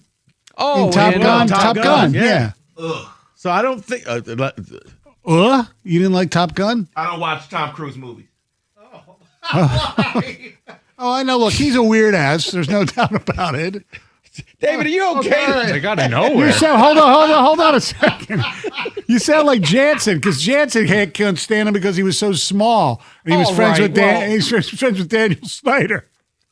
So what's your beef with Tom Cruise? I'm just curious. Is it the Scientology BS? No, it has nothing to do with that. It's just all this stuff that he's doing in these movies, and he's so small. There's no way this is real. He does all his own stunts. It's not real. He does his own stunts. Number one. And David, hey, how about this? It's like, a movie. Right. It ain't like Van Damme was this gigantic person. Much better movies. Oh, I don't know about that. Tom Cruise has been in some great movies. Okay. No matter, he's a weirdo. Wouldn't know because I don't watch them. None of them? None. Okay. You can't handle the truth? Never seen that. Oh, my Lord. So you never see, Top Gun 2 was really just Top Gun 1 with everybody. It's like Rocky in the movie Creed. Same movie. Everybody just move over one space. Just older. Yeah, everybody move over one space. Rocky, you're now the manager. David won't watch that. It's not real. There's no way Rocky could take punches like that. Oh, but okay. What about Rain Man? Don't know. Never seen it. Doesn't know him. Never met him. Rain Man was an awesome movie. Wait, so none of the Mission Impossibles? Never seen it. What Tom Cruise movie have you seen before I've never seen a Tom Cruise movie. So why do you hate Tom Cruise so much? Because they portray him to be this great, strong, amazing. He's so small. He's smaller than me. Yeah, but it's a movie. You probably watched, the midget wrestling. Nope. Oh, that's right. I got to say dwarf these days. I forgot. Skylo Low against Little Brutus. They were great. See, Evan, were you a wrestling fan when they had the little people participate? You know what? So about the Iceman.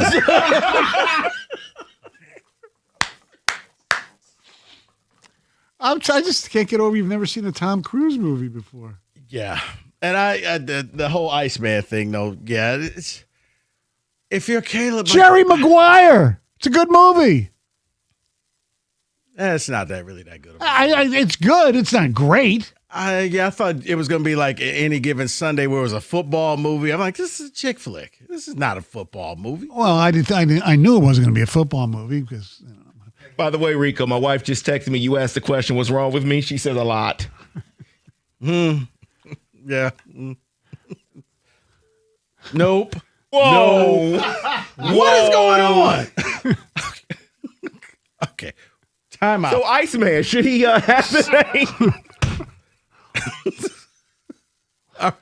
name? Here's why. Back to the Iceman. I don't recall anybody ever calling him Iceman. So that's why it struck me as this. Oh, okay, who calls you Iceman? Like there are certain nicknames that you hear all the time. That was one that I have yet to hear since he's been in the NFL. Did he get it at USC? I haven't heard it anywhere. That's what threw me. Like, are you calling yourself Iceman? Are you're self-glossing yourself? No, that's not allowed. So that's what threw me off from that. And the second it happened, I'm like, well, that's George Gervin.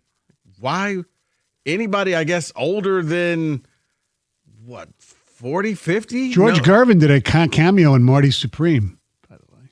Oh, did he? Mm-hmm. I'm just looking at Tom Cruise's filmography here. You want to call it that? And I'm not a Tom Cruise fan because I think he's a weird ass, but I would still see his movies. I mean, you never saw, David, you never saw Risky Business? No. All the Right Moves. No. Top Gun, The Color of Money, Cocktail, Rain Man, Born on the 4th of July, Days of Thunder. No. A Few Good Men. No. The Firm. No. Jerry Maguire, Eyes Wide Shut, all the Mission Impossible movies. This is incredible. Well, I'll tell you one that don't watch because it's just weird as Vanilla Sky. Yeah. I mean, I'm he's good. had some No, duds. That was just weird. That was just. At the end, I was like, I don't know what I just watched. Well, people are bringing up Tropic Thunder, which I Yes. have seen. Oh. But that's not because it's not his movie, and he's also So being in Tropic funny, Thunder- and he's being funny in that movie. Right. So Tom Cruise ain't even the one thing that you're like, wow, in Correct. Tropic Thunder. Correct. But you're okay with Tropic Thunder. Well, because I wasn't expecting to see him, and then I see him, and he's not really him. Okay, He's well, like Born on the 4th of July, he plays like a Vietnam veteran who is basically an amputee, right? A paraplegic. Right. Never seen it. So they're not portraying him to be some superhero. Never seen it. Sorry. Okay. I really didn't know that everyone. Well, you know he was. You know what? Be upset because I've never seen a Tom Cruise movie. You know what role he was up for originally, and it may have changed your whole world. It was Forrest Gump, right? No. Tony Stark. Oh yeah, that I would have never watched another Marvel. I would have never watched it. Oh, he was instead of Robert Downey Jr. And Iron Man is one of my favorite characters. I would have never. I'm not a huge Marvel movie, but Iron Man's the best out of all of them, I thought. Iron Man 3 is the best of all the three of those. But yes. Iron Man 3 was absolute trash. Okay. Like garbage. Okay. We'll discuss that later. They kidnapped the president, and Captain America or no Avengers are around. Just him and Rhodey. Yes. Okay. You know what? We're going to move on. So sorry to all the Tom Cruise fans out there. It's unbelievable. It's unbelievable. Do you like Tom Hanks? Yeah. Okay. I just make sure you didn't Good have anything actor, against. really good actor. I just didn't. Yeah. Make sure you didn't have anything against people named Tom. Well, Kenny does.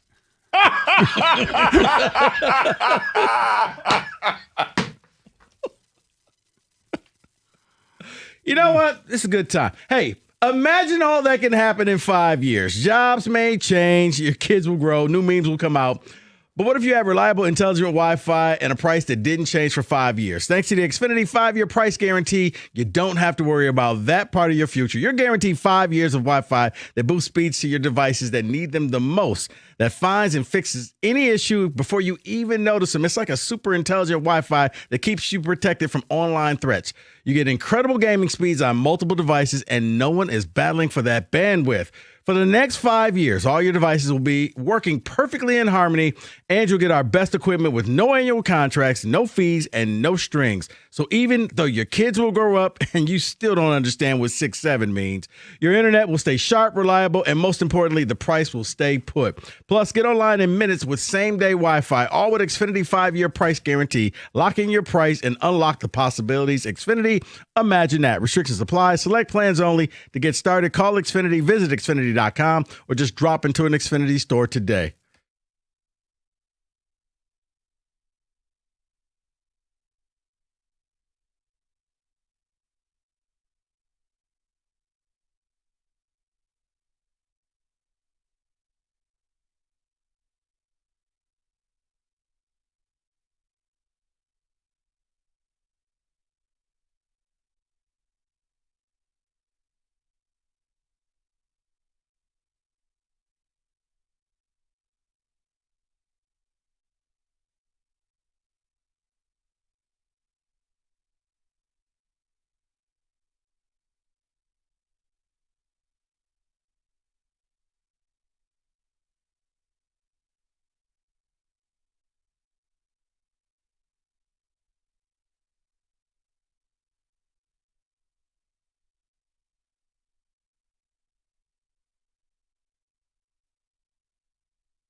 Well, David, where are you on Cuba Gooding Jr.? I mean, he was in Jerry Maguire. I mean, he's a short guy.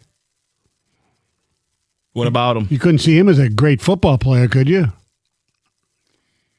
I mean, it is what it is. They're movies. I take it you can't stand Kevin Hart.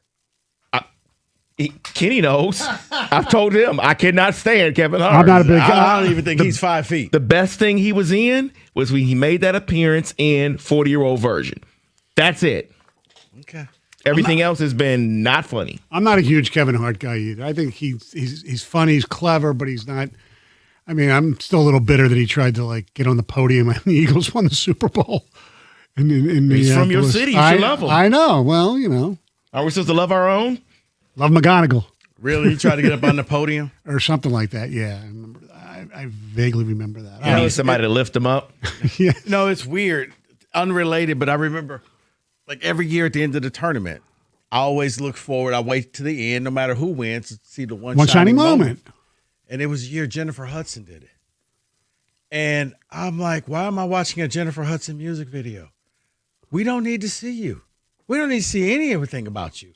Just Luther was in the background. We never saw him. We heard his voice.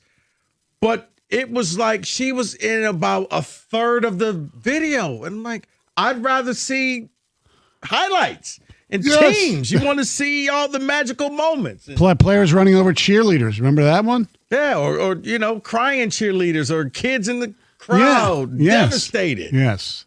All right, 248-539-9797. Greg in Westland. Good afternoon. Good afternoon, fellas. Hey, Greg. I have two things to talk about, and that is one, Tom Cruise.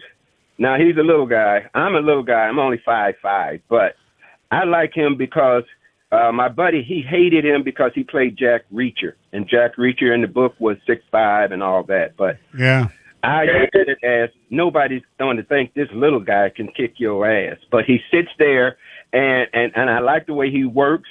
And I think he's a real good actor. I know anybody else doesn't. Number two, the Iceman. The first Iceman was Jerry Butler.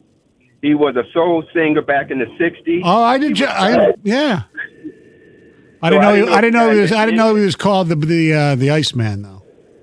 Yes, he used to be called the Iceman back in those days. So both Gervin can shut up and let him keep his. That's for him. By the way, Greg, don't act in any movies because David won't see you because you're a little guy. Thanks for the call, Greg. 248-539-9797. I'm still shocked that David thought the Iron Man 3 was good. Anyway, Tom, go ahead, Tom. What's up, Tom? Hey, how you guys doing today? Oh, we're having a wonderful time. Hey, the fellow who just called, I was calling about that too, about the Iceman. Yeah, he was correct. He was correct about that. About Jerry Butler. The original Iceman was Jerry Butler. If you're familiar with him, he was a real smooth soul singer. What's the use of breaking up? Oh, I know that song. What's the use of breaking up? Yeah, you got it. That's right. You just turn around and make it up. He was really great, but he was the original Iceman, and he had an album out in the late '60s called "The Iceman Cometh," which was great. yes. But Gervin, I don't know if you got that from him or not, but he is not the original Iceman. So maybe Jerry Butler should have taken that name. But Gervin, I don't know if you guys saw him play at all. Yes, I did. I saw him play in high school. In fact, his senior year, he played my high school in the state tournament, and my high school beat him. And it was unbelievable. He had a really, really good team. They played down at Trenton High School. I went to Dearborn Fortson, and after the game, there was a huge brawl. It was on the front page of the news, but that was the end of his high school career. So then he went out. He was great, great. But anyways, I just wanted to bring that up about the Jerry Butler also did that great song, "Only the Strong Survive," right? Oh, yeah, true. That was probably his most famous, sure. I mean, no, it was more soulful than that. I was just waiting for Kenny. I was like, wow. Kenny is not on his game today. All right. Tonight. More things that David hate. Go ahead. Well, he might hate tonight if Michigan loses to Alabama, but they're, favored by 10.5, 11 points, something like that? It actually's come down to 8.5 in some books. Well, is that because there was a rumor that Holloway was going to be back playing? That was just the weirdest thing ever. Aiden Holloway, what was it, Holloway? Holloway. Yeah, for those who don't know, he's the guy that had 2 pounds of weed, and he got busted. You can't have weed in the state of Alabama. So. Second leading scorer on the team, 16.8 points per game. And this was right before the tournament. Yeah. He literally got not kicked out of the university, but he can't be a part of the university anymore. All of a sudden, a judge allowed him to travel outside of the state of Alabama this morning, which led to the speculation, because you knew it was the SEC. Right. They're going to find a way. So I was sitting there thinking that, he's going to play, and all the Michigan fans are going to be, can't believe he's playing, and I'm going to just go back and say, Mozzie Smith. I was about to say, you're not allowed to talk about that or, right, exactly. or certain kickers. Yeah. We'll just leave nameless. Yeah.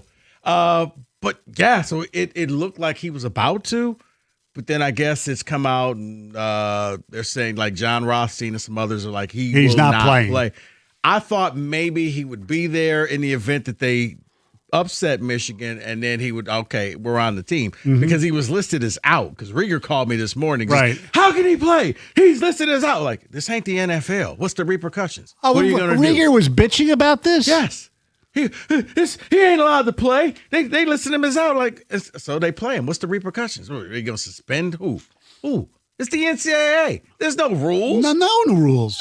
So, but no, it doesn't look like he is going to play in this game. So, yeah, but he's their second leading scorer. But they haven't needed him so far. No. But you'll probably need him for a game like tonight. Yeah, exactly. I mean, we'll get into the game a little later, but what's interesting is because of what happened yesterday, and I think I mentioned on the air that I took Nebraska in my suicide pool.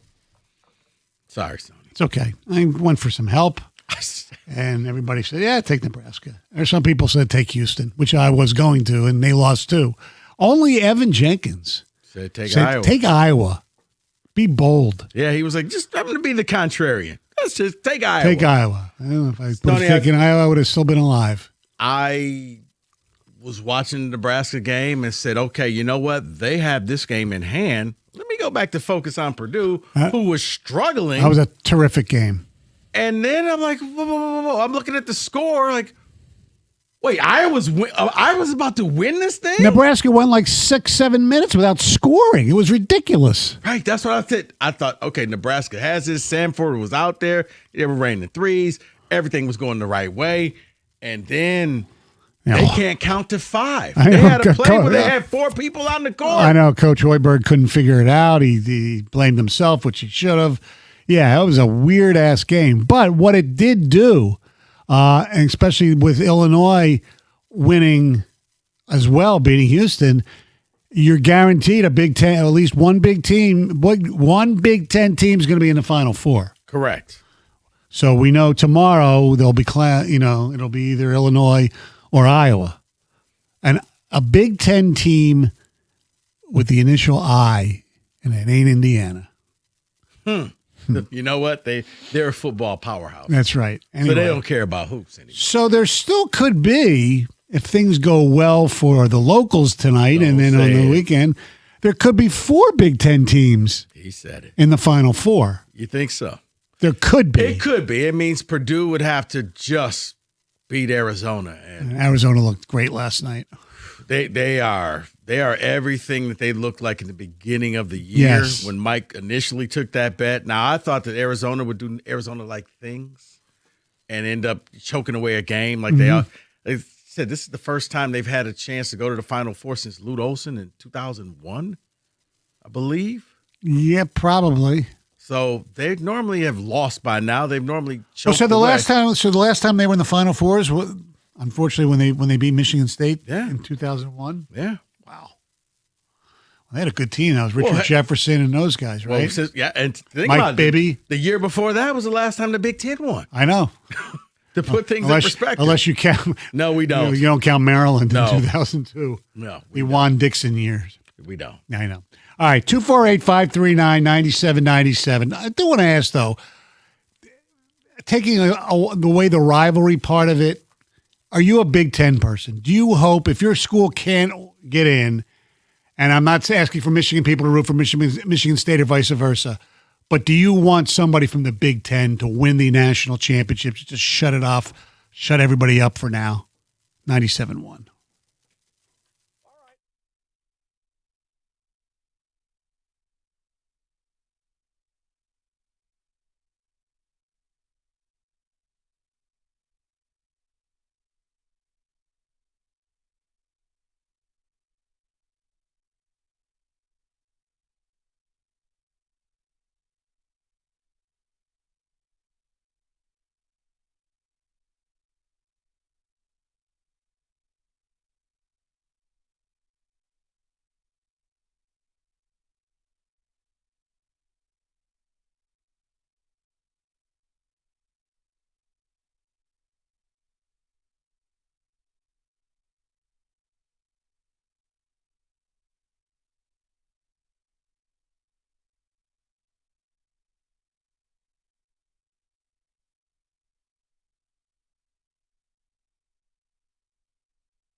So you're a Big Ten fan when it comes to the tournament.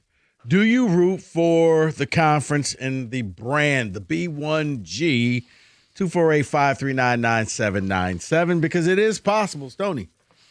You can have an all Big Ten Final Four, which would mean that for the first time since 2000, you will get a champion. Now, Michigan is one of the betting favorites to make it there, but the fact that either Iowa or Illinois, I'm almost rooting for Iowa just because nobody saw that coming.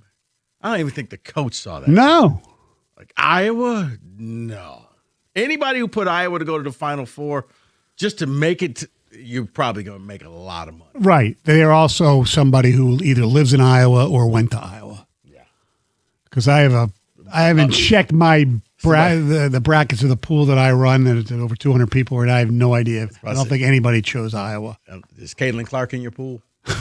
I'm sure she took Iowa. Probably, yes. A lot of people do take their own school. So there's obviously a lot of Michigan and Michigan State people. But I thought, actually, isn't her boyfriend now playing for Nebraska? I don't know. I believe. I can't keep up with Caitlin Clark's boyfriends. Okay. I don't know how many she's had or whatever. 248-539-9797 is the telephone number. For me, it has nothing to do with the conference. It'd be nice to put to bed all right, they haven't won since, Michigan State in 2000, but it depends on the matchup. If it's a team that I like, for instance, if it's Purdue versus, I don't know, who's Arizona, well, they're going to play tomorrow. So if it's Purdue versus Temple. I'm rooting for Temple. Okay. Yeah. But if it's Purdue versus Davidson, if it's Purdue versus, is there a SEC school that I don't mind? I don't, like Florida. I don't know. Like I said, I'm not a big fan of Braden Smith, even though he's great. Unless there's a team that I absolutely like. Now, most of the time when the Big Ten is playing, I'm rooting for that Big Ten team. Like last night, I was rooting for Purdue. I was actually getting angry at Purdue and Matt Painter. I'm like, guys, you're up 3. He's driving to the basket. Stay away from him. Yeah. That's the shot you want him to take. If he makes the layup, you're still up 1. Instead, Clough fouls him. I realized it wasn't a foul. I know. Why are you standing that close to him? That was you're fouled out of the game. I was surprised they didn't argue that more. I mean, I don't. Obviously, it couldn't be overturned that challenge, but that was like there was no contact or very little contact on that. But the fact that now you're fouled out of the game, if this goes to overtime, you can't play for a.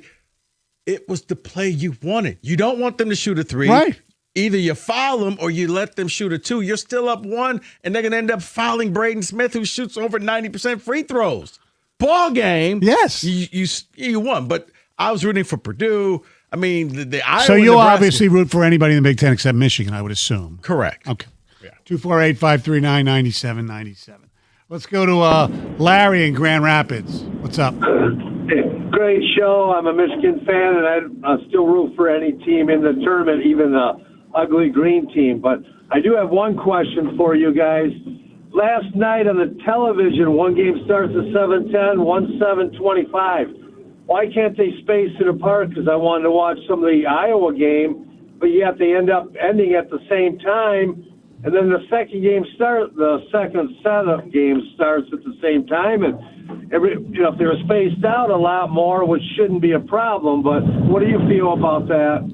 Well, Larry, it's been that way since they've had the tournament. That the Sweet 16 is always a doubleheader, one on CBS, one on either TBS or TNT, but it's always a doubleheader that night. Right, but why can't they start it even at 6:30 or 7 o'clock? Because they won't preempt their local their network news probably if it's CBS. Wow. Okay. I don't know. It's obviously television rules the roost in everything with sports these days. Right, but I've had a lot of people complaining, like, guys, it's been that way for the longest. Like, I don't know what to tell you. Like, well, maybe they could do it where they do one game. Like, you'll get that for the Elite Eight.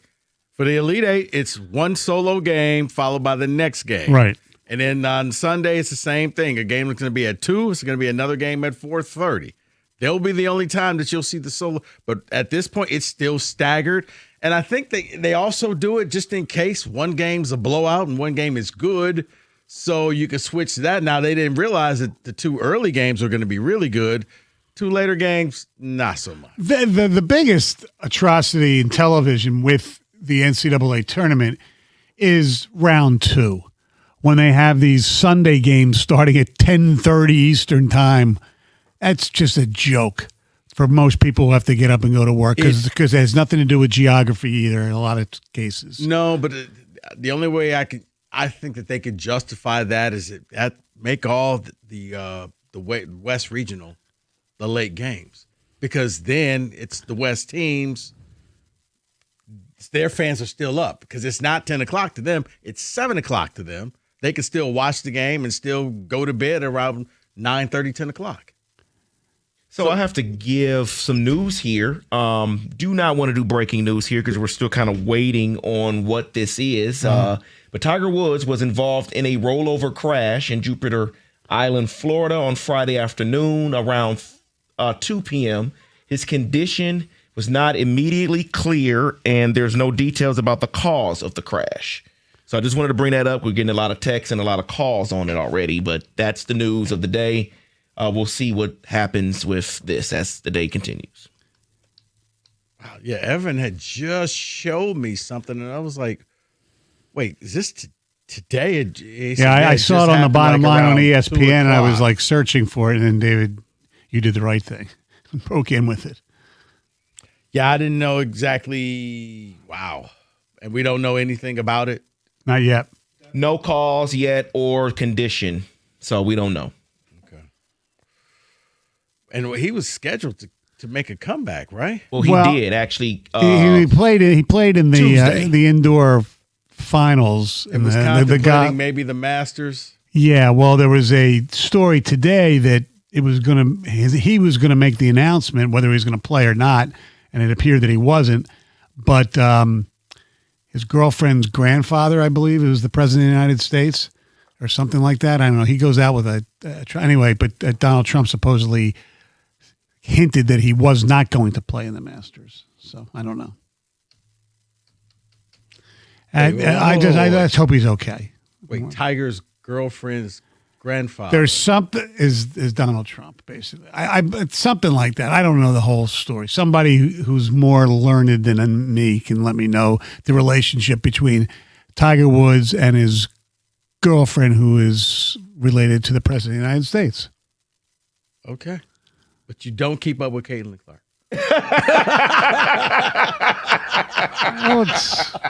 I'm kidding. Yeah, I know. With all due respect, no matter what you think of Caitlin Clark or you think of the president of the United States, and we'll leave that alone, I think he's a little more important. Okay, I have it here. Okay. Tiger Woods' girlfriend is Donald Trump Jr.'s ex-wife. Oh, okay. Is Donald Trump Jr.'s ex-wife?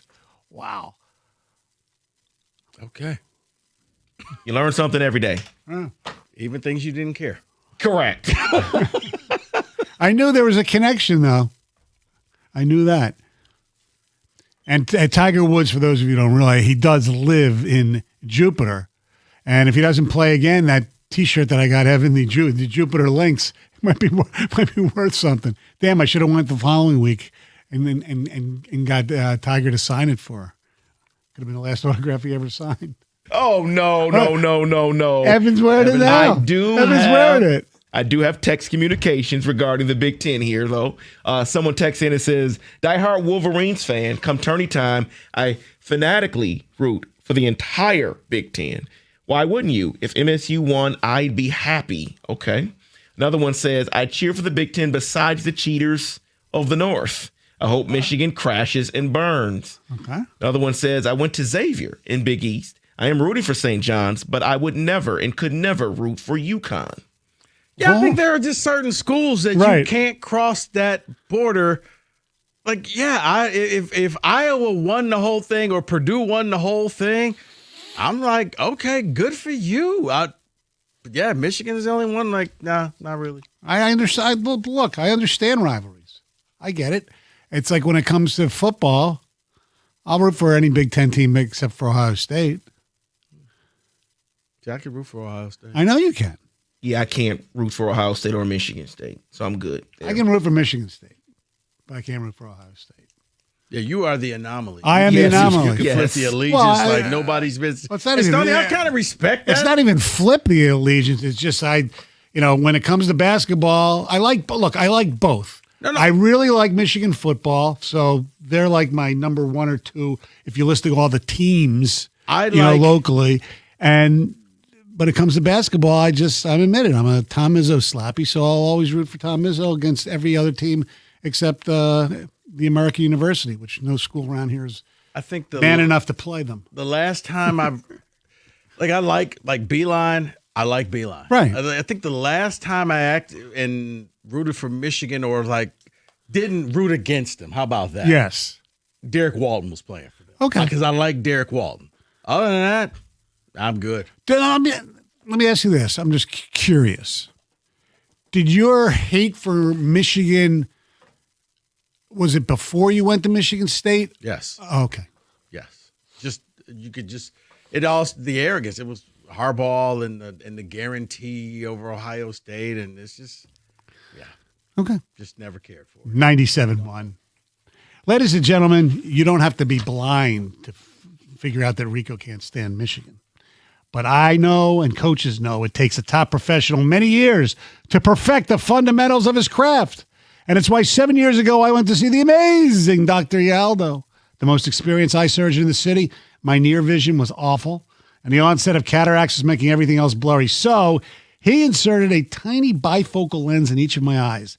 By the next day, my entire field of vision, up close and far away, had come back into sharp focus. Most of us develop near vision problems at around the age of 40 and start depending on those annoying reading glasses. And part of the reason why they're annoying is because idiots like me leave them all over the house and I always lose them. But these amazing little implants give you crisp vision at all distances with no more readers required. And don't forget, Dr. Yaldo's custom LASIK for younger people is the most advanced available anywhere. And this month, it's just $16.95 an eye, the lowest price in the state. And remember, tell them Stoney sent you, and that evaluation always free at YaldoEyeCenter.com.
248-539-9797. There was other baseball yesterday besides McGonigal Palooza, which was pretty damn awesome. Kevin McGonigal's first game in the major leagues, first pitch, base hit, whatever. He was great. 4 for 5. And no, it's not going to continue where he's going to go 4 for 5 every game, but it's nice to see a prospect that we've been hearing about for about 2 years look like he could be something special. But it's still just one game. So I'm not going to make my reservations for Cooperstown in 25 years. All right. But there were, like I said, there was other baseball yesterday. And in the earliest game yesterday, the New York Mets beat the Pittsburgh Pirates 11-7. Big deal, you say. Well, Paul Skeens, who is probably the favorite to win the National League Cy Young Award again, he did not even make it through one inning. 37 pitches, 2 walks, 4 hits, 5 runs, all earned.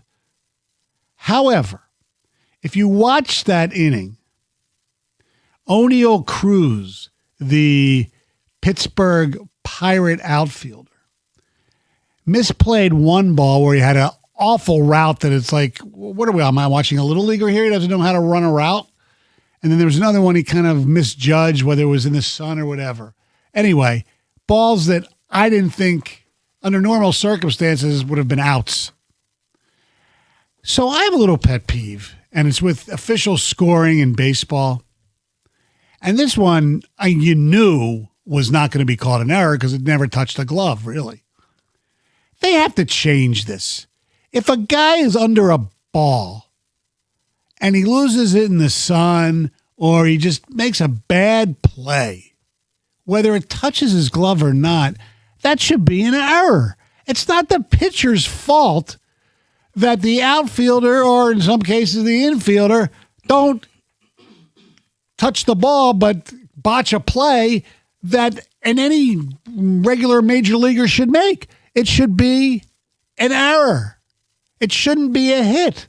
It's ridiculous. You go to these games, and there are games that you watch on TV, and there are even ones that are more heinous than the ones I'm talking about, where they actually do touch glove and things like that. To me, if a ball's in the glove, it could be catchable. It's an error. I don't care how he got there. A lot of times, well, he ran for 100 yards and made a great, his arms were outstretched, but the ball went to the webbing of his mitt and he dropped it. Not an error. No, that's a freaking error. That ball touches the leather. That's an error.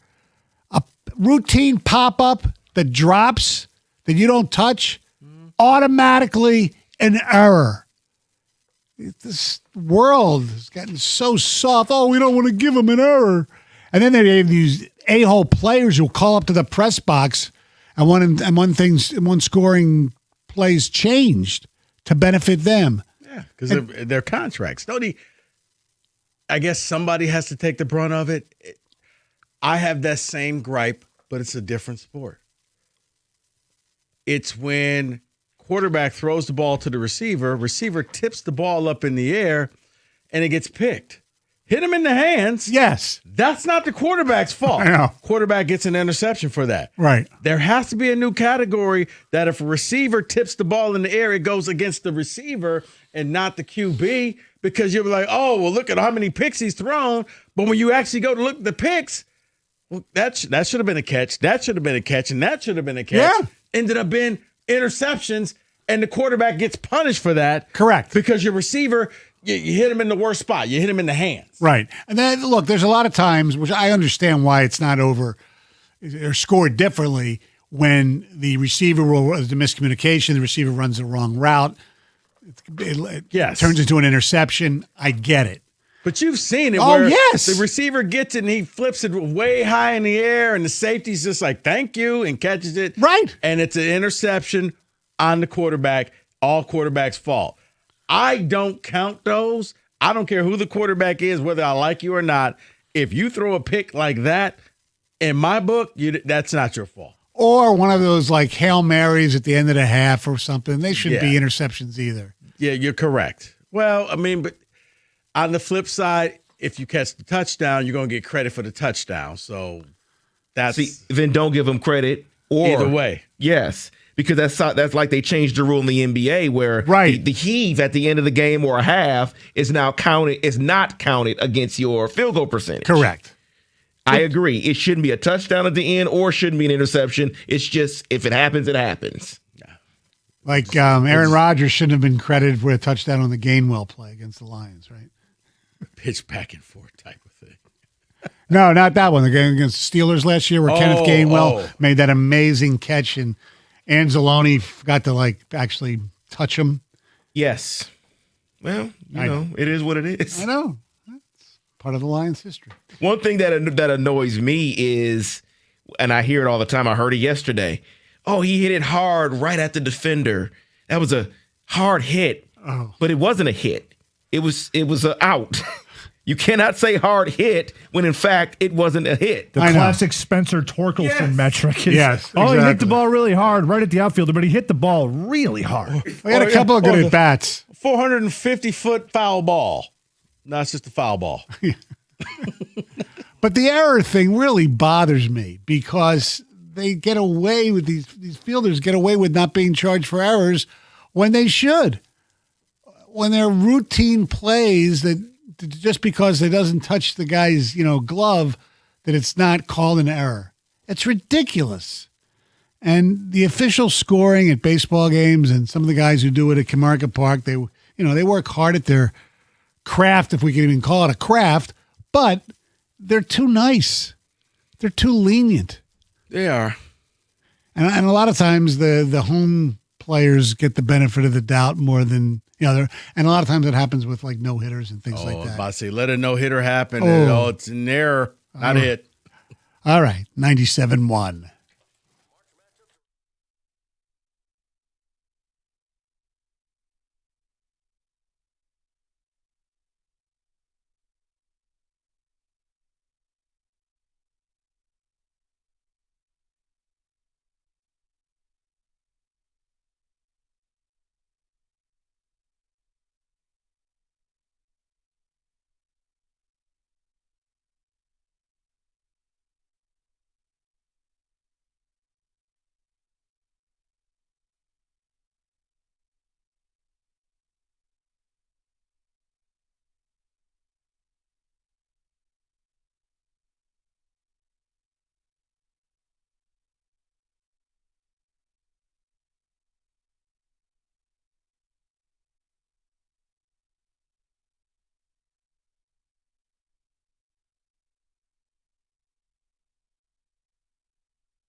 Brought to you by Rapid Roofing. Golf star Tiger Woods was involved in a rollover crash today on Jupiter Island in Florida. Quote, an eyewitness tells TMZ Sports it appears 2 cars were involved and it didn't look as if anyone was seriously injured. The witness saw Tiger on the scene and he appeared to be okay, end quote. Per ESPN, a county sheriff is expected to speak with reporters at 5 o'clock here today. We'll have the latest. March Madness continues tonight for both of Michigan's teams. The Wolverines in Chicago for a 7:35 tip against Alabama. The second leading scorer for the Crimson Tide, Aiden Holloway, who was charged after possessing weed, is likely not to be active here today. He was granted a motion to travel out of state by a judge. He has since received a statement. Nick Kelly, the Alabama beat writer that is from the school, is saying nothing has changed with Holloway's status on the team. Tip-off there at 7:35. Michigan State has UConn in D.C. The Huskies, one of the slowest-paced teams in the country, but one of the best defensively per Ken Pom. Tip-off at 9:45 there. The Wings 3 points shy of the Islanders for the last wild card spot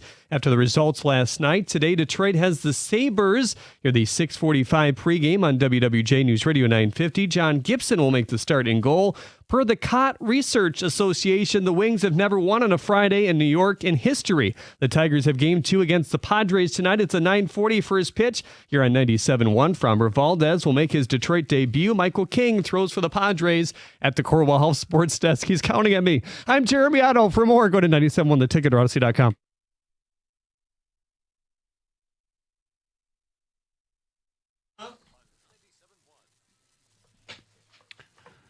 Hey, 248-539-9797. That is the telephone number. It's the Valenti Show with Rico. Stoney in for Mike. We got Kenny and David. The other side of the glass. And Mr. Hatchett, take over, please. So I want to play a little game, guys. I have the list of the top 20 here of the world's most valuable sports teams. So I'm gonna give some guesses. You're not going to, I really want to focus on the top 10 here is really what I want to do. Okay. I don't think you're going to get number 20. Okay. I don't think you're going to get number 20. It is a soccer team. Is it Manchester U? Manchester U is actually 24, 6.6 billion. But number 20, Real Madrid. Real Madrid in La Liga. And you thought we couldn't get it, David. Or maybe it's the India, the team that Sheila Ford and yeah, they're not up there yet. Yeah, the Indian Cricket League, they bought a team. Yeah, they're not most valuable yet. Okay, so let's focus on the top 10 here. Top 10, and we are looking at I say the 4 major sports, but I think it's only 2. Well, hockey's not in. Yeah, there's no shot there's a hockey team. No, the Maple Leafs might be up there. Maybe the Leafs charge a lot of money. No, there is no. I have 30 here. Right. There is not a hockey team. 30. I am shocked. You mean a sport that charges their best player, like they give them $12 million, $13 million a year, is not on the list? Okay, yeah. You know what? Here's the sad news, Kenny. You're probably 2 years away from college players making more than NHL players. They already are, Rico. Some are, absolutely. All right. So can we make any guesses here? Is that what we want to do? Yeah, that's what I want you to do in the top 10. What is your guess for the top 10? Dallas Cowboys. Dallas Cowboys, number 1. What about the Lakers? Lakers have. Hold on. Let me give you the amount first. I'm sorry. Dallas Cowboys are number 1 at $13 billion. And your guess, Kenny, was the Los Angeles Lakers. Los Angeles Lakers, yeah. They are number 5 at $10 billion. I know how to play the game, David. I'm going to pace myself. Kenny is just like a normal Friday night for him. He's rushing. I'm excitable. I'm going to go with the New York Yankees. The New York Yankees are outside of the top 10. They are number 11. Yeah, because they don't. Steinbrenner's not as giving as his father. I'll give you credit. They're actually the same amount as the Chicago Bears, who are at 10 at $8.2 billion. Okay, so I'll give you credit there. All right, they got the Bears. All right, we're going with the Los Angeles Dodgers. The Los Angeles Dodgers are number 19 on this list at $6.8 billion. It seems to me we got to look at market here, fellas. Yeah, I know. So I'm thinking New York has to be represented heavily in this list. I'll go with the Knicks. The New York Knicks are number 6. $9.75 billion. So that means the New York Giants have to be somewhere, even though they're family. It's a family business, but it's worth a lot. The New York Giants are number 4 at $10.1 billion. So you all guessed number 1. You guessed number 6, number 5, number 4, and you guessed 10. I gave you the Chicago Bears because that was tied with the New York Yankees. If that's the case, then we go with let's go with the Chicago teams and go with the Chicago Cubs. They are not even in the top 30. Wow. How about not good at this game? How about the team that's owned by Woody Johnson, the New York Jets? They are number 12. Okay. They are at $8.1 billion, so just behind the New York Yankees. How about the Chicago Bulls? Not in the top 30. I just quit. How about the Los Angeles Rams? The Los Angeles Rams are not in the top 30. Really? Correct. Wow. The Boston Red Sox. Boston Red Sox. Not in the top 30. I'm gonna take a swing and leave the market. I'm gonna go with the Walmart fam. I'm gonna go with the Denver Broncos. They are not in the top 30. How about the Los Angeles? How about the Los Angeles Clippers? They are number 15.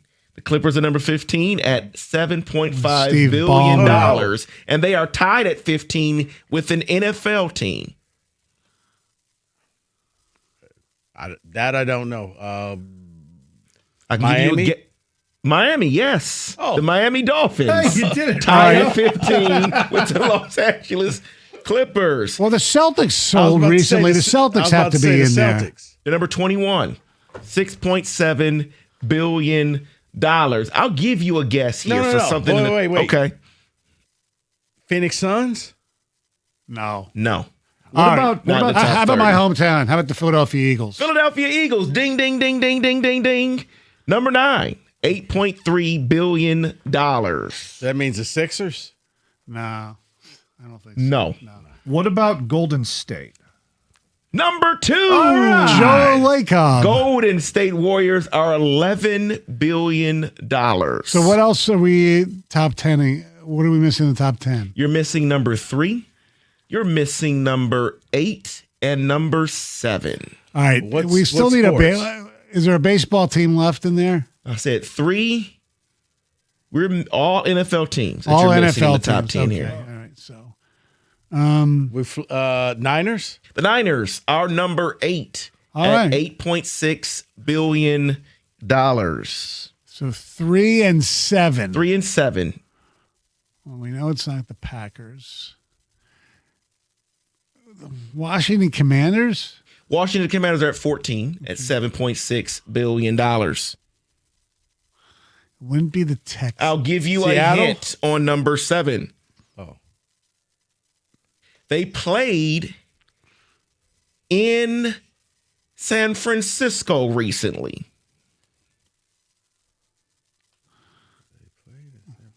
We've guessed. The Raiders. The Patriots. The New England Patriots played in the Super Bowl in San Francisco. They are number 7 at $9 billion. So we need one more? In the top 10, yes. Football team. A football team.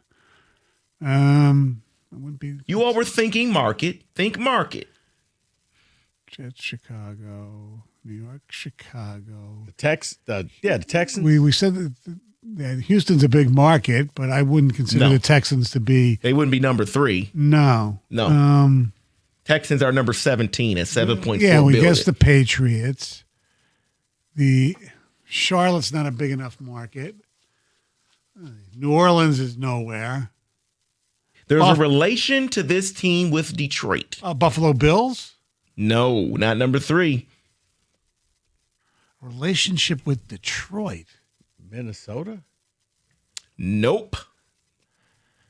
There's a relationship with San Francisco with this team. Detroit and San Francisco.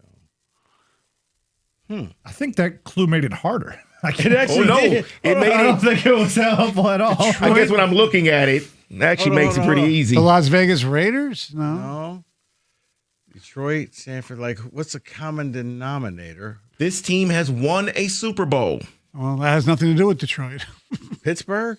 We're getting farther away from the team the more you give us clues. I'll just give it to you. No, Absolutely not. No. We're going down this rabbit hole together. They've won a Super Bowl. They have won a Super Bowl. They have hosted a Super Bowl. They have a relation to San Francisco. They have a relationship to Detroit. They've hosted Indianapolis. They've won a Super Bowl. They've hosted. Nope. The New Orleans Saints have won a Super Bowl and hosted. So is the Tampa Bay Buccaneers. The Raiders. Well, I think we've guessed the Raiders like we 3 did. different Yes. times. It's not No, Tampa. I want to just give it to you guys. No, we're not going to allow you that. That's not allowed. All right, ready? I'm giving you one last It can't guess. be Buffalo because they haven't hosted the Super Bowl. Then, all right, let's go by We divisions. said Atlanta, but they haven't won a Super Bowl. There we go. Well, that's right. Atlanta has now won a Super Bowl. Green Bay can't be because They they're haven't publicly hosted. loaned and they haven't hosted a Super Bowl. This is painful. I know it is. It's very painful. New Orleans, San Francisco, Indianapolis. You all have gone through the entire NFL I know, and have of not teams that named who- this team. Who have What hosted conference? What Super conference? Bowls. Did we already say the Rams? Yes. Okay. No, you didn't. Yes, we did. Oh, you're the Rams. Oh, my come on, David. At $10.5 billion. I think we did. We said the Rams at 330.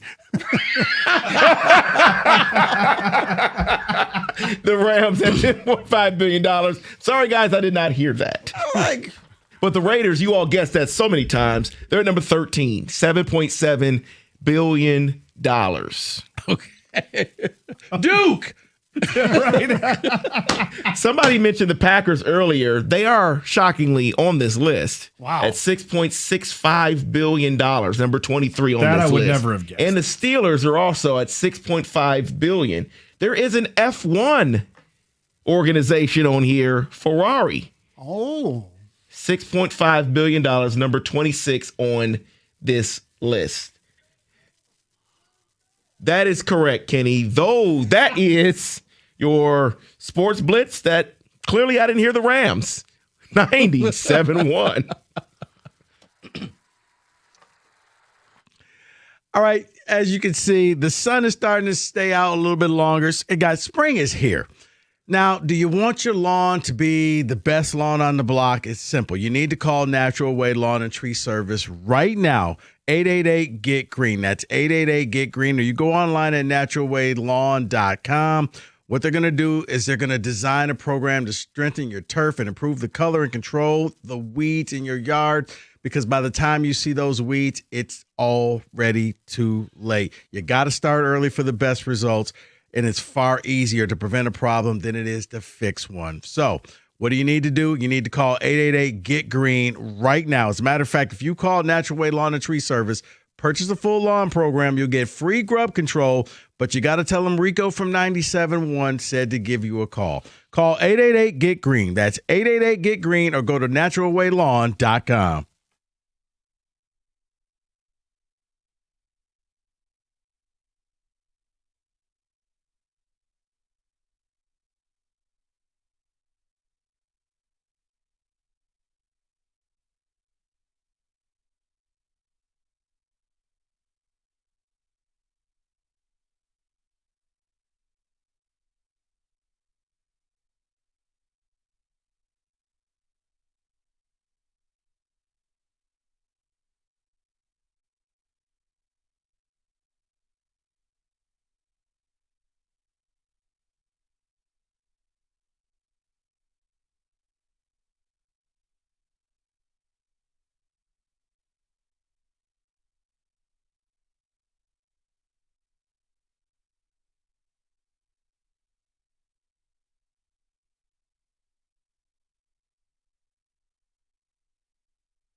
248-539-9797.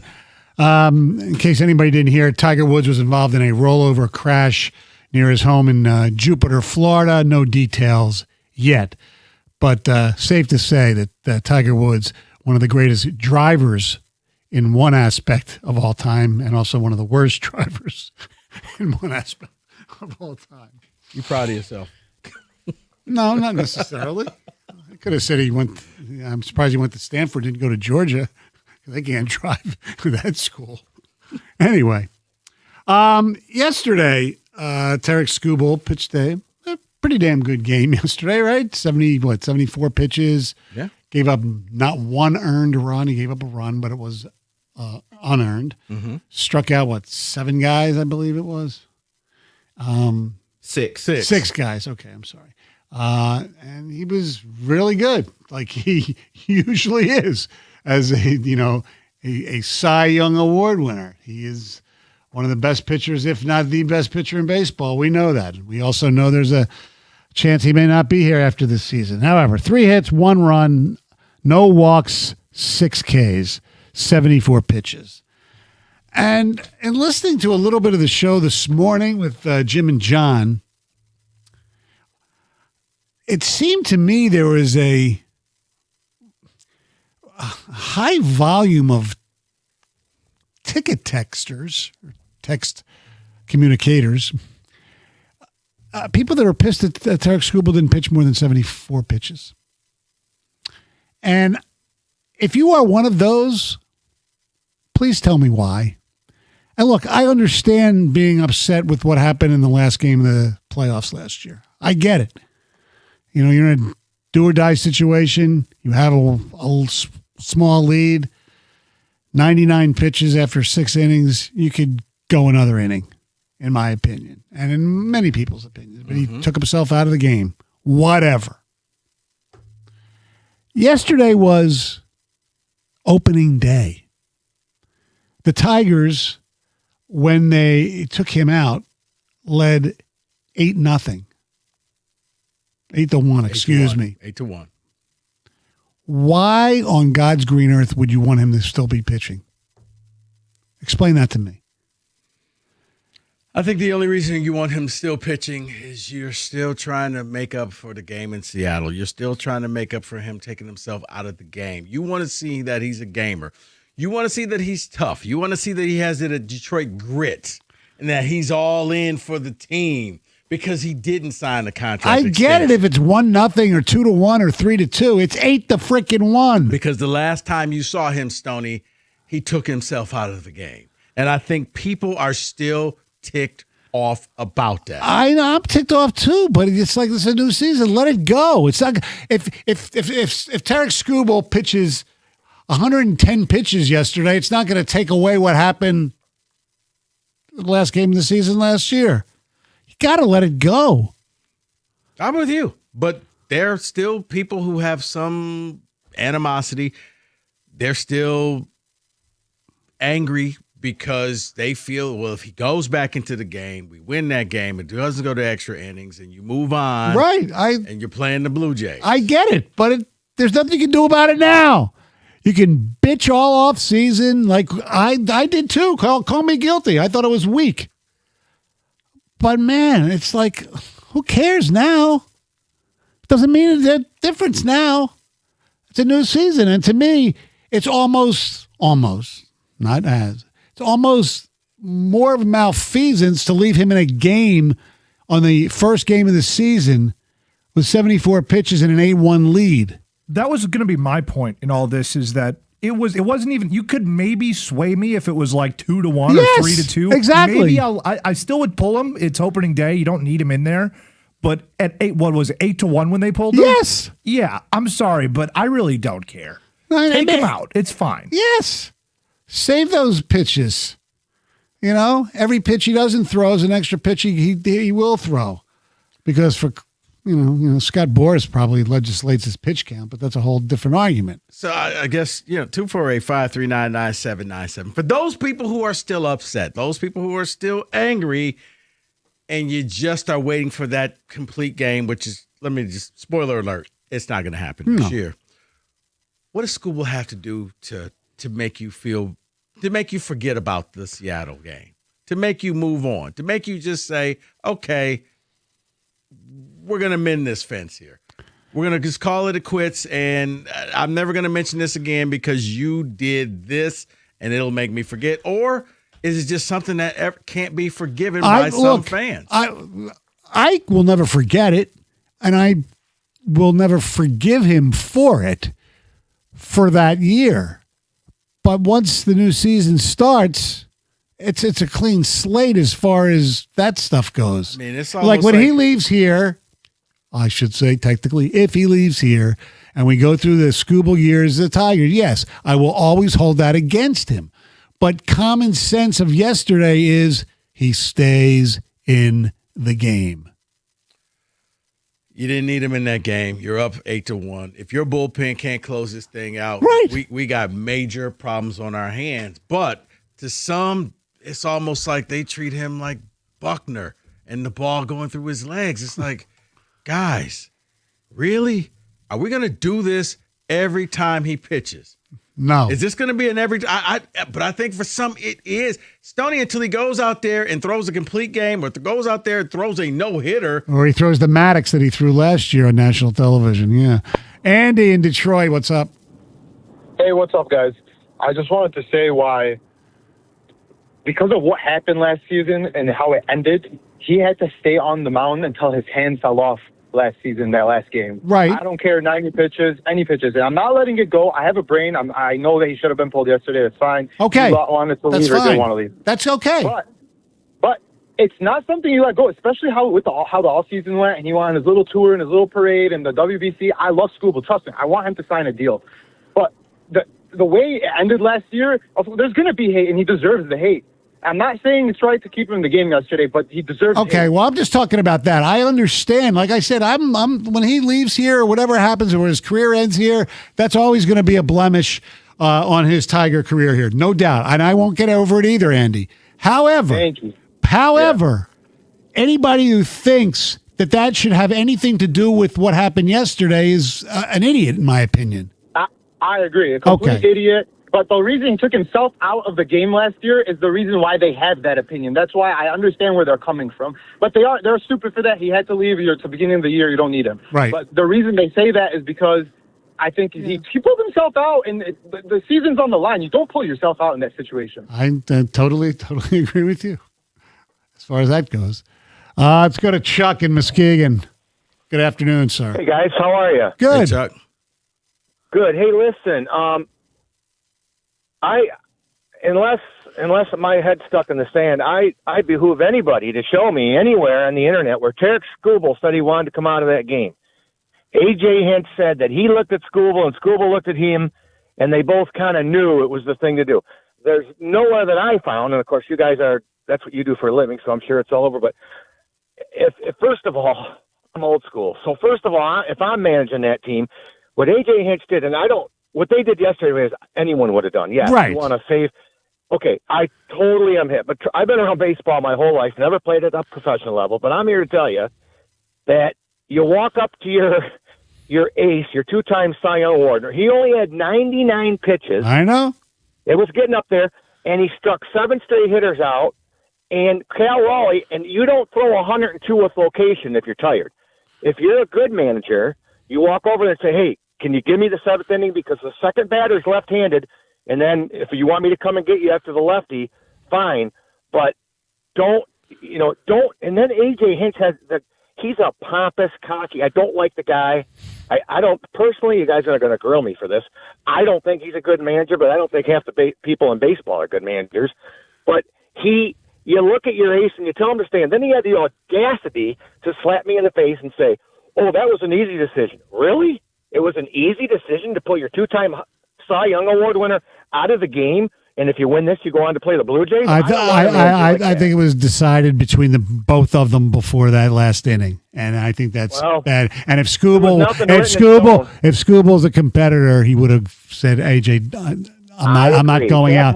I'm going back out. Well, you know what? Do you remember Scherzer did the same thing game 2 in 2013? Yeah. So we have a precedent in this town.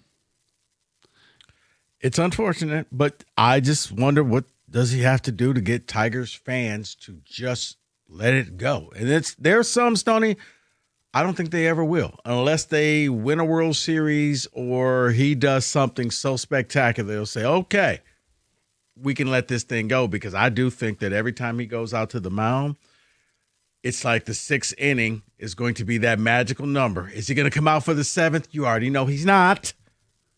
But people are going to want to see that. And I think there's going to be times he takes himself out in the 5th inning. Look, I'm guilty too, but why did we never hold Rasheed Wallace to a bigger responsibility for not doubling? He went and doubled Ginobili and left Ori open, or the lame ass goal that Osgood gave up when he was a young goalie against San Jose. People got over that. You know they why? should get over this. Because Rasheed wasn't considered the best in the game. Scuba was. That's true. 97-1.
One of the great things of Friday in the Motor City is Who Said It?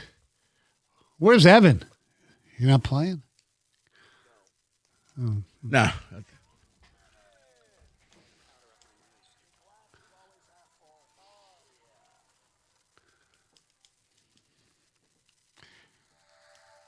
So let me go through, give you all the eligibility. Let's go. 6 a.m. to 8 p.m. 6 a.m. to 8 p.m. Okay. 6 a.m. to 8 p.m. And let's start with number 1.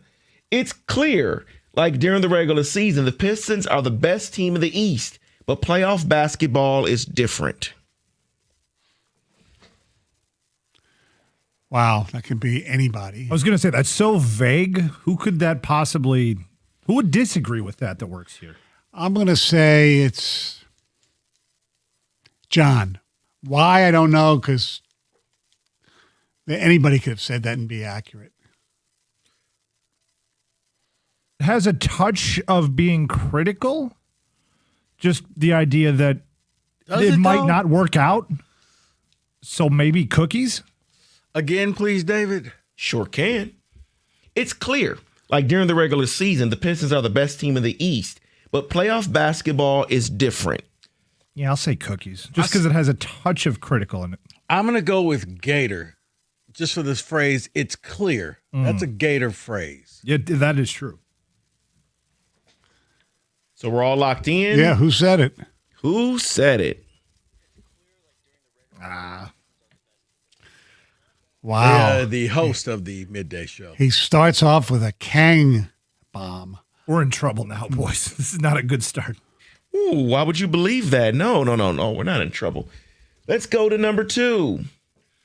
It's all well and good to say I want to keep my nucleus intact.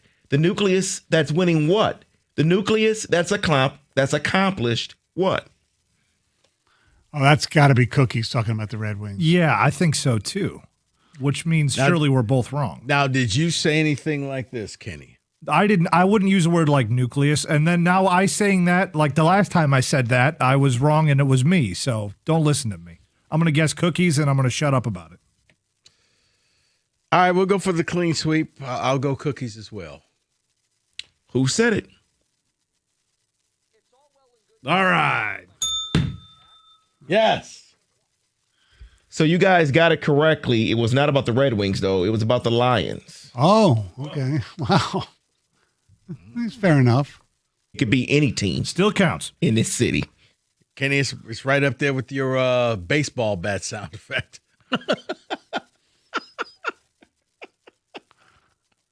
Number 3. The diet of the players for all athletes in all sports. That's been a major, major change. God, who's talking diet? Could that be a Jansen talking about just being an athlete and seeing things change over the years? I'm thinking so, Kenny. I think maybe we need to apologize to David. My goodness. These are hard. I'm going to go with Gov. Okay. Playing the old school a little bit there. I'm going to go Jansen basically having experience with athlete diet things. Question mark? You know what? I'm going to just go off the board only because of his diet that he has. I'm going to go with Karsh. Okay. One of us has to be right. We're all locked in? Yep. Yeah. Who said it? Oh. Oh, the person who doesn't diet. Oh, jeez.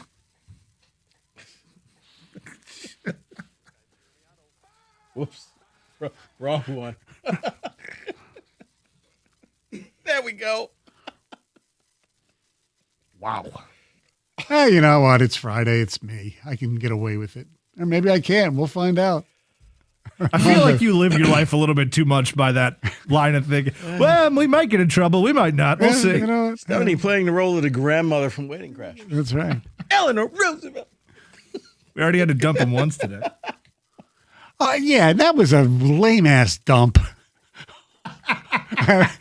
That's a good. Now we have a drop. That's a good drop. No, I think.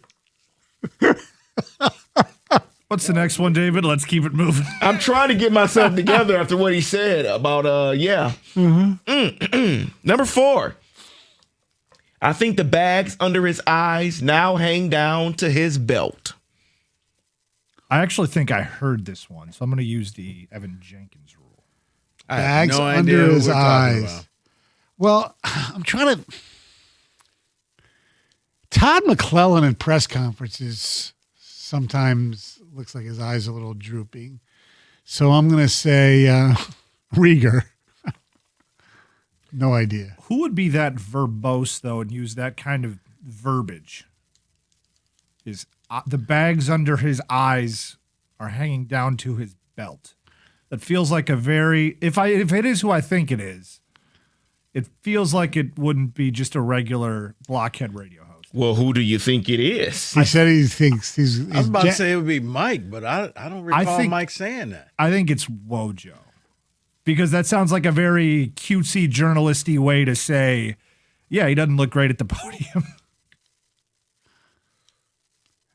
So, yeah, you know what? You're right. I like that, Wojo. Wait, did Wojo work this week? That's a good question. I didn't think about that. I haven't seen Wojo in a minute. Yeah, I was out of town Monday and Tuesday. Wojo. He might have worked Monday. In Chicago. That was a Sunday game. I'm going to go with Wojo. I think he did work Monday. And doesn't that sound like a thing Wojo would say the way he would say it? Yeah. Maybe he was talking about Izzo because he's getting Maybe. Are we all locked in? Yeah. Yeah. Who said it? Yes! There we go. Yes! Way to go, Kenny. All right. I got one. That's all I need. Okay, so who was he? What was he referring to, Yeah. by the way? So he came in, like, we didn't even know he was supposed to come in. That's came in, right. worked with Jeff Rieger. Right. And they were talking about the tournament. They brought up Rick Pitino. Oh. Because they brought up his age, and then he brought up, yes, Kenny was right. It was about the way he looks and appears at the podium. That's what I figured. Now, Rick Pitino, he needs some sun. Like, he looks like a vampire. Because the bags under his eyes are now hanging down to his belt. It's like somebody took, the pancake makeup and just slapped him in the face with it. Like, Rick, there's no sun in New York? It's amazing, isn't it? All right. All right, here we go. This kid might be special. It's honestly one of the more fun things in sports is debuting a new guy and thinking, oh, wow, he might be a star. All right, so they're obviously talking about McGonigal. Or me. Maybe they're talking about me. You're not a kid. Far from it. It's like Kenny with another one. God, David, when's the last time you ran? I'm going to say it's Gator. Would he already used Gator, though. Would he double down on Gator, do you think? No, but I think he will go for the trifecta. I'm going Doug. He's used Kang. He used Gator. Yeah. I'm going to go with Doug. I'll join you there, Rico. I'll say Doug as well. All right, 2 Dougs and a Gator. So we're all locked in? Yep. Yes. Who said it? All right. Yes! Good for us, Rico. We did it. I'm not happy with you right now, Rico. I'm not happy right now. Let's go. One more or 2 more? Sure. This stretch run could really define because if we go back to no playoffs, I don't know how something rather significant can't be shaken up. Something rather significant. Who speaks like that? One more time, David. This stretch run could really define because if we go back to no playoffs, I don't know how something rather significant can't be shaken up. So I think they're talking wing. Yeah. It sounds like it has Doug Karsh written on it just because it's very, qualifying statements. True, but he said it in a ungrammatical way. Yeah. See, I'm wondering, is it you? I don't remember saying it, but I would say something in an ungrammatical way. That's for damn sure. I'm going to go Stoney. You're calling whoever this is ungrammatical and stupid. Very good. I'm going to go with Jansen. Oh, jeez. All right, I'll join you on the Jansen train then, I guess.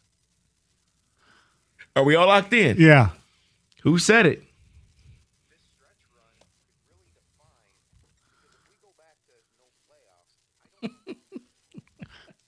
Sorry, Tom. Wasn't far off. You're ungrammatical there. All right. I'll give you one more Okay. quickly. He's so delivered. He's our Ellie. He's our Bryce Harper, our Trout. Jank rule. Sorry. I know exactly who this is. I was about to say this. Can we just say midday? Yes, you can. Who said it? Yeah, okay. All right. And that, ladies and gentlemen, is Who Said It here on 97.1. Fanatic Sportsbooks is turning up the heat and introducing a new way to parlay. It's called Squad Bets, and it's available across the NBA, MLB, and NHL. So here's the deal.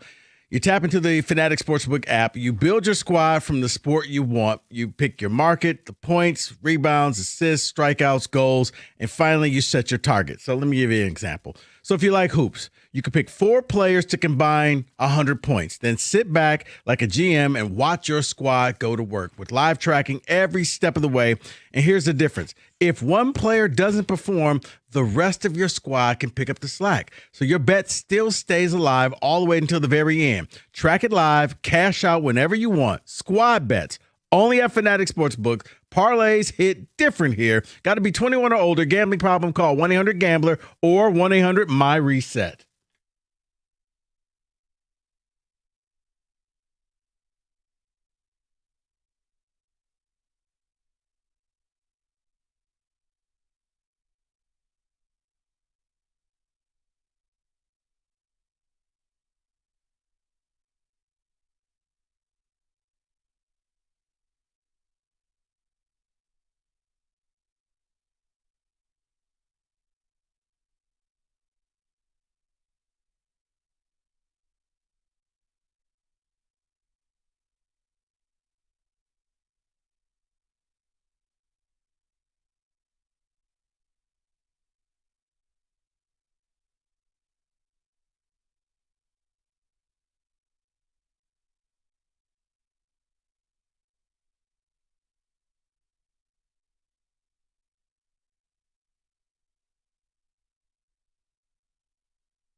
248-539-9797 is the telephone number.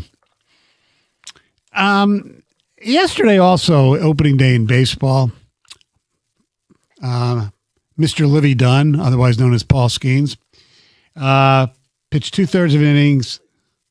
Oh, my bad. Anyway, forget about that. We'll get back. We'll bring that up a little later in the show. Okay. You know, David, take it away.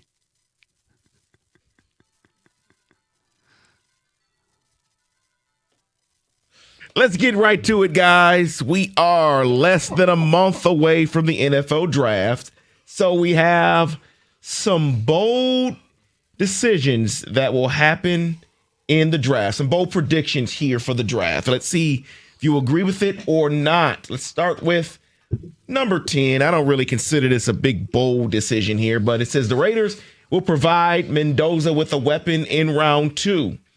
Players like Tennessee's Chris Brazell, receiver, Notre Dame's Malachi Fields, or Elijah Surratt will be options for them in the second round. That's not kind of bold, though. That's smart. Yeah, it is. It is smart, but I'd still do more. Even though they got what's his face, Linderbaum, I'd still try to bulk up the offensive line for a rookie quarterback. And see, that's why I think it is bold, because you need to protect him. So you need to surround him. You need to go out there and get him as many offensive linemen as you can, and then add the toys a little bit later. But I could easily see that, David. Malachi Fields is interesting because I've seen him as high as the first round. Yes. I've seen him in some mock drafts in like the 4th or 5th round. So big receiver from Notre Dame. Surratt, we saw him playing for Indiana. So there are receivers out there. You know me. I think there are a lot of good receivers that you can get. You don't have to waste a second-round pick. I'd rather take that second-round pick and get the best blindside tackle that you can find. Because there's the kid from Arizona State who'll probably be available in the second round. Well, let me get to that one here, because this bold one says, and that's Jordan Tyson is who you're speaking of. No, I'm talking about an offensive lineman. Yeah, I forgot the his lineman. name. Okay. Yeah. I'll get to the Jordan Tyson one. He is also from Arizona State. It says Jordan Tyson gets drafted before Carnell Tate. No. No. I think Carnell Tate, I mean, you just look at the lineage from that university at that position. Now, granted, Marvin Harrison Jr. has been a little bit of a disappointment, but you know what? I wonder if it's because you put two weird people together. Yeah. And him and Kyler Murray, because he's Marvin Harrison.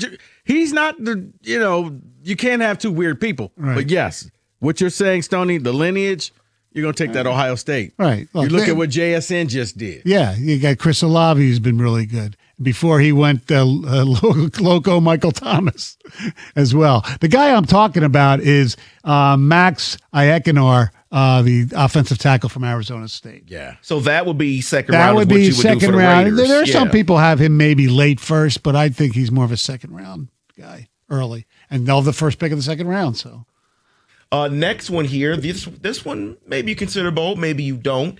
It says Jeremiah Love finds himself drafted in the top 5. And it specifically says the Tennessee Titans. It says while they have Tony Pollard, they also have head coach Robert Saleh, who saw what McCaffrey did for the 49ers. And their offensive coordinator is Brian Daboll, who saw what Saquon Barkley can do for them. Bingo. They don't have, Derrick Henry anymore. It makes sense, but especially on this show, you don't draft a running back that high before. It's going to be interesting if they don't to see what Mike's New York Giants do, because, they have decent running backs, but you put him on that team. Scatterbo's about to talk himself out the league. I know. Their wide receivers are promising, assuming Neighbors gets back healthy. You got a running back like Jeremiah Love with Jackson Dart. Things look pretty good. I just don't think they would take Giants, him there. You'd be ridiculous to take him. Yes. Over Caleb Downs, over Sonny Styles, right, over all of these people who can help your defense out. He is a running back. And you know what, David?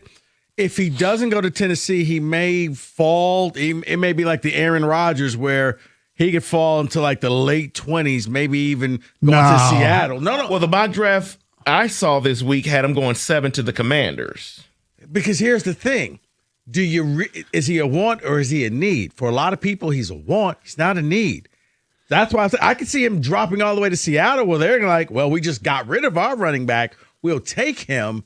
Yes. But Tennessee could afford to do this because I don't think there's any expectation for Tennessee right now. No, you still new coach, second-year Cam quarterback. Ward. So if and I think aren't they getting ready to go into a new stadium next year? Yes. Yeah. Yeah, The thing is, though, that what everybody seems to think, and it's this argument as far as economics versus ability, that Jeremiah Love, if not the best, he's the second best player in the draft.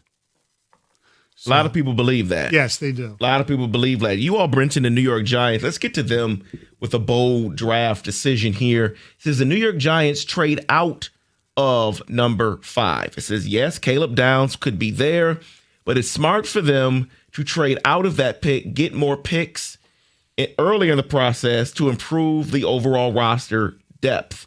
And it mentions 2 teams here that may be a possibility depending on how far they want to fall.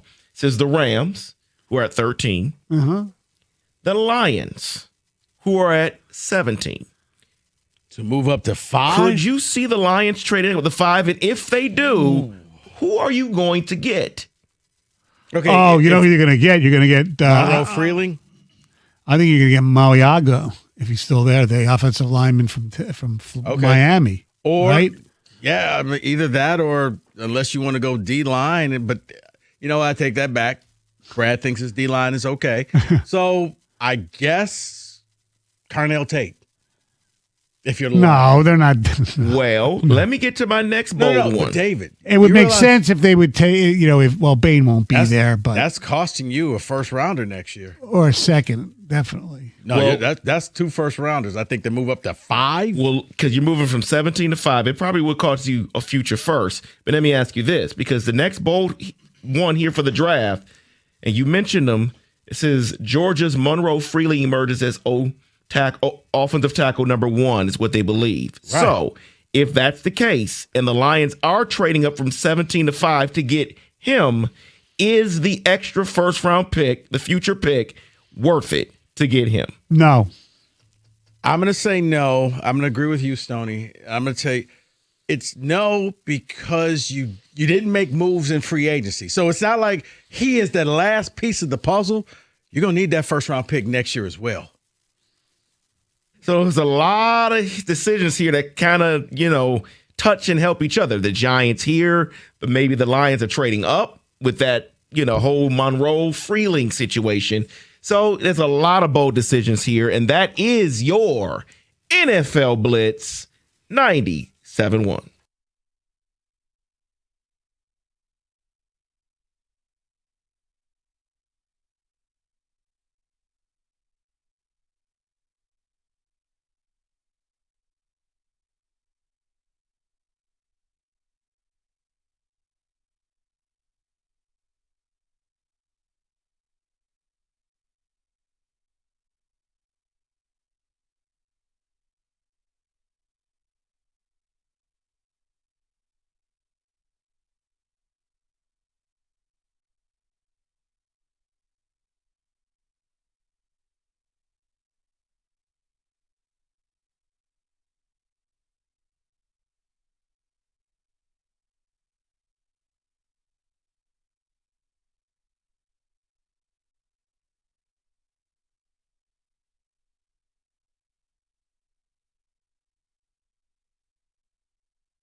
Brought to you by Twin Peaks. Golfing star Tiger Woods was involved in a rollover crash in Florida today. The sheriff has confirmed. Still no further news. The Sweet 16 rolls on tonight. Michigan battles Alabama at 7:35. One of the Crimson Tide's best player, Aiden Holloway, has been absent from the team all of March Madness so far after weed possession charges. A judge allowed him to travel, but as of now, it does not appear he'll be playing tonight. Michigan State is in Washington, D.C., readying for a battle with UConn. They tip late at 9:45.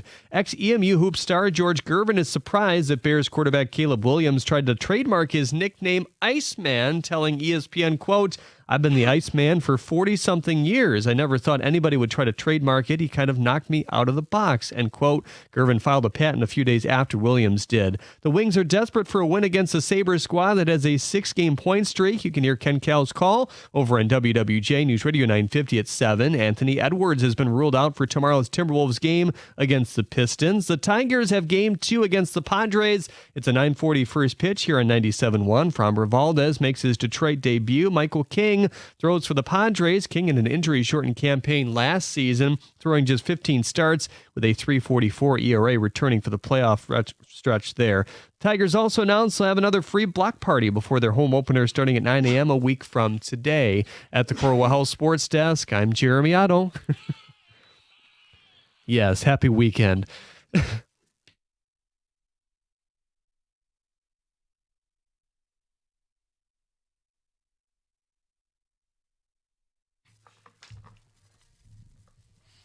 Thank you very much, Jeremy Otto. The telephone number is 248-539-9797.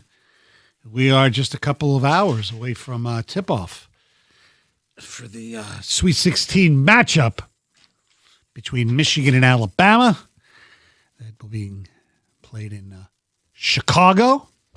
It is. And then when that game is completed, I don't think there's going to be any overlap, maybe a little bit if it goes into overtime. But after that game in the nation's capital, the Spartans of Michigan State will be taking on the Huskies of UConn. Should be a great, if you're a college basketball fan or just a fan of either or maybe both schools, your kids one to one the other like mine, be a good night of college basketball. 248-539-9797 is the telephone number.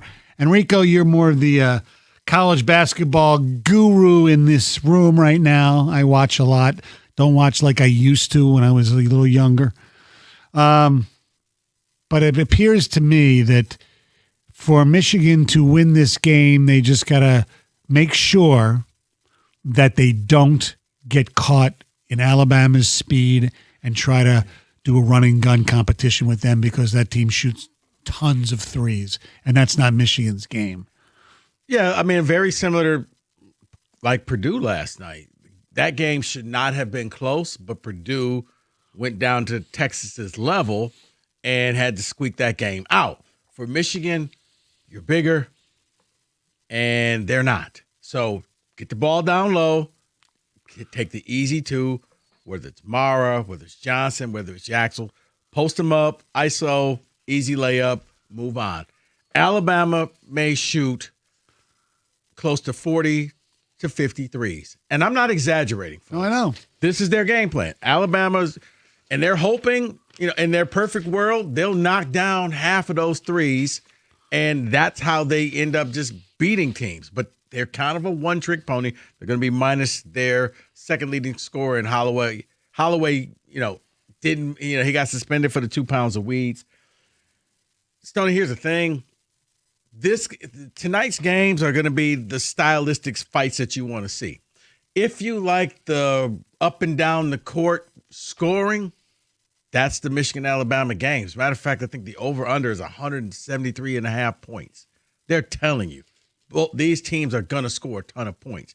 If you like more of a defensive game, I think that's going to be the Michigan State-UConn game, where every possession is going to count, and whoever turns the ball over less wins that game. And that's always been the bugaboo for Michigan State. If they don't turn the ball over, they'll usually win. Alabama, by the way, does average close to they're the 3-point percentage that they shoot is 35.8%, which is pretty good. It is, but it's the volume that they shoot. Right? Yes. Michigan, hey, You've scored 100 points a lot of times this season.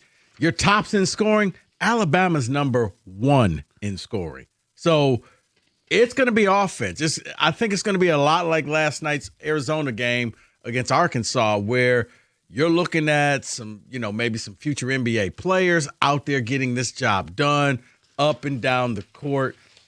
And if you're Michigan, don't play horse. Right. Don't say, oh, well, you hit a 3, watch this 3. Nope, not your ball game. Dump it down low to Mara and just let Mara eat. If Mara can get over 20 points, you'll win. 248-539-9797. We want to hear from Michigan fans, Michigan State fans. What do you need for your team to win tonight? What is it? And what are you fearful of? Because, look, there are people who believe going into a game, they're super confident all the time. They think their team's going to win no matter who they play. But most people are realistic. What are you fearful of? And for me, besides, if Alabama is able to hit a greater percentage of threes than they normally do, the other thing is how this game is going to be officiated. And that actually goes with the other game as well. But particularly because if Alabama can get Mara in early foul trouble where Dusty has to use him and sit him on the bench, they could be in trouble. Conversely, in the UConn-Michigan State game, the key for me is the other players, because I believe that the big guys will be able to, basically, cancel out each other. I mean, look, it will depend. UConn's best players are their bigger players. Tarris Reed Jr., which is amazing to me, because he used to play at Michigan with 14 points a game. He's averaging 8 rebounds. And Caravan, 13.3 points a game and 5.2 rebounds a game. But Caravan that's the factor, Stoney, because all of a sudden he's gotten hot from the 3-point line. Yeah. He stays that hot. Now you can go inside out, and now you're in trouble. But Michigan State does that too with their, Kohler and Cooper can shoot from the threes as well. And if they, hit a good percentage of them, Cooper can. Okay, yes. Cooper hit a 3. Yeah. If you rely on Carson Cooper to hit threes to win you a game, I know. Don't watch that game. No, but Kohler is more the 3-point shooter. Yeah, yes. And look, Fears has to be able to break down Connecticut's defense. And I want to see Michigan State. And people criticize Tom for, you slow the game down all the time. But you watch him coach when they get the defensive rebound. He wants them to push and run the ball. They do. I mean, because a lot of people say, they play slow. Like, they actually don't. And I know. Remember, John Beilein said when he was the coach, he told his guys, give up the rebound, 5 back, no fast break points. Because when you don't, how many times have you seen a team shoot and they scoring and they're celebrating, and the next thing you know, it's Cooper with a dunk, or it's Colin Carr coming down the baseline with a dunk. They're pushing the ball up the court fast. Like I said, Caravan to me is that X factor. What is he going to do? Is Colin Carr going to keep being the same player that he's been? And Trey Fort came from nowhere. Right. Stoney, he looked like a waste of scholarship, and now he's coming off the bench hitting not only 3-pointers, but getting fouled and turning them into 4-point plays. Because usually my guy was, determining how Michigan State was going to do, especially from the outside, is Tang. And now that Ford has somewhat taken over that role the last few games. I mean, Tang's he's made 3 3-pointers in the last 2 games, but they haven't really needed him. And Scott, the freshman, I was in Buffalo and I talked to him after the game, and I was just like, so are you just nervous? And he was like, I'd be lying if I said I wasn't. This was all new to me. Hopefully that those 2 freshmen, meaning Scott and Ward, going back to Washington, their home, the DMV, that's where they're from. They got a lot of friends and family at that game. Yeah. Okay. So they got to make sure that they don't get the nerves don't get them. Yeah. And for Michigan, it's just really simple. Alabama has one trick. They're going to shoot threes. Pray to God they're not raining them in all night. Because if they are, there's really nothing you can do. I would still say consistently, don't take the bait. Still go down low. Try to get the and one, the old-fashioned 3. Feed Mara all game long. That is the key to and slow the game down. I know it's Michigan, and you score 100 points. Tonight's not the night to do that. Tonight's the night. Try to win this game in the 70s, and you're golden. See, and that is my fear. You just brought it up there. Is yes, Alabama likes to shoot the threes, but Michigan cannot and should not try to play their game. No, not they at should all. continue to do what they've been doing. Last weekend, they were so smart to play the inside-outside game. Start in, let Mara, let Johnson do what they need to do inside, and then once it flows there, now you throw the ball out every so often. Let Yaxel do what he's doing, Godot do what he's doing. Don't play their game. Don't do that, David. That's I'm a with fear. you. Because here's the thing, right? And let me localize this for you, Michigan fans.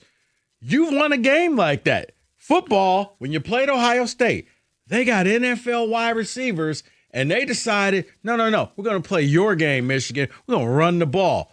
We're not going to throw to our NFL guys. They lose game. Don't do that. Dump the ball down low. Mara, Johnson, keep them out of foul trouble. Get the old-fashioned and one. You got the size advantage over Alabama. It's really that simple. I mean, I wish I can give you something a little more nuanced, but it's simple. And I think Dusty knows that. And if they fall behind, don't try to catch up, right away. You know what I mean? There's no such thing as a 12-point shot. Right, exactly. Okay? Just chip away at this thing. You'll be fine because Alabama can also be streaky. They can shoot themselves into a game. They'll shoot themselves out of a game. By the way, we told you that Tiger Woods was in a rollover accident. The police had a little press conference, and he was arrested on suspicion of DUI after a car crash. So we'll see what develops from that from Eldrick Tiger Woods. Our telephone number is 248-539-9797. We want to hear from Spartan fans, Michigan fans, college basketball fans. What are you fearful of from your team tonight? And the Big Ten. You're already guaranteed to have one team in the Final Four. Do you root for the conference, even if it might mean rooting for your rival? 97-1. Well, guys, as soon as this show is over, where I'm headed to the basement. Done for me by Matrix Basements. They tricked it out, man. I love being down there watching games and movies. They could do the exact same thing for you. You've been thinking about it. You've been hemming and hawing, saying, well, maybe. Stop. Go to matrixbasements.com right now. They're offering build now, pay later, 0 interest, 0 payments in the year 2028. Nobody else is offering that. The Matrix Basements is. Let them come up with a design for you, get that consultation, and before you know it, you'll be sitting there watching baseball games and the upcoming football and basketball and hockey seasons down in your brand new basement. Go to matrixbasements.com. Build now, pay later. That's 0 interest and 0 payments until the year 2028. You don't have to wait for that dream space. You can have it right now. Build now and pay later and enjoy your beautiful new basement sooner with Matrix Basements.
248-539-9797.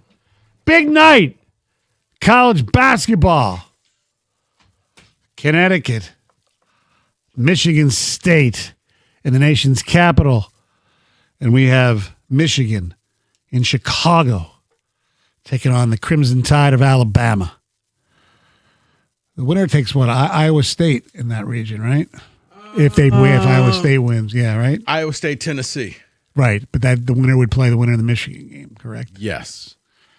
Watch out for Iowa State.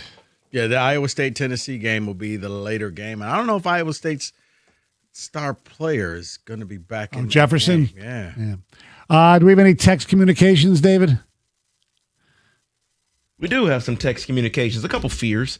It says, I'm worried MSU will need multiple late buckets in the half-court set. I don't trust them in the half-court set.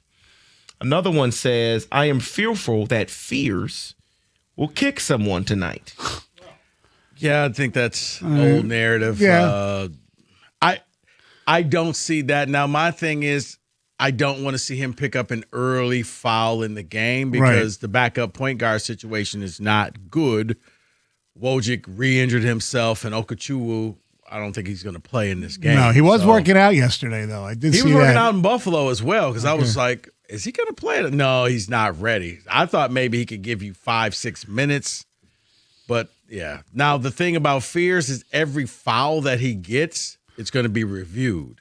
So hopefully he does nothing stupid. Right. By the way, speaking of injured players, Caleb Foster of Duke, his foot injury, game time decision tonight. I think it's in case of emergency, break glass. I think Duke has enough to get this thing done with St. John's, but in the event that he doesn't, I think he'll get in there. But I think they would, in their perfect world, they would hold him out until they get to Indianapolis. Michigan is going to roll Alabama, and they are going to roll all these teams and win a natty. All right. Okay. Can you give me some substance of why they're going to roll? Just because they're Michigan is basically what he's saying. Okay. Then he says, why don't you read this text? I guess he thought that he was really saying something there. Well, here's the thing about Michigan. Okay, that's fine. And let's say they roll everybody. The Michigan-Arizona game could probably be the national title game. Unfortunately, the winner won't get the trophy that night. I know. But that's the game that I've been waiting all season for. Go ahead, David. To me, tonight is somewhat of a referendum on the Big Ten. I think we overrate the Big Ten in the regular season. It seems like late in March, when we face other blue blood major conference programs, that we fall short. But did that happen last night? That did not happen last night. No. Well, no, they as had a matter of fact, Purdue won and Illinois knocking out Houston at home. And yeah, I thought that was the safest bet. David, that's why I took Houston as my first selection when we did the Sweet 16, because I'm looking at their competition in their city. They're 2 miles from campus, and Illinois walked in there and got it done. And the Iowa thing, look, nobody saw that coming. No. I'm sorry, Stoney. I gave you the wrong team. No, it's okay. I apologize. You don't have to apologize because that was my selection before. I just wasn't completely 100% on board with it. And somebody tried to tell you Nebraska. I know. Or Iowa. Yeah, that was Evan. Yes. Wasn't you. Don't act like it was you. I mean, don't act like that was you. To me, it was just too early in a suicide pool to take Arizona and lose them. Yeah, but sometimes I know. if you got all the 1 seeds, this is the time to start playing the 1 seed. Right. Well, there was only 3 left because Florida already lost. I did have them all available. Someone is asking a question on the text here. Okay. And you guys a little older than me, you may know. It says, it would be wild if the Final Four were all Big Ten schools. Has it ever happened that they were all made up of the same conference? Well, the one close. The one I remember the most, it wasn't the Big Ten either. It was Big East. It was Big East in 85. Yes. I was there covering that. It was Georgetown, St. John's, Villanova. Villanova beat And you know Georgetown. who the 4th team was? Memphis State. Oh, look at Stoney. Keith Who is Lee. now Memphis, right? Who's the star of the team? Keith Lee. Who was the coach? Was that Memphis State? Memphis State. Oh, you got me. Dana Kirk. May he rest in peace. But Memphis State. And then they just got rid of the state, and they're just Memphis. yes. Yeah, they're now Memphis now. Penny is now taking that program down to the ground. I'm shocked he still has a job. I mean, for that to be really the only school around, they have resources. They really want them to succeed. They got FedEx money. Right. Why aren't they getting rid of their coach? You want to know why? Because we see it here. You're a hero. You're an icon, and it's hard to separate that. Mm-hmm. And they had a lot of success with Penny when Penny was there. But yes, you're right. That team needs to fire him. And here's how you know they need to fire him, Stoney. If you fired Penny right here, right now, I don't think he gets a coaching job this year. Like, there's some coaches, you fire them, they're going to get another job. Right. He ain't getting another job. No, he can still recruit, so maybe there'll be a mid-major But who would take him. everybody's paying people now, so I that's know. not even new. I know. But schools that, you know. Will Wade got an LSU job back. Oh, my God. That's incredible. Did you see that video on the tarmac when he lands, gets off the plane? Everyone's hugging like he did nothing wrong before. David, everybody just forgot. We've all had that relationship where you broke up and then you get back together, and we'll never talk about what happened the last 6 months. Okay, we just won't talk about it. But there's audio. That's the difference. Don't care. I know. Did you take see down the post in social media? I don't have it handy, but there was a tweet I saw earlier today. The amount of buyout money that LSU is paying between their football and their basketball coaches. It's obviously football's more. Well, I think it's like a $200 million combined with salary and everything. Yeah. Brian Kelly. I imagine. I don't know. They still paying Coach O. I was going to say, obviously it's at least $190 million. They're saying, because you have Lane Kiffin $91 million, Brian Kelly $54 million buyout. $40 million for the roster that the football team has for 2026. Then you have the buyout of $8 million for McMahon. Will Wade buyout $3 million, and then the contract and the salary for Will Wade. Yeah, I mean, it's ridiculous. Now, I will say this, and then we'll get to your phone calls, 248-539-9797. I do think that after listening to Kenny Smith last night, I don't think that any Michigan person needs to worry about Dusty May going to North Carolina, because North Carolina will stay in-house. And it's not a knock against Dusty May. I think he's a fine coach. I think that Michigan just should give him that contract to scare off the NBA. But who is still there in North Carolina that is a family that could be the head coach? That's the problem. I don't know. They're not going to bring Jerry Stackhouse back. I mean, he was okay at Vanderbilt, but he's not going to be the head coach. I don't know, Carolina. But you're right. The way Kenny Smith spoke, it may not necessarily be in-house, but he's like, they have to retire a Tar Heel. Yeah. So you can't go anywhere. Right. That language tells me, Dusty May can't go there because he may look to somewhere else. Right. If you get this job, you are never leaving North Carolina alive. And the fact that Stephen A. Smith would suggest Kenny Smith to be the head coach and the guy's never coached anywhere is deplorable.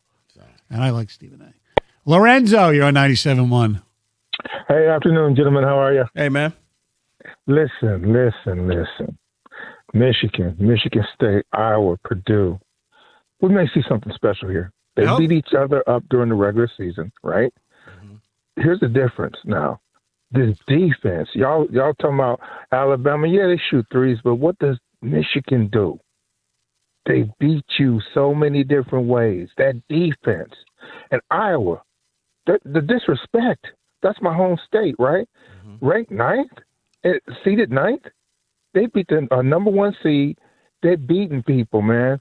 Defense is going to get us to the promised land. We automatically are going to have one Big Ten team in the Final Four. Right, we know that. Well, Zoe, the reason why I'm leery about the three for Michigan was that's how Wisconsin beat you, and that's probably how Nebraska should have beat you. They learned from that. And Dusty Mays, we trust in this case. Listen, I'm not going to guarantee we win. That's not how I roll. But I'm telling you, that defense, when you look across every one of the Big Ten teams that are still in there, they've been locking people down at the right time. Look at Purdue. Even though they should have won by more, you're right. They got in they played their game. But they came back and they're like, you know what? Let's lock this down. It's going to come down to defense, man. I know Alabama shoots threes, but Michigan, look how they beat you. They beat you methodically. You look up, all of a sudden, they're up by 30. Yeah, it's that patented 15-0 run that they have every game. And they do it in such a way that you hardly notice it, but you notice it. You know what I'm saying? I mean, you'll have a highlight here, a dunk here, but it's methodical. Dusty May's got them fellas ready. The only fear I would have if I'm a Michigan fan is, and it's been. Thanks for the call, Lo. Yeah, and it's been terrific so far, but I'm always wary of Bad Cadeau, and he's been really good. Bad Cadeau, 8-9 turnovers. That guy. Yeah. He's been really good, and we haven't seen Bad Cadeau yet in the tournament. Like I said, for Michigan, it is really simple. Yeah, just even if best case scenario for Alabama is they come out there just shooting, raining fire. And Michigan will have a huge crowd advantage in that place. Stick to your game plan. Don't deviate, because I've seen that 15-0 run come from nowhere. Yeah. And just that's all you need to do. Don't change anything, and you'll move on to the Elite Eight. Our telephone numbers. Nice things about your school, David. Something you can't do because, well, you're David. Our telephone number is 248-539-9797. And let's talk about the Chevy dealer in the area that's been leading the way. It is Hamilton Chevrolet in Warren. As a matter of fact, I was just there a few days ago, and Andrew and his sales staff, they want to be your Chevy dealer, and they'll guarantee you the lowest payment on your next Chevy, period. All March long, Hamilton Chevrolet is participating in the Truckload of Hope campaign. That's a donation drive that supports over 20 local community food pantries. So stop into Hamilton Chevrolet and drop off some non-perishable food items right in the showroom at Hamilton Chevrolet. They're at 14 Mile and Mound. And while you're there, you can check out Hamilton's great inventory, including the March Rico deal, a new 2026 Chevy Equinox EV, $179 a month for 24 months. Walk into Hamilton with $995 down, and you'll drive off with 10,000 miles a year. Guys, you know what I always say, the best deals are found at 14 Mile and Mound. Just stop in to see my guys at Hamilton Chevrolet for details. Tell them I sent you, and make Hamilton Chevrolet your Chevy dealer. Visit HamiltonChevy.com. Chevrolet together, let's drive.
The telephone number is 248-539-9797. Rico, it's been great the last 3 days. Hanging out with you. Got my first ever shortened afternoon show. And then you got to watch a great game. Got to watch a great game. And history, maybe. If he makes the Hall of Fame, you could say you remember his first game. That's correct. Kevin McGonigal from suburban Philadelphia, Delco, Delaware County. So I'm looking forward to meeting him and just say, hey, you know what? You went to Monsignor Bonner. If I was Catholic, I would have gone to Cardinal O'Hara, but I didn't. I'm waiting for what's the over-under on, because Jalen Duran went to Roman Catholic High School in that area too. And I can imagine there'll be a meet-up, McGonigal or Duran throwing out the first pitch of the game, or McGonigal will go to a game and they'll have a little Philly thing going on. Stoney, this is why we bring you on. Yes. Did not know. That's right. Exactly. All right, thing so I knew was in West Philadelphia, born and raised. DJ Jazzy Jeff and the Fresh Prince, baby. So who's going to win the games tonight? Michigan, Alabama. I think Michigan's going to win the game. Cover too or no? Yeah. If Michigan wins, they will cover. Because they just it's that 10 minutes to go in the game, all of a sudden 15, 20-0 run, boom. Bama's going to start getting desperate for threes. I think it's going to look a lot like the Arizona game last night for Michigan. All right, so sticking with that region, I assume Iowa State will take care of Tennessee? They should.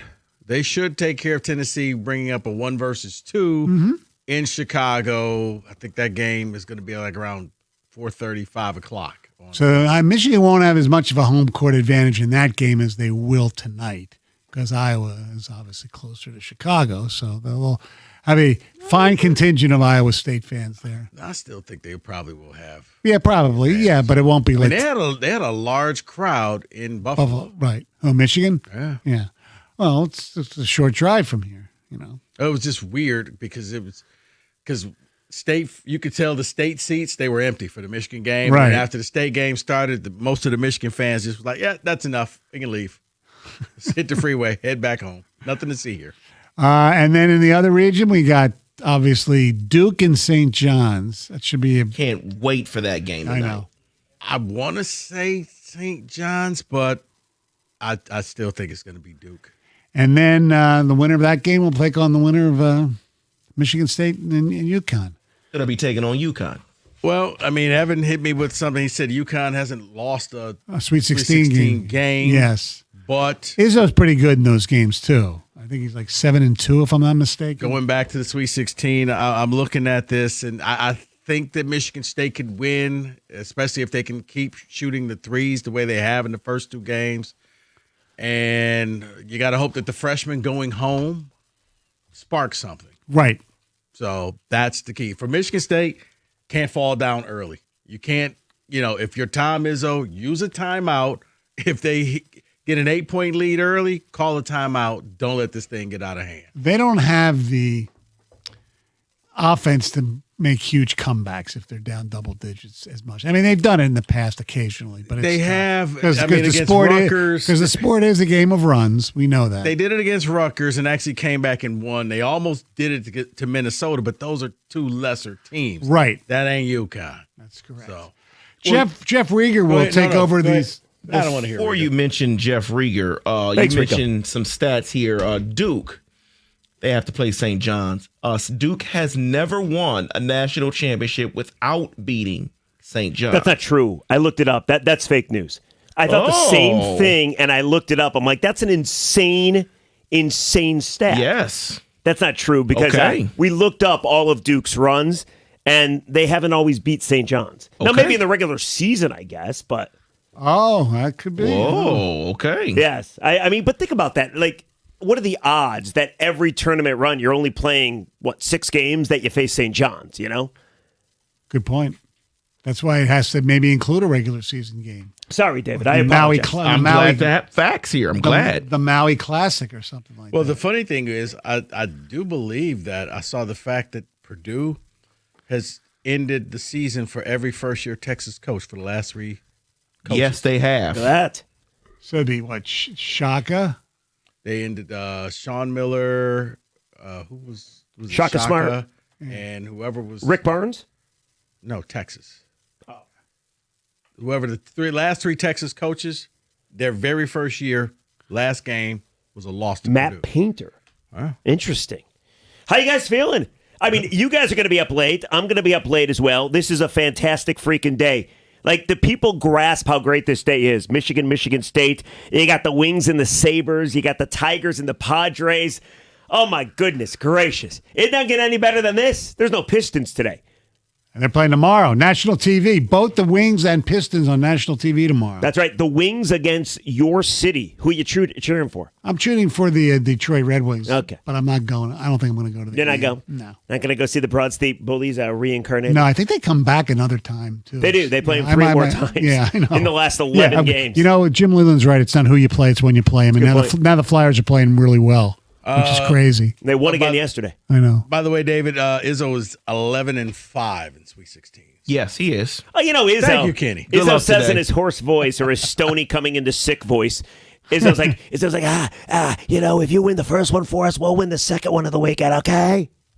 That's what Izzo He normally does. No, I'm not saying it. I think he wins today. UConn turns over the ball a ton. They don't shoot very well from three. Did you ever think Taris Reed was going to be such a big force for I another team? watched Terrace Reed against Furman. He single-handedly won that game. Then I watched Terrace Reed against UCLA. He had 6 points. Yeah. I'm like, that's the Terrace Reed I know. All right. Jeff Rieger coming up next before Tiger Padre baseball.